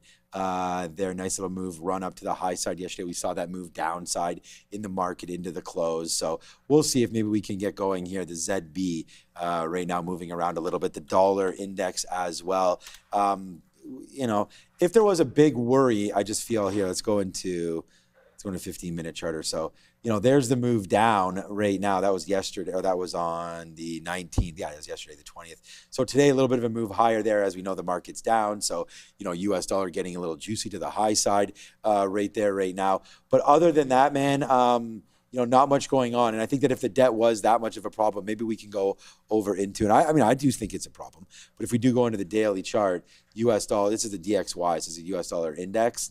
It's not like this is worth 98 cents or anything, but it's just not really having too much reaction. I mean, we're right back to where we were back in April levels right now as well. We weren't unable to, if you look at maybe a monthly chart or, something like that, some of these highs that we just got a recent scare all the way at there, 114, 115. Also, another look at the VIX. You can check out what the VIX is doing. True. And it hasn't been doing a whole heck of a lot lately. Lately, this is a monthly, so let's go over to a daily. I was going to say there's some spikes in there right now, but this is what we're near the lows again. So the market isn't really pricing in too much of a wild ride here either way. So I don't, the market right now seems to be pretty calm. If you did want to hedge some of your positions with gold, I think that's fine. And I wonder if that's what people were doing a little bit there with crypto over the last couple of days. Just they're not involved. Maybe the crypto, as we said, the war on crypto maybe now is over. And maybe you can get some love back into some of those crypto names. Ripple was moving around. XRP was up 10 or 11% yesterday. I think same thing today. The logic's sound, man. They can't inflate Bitcoin. That's the other thing. It's and talk about what you were saying about, the debt keeps on growing and adding money and adding, Bitcoin only has 21 million coins that are eventually going to be minted, right? So there it is. We sit in this trade and we flush it down. Should have just gone long, but that's why we just sit in here. We watch some of that money. We're obviously still going to be positive on the NASDAQ there, but tried to short it underneath. And it just broke. It broke that level right there. That was the 10s. We give it another 10 cents right into these levels. So really not worth anything there. How about Sorry if you guys Baba follow me today? on that, but I wasn't too convinced of that. This one, yeah, Alibaba maybe, and then I just always go back to SpaceX. Well, I don't think 'cause it's a trade. It's at VWAP. We could go SpaceX short against that high. But then again, we're 45 minutes or 40 minutes now away from those imbalances. I didn't check to see if there's anything. I don't think there's anything just need crazy stocks that happening move. at the Oh, close Marvell's today. just This is a happy one. Marvell. Alibaba goes green. Remember this morning we were talking, there was this down and Walmart down. I don't think it was much of a choice. Which one at the moment seemed like it was better based on the quarter and where it was at. Alibaba, and again, like they got hit a little bit, but there were some really good kernels out of that report, especially where they talked about, how they're going to be able to recoup a lot of that capex within a couple of years.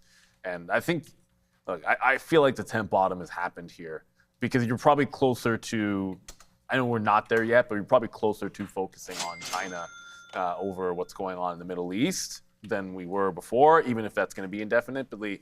But they can't stay undervalued forever. It's a good one. Roger Noonan, I almost said Newman. Newman. That's the thing. I always just want to say Newman. Thank you for the donation, Roger. Another 38. They just keep popping in. And it's like that. slow and steady. They're anonymous. Another donation. Not you, Powell. There it is. The money's There you coming. go. So appreciated. Like, that's awesome. Yep. That was a I good would one. tell you that. Oh, I was gonna say there was. I mean, IBIT was trying to get low for a minute there when the futures were going up. It's still very slowly sliding down, and then ETH, which was bouncing, is not bouncing anymore. Like it's actually continuing to slide like a little bit lower. So for now, I think BMNR is going to be on track. Like the market is continuing to bounce higher, and this has held the lower high. But I'm going to put the trail. Like the trail's already in here, just over 30. If that's the move that we get, that's it. And we'll have to look for something else to move. But there's just not much that you're going to want to force. So if you got questions, let us know. Arthur Axton just in all caps, I want to take some trades. Well, over trading in the afternoon when it's slow can get you into trouble, right? Because if there's not that much happening, you need to find things that have good defined risk to reward. And if you're not moving much, that means where can you find a good trade with a tight stop, right? Like in the case, like risk 10 cents to make 20 or 30, risk 50 cents to make $1, $1.50. Well, it can be more difficult to find when you have the market not moving around. And we're just seeing not that much. I'm trying to throw some ideas at people. I mean, I'm short SpaceX right now, but again, a quarter of a unit. The most we'll have is half a unit, similar to what we had there on the Qs. So, I mean, we're right into this level right there. I was going to short some more at 20s, give it to 50. So give this one like 50 cents. But by the time I get the half unit, we'll give it about 30, 35 cents there. I know that's not normally on SpaceX. I'm trying to give these names, a name like this, at least a couple bucks or at least $1 and change when it's moving. But right now we'll do that. I do have a bid here at 80 in case it does come down. I mean, we'll take our 15, 20 cents out for a quarter of it just to put some profit in our pocket again because we did give some back there on the TQs, which that long looks to have been cruising, right? Like how in the world would have you thought that this was heading back up to the upside? I think it's just a coin toss right now to decide which way this market's going. So I kind of think it's not really worth putting too much money out. But for those of you that are desperate for a trade, I think Neil was right there. And that is just look for something that gives you a little bit of like, this makes sense for me to go short. Against VWAP. We bounced off of it. And as Brian says, and we have his book here, we talk about it all the time with him too. VWAP is not a line where you say, oh my God, I'm shorting no matter what every time it gets here. We've now seen it act around VWAP for 10, 15 minutes. So I'm going to choose the short. So Pikachu, I choose you, and that would be short. And if it does break 133.50, then we're out again. And yeah, we'll wind up giving back like, 20, 25% of our day on these last two trades just because we're bored. So definitely not a good strategy. And then before we go on whatever that super chat is right there, we do have Marvell on the lookout, in my opinion, here as well. That just broke higher. I want to thank everybody in the chat for that news right there. Marvell was just a surprise when we looked at it early because that move was nice. It kind of happened in the pre-market, started to go. Then it fell all the way back into its levels, and then it's just been bought up since then. I mean, there was a VWAP hold there, nice move higher for Marvell. But then you would say, okay, this move, this name, look, up 4% against the red market, breaking higher. It's a long. Yeah, but I mean, there it is right there. Now you're down about, from that high, you're down about $1.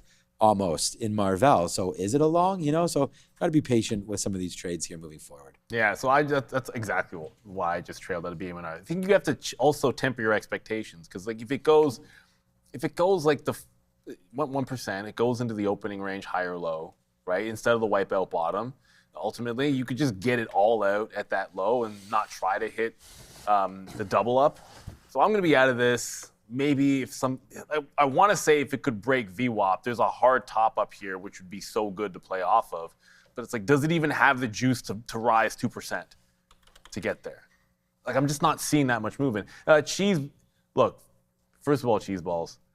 The answer to that question is both, but in the order that you have them, that would be the preference. But the answer is both. Bacon Depends. Like if and you're looking beef for a jerky. snack. I look, bacon's bacon. It's gonna be higher on the list for me no matter what. But I love beef jerky. Like, Adara? Good protein. I like beef jerky because the different flavors too. You get like depending on who you're dealing with. Bacon's just bacon. Yeah, bacon. I mean, bacon. Yeah, Bacon is bacon. It's hard. There it is. As Sharif would say, give me my money. SpaceX. But there it goes. So, I mean, it's the same for me. This is just a ho-hum situation because it's like the same thing that I was doing on the market that I thought was short. But this one we actually waited for VWAP. So I got to thank TLYPO there in the chat. You gave me this trade. Oh, you didn't give it to me, but you mentioned SpaceX was at VWAP. So I definitely, appreciate that kind of talk there because that does matter to me, looking for winning trades, obviously.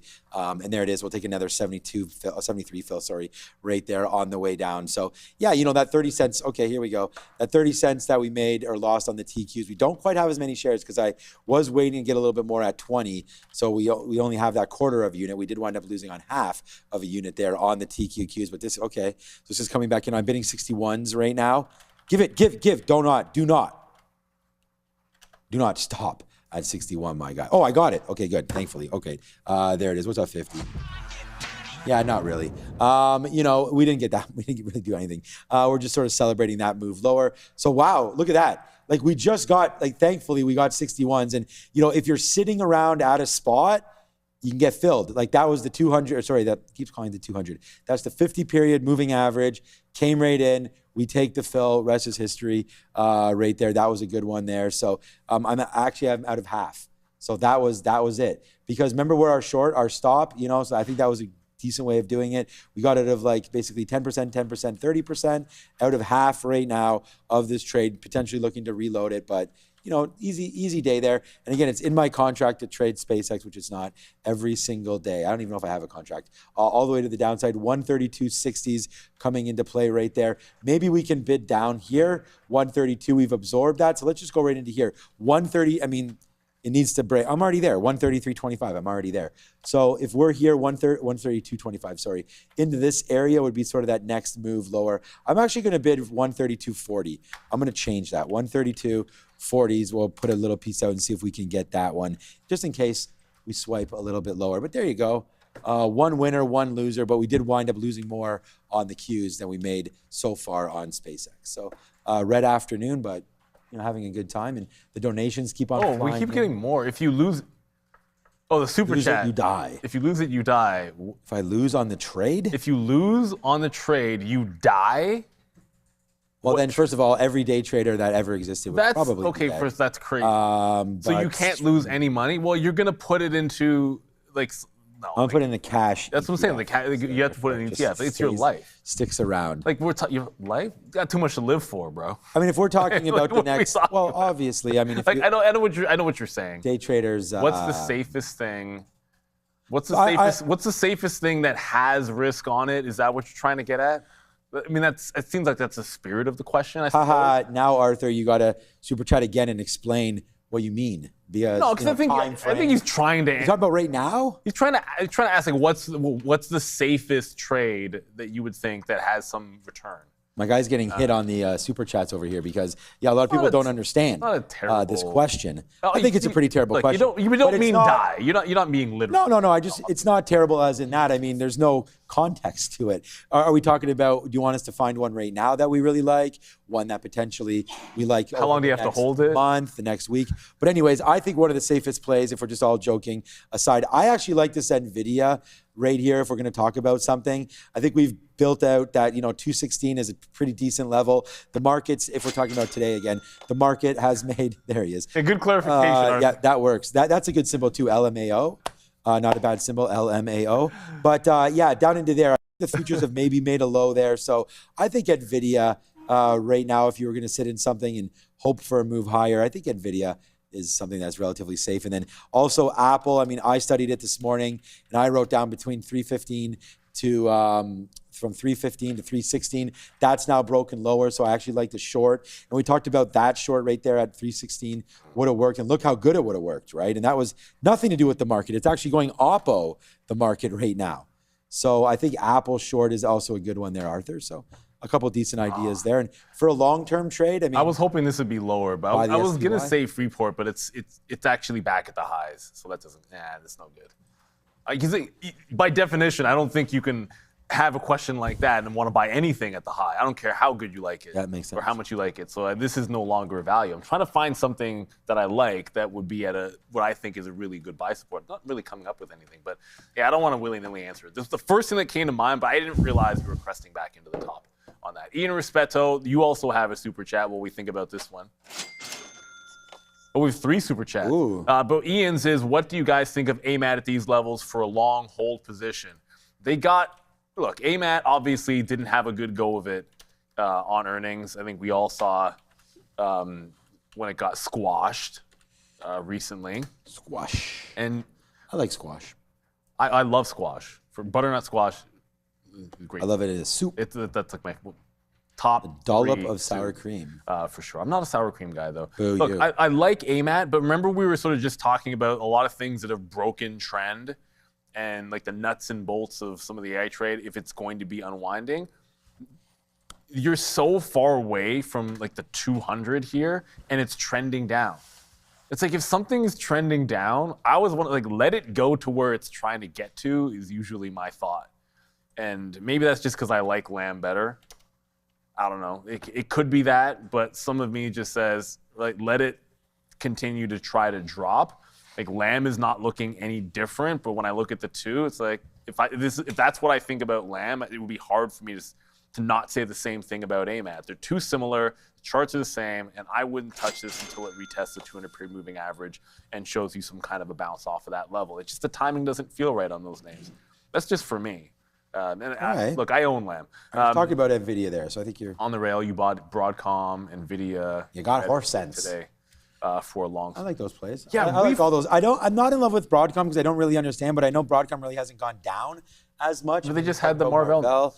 First of all, just a little bit more here as we go. Let's just hit the sirens up, so wake up everybody.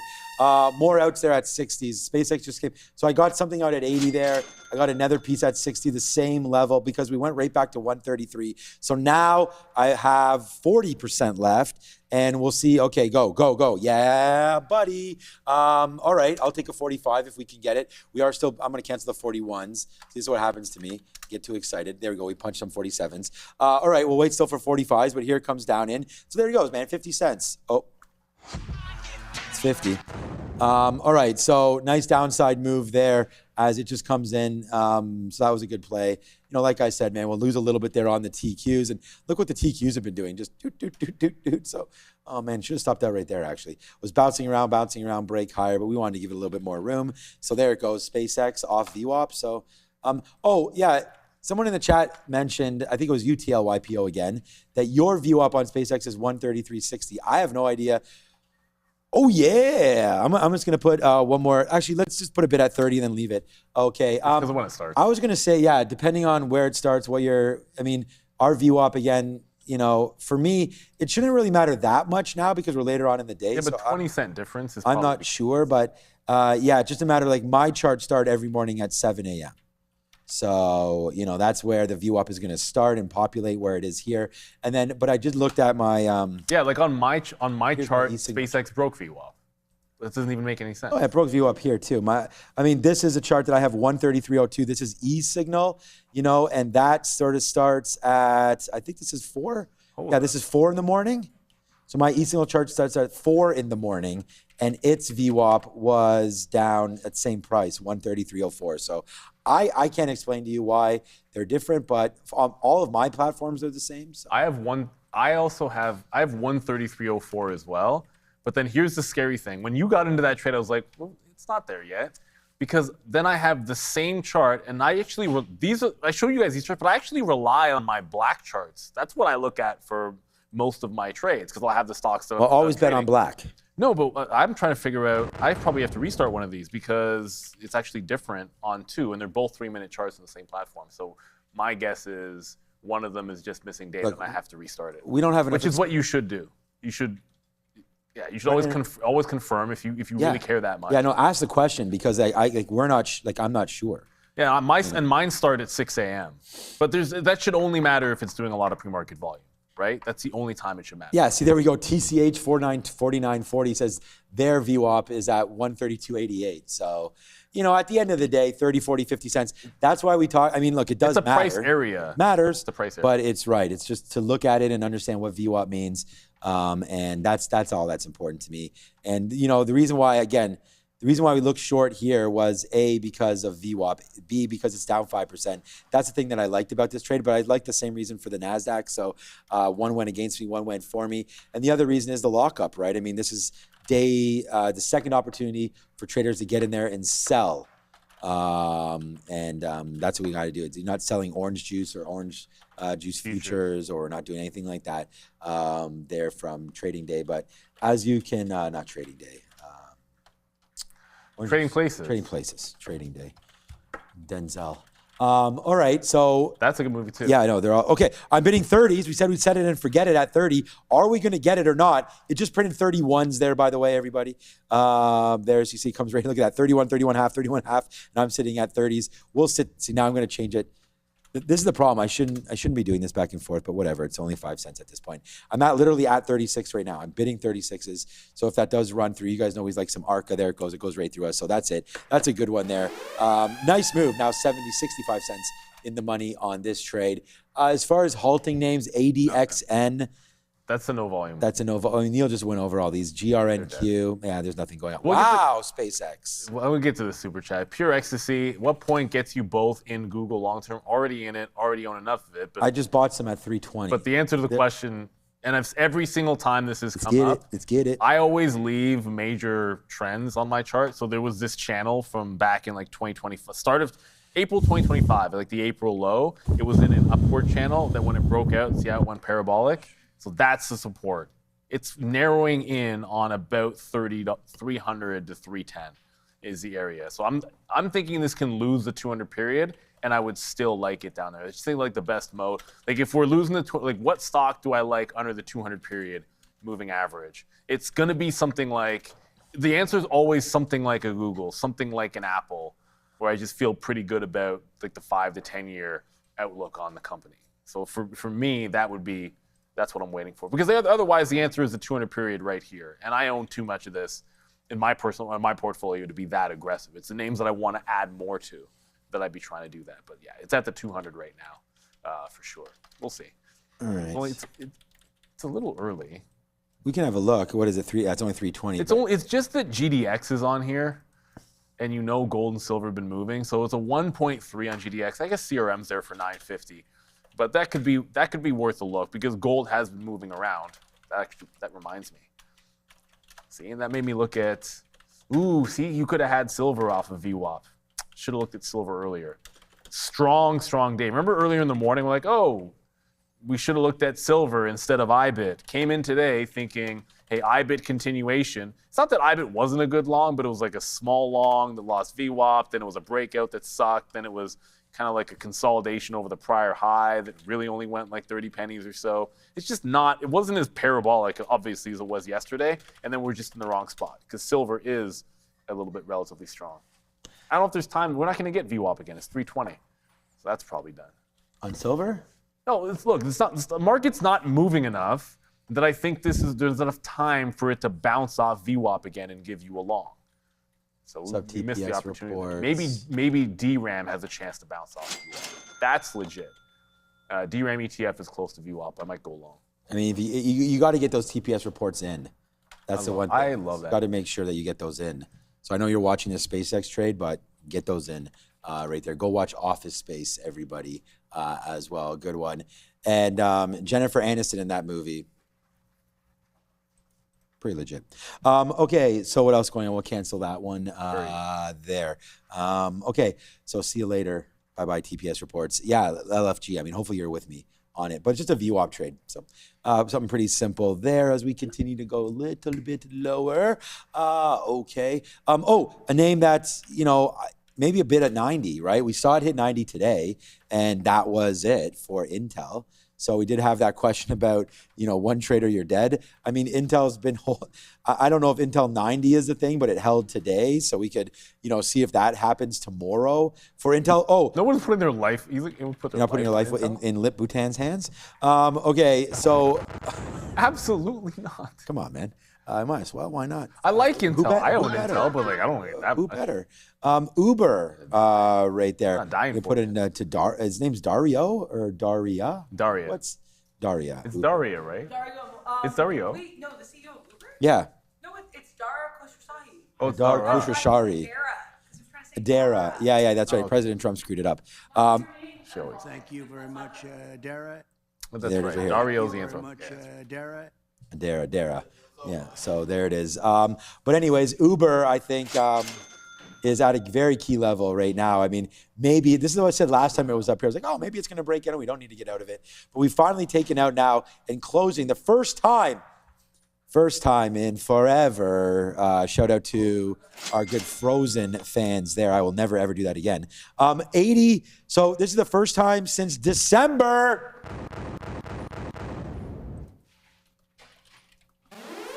Thank you, Michael. The first time since December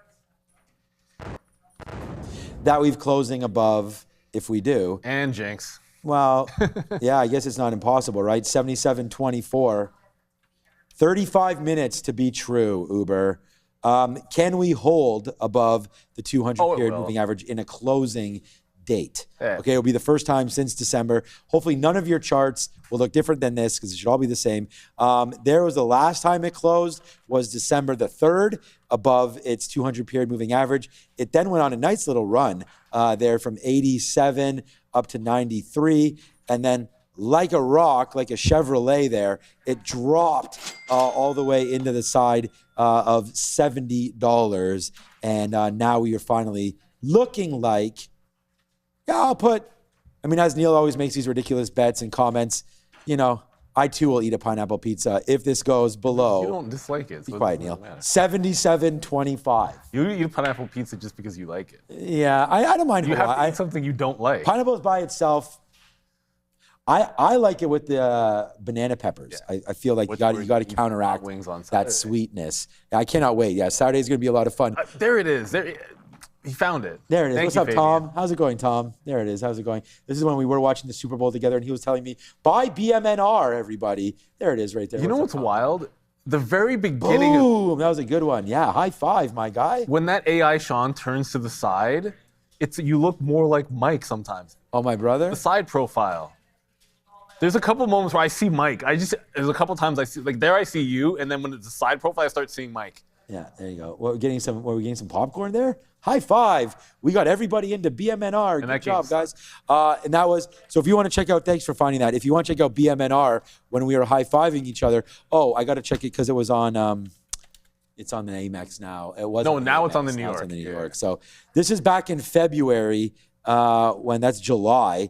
So back there when Super Bowl was going on back in February. So I guess it was like a $30 stock. It's not that bad right now, $22. We did have a nice comeback in BMNR as well. So that would be a good little level there to look at for. Bit miners going to the upside. Or, wait a minute, BMNR, Bitmine. So trying to hold. This isn't horrible either. I think Ethereum has a place, right? Circle is.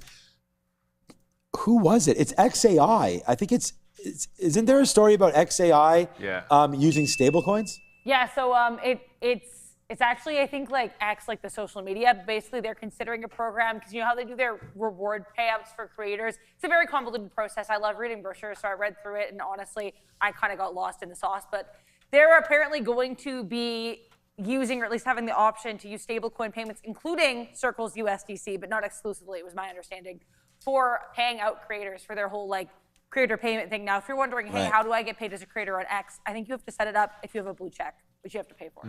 Okay, there you go. We're just hearing in our ear that US, and yeah, so I think that's interesting. I do believe in the stablecoin business and think that that is a part of the story here in crypto land, right? I think the more use cases for those stable coins, whether or not it's payments like this to creators, whether or not it's payments out on gambling sites or Kalshi or something like that, I do think that there is a spot for USDC and stable coins. So yeah, Circle again, right back to 60, man. Those have been some key levels. And if you sort of zoom back out, this is where we IPO'd. Was 60, looks like it's 69. Is that what it's showing right there? Yeah, 69 and change there for that IPO. And that's been a good base. So yeah, you'd had to wait over a year. We IPO'd back in June of 25. I mean, obviously forget about the first couple of days. You can see SpaceX, see Webull, see any stock basically that came with some hype. And then it fell right back into buyable levels. So Circle, definitely a name. I'm going to... What levels? 69 was, I thought where it IPO'd, but it looks like 60 was a good base. I thought now it's up to 82. Is that where it IPO'd? Well, this is what, I mean. I guess it was. That's what this is showing. Yeah, no, you're 68, 75 maybe? I must be mixing it up with the probably ask a large language model there. The problem is with Sharif literally asks these LLMs everything. I IPO trade because what will happen is like the way we trade the IPO is like the same way every single time. So it's really easy to blend one with another. So one that I remember taking the opening print at 140 does like the same thing that one that was at 80. So I'll mix the two up, not even realizing it. So I think that's what I'm thinking. But what Apple, huh? What? Huh? What are you doing, Apple? Apple's not in the gates of hell because I'm tightening the SpaceX stop, by the way. But this is starting to get a little bit precipitous. And then at the same time, and yeah, we wanted Sean to say 69 again. Micron is trying to break out, but I'm already zoomed out because I have my eyes on DRAM in that 57.5. Look where Micron is. We're at yesterday's highs. It's 330, so we're coming up on the close in the imbalances. That's a time where you can look for a reversion. So the level that I liked all day long on DRAM was this top right here, 57.5. And because Micron's at the high, obviously Micron is not the only thing in DRAM. All of them are. But yeah. Uh-oh, we're getting set up for something. Here. We are? Every time I see Tiffany over here setting up the camera. Well, it's almost about that time. You know what's see up. Somebody in the background getting set up. Who might it be? I see him trying to smile. He's not sure if he wants to smile. He's or too not. professional to He's smile. Getting you ready can't to crack him up. We almost. Almost. All right, just real quickly there, we are about to go get a little bit of an update in behind there, so get ready for that. Yeah, I just took something out in the 50 period there at 70. It's falling back in. I was going to tighten it up. I have 15% left. Now we did have 20. We had 17. Now we have 15. So I'm, a couple more tranches out on the way down, and just didn't want to wind up losing. But that was like that. This is awesome to take that fill down there at 132. So we're pretty happy about that as we get some of our orders all set up here and ready to rock and roll on SpaceX. So I'm actually going to take this out on a break of the high, 133.29. I was going to average into that spot, but I'm not going to anymore. So I've canceled my stop, 133.29. Out of the last little bit, if we get stopped out there, we get stopped out there. So that's what we're going to watch out for on SpaceX. Just an petit peu, small little piece of the pie coming out there for SpaceX. Yeah, I've been watching at night now. We, just laying in bed, whatever. We're on Trailer Park Boys. Season 1 again, just watching all that. That show is, I know, Joe, but it's just so stupid, that show. It is one of the, no, it's not. That's a great show. It's those cheeseburgers, man. Randy with those cheeseburgers there. No, it's all about Mr. Leahy, man. Yeah, unfortunately, he passed away. I know, but that actor was unbelievable. He's one of the most convincing. It's just a great character. What is the high before we go over to the desk? I just want to see what is the high. I think another trade, and it's only it's 332. Bitcoin won't be affected by these imbalances, but I just wanted to say, like, never know. You know, this one, no, because we've seen it with millions. It does, like, the actual coin has to move for someone to come in and buy Bitcoin. True. So it's not. But anyways, 41.30. I just wanted to say, like, that is not a horrible trade either. Taking out the high of the day on Bitcoin. I mean, IBIT's up 6% right now. And it's just, I always think about things like, you got to ask yourself, does anybody actually want to be, you know, short Bitcoin? We saw what it did overnight yesterday. Could do the same thing tomorrow or tonight into tomorrow. So, you know, watching out for IBIT. All right, you've seen him in the background with Adara getting all set up and ready to rock and roll. Let's go find out what this content's all about in the back with Adara and One. Yeah.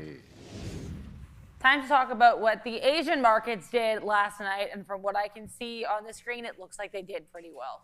Yeah, definitely. There are Asian markets rebounding last night, of course, led by South Korean chip and tech gains, as well as stabilization in global bond yields. So let's get straight through the South Korean Kospi up by nearly 6% overnight. Chip makers led the rebound with Samsung up 9.5%, and they reported that there's going to be a $72 billion shareholder return. So that's exciting news for shareholders there. While SKHY, they led the tape with 12.8% gain, a record $29 billion buyback and cancellation plan in the works for them. So this helped lift sentiment across Korean memory stocks as well as the broader market, which saw gains in SKHY by 11.35%. Over in Japan, they were also up by 1.36% today, the Nikkei 225. A pullback in, of course, global bond yields helped Japan's 10-year yield ease to 2.84% after a 30-year high of 2.95%.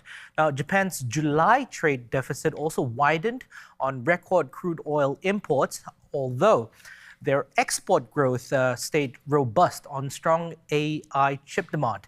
So some of the heavyweight names from Japan that made gains last night were Kioxia Holdings up by 6%, Advantis up by 1%, SoftBank also up by 3.1%, and Nintendo up by 2.5%.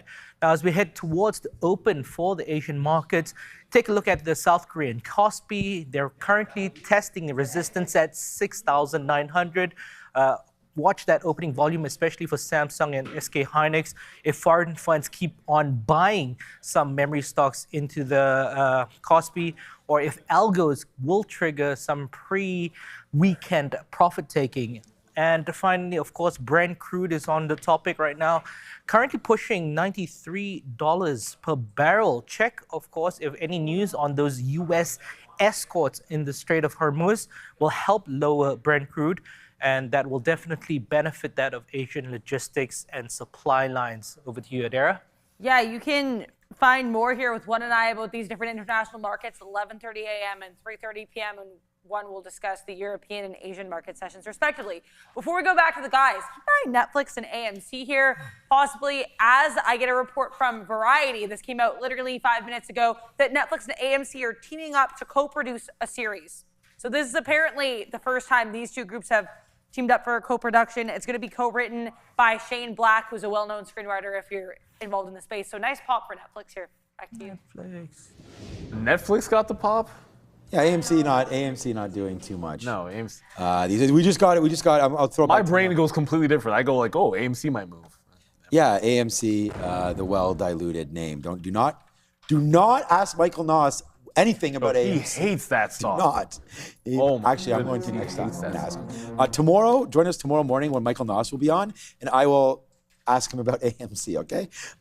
So get ready for that. Get ready for some fireworks. All right, so 132.50 right there. Yeah, we'll do it, man. Let's go bang on that one. So it's a good trade. I mean, it's a good trade only because it's working, but SpaceX, we're getting lighter and lighter now. Just under 10% left now of this initial SpaceX trade, which wasn't huge to begin with.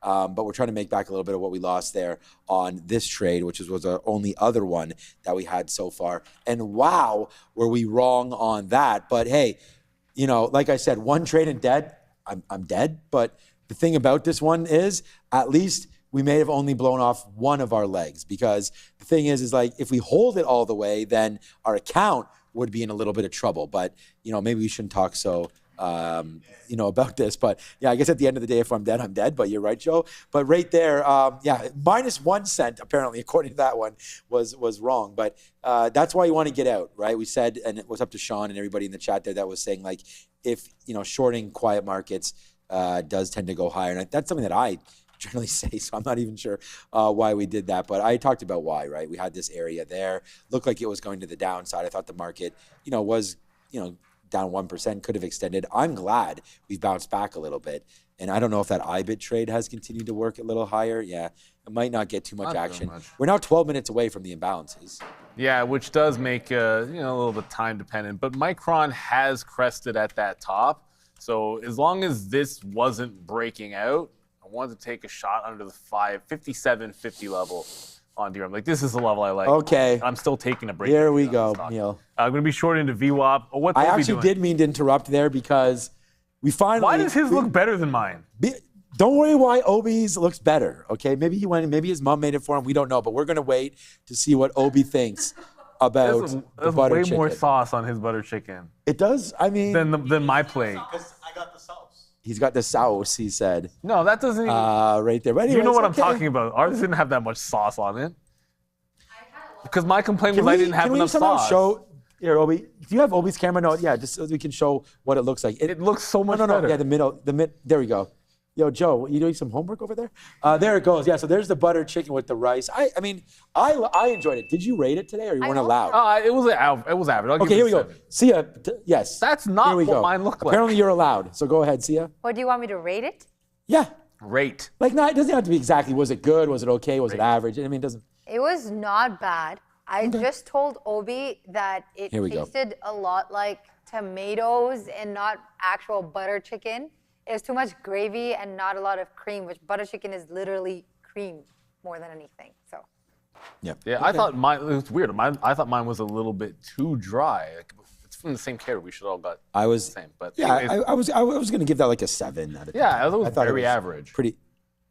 Who fail? did that? Joe. Come on, Joe. Listen, Joey homework over there. He just got to stick with what he's doing over there. I don't, writing some stuff down. So we do appreciate that one there. Yeah. So, anyways, butter chicken was for lunch, and I hope Obi enjoys his meal. He will enjoy it. Sure. So, we want to thank Obi. I mean, Obi's kicking in for Sharif. We hope Sharif's he'll be all week too. Traveling well as he went across the pond. Our main guy there. He probably had, as he said, he was going to have a butter brew. chicken, an English dish. He was I'm going to sure have a brew. Many English restaurants crushing butter chicken. Hold on a second. Was it food? Yes. Was it butter chicken? Was it butter? Well, now you're typing like first you. of all, I can never spell anything. That's not even that's not even how you spell chicken. It's fine. I get the idea. Like, of course, it was still butter chicken. Like, you know how bad something has to be for it to lose its classification? It was still butter chicken. Okay, it was not that bad. I'm just saying it doesn't make any sense to me how we all get individual plates and somebody gets one that's vastly different from everybody else. We have a classic Canadian. That doesn't seem very fair. And or American dinner tonight, because I talked to the wife. She told me what she was out doing. She was out buying the goods. And because we have baseball tonight, she didn't buy it at Farm Boy, my guy. Don't worry, Joe. I haven't told my wife about Farm Boy yet, Joe, so don't worry. We're having, before the game, grilled cheese tomato soup. Yeah. You know what? That's one of our go-tos before baseball, too. Yeah, that's a pretty classic. Easy to make. Like, I'll get home around 5-ish, and then maybe a little bit earlier, do whatever. We got to leave for about 6:30, be at the Diamond for 7, and game 8 to 10. And a little bit of grilled cheese and tomato soup is a popular dish. But Gia, with her fractured thumb, will be cheering on today. So, all right. Hopefully it heals fast. But that being said, I'm not sure you deserve a good meal after the spirit of the league violation that you pulled in fantasy last night. I wasn't gonna say anything, but Sean literally managed to get somebody to trade a starting quarterback in a 2-quarterback league for 6 waiver dollars. Ask yourself this: 2-quarterback league. Here, Neil, gun to head. Take a 0 or start Kirk Cousins. I mean, come on. This Kirk Cousins. I don't care. He's a starting quarterback. You can't, $6 on a $100 budget. That's ridiculous. And the funny thing is, everybody thought. He offered it. We have a thing called Spirit of the League where they get trade so bad, you just type in league, Spirit of the League. Come on, son. It is surprising that he did give that away because I was going to draft with pick 5 on Saturday. I know he sucks, but it's worth more than 6 waiver dollars. I know, that's what I think I was like. I would have. First of all, he offered it for 5. And then we realized that a waiver wire pickup costs $3. I got 2 firsts for Tyler Show like a month ago. That owner must be kicking himself. Why? Tyler Shuck, by the way. I don't care. But the thing is, you think I care? Look, I got Mahomes and right. Josh Allen. Yeah, I mean, I don't care how it's pronounced. Herbert, Love. I'm good at the stupid Browns quarterbacks. Those guys are. I even heard about the Browns thing. I was actually reading about it because I was really curious. I heard they're between a rock and a hard place, and neither. Are you more about Deshaun or Shador? Whose side am I on? Yeah, you want Deion Sanders' kid, which would be Shador. Shador's younger. Much. Because I didn't realize like that the Browns guy, Deshaun Williams, correct? Watson. Sorry, I knew it started with a W. Deshaun Watson. He's like what? He's 30, which I'm not saying is old, but for football is older. So maybe you give Sanders a chance, but either way, neither of them sounds like they are the spryest quarterback in the world. No, they're not. There's also one other thing that Deshaun Watson that caught up maybe in a little bit of stuff. Throw around here. He's just a guard. He's just not a good human being. Yeah, he was in How about that? Massage Gate. Let's leave it at that. Massage Gate. There's other gates too. We made just there you go. So. Yeah, he's massage. Call it like it is. We used to have a graphic of you, and I thought you looked like Deshaun Watson. This is before. No, we did. I asked Fabian where it went. It was the puke one. Yeah, it was supposed to be like if a stock is puking, and then it was my face puking, and it looked just like Deshaun Watson. I'm actually glad we don't have it anymore because it did look too much like that guy. And you know what? I know people can be fans of stuff, and it's not that big. Whatever. You can still be a Browns fan. Oh, yeah. Even if they have a quarterback. Cleveland Browns and the Jets, man, you just feel for those. I have genuine pity for Browns fans. Genuine pity. They've started in the last 20 seasons. They have literally 18 starting quarterbacks on day one. Look, man, we had J.P. Lossman, we had Trent Edwards. You had E.J. Manuel. The Packers have had 3 quarterbacks the last 25 years. Believe me, I understand. 3. I know what it's like. Yeah, we don't know what it's like. No, the Packers obviously. You got to draft, and now you drafted properly. You got Josh Allen. I mean, sometimes quarterbacks are hit and miss, right? Because what they do in college. I think Arch Manning, I don't know, we'll see. He didn't have a good year last year. I know. So he's going to be a big guy to look out for this coming year. All right, I'm going to take one more piece right now on SpaceX at 63s just because the imbalances are coming out. Hopefully we get that bid at 63, and we'll take another piece out and hold 5%. And there it is. So we'll just hold it for the dreams. We'll take that. Speaking about money, who wants to see what the top traders are making here at Real Trading? Well, if you say you don't, then close your eyes because I'm going to do it anyways. Right now, here, let's go. Who's making the money? What the hell? Moderna. I don't know if it's going to be Moderna or not, but maybe. No, Amex. Sorry, I didn't say Amex. I mean, but could be Moderna there. Who knows? But anyways, maybe it's Moderna. 100%. $85,000 yesterday for somebody. But they all have Yeah, okay, we did that already, my guy. All right, 55,000 to the short side. I was watching the market here. 55.26 Turkey. So somebody, we've seen one trader that's made a lot of money here continue to trade the Turkish markets. Amex. So it must have been something. Somebody figuring something out in Turkish markets, my guys, right there. So that's a nice move there for the Turkish markets. Amex. So that's who's making all the money there. And if you had some of that, then you did have a chicken dinner winner yesterday, regardless of what you had for your dinner. Gold and silver dinner winner. Maybe. The gun to the head trade, I did mention NVIDIA. It's coming right back. Oh, well, yeah, look at that. Right on VWAP. As long as it wasn't Apple. I did say short on Apple. What is it doing? Apple's dying right now. Oh, okay. So, that was that 316 break. That, I don't have the flat bottom break there of the day. Yeah, Apple getting crushed. So there it was. That was another gun to head there. I said short Apple. Okay. Working out, so I live to see another day on that move. We should have just shorted that instead of SpaceX. Wow. This name has been really Is there maybe a story about Apple or something? Did they lose like a key stakeholder or something? Like this is a nice move, like just straight down when the market has been going up. Apple's been doing this. It doesn't normally do that. So I'll tell you that much. Okay, maybe we'll have a look at that tomorrow. Apple bucking the trend hard here this afternoon. Look, sometimes we see stock where market's down 0.7, Apple's down 1.3. So if you look at it in in a bigger frame, you'll be like, oh well, they're kind of the same. But this is really started to kick lower. It's distinctly different. It's like they're, go ahead. Sorry, I looked into it, and social media is pretty dead. There's not a lot of people tagging this. There's no news that I can find, but it is continuing to drop. So if I see anything, I'll keep you posted. And it happened right when like memory names have been going higher. Like Micron's pulling back. Why isn't DRAM falling further? No, it's like memory's been going strong. The other name, you can see Micron, we're in DRAM, but Marvell tapped 250. So, well, never mind. Jinx, Neil. It was above 250 the last time I called it up, which was a couple of minutes ago, but it's actually pulling back with 2 minutes to the imbalances. So maybe it's more of this whole rotation thing when some strength late in the day came into a few AI names, like, I don't know, like Apple gets the sell-off. We've seen that story before a little bit. Maybe that's just it. Still nothing on the early looks. Remember it was GDX for $1 million and CRM for $1 million? It's still GDX and CRM for $1 million. Carvana's $800,000 to buy, but with 2 minutes to go, how exciting is that? Carvana. Hey, Carvana's volume is actually picking up this afternoon. Maybe this ends up being something. Oh, that's right. The split, not split adjusted our charts, but that could be something. 8 or 900,000. It's done less than 10 million shares on the day. So currently, the imbalance is more than 10% of the day's volume, which I like that. If it's more than 10% of the volume, then it's significant, in my opinion. And easy peasy, before we get the imbalances, we get a super chat from you. Oh. There you are.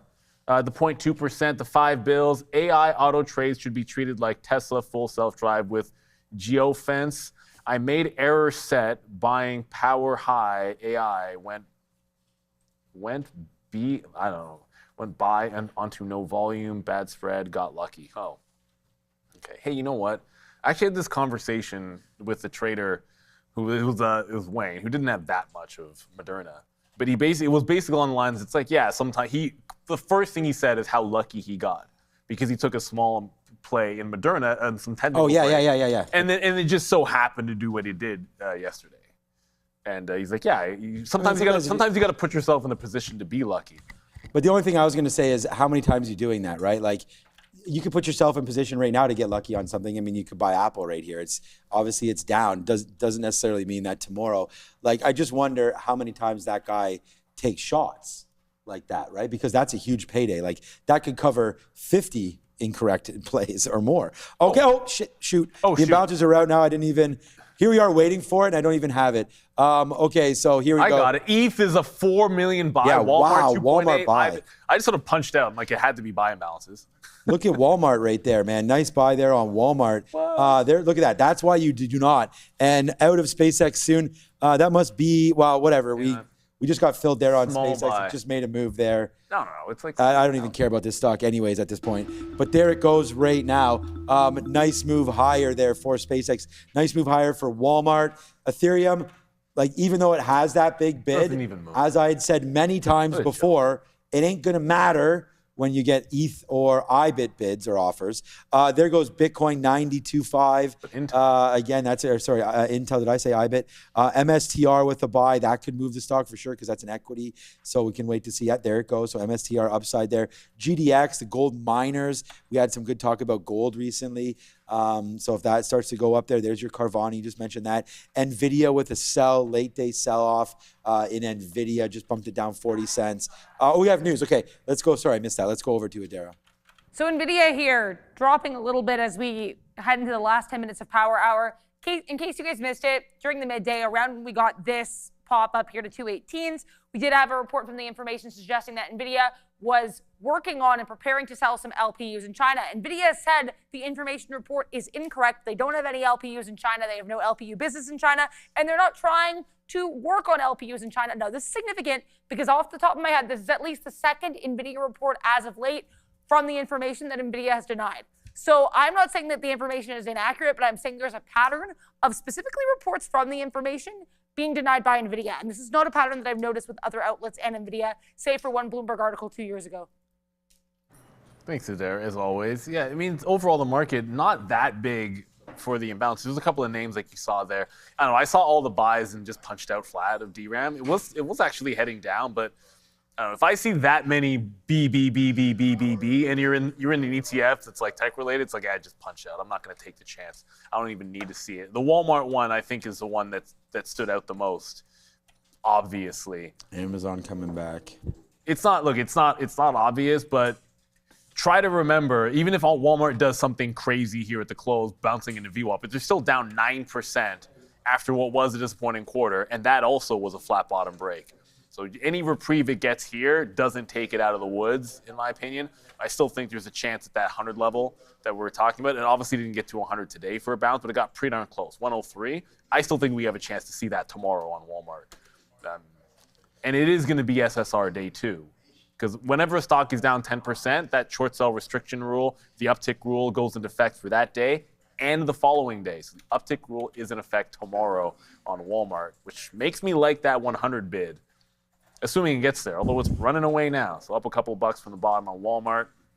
Not a bad one, but it's still getting smoked. Yeah, that's why I was like, if you like it, you could buy it at 103, 104, and then you don't have to worry about what happens tomorrow, but you can buy 10% or so if you do like that one. Apple catching a bid down here, but not in the stock. Over 23 million shares today. Apple not really liking their bid that just came through there today. So that's getting lower and lower and lower. And like we said, man, we don't really have a story for anything for why Apple is doing this. But yeah, it does look foolish why we're not short Apple.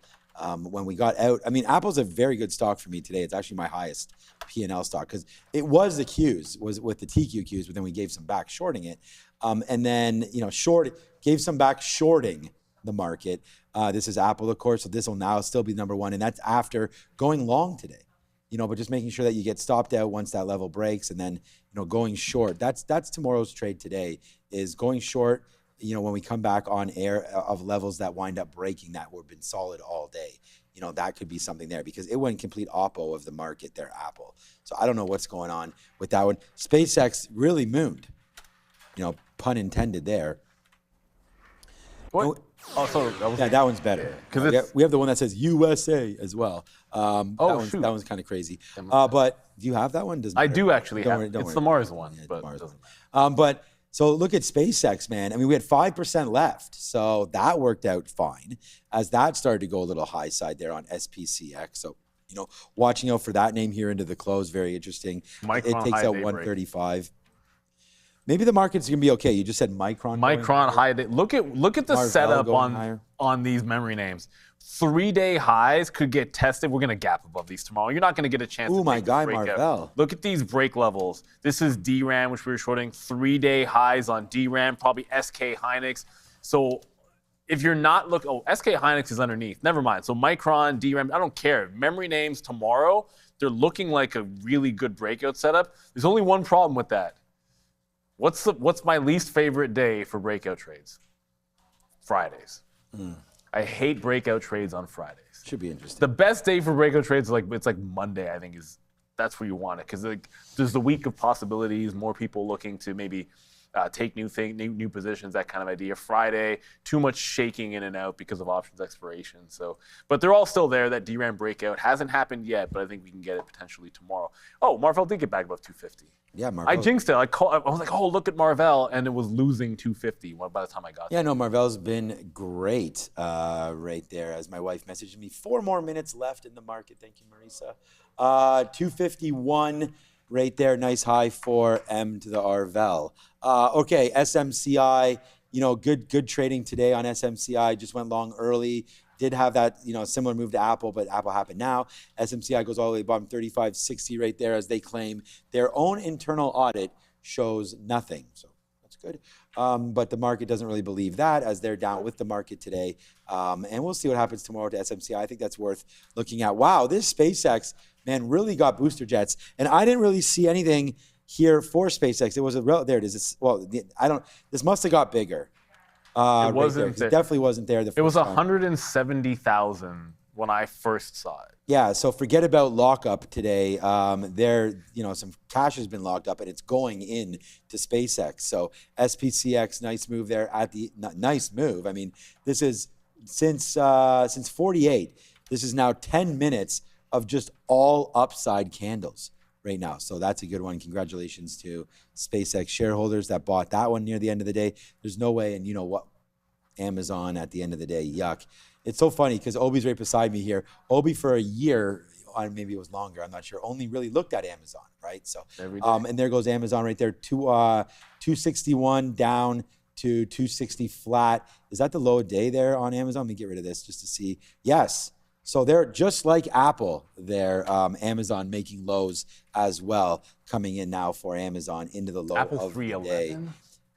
Amazon's interesting They're too. selling, it's like high. selling mags and they're busting out the memory names right now. Yeah, I mean, no earnings coming through. Tomorrow's being Friday, so really interesting to see what winds up happening there and why some of the Mag 7s are getting hit. The name that I'm least impressed with in my portfolio here, and it's way too overly positioned for me, is Meta. I mean, Meta continues to be bad. And it's just like, I'm pretty nervous about Meta because of these breaks. Like breaking through 520, gets a problem. We wicked off of that during that Leo bottom there, the situational awareness, got that into 520.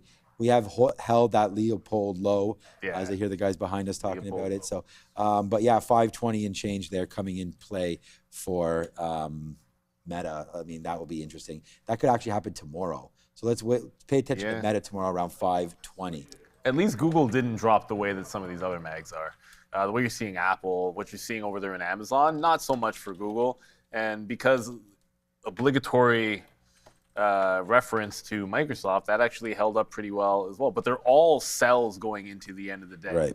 Like, there's no question about that. Like, you know where the selling is coming in. That's why we're so stagnant. Like, the futures aren't moving because you have enough dragging us higher to end the day. But with 1 minute to go, let's just see how far Micron goes. Why not? 975 already, maybe even higher. I forgot about Moderna. Moderna's going to close at 133, it looks like. So down 24% from Moderna. But you know what? Moderna's story, I don't think this is it's like a couple of days and it's over. It was way too big of a thing. The volatility is probably going to stick around with this for a week, at least a week, maybe even longer than that. Great volume, almost 100 million in volume. There's just too many people that would have been caught so far offside with this. And then they're like, oh, let's make some new bets. I think it's way overvalued. Or no, there's so much more upside. So I think it's going to be a lot more fun at Moderna for a while.